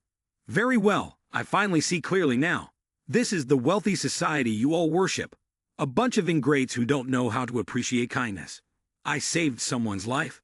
And not only did I not receive any gratitude, but I was also doubted and treated like a criminal. It's ridiculous. I, Sha-Yun, walk through this world with my head held high, living without shame. I have no need to lower myself to associate with people as ungrateful as you. Goodbye. With that, he snorted coldly, turned around, and walked away, each step radiating the demeanor of someone deeply hurt. Wise Eiling, seeing this, became frantic and hurried to catch up, her voice filled with regret. Mr. Sha-Yun, I'm sorry, I misunderstood you. But before she could apologize further, Sha-Yun had already run off, not looking back, leaving her even more regretful, to the point of tears. But a second later, Wise Eiling was filled with fiery energy, rushing straight up to Park Jimin, with a face burning with anger, as if she wanted to slap him just to vent her frustration. Park Jimin, you're such a villain.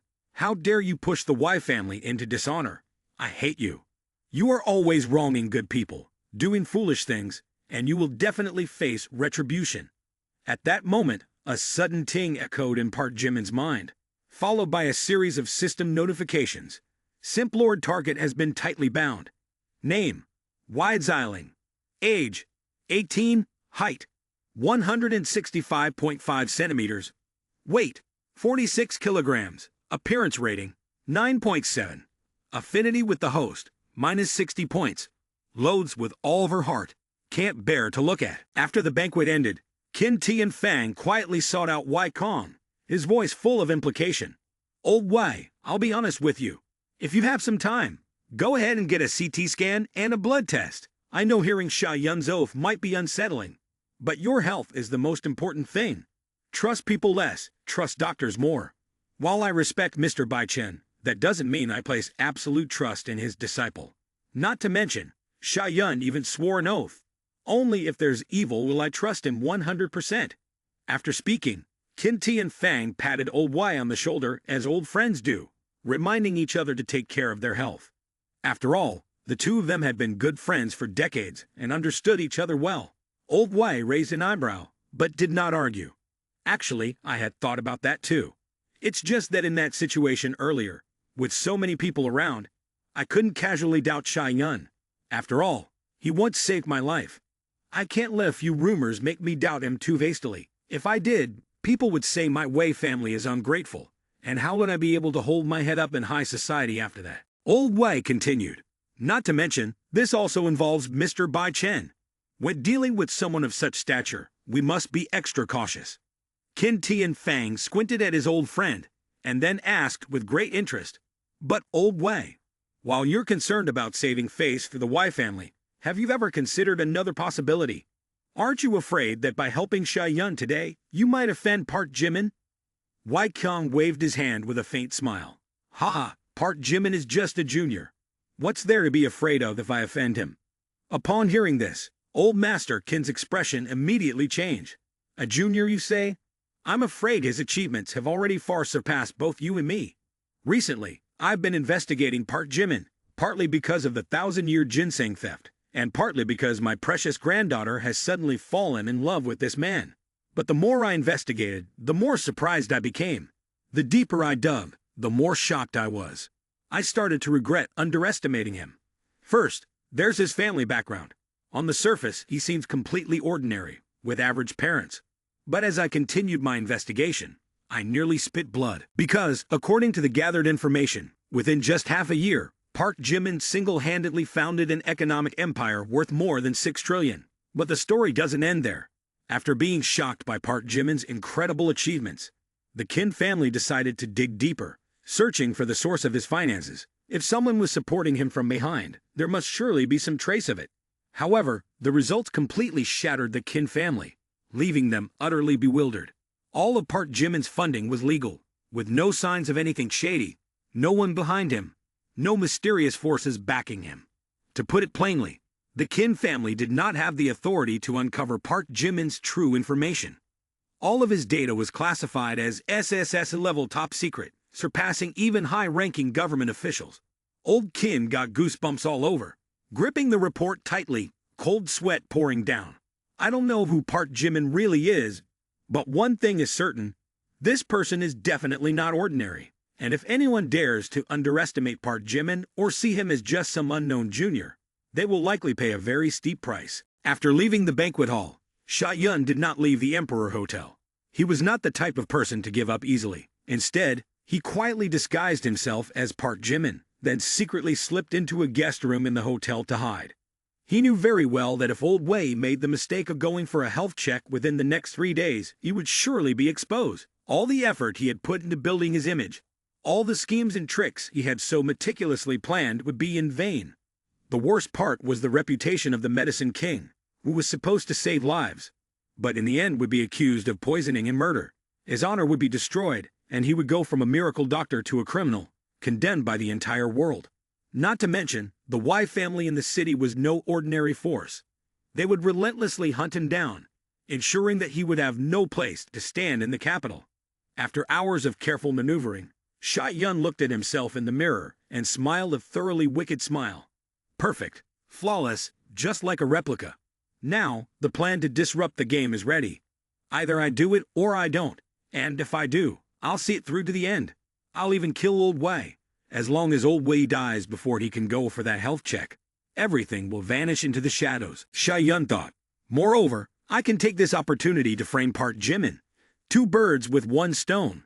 First, erase the traces and maintain my reputation as the miracle doctor. Second, send that detestable Park Jimin straight to his doom. It's just right, since there's already a conflict between Park Jimin and the Wei family. By using Park Jimin's identity, no matter what disaster I cause, or how horrifying my actions are in the end, all the blame will fall on him. This time, even jumping into the Huanghe River won't wash him clean. On the other side, as Sha-yun had just finished disguising, a storm from the international ocean shore suddenly struck hard, a direct blow to the face. Mr. X was no longer joking. He had decided to capture Park Jimin immediately. The order to hunt him down was issued. This time, they weren't sending a few lowly assassins to salvage some dignity, but going for the full destruction combo. End of Days Reincarnation took command, accompanied by 50 CIA special agents, all top-tier soldiers, each with a set of skills. They didn't fight with fists, but had many mind-bending tricks at their disposal. The rules were simple. Capturing him alive was preferred, but if that wasn't possible, Park Jimin would be sent to meet his ancestors right away, as long as we don't let him continue to grow stronger. Because if someone like him survives, the entire underground world will consider it doomed. This time, the entire team of 50 Special Forces operatives, each at a specific position, will be lying in wait around the hotel. From the building opposite, 10 operatives aimed directly at the vault and targeted room 165, just waiting for the shot to be fired. Even the parking garage had heavy-duty bombs installed. One push of a button, and the whole hotel would explode like a dumpling pot left too long on the fire. One operative reported over the headset, "Boss, we have urgent news. Park Jimin is at the Emperor Hotel, room 165. The vault is ready to fire. Just give the order, and we'll send the whole hotel to meet their ancestors." After hearing this, End of Days Reincarnation did not rush to give the signal. He stayed in position. Don't rush it. The hotel guest list shows Park Jimin is in room 165, but no one is certain he's actually there. If we miss the shot, it'll be a waste of effort, and we'll end up with the short end of the stick. This guy isn't easy to deal with, and the bomb might not even kill him. We need to be sure before we strike. The entire team of operatives immediately nodded in agreement, and all of them shouted in unison, "Yes, sir." A tense yet extremely professional atmosphere enveloped this operation. The most powerful force was focusing all its efforts to take down a single person, and everyone knew that if they failed this time, the consequences would be far more devastating than anything they had ever imagined. Tick-tock, tick-tock, time kept passing, waiting for no one. In the blink of an eye, it was already 7 a.m. Report, report, the target has appeared on the 12th floor corridor. Repeat, the target has appeared on the 12th floor corridor. The target, who just took the elevator, is currently in the hotel cafeteria, seems to be planning to have breakfast. Everyone, take positions, prepare for action. They all responded in unison. Roger. As for Sha Yun, this was the moment fate had granted him. He immediately scanned the area, his mind racing as fast as lightning. As long as Old Wei is taken care of here, Park Jimin, the persona I'm currently assuming, will instantly be framed as a murderer. At that point, even if he tries to deny it, there's no way to cleanse his name. Once the entire nation issues a manhunt for him, let's see if he still has a place to live. With the plan forming in his mind, Sha Yun wasted no time, his hand gripping the steel knife tightly as he moved towards Old Wei. Sha Yun said, "Park Jimin, I admit that I've somewhat underestimated you all this time. You have strength, speed, and you don't look like an ordinary person at all. It seems that your identity is far from simple.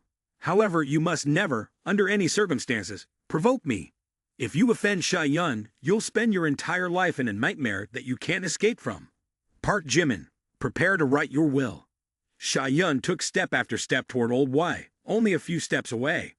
With just a wave of his hand, everything would be over. But life is not that easy. Just as he was about to strike, a sudden chill ran down his spine, his heart raced, and a heavy killing intent swept over him, causing him to instinctively freeze for a moment. This is troublesome. Out of nowhere, a female server, holding a tray, appeared, her face tense. "Everyone, focus. The target is in sight. Take your positions. Prepare to act." And just as expected, in the blink of an eye, the female server suddenly pulled a handgun from her body. Without any unnecessary words, she immediately pulled the trigger. 6 gunshots rang out consecutively, with each bullet flying dangerously close to Sha Yun's head, narrowly missing and almost turning his head into a beehive. His heart seemed to want to burst out of his chest, cold sweat pouring down. But fortunately, his reflexes were as fast as lightning, his movements flawless like a martial arts master. Within a 15-meter range, he dodged every shot without missing a beat. After evading the bullets, he didn't just stand there. Sha Yun immediately counterattacked. In the blink of an eye, he spun around and threw 3 poisoned needles, each aimed straight at the forehead of the female special agent, causing her to collapse on the spot without having time to utter a single word of farewell. "You don't know your limits. Do you dare try to ambush me again? Dream on in broad daylight." But before he could finish his words, all the other agents suddenly appeared from nowhere, all charging at him. From the bodyguards to the chefs, every one of them carried a gun, shooting at him. Seeing this, Sha Yun shouted, "Damn it." Without hesitation, without a second thought, Sha Yun activated all the remaining power within him. His speed doubled, his agility tripled, just like the protagonist in those martial arts novels. He dashed like a bolt of lightning, weaving through the hail of bullets, running while counting the remaining lives in his head. But dodging the bullets wasn't enough. He looked around, searching for an escape route, and immediately spotted a gleaming French-style window. Without a second thought, he rushed towards it, kicked it open, and leaped from the 3rd floor. It seemed like a perfect escape, but fate wasn't done with him yet. From behind, the deafening sound of gunfire rang out. The special forces hadn't given up, their guns reloaded, and the bullets flew back and forth. No matter how fast he dodged, no matter how skilled his martial arts, one bullet still found its mark and struck him. Sha Yun, panting and running, his mind spinning with questions. What? Who's after me? Who did I offend? Who has the time to send a whole team of assassins to kill me? Has my identity been exposed?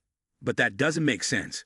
But luckily, life never truly takes away someone's last chance.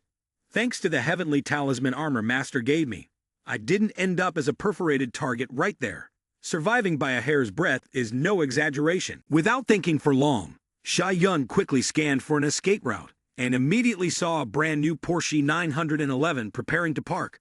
Without a word, he forcefully opened the door and yanked a man sitting inside the car to the ground. "Hey, Chairman Lim, are you stealing my car?"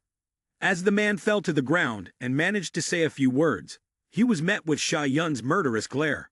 "I've got an urgent matter here. If you don't want to die, get out of the way." After that, Sha Yun no longer cared whose car it was. He stepped on the gas, and the Porsche sped forward. Meanwhile, the owner of the Porsche, seeing his car being stolen, was enraged and yelled helplessly, "Damn it, Chairman Lim, you really are stealing my car. Give it back." At the same time, Sha Yun, sitting in the car, could barely hold back his frustration. These people are crazy. They're all crazy. If Park Jimin wanted to kill me, he wouldn't have to make such a big fuss. As soon as Sha Yun narrowly escaped the death trap at the hotel, the Special Forces team also reported back to headquarters. Report, boss. The target has just slipped out of the Emperor Hotel and is heading toward the Huangfu River dock. Clearly, Park Jimin took a direct hit. He should be in pain. How is he still running so fast? We intended to capture him alive, but it seems the pistol and rifle are not working. On the other end of the line, the voice became harsh and bone-chilling. Forget it. Use heavy firepower. No mercy. Overwhelmed him with heavy firepower. He must be eliminated today, no matter what. Either he dies, or you die. Understood. At this moment, in the canteen of Emperor Hotel, the Special Forces came and went in the blink of an eye. But the intense and suffocating scene left everyone in the canteen feeling like they had just been swept into a whirlwind of madness. Hulu. Oh my God, today we ran into terrorists, witnessed Chairman Lim being hunted down, and almost ended up meeting my ancestors. That was so close. Wait a minute, where are we? We're in Manhwa, right? One of the most internationalized cities, where the laws on weapon control are extremely strict. Even toy guns require a permit. And yet today, a group of people are walking around with guns in broad daylight. Hello, police. Help, there are terrorists at Emperor Hotel. They have guns and a whole army with them. Old Wai's eyes were still fixed on the Special Forces team that had just left, and then he fumed angrily, shouting, "What is this? Is this a 5-star hotel or a battlefield in Syria? So arrogant." Meanwhile, Wai Xiling tightly clutched Wai Kong's arm, her face pale. "Grandpa, I'm so scared." Wai Kong, hearing that, tried to reassure him. "Don't be scared, don't be scared. These people are probably only targeting Park Jimin. But I don't understand how that guy is living his life, being chased like this in an action movie. Call the police quickly." Meanwhile, Sha Yun was still on the run, but his mind was filled with countless question marks, tangled and confused. Damn it, what is going on? The more he thought about it, the more he felt that something was off, so he tried to piece everything together. These Special Forces are acting too aggressively, too decisively, nothing like a simple contract killing. Suddenly, a thought flashed in his mind like a lightning bolt on a clear day. Wait a minute, what if these people are not here to kill me, but to kill Park Jimin? Thinking about it, Sha Yun couldn't help but feel a sense of satisfaction. Could it be that this Park Jimin guy accidentally messed with some powerful force, and now they're hunting him down? If that's the case, it's really bad luck. I have nothing to do with this. But I've been inadvertently dragged into it, and turned into a hunted target. Now it's crystal clear. Those Special Forces must have mistaken me for Park Jimin, which is why they're chasing me down like this. Thinking of this, Sha Yun just wanted to swear. What the hell is this? It's barely morning and I almost got blown up, almost shot into a honeycomb, almost chased down and killed like the main character in an action movie. What kind of bad luck is this? Did I owe that bastard Park Jimin something in my past life? Am I supposed to repay it with my life in this one? No way, I have to get this damn mask off. Who the hell should be wearing Park Jimin's face just to be hunted down like this? But saying it was easy, doing it was hard. This mask wasn't some cheap knockoff that you could just rip off. It was custom-made, glued on tightly like cement, perfectly replicating every feature of Park Jimin's face. How could he remove it right away? To take it off, Sha Yun would need special solution, because scratching at it wouldn't do a damn thing. Just as Sha Yun was still thinking about sneaking away to find a way to deal with this face, an armed helicopter suddenly appeared, flying right above his head. Sha Yun rolled down the car window, stuck his head out, and yelled at the top of his lungs, "Damn it, I haven't even taken the mask off, and they've already found me." Sha Yun continued, "Oh my God, you've killed the wrong person, guys. I'm not Park Jimin. Damn it, please." But before he could escape from the car, a rocket-propelled grenade shot toward him, like an unexpected burden suddenly arriving. In an instant, the expensive luxury car turned into a massive ball of fire, smoke, and dust flying everywhere, debris scattering like fireworks on New Year's Eve. Sha Yun scrambled out, his face covered in dirt, his clothes torn as if he'd just escaped from a prison break, his heart racing. He screamed a line from the depths of his soul. What the hell is going on? Even a rocket's been pulled out now.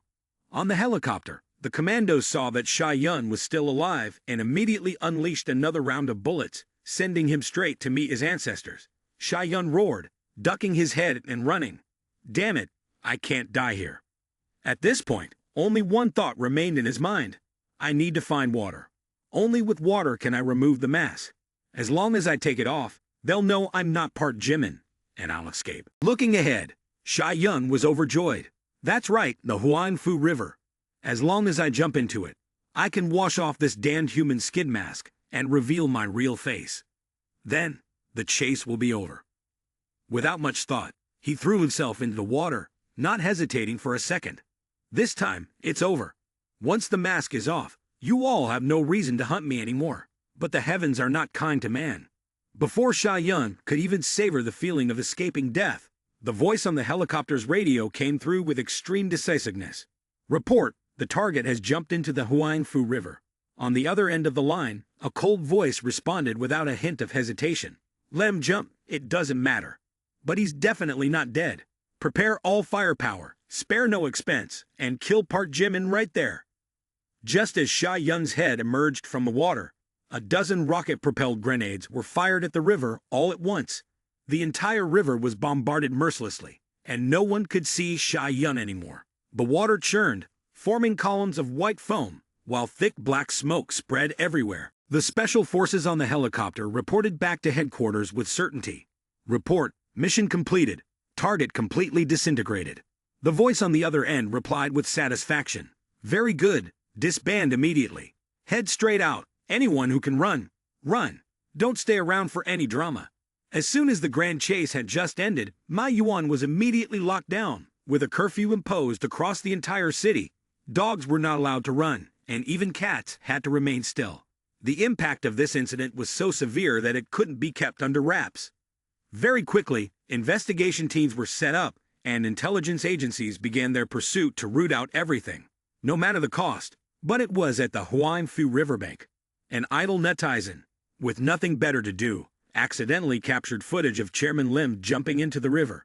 Not only that, but the person also caught the exact moment Chairman Lim was hit by a dozen or so rocket-propelled grenades, sending him flying like fireworks on Lunar New Year.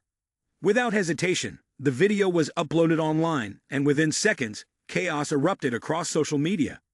This morning, at the Emperor Hotel, Chairman Lim was ambushed by a terrorist organization.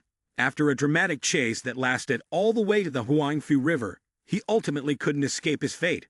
The military arrived at the scene 2 minutes later, but sadly, it was already too late. The online community was in an uproar, with some crying in sorrow, others reveling in glee, and some offering deep analyses and explosive comments. President Lim, are you okay? No way. My husband can't be dead. I don't believe it. Oh my God, President Lim was still so young. How could he be gone? Truly, heaven must not favor the people of this world. Why did he have to die so tragically? Wait, he was that rich, and still never got the chance to enjoy it before disappearing. A lifetime of accumulating wealth, and in the end, the money's still there. But you're not. In the blink of an eye, the clock read 10 a.m. Park Jimin groggily got up, sluggish like a lazy cat just kicked out of its nest. His stomach growled loudly, but as soon as he arrived at the cafeteria, he saw no entry signs everywhere. Investigators walked back and forth, looking as serious as if they were filming a crime drama. Park Jimin opened his mouth in disbelief. Wait, I took a nap, and the world changed color while I was sleeping. But what stunned him even more was a group of people gathered in a corner, not chatting idly, not discussing shopping, but holding a meeting to mourn someone. And that someone was him. Kim Woo-song cried out desperately, her voice choked with emotion, like the lead in a romance movie. I don't believe it. If we can't find the body, I absolutely won't believe Park Jimin is dead. Beside her, Kim Woo-feng sighed, his face serious. Sis, wake up. He's really dead. People even saw him blown to pieces. What are you looking for? Are you trying to gather the pieces together? As soon as Park Jimin overheard this rude remark, his face darkened, and then, filled with rage, he snapped back with a sharp glare. What's going on? I'm standing here, alive and well, healthy, fair-skinned, and full of energy. Yet these people are standing here crying as if I've already crossed over to the other side. Who gave you the right to bury me alive? Kid, say something. Who gave you permission to place me on the altar like this? Seeing Park Jimin fuming like he was about to solo the whole world, Everyone's mood could be summed up in one short line, as if struck by lightning. Qin Wufeng didn't know what to say, his mind temporarily disconnected from reality. Wait, is this a mistake? Chairman Lim is still alive. No way. He was clearly forced to run for his life, shot with an entire magazine, jumped into the Huangfu River, and even got hit with a rocket-propelled grenade as a final blow. Don't tell me he has some kind of clone magic spell or something. Park Jimin, hearing this, felt irritated, and angrily shouted, "What the hell is going on? Who the hell has the guts to spread a lie saying I'm dead?" As for Qin Wusong, there was no need to say much. His emotions surged, his eyes brimming with tears, and without being able to hold back, he threw himself into Park Jimin's arms. "I knew it. Park Jimin, if you could die so easily, I wouldn't hesitate to sacrifice myself." Dai Han also seemed ready to charge in, but Qin Wusong quickly beat him to it. Thinking it over, she decided to keep a little bit of rationality and not get caught up in the chaos. Without saying much, she immediately took out her phone, opened the video, and held it right in front of Park Jimin's face. "Park Jimin, look at this. Here's the proof video. You were being chased, surrounded in a gunfight, then jumped from the 3rd floor to escape, and then stole a Porsche 911 to run away. The highlight, though, is the final scene where you jumped straight into the Huangfu River. And in the end, a rocket blew you up into smoke." After watching, Park Jimin froze for 3 seconds. The main character in the video looks exactly like me. Is this guy a superhero or something? His reflexes are lightning fast, dodging bullets like he's in a superhero movie. Nothing can touch him. Sword or spear, fire or water. He gets shot, but still crawls up and keeps running. Even after the car explodes, he crawls out, stands up, dusts himself off like nothing happened. If he were to star in an action movie, Hollywood would call him up immediately. No joke. Wait, what's going on? Please tell me, is this a dream? Or am I sleepwalking and just making up this crazy escape scene? No ordinary person can move like that. Thinking back, Park Jimin also had some doubts. I swear to the universe, that's not me. Last night, I was too lazy to go home, so I just stayed in room 1605 at the hotel and slept through the whole night. This morning, I slept straight through until 10 a.m. before waking up. As for the person in the video, who knows? But it's definitely not me. Even if it's someone with twins or triplets, they couldn't possibly look exactly like me down to the smallest detail. Park Jimin continued, and even if there were someone like me, they couldn't possibly be as handsome and charming as I am now. My body right now is the result of several rounds of upgrades, evolving from a sickly person into the handsome, sophisticated man I am today. If someone really did look like me, there would only be 2 possibilities. 1, they're wearing a hyper-realistic mask, or 2, they've had plastic surgery to copy my appearance, and are pretending to be me to do something shady. He went on, but wait, why not impersonate someone else? Why come for me? Are they tired of living or something? Then they'll get caught by the dark web folks and be done for. My dude, you're too much of a saint. I really want to thank you, but I don't even know where to start. Park Jimin thought. I should have left my name before leaving. Now I want to show my gratitude, but I don't even know where to find him to send this fruit basket. At this moment, Qin Wusong, with a serious expression, reminded him, Park Jimin, this time, you really need to be cautious. They've been planning this for a long time, sparing no effort, even exposing their undercover agents just to kill you. This is no longer a small matter. It can be considered something extremely special. But Park Jimin remained calm, not forgetting to add, they set up such a big show and still missed their target. Next time, it'll definitely be even worse. As soon as he finished speaking, his phone vibrated.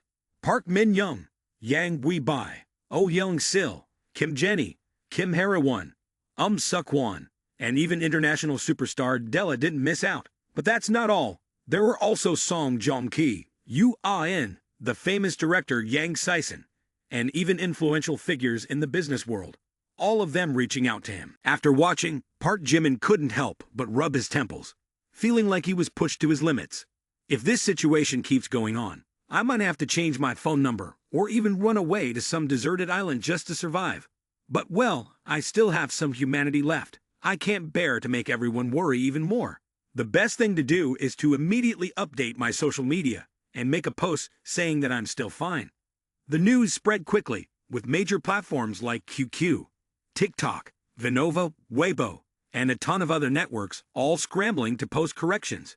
It turned out that the news about Chairman Lim dying was just an enormous hoax, and even Dumb Corporation had to release an official statement. The person who was reported to have been shot in Guangfu River yesterday was not Chairman Lim, folks. Once the news came out, the entire Nation H network exploded again. On the end of days reincarnation side, upon hearing the news, they slammed their fists on the table in anger, crushing the Coke can in their hands.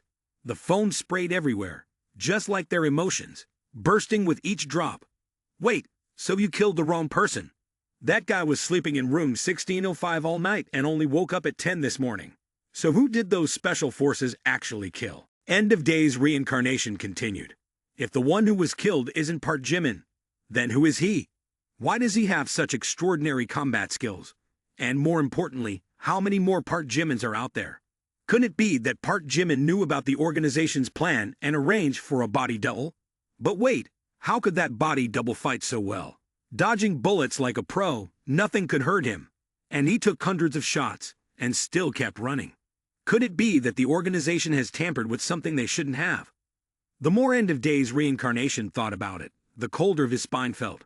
Something's wrong. Very wrong. A person that strong and only used as a decoy. Then how terrifying must Park Jimin's real power be? Not only that, but his intellect is also of a frightening caliber, a kind of fearsome intellect beyond what ordinary people could ever imagine. This isn't human anymore. This is a demon, plain and simple, facing off against someone who's both incredibly strong and disturbingly intelligent, to the point of being non-human. Who could possibly withstand that? Very quickly, the phone started ringing incessantly again. Looking at the caller ID, it was Mr. X. Just hearing his voice, I knew something was wrong. As soon as I answered the phone, Mr. X didn't beat around the bush and went straight to the point. What's going on? How could such a serious mistake happen? End of days reincarnation could only respond like a student who had made an error. I'm really sorry, Mr. This time it was because I miscalculated. I never expected that someone would appear who looked exactly like Park Jimin, and moreover, his skills are far from ordinary. That's why I completely believed that he was the real Park Jimin. Mr. X was silent for a few seconds, then coldly said, All right, just follow the old plan. Now we can't afford to take any risks. The organization can't give a second chance. Do you have any idea how heavy the international public pressure is? End of days reincarnation replied, Yes, I understand, Mr. Since the incident at Emperor Hotel erupted into chaos, the Wei grandfather and grandson no longer had any desire to stay. The two of them quickly packed their bags and rushed straight to the large hospital in Manhwa. After several hours of full-body examination, MRI scans, blood tests, and the inspection of every single hair, the results finally came in. The doctor looked at the test results and furrowed his brows. Well, there's an issue here. There is a type of neurotoxin present in your grandfather's blood. This toxin is quite powerful. In mild cases, it causes dizziness, vertigo, and muscle spasms. In severe cases, it can cause death on the spot. Fortunately, we discovered it in time. Or else neither of you would still be standing here listening to the doctor's advice. For White Kong, the result was enough to make old Wei feel as though he had been struck by lightning. Staring at the test results, his mind went blank, unsure of how to process the information, as if he had just taken a blow to the head, causing all of his thoughts to become a tangled mess. As for Wei Xiling, words couldn't even begin to describe it. His emotions shifted through the 4 seasons in an instant. Spring, hoping Sha Yun might be innocent. Summer, feeling the heat of wanting to confront someone for answers. Autumn, filled with doubts about life. Winter, shivering at the thought of the truth. Wei Xiling said, Grandpa, so that means he wasn't struck by wind, but actually poisoned? Could it be that we wrongfully accused Park Jimin, and Sha Yun is the one who's been playing dirty? Wei Kong wasn't much better off, sighing deeply with regret. That's right, I never imagined that Mr. Bai Chen's disciple could be so deceitful. Hearing this, Wei Xiling became furious. I'm calling Sha Yun right now. I have to get to the bottom of this. Why did he lie to me? I really thought of him as a great hero, but is he actually such a vile person? But life doesn't always go as expected, and all she got in return was a cold, indifferent female voice. The number you have dialed is currently unavailable. Please try again later. Stunned for a few seconds, Wide Xiling stared at her phone. Unavailable? He must have gotten nervous. Maybe he's already fled, running away. Wide Xiling felt as though the entire world had collapsed around her. The more she thought about it, the angrier she became. And the angrier she got, the more she realized how foolish she had been. On top of that, a deep sense of shame welled up inside her, one that she could not shake. A person I trusted completely, a decent and kind person like Sha-Yun, is now suspected of being the mastermind behind the poisoning. And the person I always thought was evil turns out to have been wronged. Grandpa, I really accused the good person wrongly. I want to apologize to Park Jimin, but I heard he was blown up and died by the Huangfu River. Does that mean I'll never have the chance to apologize to him again? The more she spoke, the heavier her heart felt. A guilt she had never experienced before surged within her, like the ocean waves, tightening around her mind. And then she cried even harder, holding her face and sobbing uncontrollably, feeling as though she was the sinner. Grandpa, I'm the one who caused Park Jimin's death. Who? I cursed him. I only thought about it in my head, but the heavens responded so strongly. He really was killed. White Kong looked at his niece with a mixture of affection and amusement. You silly girl, it's impossible for anyone to go through life without making mistakes. What's important is knowing when you're wrong and changing. We really did wrongfully blame Park Jimin, so we do need to apologize to him. But his being hunted down has nothing to do with you, right? Wide Xiling shook her head, tears still streaming down her face. No, it's because I cursed him. I cursed him to die, and he really was killed. If I hadn't thought like that, maybe he would still be alive. Just as Wide Xiling was drowning in self-blame, even preparing to write a long self-criticism essay in memory of Park Jimin, a kind nurse came over to comfort her. Young lady, are you a fan of Chairman Lim? The news just clarified it. Chairman Lim is not dead. He's perfectly fine. I heard he was at the Emperor Hotel just an hour ago, and a reporter even caught a photo of him. Wide Xiling froze upon hearing this. Really? Park Jimin isn't dead? Then who was the person who died by the Huangfu River? The nurse shrugged and spoke calmly. The police haven't determined that yet, but they've been pulling up bodies all morning, and still haven't found anything. The main reason is that the explosion was so violent, with a dozen rocket shells bombing all at once. It even caused the riverbank to collapse. The fish in the river were blown to death in whole schools. So how could they possibly find any human bodies to examine? It's hard to even get DNA for identification. So this case has become a difficult one. Hearing this, Wide Xiling felt as if she had been pulled from hell to heaven in 3 seconds. She had initially despised him, but after learning the truth, her feelings toward Park Jimin had started to change. The system notification. Wide Xiling's affection increased by 10. Wide Xiling's affection increased by 10. Wide Xiling's affection increased by 10. Current affection, minus 30. In essence, Wide Xiling still greatly disliked Park Jimin. A good person is a good person, but being a good person doesn't mean you're not a trap boy.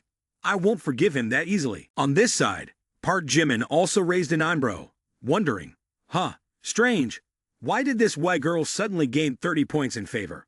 Could it be that old Wei went for a health checkup and finally opened his eyes to see Sha-Yun's true face? Muttering to himself, Park Jimin suddenly remembered an important detail.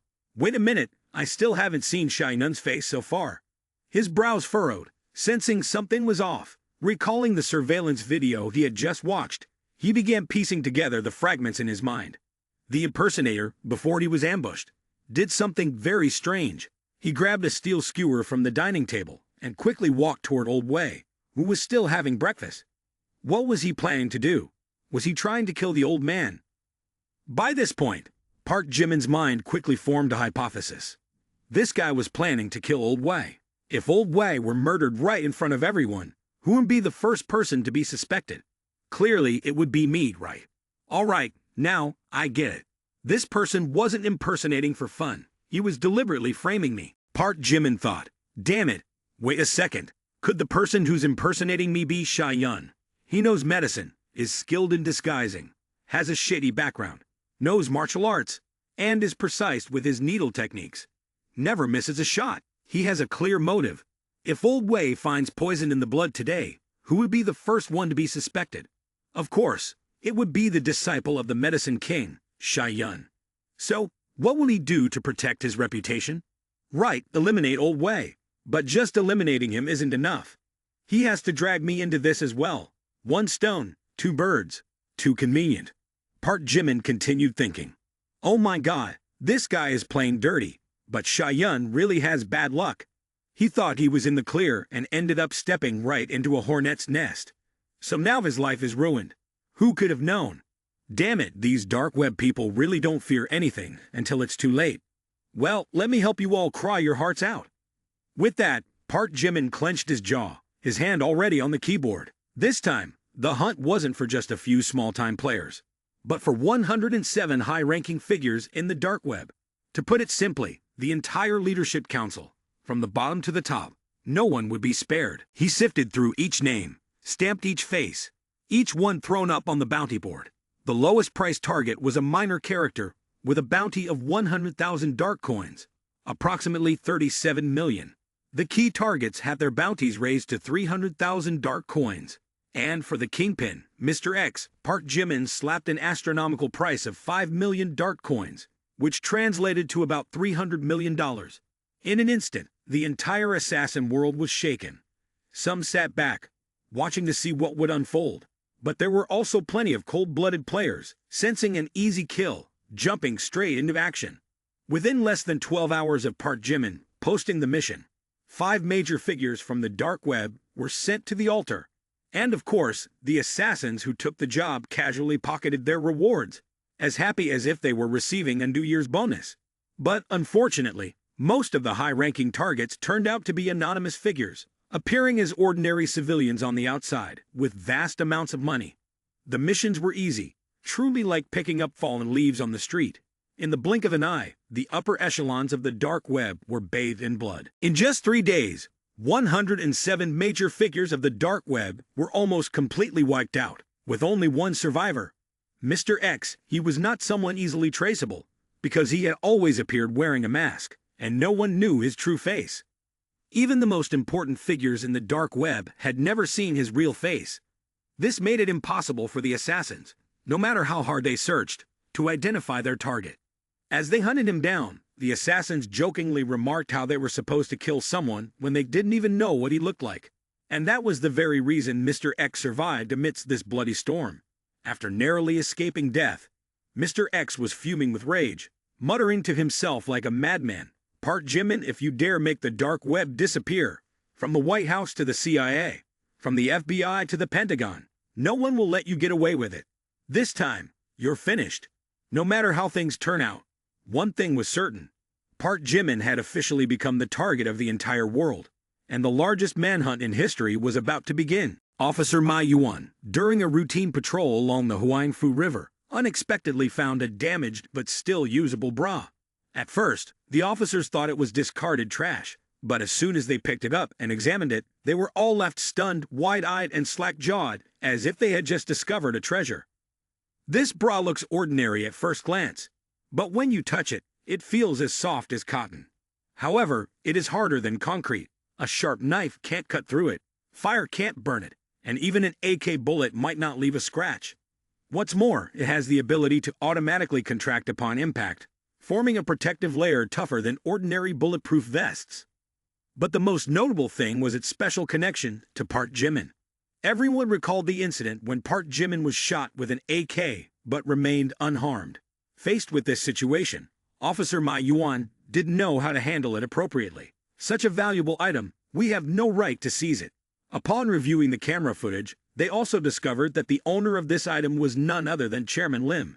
Therefore, after gathering all the necessary samples and data, the officers had no choice but to return it to its rightful owner, not daring to keep it for a second longer. The next morning, before the sun had even risen, Kim K-gan was summoned to Park Jimin's house to witness the legendary creation of Wankai.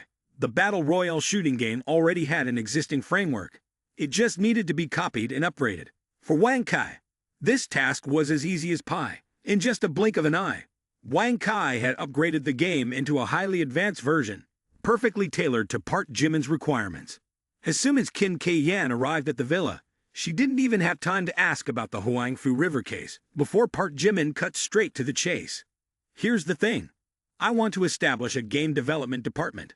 The game is already set up. Now all you guys need to handle is the marketing. Kim K-yan confidently replied, "Oh, that's all. Piece of cake. This is Star Group's specialty. Leave it to me, and I guarantee it'll explode in popularity. Boss, can I take a look at the game?" Park Jimin took out his phone and launched the game. A battle royale survival shooter, now upgraded to an extreme version. Here, take a look. The special thing about this game is that it can host 1,000 players on the battlefield at the same time. Kim K-yan, after hearing this, couldn't hide his surprise. A shooting game with 1,000 players on the battlefield. This is truly beyond imagination, because up until now, most similar games have only supported a maximum of 100 to 150 players. But for Park Jimin, nothing is impossible.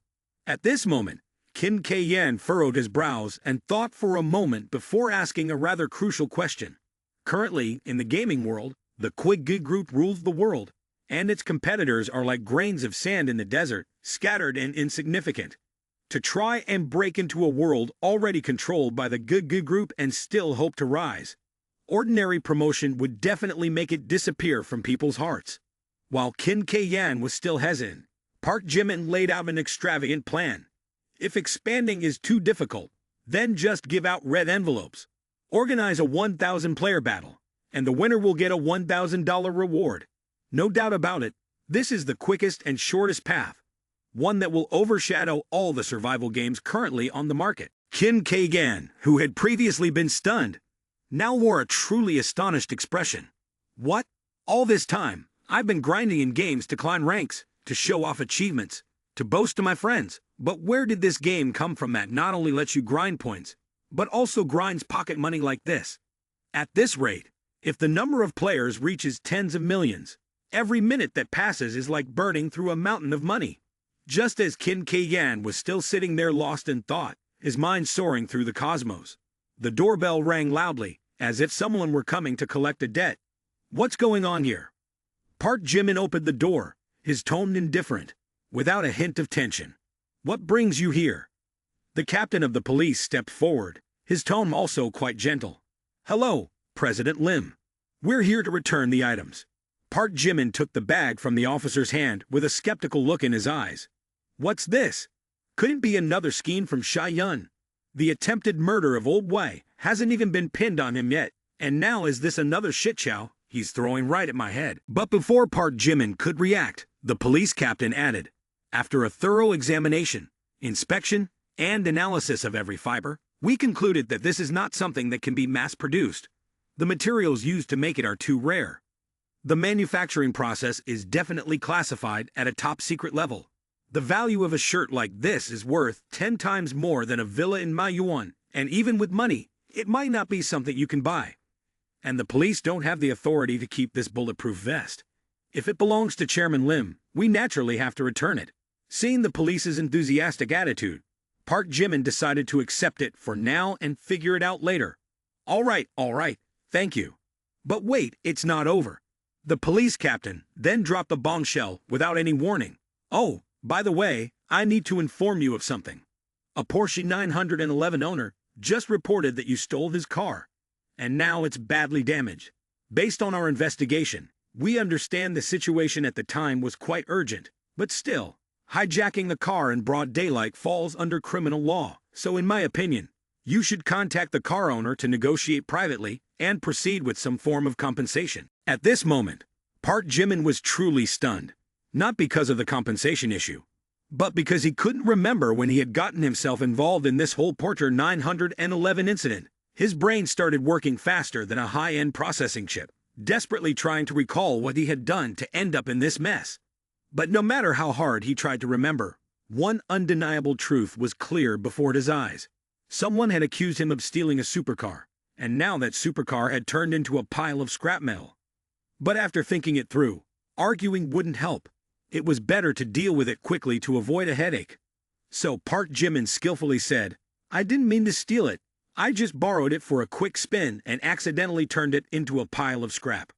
All right, officers, don't worry. I'll contact the owner to resolve this. Once the police left, curiosity got the better of him, and Park Jimin decided to test out the shirt to see what was so special about it. After checking himself out in the mirror for a while, he mumbled as if he were rapping. This world is really strange. Even a bra can be 10 times more expensive than a luxury villa in Manhwa. And at that very moment, a voice echoed dramatically in Park Jimin's mind. Ting. System detected rare heavenly silk armor. Park Jimin wondered, heavenly silk armor.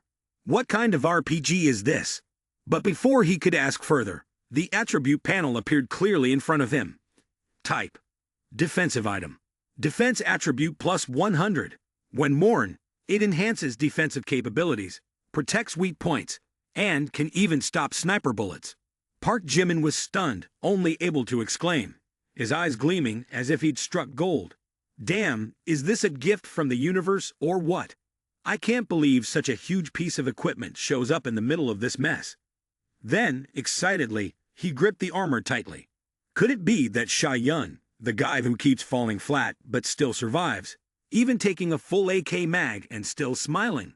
Could the secret be this armor? Damn, this is top-tier equipment. Now I have it, but I don't have any background, no connections, just money. And look at Sha Yun.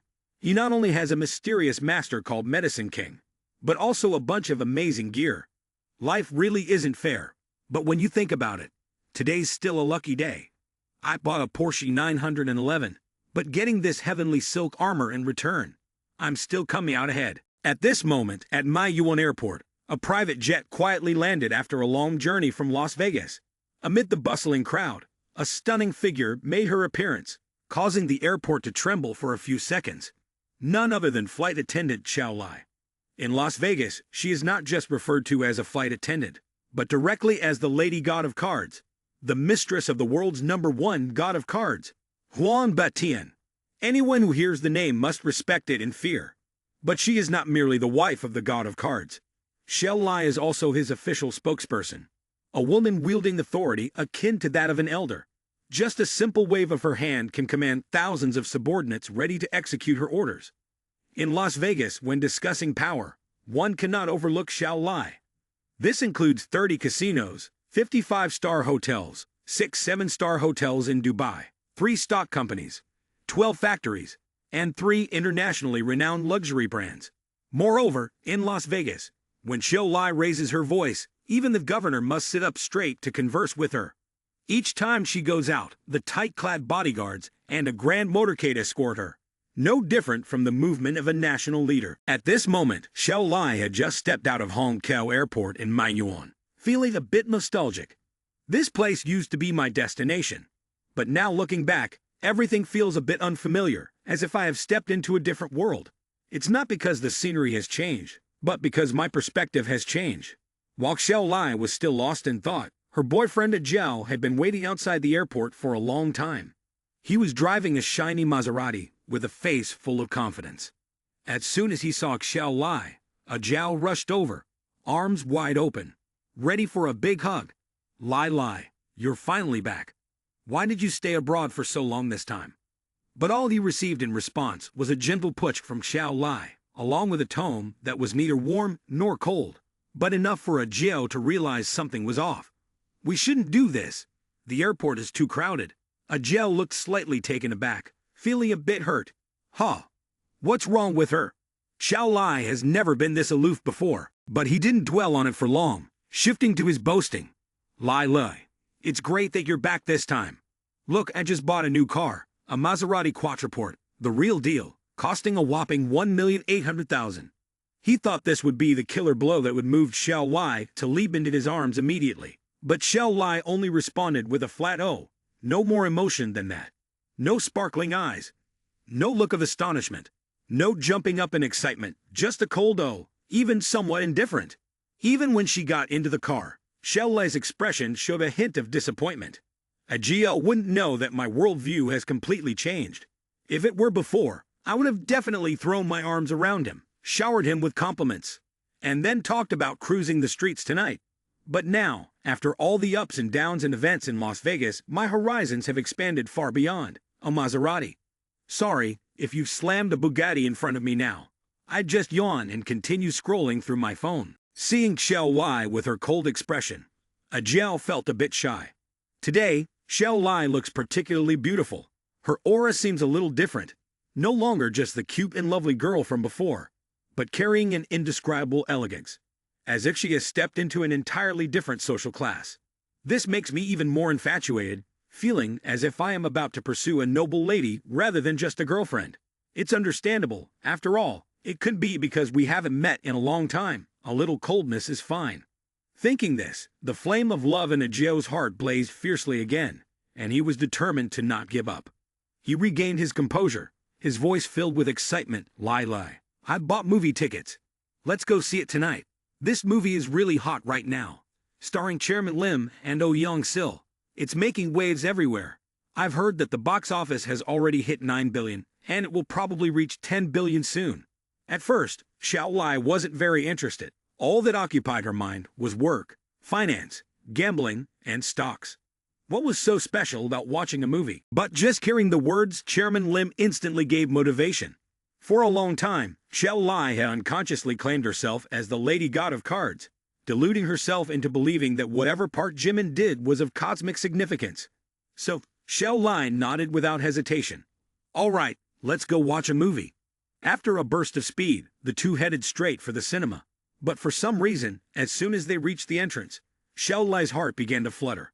This man was indeed a monster, making $30 billion from card games, becoming the world's #1 card god, and now he had turned to acting. Speaking of best actors, it took years of hard work, starring in a series of blockbuster films to earn that title. Yet Park Jimin starred in just one film, and instantly took the throne. Was there anyone left to compete? But whether it's 10 billion or 20 billion, it wouldn't make a dent in Park Jimin's trillion-dollar fortune. This fame was merely decoration for him. It didn't affect his wealth at all.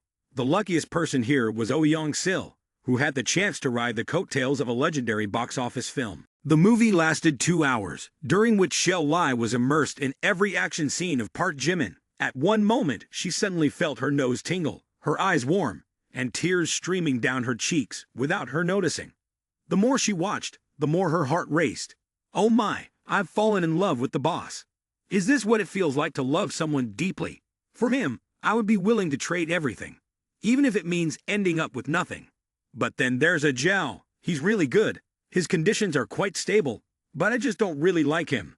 Thinking of this, Xiao Lai turned to look at Ajeao with a slight sigh. Suddenly, a terrifying thought arose in her heart.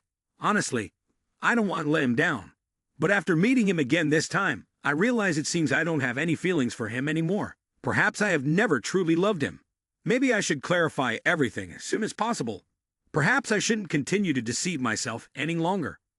With her thoughts clear, Xiao Lai took a deep breath and turned to Ajeao. Ajeao, let's break up. As soon as those words escaped, Ajeao felt as if struck by lightning on a clear day. His voice wavered, and he was filled with utter confusion. Huh, what's going on? Why? Did I do something wrong? I admit I haven't paid much attention to you lately since you've been on business trips, and I've been a bit busy myself. But you have to understand I have work too. Why suddenly want to break up? What's going on? Xiao Lai resolutely walked out of the cinema and replied, You did nothing wrong. It's just that I no longer love you. That's all. I'm leaving now. Upon hearing this, Ajeao completely crumbled, tears welling up in his eyes. A love affair shattered in the span of a movie screening. In another cinema, albeit a more luxurious version. Wide Ziling watched with reddened eyes, her voice choked with emotion. Grandpa, I can't believe it. Park Jimin, that renowned heartthrob, can act in a way that touches my heart. He must have experienced a deep, unforgettable love himself. Otherwise, how could he portray such pain so convincingly? Could it be that Park Jimin has also suffered a heartbreak? At this moment, a middle-aged butler hurriedly walked in, his voice steady yet filled with urgency. Master, Mr. Bai Chen has descended the mountain. As soon as the words left his mouth, Old Wei, who had been nonchalant, suddenly trembled. What? Mr. Bai Chen really intends to come down the mountain? Heavens! The news of Mr. Bai Chen's impending descent was so shocking that Old Wei was shaken, his mouth stammering as if he were having a blood sugar drop. It seems a great storm is about to arrive. The butler standing by replied, his face tense. Yes, that's right, Master. Intelligence from the Qin family has just come in. In 3 days, Mr. Bai Chen will land in Maiyuan. Furthermore, he's even sent a direct invitation to Old Master, almost as if he wants the whole world to know officially. As this information emerged, the entire manhwa was in turmoil, like a disturbed beehive. The old aristocratic families from north to south were unsettled, each unable to sit still. Everyone was eagerly anticipating it. The Sima family of Taiyuan and the Xehu family of Guangzhou were both in a rush. Meanwhile, in Shenzhen, the Zheng family was thrown into chaos. The capital was buzzing too, with the Zheng family, Li family, and Wei family. All the leading aristocratic families seemed to move in unison, preparing to roll out the red carpet to welcome Mr. Bai Chen's arrival. While old Wei was discussing, Wai Ziling sat beside him, looking puzzled. "Grandpa, who is this Mr. Bai Chen? Why does everyone treat him like a deity, while I've never even heard of his name?" Old Wei took a deep breath, his gaze distant. Indeed, the youth of today remember all the hot trends on the internet, but pay no attention to the truly legendary figures. I remember back when Mr. Bai Chen was rampaging through the world. I was just a kid, always hiding to skip my afternoon nap and playing marbles. And now, here I am, with one foot in the grave, while Mr. Bai Chen stands tall and unaging, not a bit older. Honestly, it's even harder to believe than the tale of Sun Wukong, having a household registration in flowers and fruit.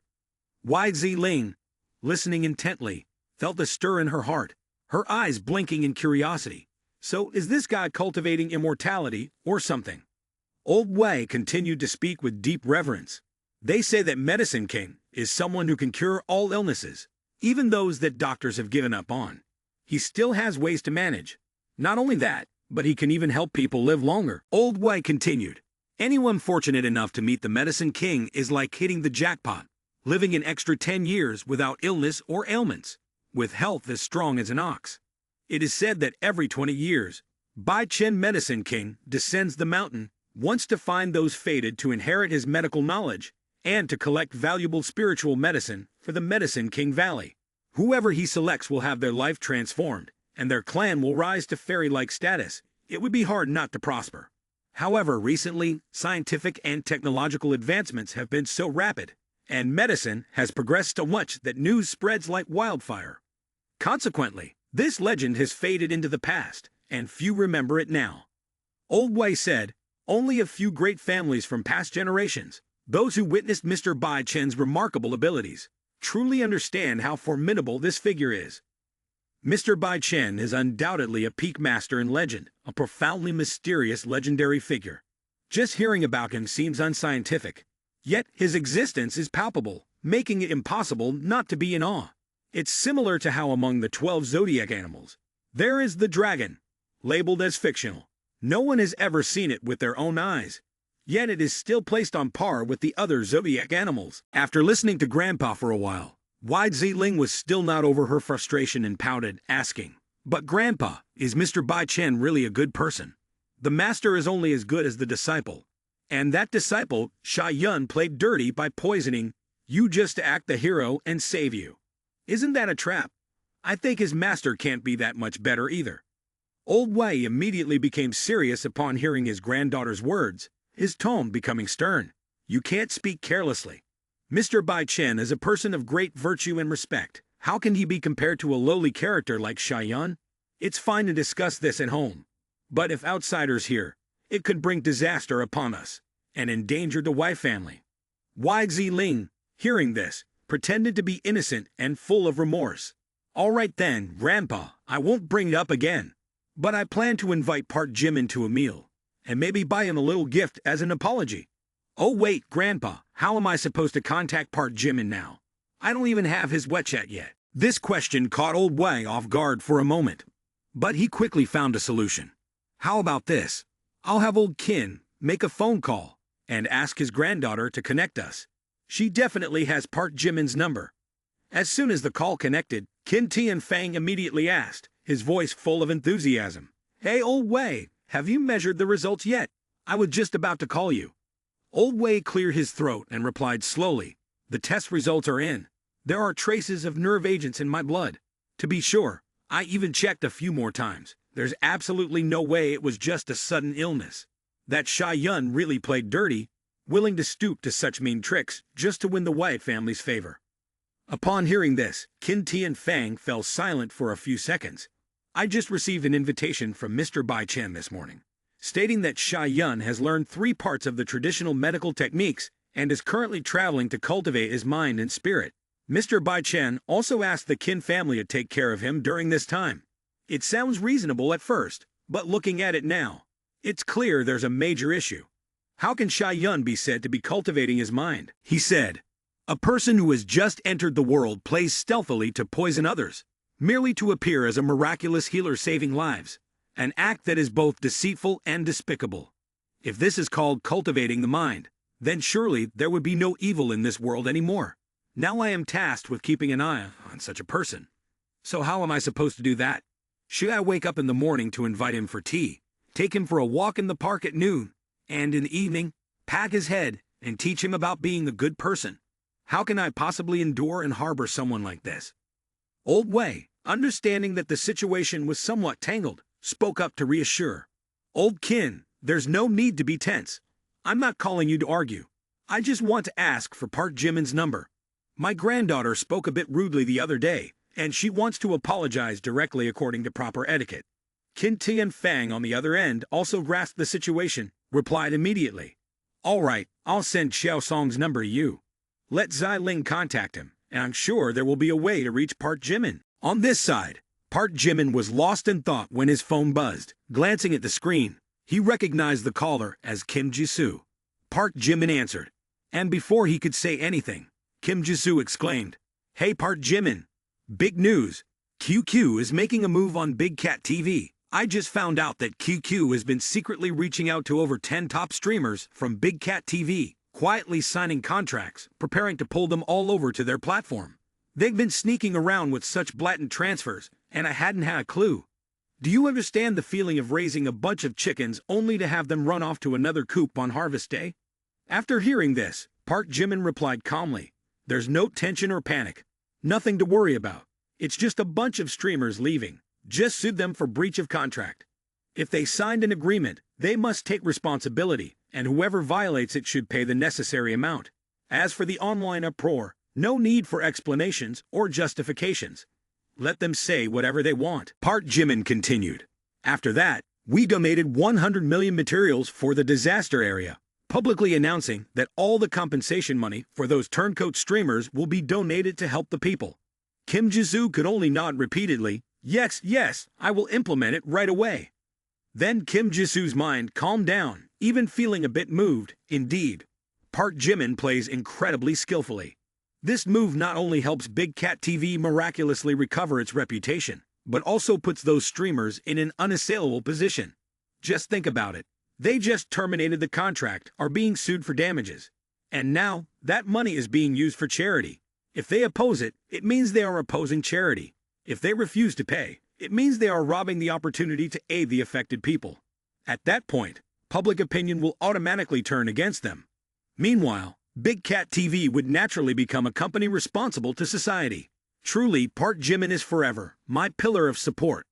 With him here, even if the sky falls, it cannot crush us. Kim Jisoo thought to herself, my worries until now have been completely unnecessary.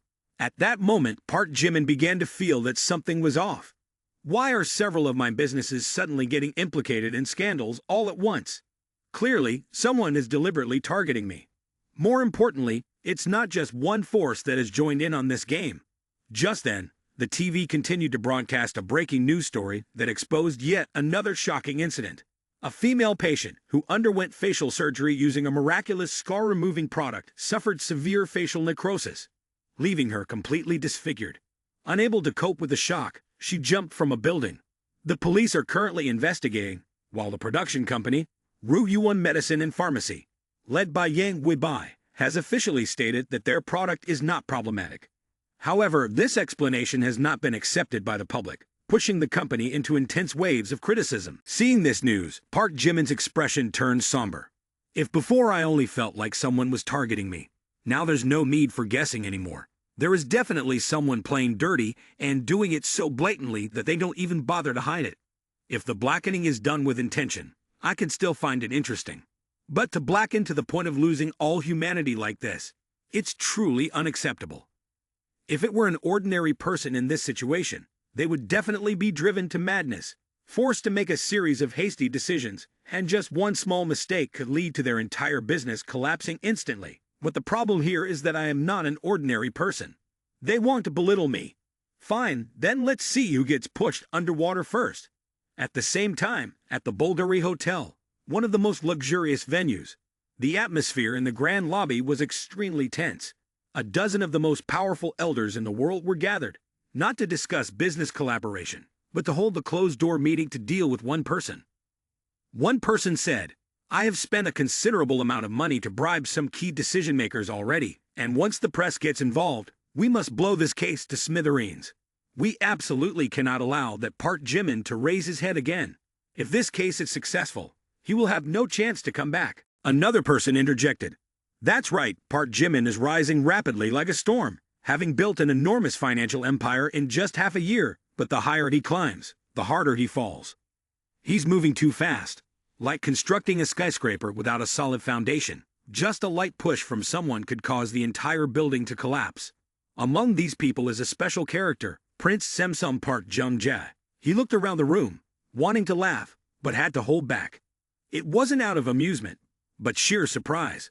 What on earth has Park Jimin done to make so many big names want to drag him down into the mud simultaneously? These aren't just ordinary enemies.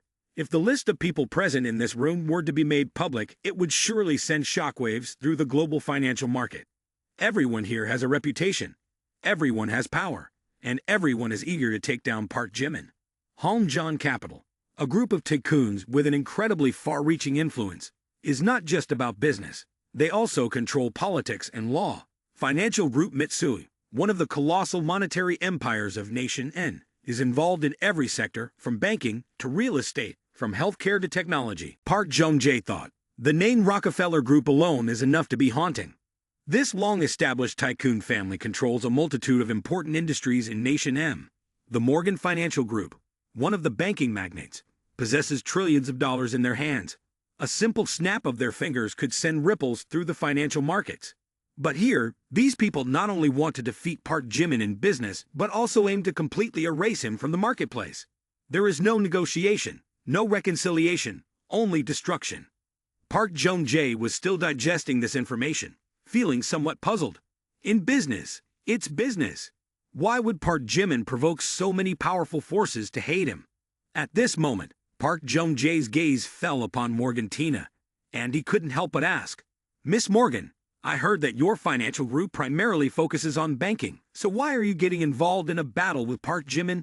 Aren't the two sides unrelated?" Tina sat there with a cold expression, her flawless white skin and unmistakable demeanor setting her apart. Then she proclaimed a statement that silenced everyone. "Oh, this is very easy to understand. Han Cheng-jiak dared to copy my research. I cannot overlook such behavior. Those who do wrong must pay the price." Her words, filled with lethal intent, immediately made Park Jung-jae feel elated. Everyone knows that the Morgan clans are not a bunch of ordinary folks, and are also members of the mysterious School and Bonds organization. If they have stepped in, it means Park Jimin is truly in danger. Wow, Park Jimin is surely going to be defeated this time.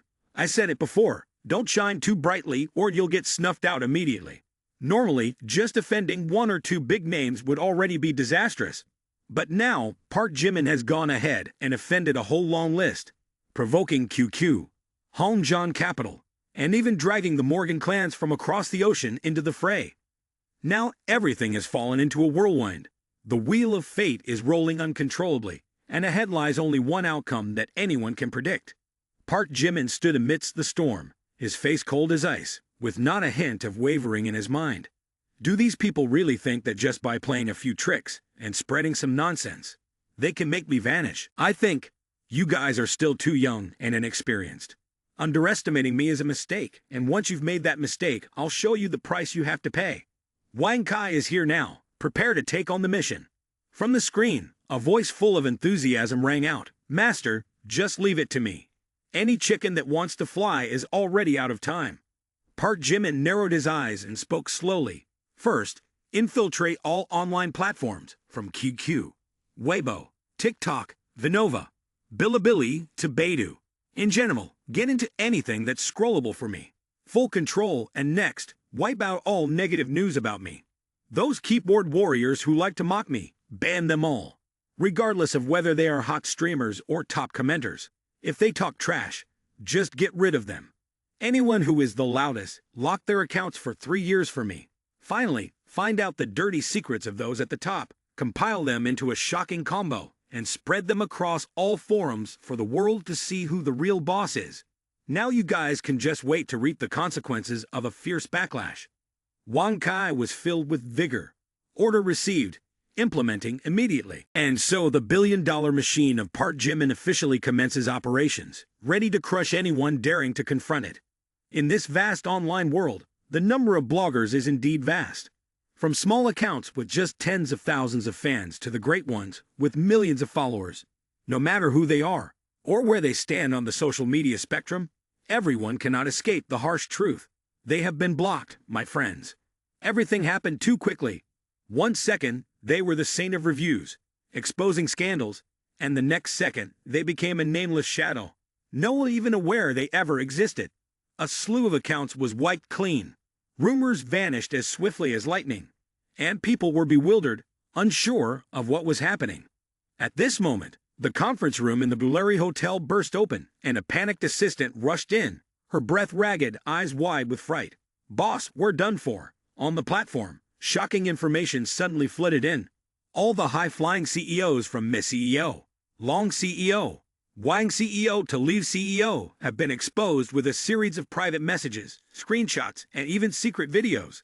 Some have had their private messages to their lovers revealed, while others have been uncovered for their underground deals. After listening, everyone was stunned, to the point that their scalps tingled and sweat streamed down like a shower. Quick, delete all those videos right now. If they get out, we're done for. The assistant, pale-faced, continued to report. "Boss, the problem is that we can't delete them. The video recommendation system seems to have been hacked. It keeps pushing them up. It's difficult for people to avoid seeing them." The entire conference room felt like it had turned to stone. Everyone wide-eyed staring at the phone screen. No way, everything was tightly secured. Nothing that could cause harm was let slip. Sensitive messages, delete immediately. Dangerous videos, cut them off right away.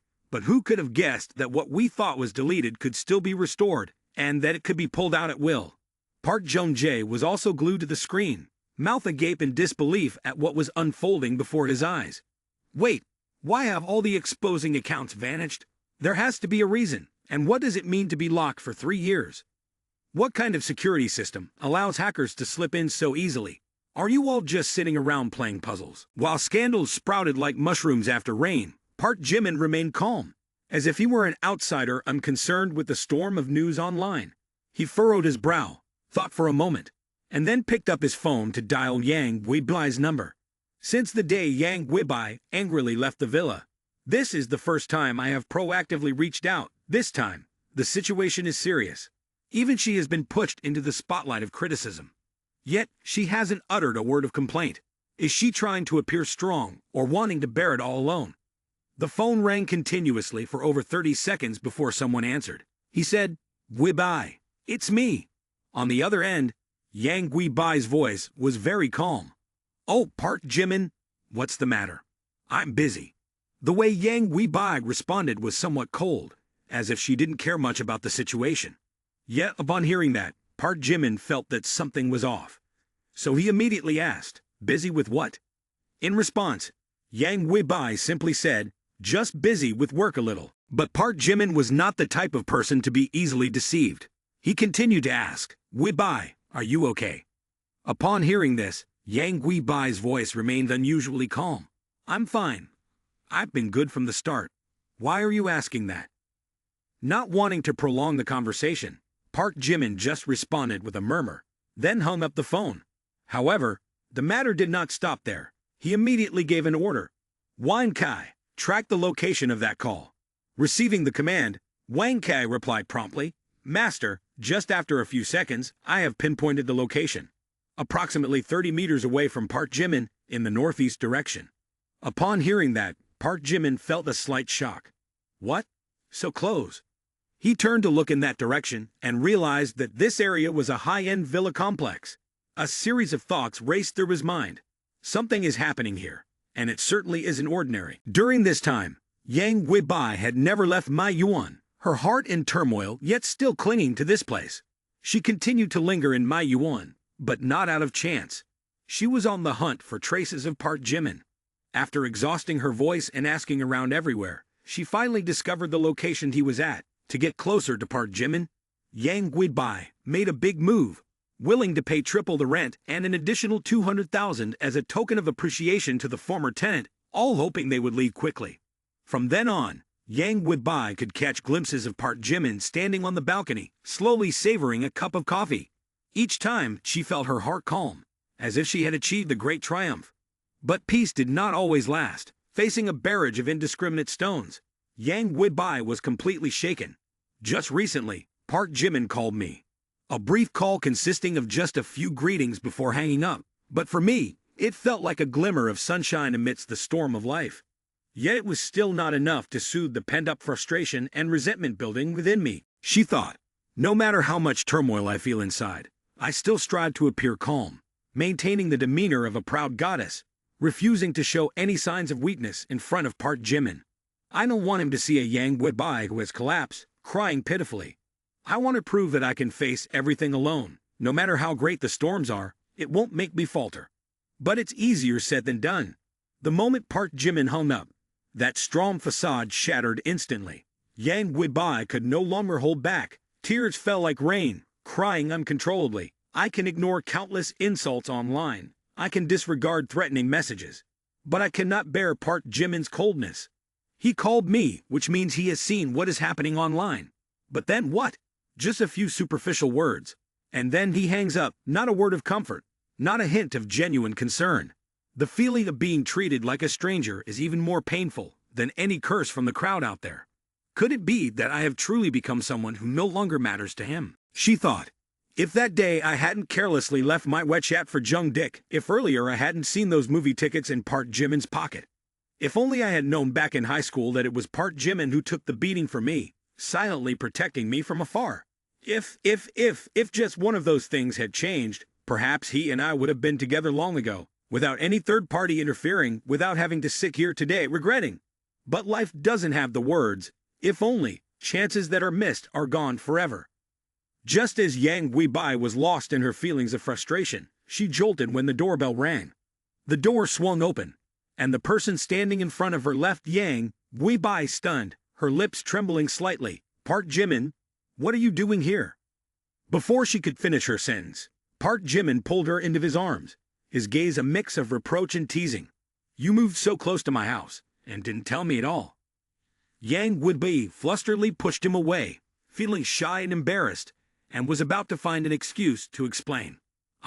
But before she could find a reason, Park Jimin's next words completely overwhelmed her.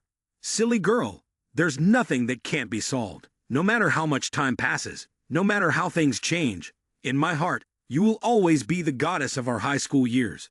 Having said that, he stepped forward and pulled her into his embrace. And just like that, without anyone telling them to, Park Jimin gave Yang Weibai a tight kiss. In that moment, the two of them seemed to merge into one, disregarding the chaotic world outside.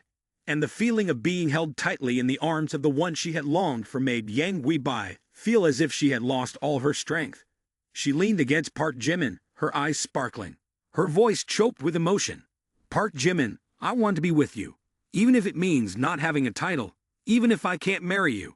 I don't care, I just need you by my side. Her last words dissolved into sobs, yet they were stronger than any confession of love. The atmosphere in the room seemed to pause for a moment, and Park Jimin felt a slight stir in his heart. He gently ruffled her hair and said, First, let me cook something for you. You must be very tired during this time. This meal is nothing elaborate, just simple tomato fried rice with eggs. But it holds a special meaning for Yang Weibai. It is unclear when her status in his heart suddenly soared like this. Husband, you're so good. After that, Yang Weibai fell asleep without realizing it. But this was undoubtedly the best sleep she had had since the backlash she faced online. A plethora of harsh words rained down like a torrential downpour, with netizens each voicing their opinions, some being cruel, others adding salt to the wounds, turning her into a timeless scapegoat. As she endured these suffocating criticisms and threats, Yang Weibai's mind was in turmoil, feeling as though she had been pushed into a dark, inescapable abyss. And after this sleep, Yang Weibai would no longer feel despair. At the moment Park Jimin carried Yang Weibai to bed, a problem occurred. She disregarded all conventional logic and decided to go all out. "Park Jimin, I want to dedicate myself to you." Park Jimin was taken aback. His hand, which was still supporting Yang Weibai's waist, trembled slightly. The girl in his arms felt fragile yet surprisingly intense, like a small gust of wind capable of sweeping away all his reasoning. As if fearing Park Jimin would disappear, Yang Weibai spoke without hesitation or faltering, expressing her true feelings. "Park Jimin, I have always been a puppet in the hands of fate, bound by familial obligations, manipulated by my mother like a chess piece. But tonight, I want to make my own decisions, okay? Regardless of the consequences I may face tomorrow, regardless if I have to be far away from you, it doesn't matter. As long as tonight I belong to you, that is enough. If you find me reckless and shameless, I will accept it. If you think I'm foolish, I won't care. But Park Jimin, there is one thing I am certain of. I love you." The last words Yang Weibai spoke were like a breath, yet they carried a weight of 1,000 pounds. In that moment, all of Park Jimin's rationality was completely crushed. A man might resist countless enemies, but he could not withstand the woman he loves placing her whole heart into his hands. He bowed his head and planted a deep kiss on Yang Weibai's forehead. That night, the wind outside the window continued to blow, and the moonlight still shone down upon the world, but the two of them no longer cared about time. The next morning, as Park Jimin was making a sweet breakfast, his phone suddenly rang, displaying the name Kim Woo-song. Every time this person called, it usually meant some issue, whether big or small, happy or annoying. As soon as Park Jimin answered, he heard the immediate complaint from the other side. "Park Jimin, where are you? You vanished early this morning. I came to your house and rang the doorbell until my finger nearly broke, but no one answered." Park Jimin lazily replied, "What is it?" Without beating around the bush, Kim Woo-song got straight to the point. "It's nothing major, really. The Wei family has a girl named Wei Ziling, the granddaughter of my grandpa's good friend. She said she wants to invite us out for a meal." Kim Woo-song continued. "This girl was just raising her voice the other day, defending that scumbag Sha Yun. But I guess now she knows who is the real trustworthy one. She wants to apologize to you, sincerely regretting her actions. I think that's fine. After all, people do hold grudges. Whether you choose to forgive her is another matter, but at least you can go meet her for a bit, just for appearance's sake." Park Jimin nodded after hearing this and replied nonchalantly, "All right, I'll go over later." After hanging up the phone, he turned to Yang Weibai. "Weibai, you should keep eating. Don't worry about outside matters. I have a little something to take care of." Yang Weibai was still happily eating, but as soon as she saw Park Jimin's gaze, she immediately sensed something was up. "Who called you? You're busy this early in the morning." Park Jimin smiled and replied, "Just someone wanting to apologize. Nothing serious. I'll be back soon." Upon hearing this, Yang Weibai didn't press further, but her eyes were filled with a profound meaning. Just someone wanting to apologize. Sounds too suspicious. Who goes out to eat early in the morning just to apologize? Although she felt a bit reluctant in her heart, she still tried to appear at ease, not wanting to make things difficult for Park Jimin. "Ever since I took on the role of managing the company and sitting in the chairman's position, I have come to understand the countless issues one must face to run a large business. Every day, as soon as I open my eyes, there are hundreds of things that need to be dealt with. Every passing minute translates into money, and if not handled properly, many people will be affected. Park Jimin has not just one thing to worry about, but a huge pile of responsibilities. He not only has to deal with the mess surrounding me, but also manage the work of a multitude of companies under his purview. Sometimes, the pressure on his shoulders is 10 times greater than mine, yet he still finds the time for me, staying by my side throughout the night and even getting up early in the morning to cook for me. This is what touches me the most. If at this moment, I were to ask for more, cause trouble, or act weak, it would be no different from being an inconsiderate person." Thinking of this, Yang Weibai cheerfully picked up her spoon and began to enjoy her breakfast in the most respectful way possible. As she ate, she casually reached for her phone and unlocked the screen. But at the moment her finger glided across the screen, the more she looked, the more she felt something was amiss. Just yesterday, social media was in an uproar. News sites and accounts large and small were competing to dissect the event of the miraculous scar removal that turned customers into monsters, to the extent that this keyword even surged to the top of searches on Weibo. Yet now, everything had vanished completely, without a trace. Not only had the articles about the incident disappeared, but even those who had once harshly criticized and condemned her had vanished. Bloggers with millions of followers, accounts that had once vehemently cursed her, had mysteriously had their accounts locked. Why had they all disappeared? Can someone please explain?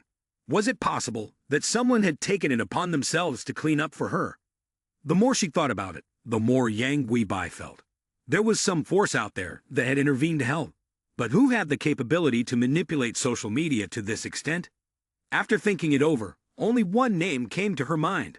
Was it Park Jimin? This thought arose suddenly, and Yang Guibai immediately felt her heart being squeezed. A warm sensation unexpectedly spread within her, and the corners of her mouth slightly curved upwards, her face reflecting a look of deep emotional contemplation. If it's really him, then how on earth did he manage this? Why did no one scold me all of a sudden overnight?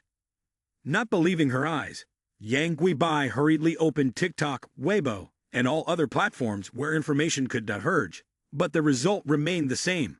All the defamatory posts, every negative comment, every account that had spammed her with insults, had all vanished completely as if they had never existed. At this moment, Yang Guibai began to feel favored yet anxious, tears unexpectedly streaming down her face, not out of sadness, but from being deeply moved. Park Jimin has never sweet-talked me, but his actions speak volumes more than 100 words. Even if Park Jimin doesn't marry me in the future, I won't regret it.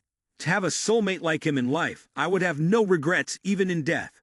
Thus, Park Jimin not only restored Yang Guibai's faith, but also triggered an explosion of goodwill to its maximum level. Notification system. Ting. Detected that the third Simp Lord has officially reached max level, rewarded with +10 to all attributes, and an additional +50 enhancement points. While Yang Guibai was daydreaming, Park Jimin, Kim Woo-song, and Wai Ziling had gathered at a 24/7 hot pot restaurant, known for serving hungry souls in distress. But heading out for hot pot early in the morning was undeniably an unusual choice. As soon as Wai Ziling sat down, he patted his chest, displayed an air of enthusiasm, and spoke earnestly. "Mr. Park Jimin, Ms. Woo-song, I apologize for the last time. I truly didn't expect Shy Yun, who seems so kind-hearted and honest, to be such a cowardly person behind the scenes. Today, I would like to treat you both to this meal as an apology. Please, enjoy it to the fullest. It's on me." Upon hearing this, Kim Woo-song couldn't help but blink in surprise and curiously asked, "Ziling, isn't your allowance quite limited? As Miss of the Wai family, treating Chairman Lim to a meal, and here you are inviting us for hot pot this early? Your family isn't lacking in funds, so why so stingy?" Wai Ziling, hearing this, confidently patted her chest. "I am the Miss of the Wai family, with a monthly allowance reaching 5 digits. Besides, I believe that eating hot pot is the best expression of sincerity. Hot pot, steaming and the broth fragrant, makes you forget all grudges. Isn't it perfect for reconciling?" Kim Woo-song was taken aback, turning to glance at Park Jimin as if seeking someone to share in this astonishment. Park Jimin smiled but said nothing. "I buy at least 30 outfits each month, aside from shoes, bags, jewelry, cosmetics, and various dining expenses. In total, I must spend at least 1 million each month just to get by. Yet a miss from a noble family only receives several thousand for her allowance. Isn't the Wai family being a bit strict with their granddaughter?" Seeing that the two were still confused, Wai Ziling enthusiastically stood up to call the waiter. "Waiter, I want to order." The hot pot meal, initially intended for enjoyment, ended up stretching to 2 hours. At first, Wai Ziling was still happy and relaxed, thinking that spending 2,000 would be enough to treat Park Jimin to a satisfying hot pot meal without waste. But no, she had forgotten one important thing. Park Jimin was not an ordinary person. With strength and agility 17 times that of a regular human, his food intake was certainly not a small number. And the result was that Park Jimin devoured over 3,000 in one go, leaving everyone at the table in shock, while Wai Ziling was so heartbroken that her soul seemed to fly away. Oh my God, when did this person become so hollow that today he eats like he has been starved for 10 days and nights? eating hot pot as if he intends to consume the entire pot. How can he eat this much and not gain weight? That's unfair. Meanwhile, Park Jimin calmly picked up a piece of beef, chewing it with a hint of compassion. Little sister, if you've invited me to eat, then you should prepare yourself mentally. Haven't you heard the saying that the poor study well and the rich eat hearty? Let me show you what it means to eat like a rich person. Today, someone is ready to spend all their money. But before the shock had fully settled in, Ling remembered something more important. She put down her chopsticks and looked seriously at Park Jimin. Mr. Park Jimin, I have a question. How did you know I was poisoned, and not just suffering from a gust of wind? Park Jimin chuckled softly, his eyes flashing with a sharp glint as if he had been waiting for this question for a long time. It's quite simple. If it were a stroke, the symptoms would be very different. First, a stroke typically causes a drooping mouth and a stiff tongue, but your grandfather shows no such signs. Second, if someone suffers from a stroke, they would gradually show signs of recovery after being kept warm and having their acupressure points massaged. But what about your grandfather? His condition has not improved. In fact, it has worsened. That is the crucial point. But before Park Jimin could finish his explanation, an unexpected incident occurred. Ling suddenly clutched her stomach, her face turning pale as she cried out in pain. Ah, it hurts so much. Kim Woo-song panicked, quickly asking, is it the spicy hot pot that upset your stomach? At that moment, Ling's face was deathly pale, cold sweat pouring down her face. It hurts too much, I can't stand it. Park Jimin suddenly frowned, his expression darkening. It's not due to eating spicy food. It's due to poisoning. Kim Woo-song froze in shock. What? Poisoning? Park Jimin immediately took out his phone and called for emergency help, explaining, it's because Sha-yun was poisoned with a slow-acting toxin. This type has been in her body for several days now. It's currently spreading throughout her system, and if we don't remove it immediately, it could be life-threatening. Thus, what started as a pleasant hot pot meal turned into a frantic situation on the way back. After about 10 minutes, Old Wei, upon hearing that his beloved granddaughter was in trouble, didn't hesitate for a second and rushed straight to the hospital. With just one call from Old Wei, all the most skilled medical professionals in Manhwa were summoned urgently. However, the strange thing was, despite extensive examinations, they couldn't find any foreign objects. The specialists came out shaking their heads, their voices filled with helplessness. Based on our diagnosis, your granddaughter is very likely suffering from acute renal failure. We recommend that a kidney transplant be carried out immediately. As soon as these words were spoken, Old Wei was so shocked that he nearly fainted. What? How can it be that severe? But before he could collect himself, the specialist continued to deliver even more alarming news. However, there is one problem. Her blood type is Rh negative, also known as panda blood. People with this blood type are extremely rare, 1 in 1,000, and they have to volunteer to donate a kidney as well, truly harder than plucking a star from the sky. Moreover, even if we find a match, the surgery is not guaranteed to be 100% successful. Old Wei, you should prepare yourself for this. These words struck Old Wei as if a heavy hammer had slammed directly into his heart. His mind, already strained, went numb. Years ago, I experienced the pain of seeing my hair turn gray as I sent my son away. I personally bid farewell to my beloved child, unable to hold on to him. And now, when I am already halfway in my grave, I must face the prospect of losing my only granddaughter. No, no way, I will not allow that to happen. This granddaughter is the only hope of the clans. She is all that I have left in this world. That's right, Mr. Bai Chen, the name that makes the whole world tremble. If I have to kneel down and beg for help, I will do everything in my power to invite Mr. Bai Chen to save her. At this moment, on the road near the hospital, a sleek Maserati was racing through, as if it wanted to tear through the air. Inside the car, Kim Woo-song gripped the steering wheel tightly, his face clearly showing signs of tension, while Park Jimin, seated in the passenger seat, maintained a calm demeanor, unfazed by the urgency. Hey Park Jimin, are you really going to ignore Miss Wei? She's suffering from acute kidney failure. It's really serious. The doctor said the only option left is a kidney transplant, and her blood type is rare. Finding a matching kidney isn't easy. Park Jimin remained relaxed, his expression revealing not even a hint of concern. I never said I wouldn't help.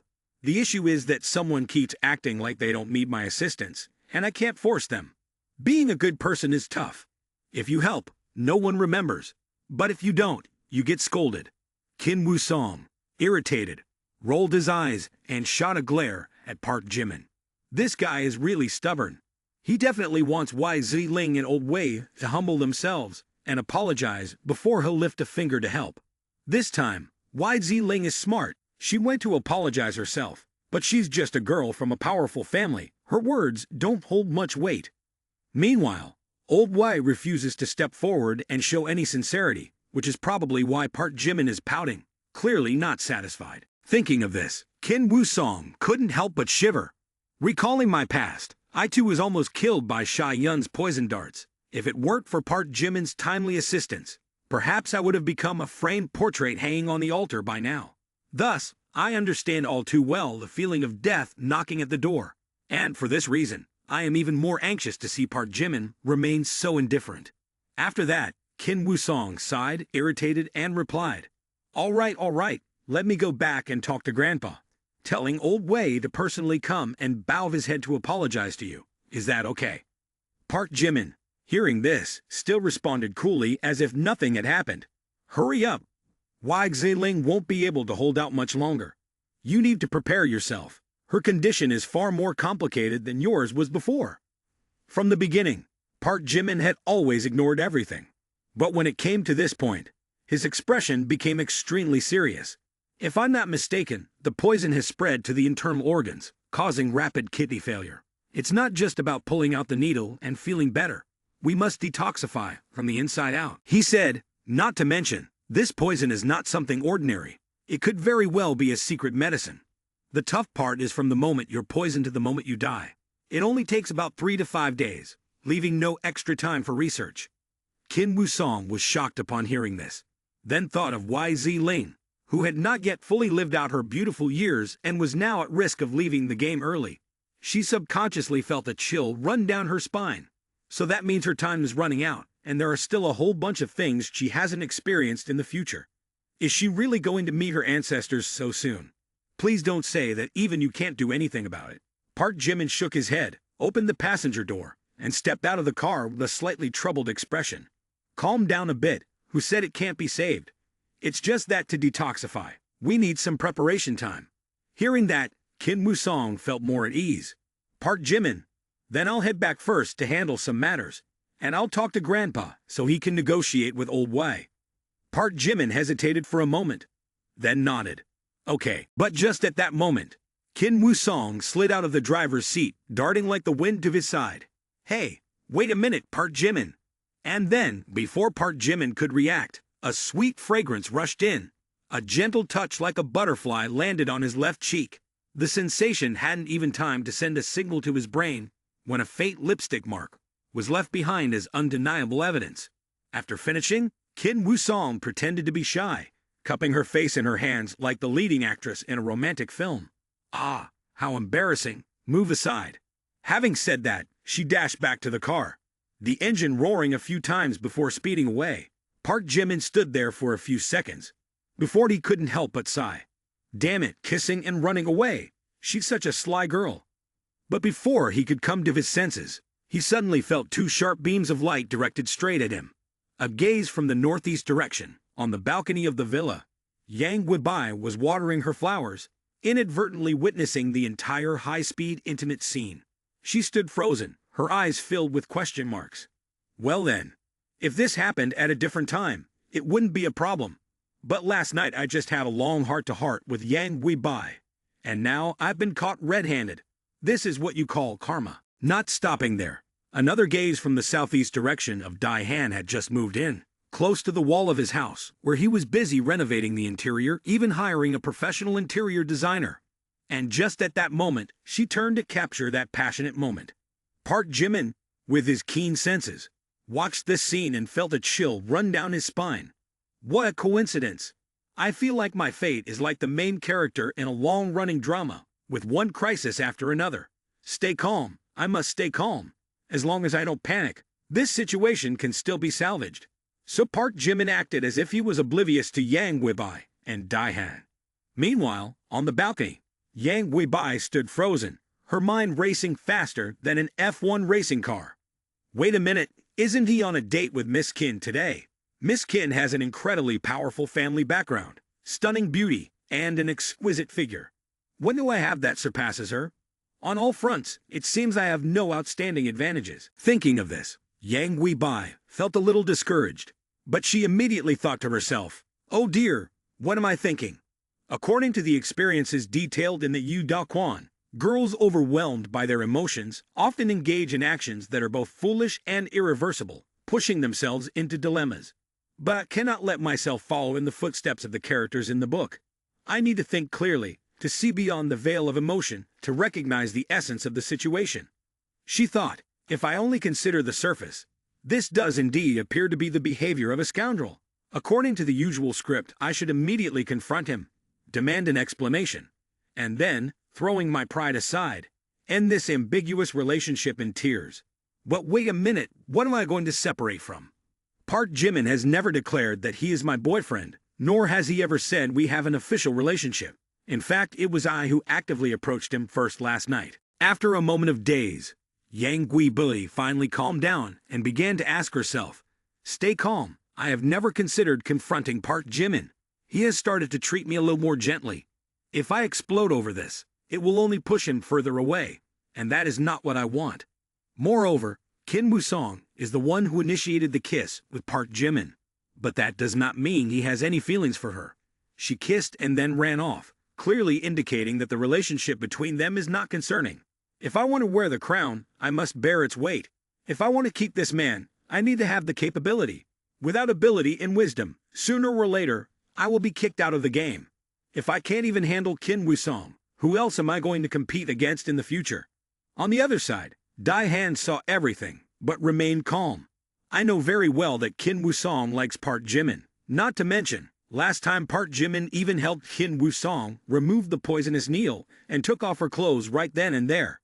It was just a simple brush of lips. What's there to be stressed about? Thinking of this, Dai Han couldn't help but frown, and then suddenly came up with a shocking deduction. Wait, there's something very important I haven't considered. Park Jimin is someone cultivating immortality. He might not only be in his 20s. He could have lived for centuries. Who knows, he might even be from the Republican era, or even the Qing dynasty.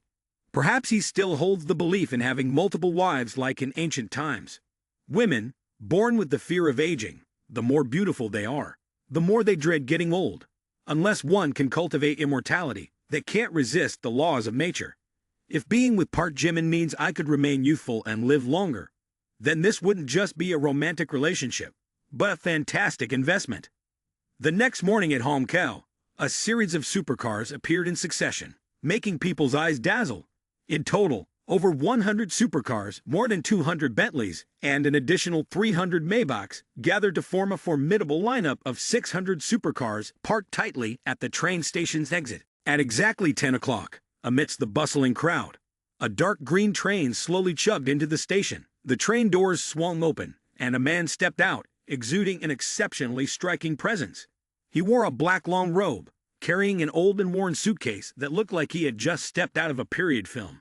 Standing about 1.8 meters tall, his sharp features and demeanor radiated an aura of a transcendent figure, clearly not an ordinary person. Oh dear, I haven't come down from the mountains for decades, and I never imagined my yuan would change so drastically like this. The youth nowadays are quite bold. Naturally, a person with such appearance and charisma appearing in a public place couldn't help but attract attention. Within just a few fleeting seconds, a multitude of young women's gazes were drawn to him like magnets. A group of female students whispered among themselves, "Oh my gosh, this uncle is incredibly handsome, looks a bit older but is just so charming." One replied, "Your taste is a bit heavy, you know. You're only in your 20s, and he looks older than all of us combined.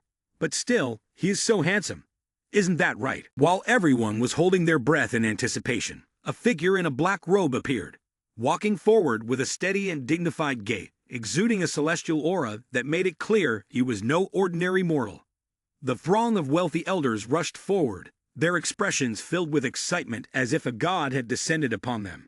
Some of the prominent figures even bowed deeply in reverence, the ceremony resembling that of an emperor's public appearance. "Welcome, Mr. Bai Chen. Welcome, Mr. Bai Chen." At this moment, Mr. Bai Chen stood still, quietly observing the bowed heads before him, his face betraying no emotion, clearly accustomed to such grand spectacles. He lightly grasped his suitcase, maintaining a composed demeanor as he strode forward, his commanding presence causing the entire station to hold its breath. I didn't expect that after 20 years away from the mountains, so many people would still remember me. All right, there is no need for such formalities. Old Kin, with his head bowed and hands clasped, gazed up in reverence. Senior, it has been a long time since we last met. You are still as impressive as ever. Qin Tian Fang pays his respects to you. Master. Bai Chen paused for a moment, then patted Old Kin on the shoulder, his voice a bit surprised. Ha, is that you, Xiao Qin? It's been so many years since we last met. I never expected this little guy has grown up now. Hearing this, the 500 bodyguard brothers all turned to look at Old Kin, the corners of their mouths twitching. This person is at least 70 or 80 years old, with gray hair, wrinkled skin, and a bunch of grandchildren. Yet now he's being called Xiao Qin. Is this a light insult or what? But thinking about it, it's true. In front of Mr. Bai Chen, anyone feels as small as a child. Old Kin felt a bit awkward in his heart, but then thought, in this world, perhaps only Mr. Bai Chen dares to call me that. So he maintained a respectful expression. Master is joking.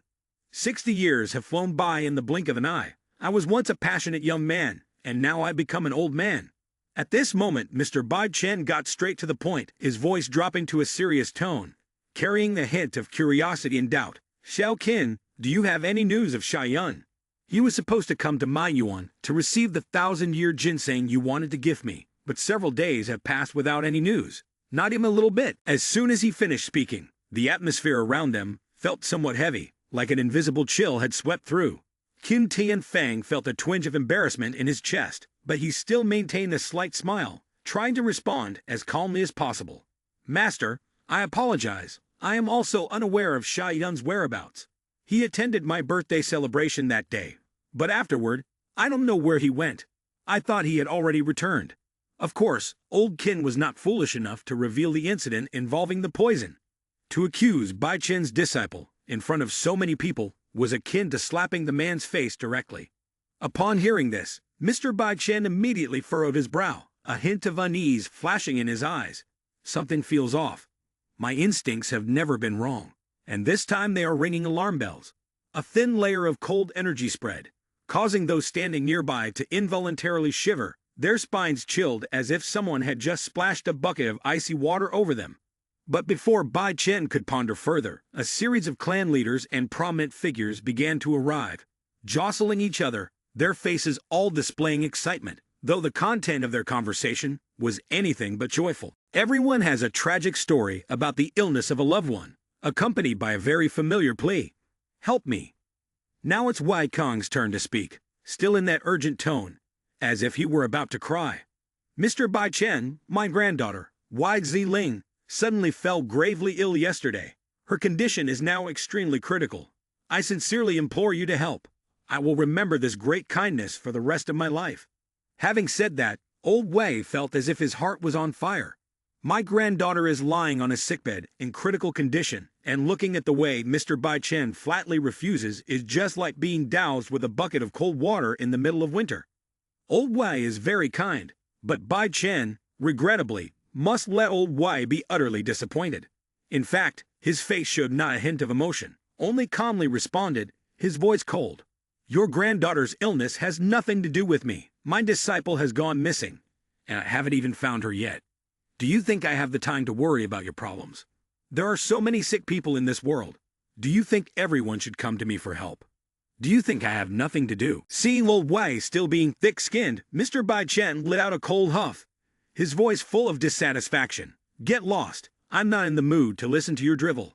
The words struck Old Wei like a hammer, leaving him frozen in place, his face pale. A lifetime of power, respected wherever he went, and yet today I am dismissed so ruthlessly. I have nothing left to say. But Old Wei did not dare to argue, for Bai Chen had always acted tyrannically, following his own whims. He did not care how powerful anyone was or how wealthy they might be. If someone wanted to plead with him, they had to choose the right moment. Unfortunately, Old Wei had picked the wrong moment. Old Qin stood awkwardly in the middle, clearly caught in a difficult position. I had no way of anticipating that Mr. Bai Chen would suddenly be this irritable. Just yesterday, Xiao Song assured me that Park Jimin had a way to save Wai Ziling. However, to put it another way, Park Jimin is just a young man with some medical knowledge. How can he compare to the legendary medicine king of the underworld? He's the top expert, the best doctor. It is only when Mr. Bai Chen takes action that there is a guarantee. Who would have thought, just as he opened his mouth to plead, Mr. Bai Chen not only flatly refused, but also scolded Old Wei, fiercely amidst a crowd of onlookers. Old Wei, falling into despair, wasted no time kneeling before Bai Chen, his voice pleading earnestly. Master, my granddaughter is in critical condition. She is not yet 18, and she still has her whole life ahead of her. I beg you to extend your hand to save her. She truly cannot wait any longer. Master, as long as you agree to help, I am willing to offer my entire life savings, and even if I lose everything, I won't regret it. I only ask you to save my girl. At this point, Old Wei had nothing left to lose, for in his eyes, face, and reputation no longer mattered. Even if he were to be ridiculed by the world, even if he lost all his dignity, as long as he could save Ziling, he was willing to do anything. Some clan leaders who had previously felt a bit of joy at seeing Old Wei scolded by Mr. Bai Chen could no longer smile.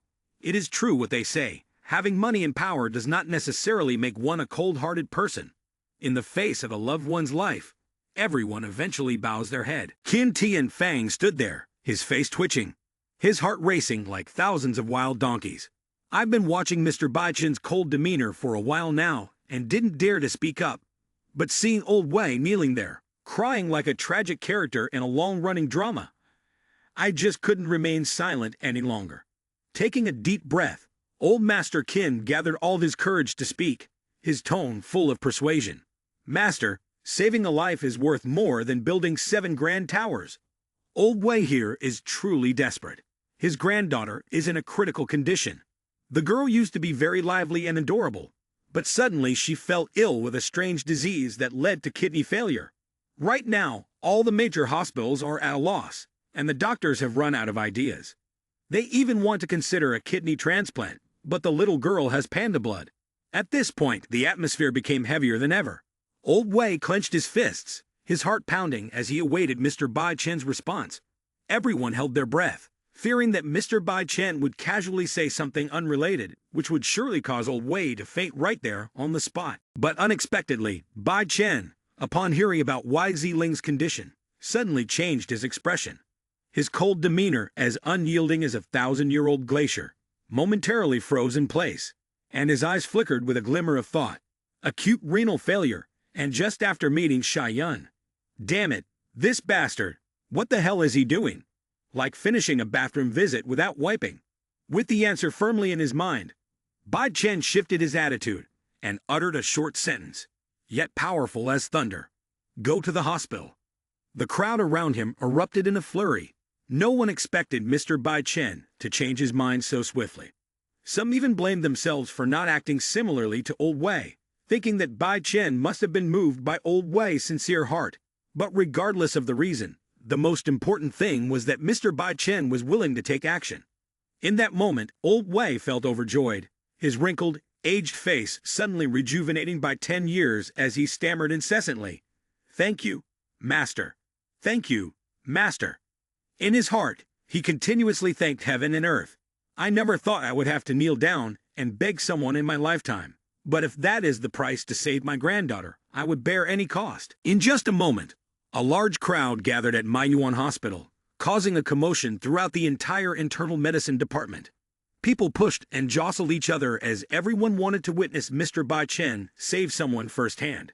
In reality, most were simply curious, as it was a rare opportunity to see the legend of the Medicine King in action.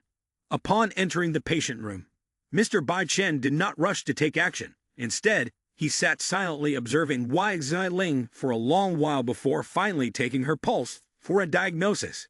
It would have been fine not to take her pulse, but once he did, he was astonished. This girl has been hit by the golden meteor needle, which is a secret poison weapon of Medicine King Valley. The person struck by this concealed weapon is unaware. If no one discovers it and removes it in time, she will surely die within 7 days. However, what troubled Mr. Bai Chen even more was the fact that in this world, aside from himself, there was only one person who knew how to use the golden meteor needle, and that was Sha Yun.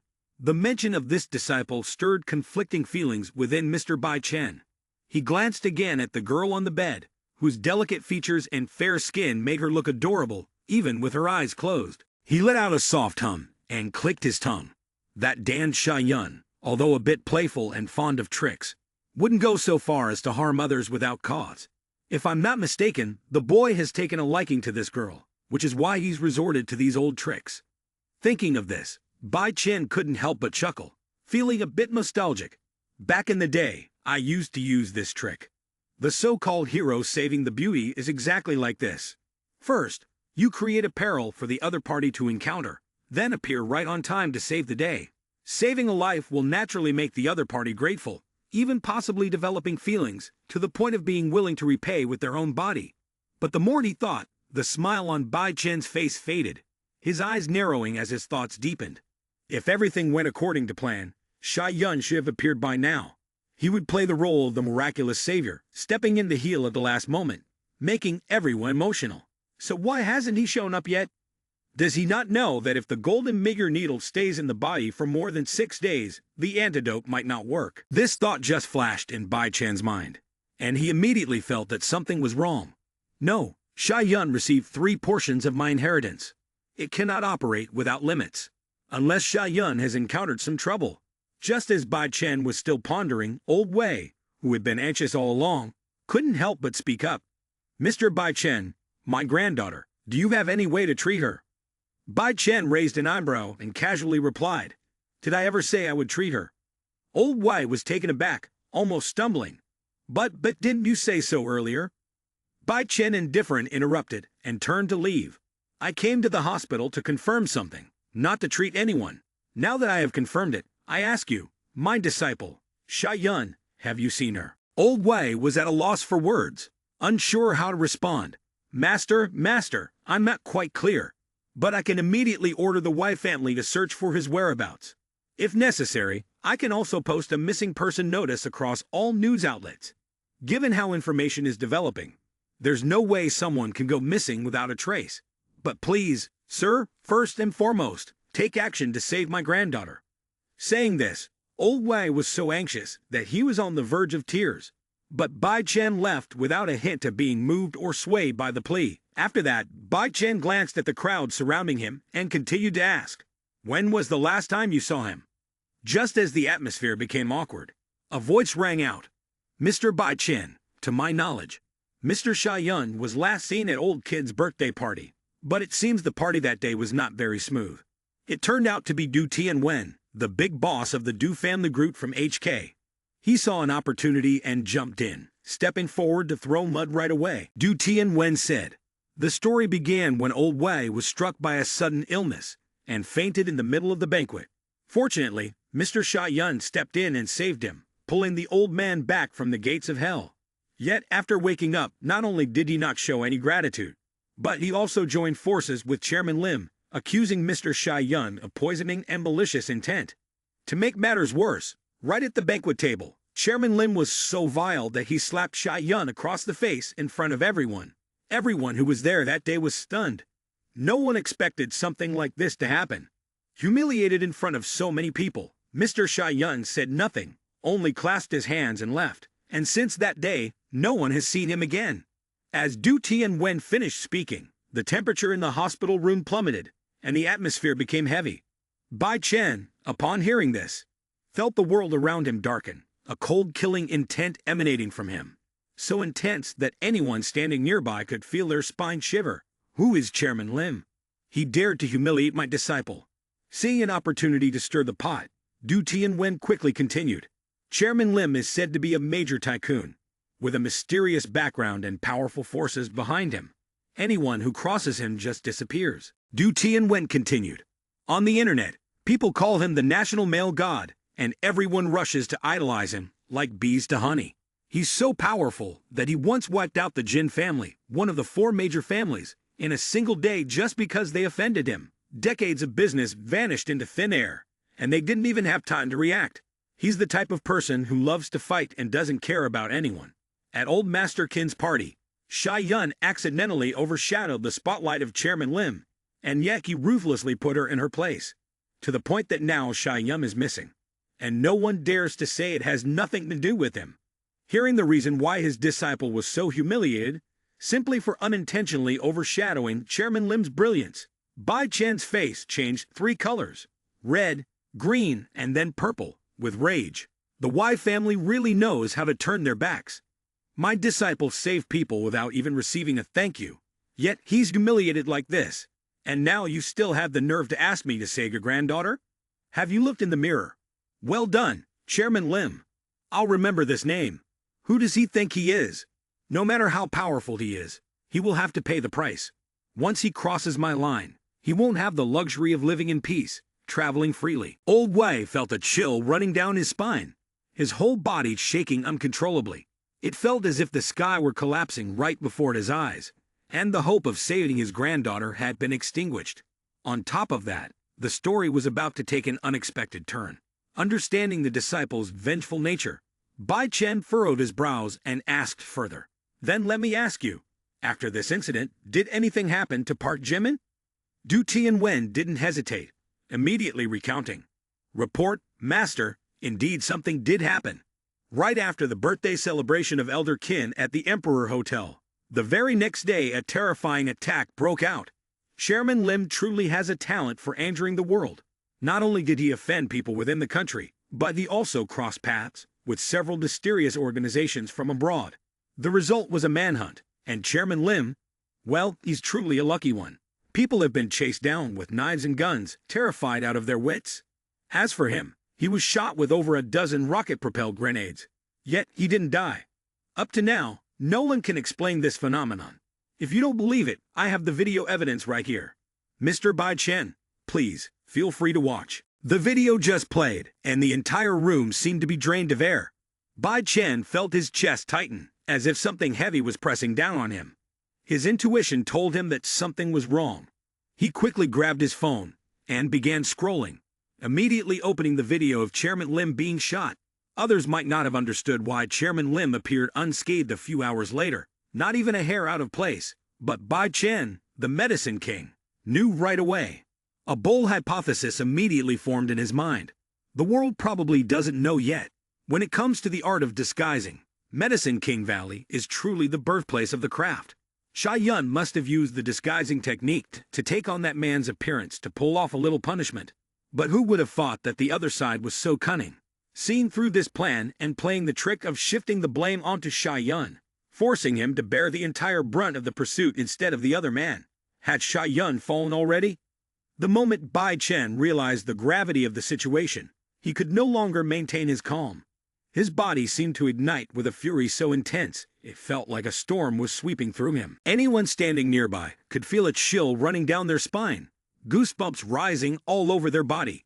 In the midst of his fury, Bai Chen Medicine King bellowed, "Park Jimin, are you looking for a way to die?" No sooner had the words left his mouth than a fire of rage ignited in his eyes. Killing intent surged out, and Bai Chen grabbed Du Tianwen by the neck, squeezing it tightly as though he were crushing an orange. In that instant, the billionaire CEO who had been alive just moments ago was now on his way to meet his ancestors, without even having the chance to write a will. The entire room fell silent, no one daring to breathe loudly. Up until that moment, they had always thought of Bai Chen Medicine King as nothing more than a miraculous doctor, a savior of the world holding precious medicine in his hand and walking with a staff of virtue. Some had even considered using Medicine King to deal with their rivals. But who would have thought that this legendary Medicine King was not only skilled in healing, but could also alter the fate of others in the blink of an eye? No one dared to speak up, no one dared to move. The tension in the air was so thick it felt like it could be sliced and chewed. At that moment, Bai Chen Medicine King seemed no different from a demon descended upon the earth, radiating an overwhelming killing intent. Hmph, foolish. You thought you could use me. You try to plot against me and think you can outsmart me? You really are deaf to the sound of a gunshot. Bai Chen continued. As for President Lim, you will pay a terrible price, one so unimaginable that no one would dare to even think about it. At that moment, Park Jimin was relaxing, enjoying the rare moment of peace in his turbulent life. But it seemed that peace had no place in his fate, because just as he was letting his mind wander, his phone suddenly rang loudly. He glanced at the screen and saw it was a call from Kim Woo-song. Park Jimin, it's bad. A disaster is about to strike, Kim Woo-song said. Park Jimin furrowed his brows, still not processing the information. What? Don't tell me why Z-Ling can't take it anymore. Fine, I'll head to the hospital right away. Hearing that Park Jimin was planning to go to the hospital, Kim Woo-song sounded panicked, his voice full of worry. No, it's not that. You absolutely must not go to the hospital. Mr. Bai Chen has already gone to Manhwa, but the problem is, he's been incited by someone. Right now, he's publicly declaring that he wants to kill you. What? Park Jimin said, still in shock.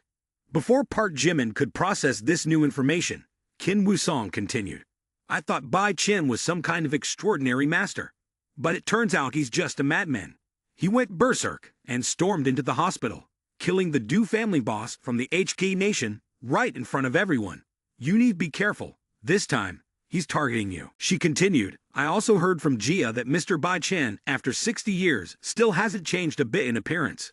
He looks exactly the same as when he first appeared, not even a single gray hair to be seen. But on the other hand, Park Jimin didn't seem the least bit alarmed. All right, I understand. After thinking for a moment, Park Jimin wasn't too worried. But in his mind, he was cursing. Looks like this Bai Chen guy finally found out that his disciple has gone to meet the ancestors. He must have figured out the cause, process, and result of it. Yet he's boiling with anger and wants to kill someone. My God, does he have a screw loose? Sha Yun got killed by the agents. What does that have to do with me? Why doesn't he go across the ocean for revenge, and instead comes looking for me? Or does he just like bullying the weak, the ones easy to deal with? If Bai Chen had Sha Yun as his disciple, does that mean Park Jimin, the famous Chairman Lim, doesn't have a master? If others know the art of disguising, doesn't that mean I can too?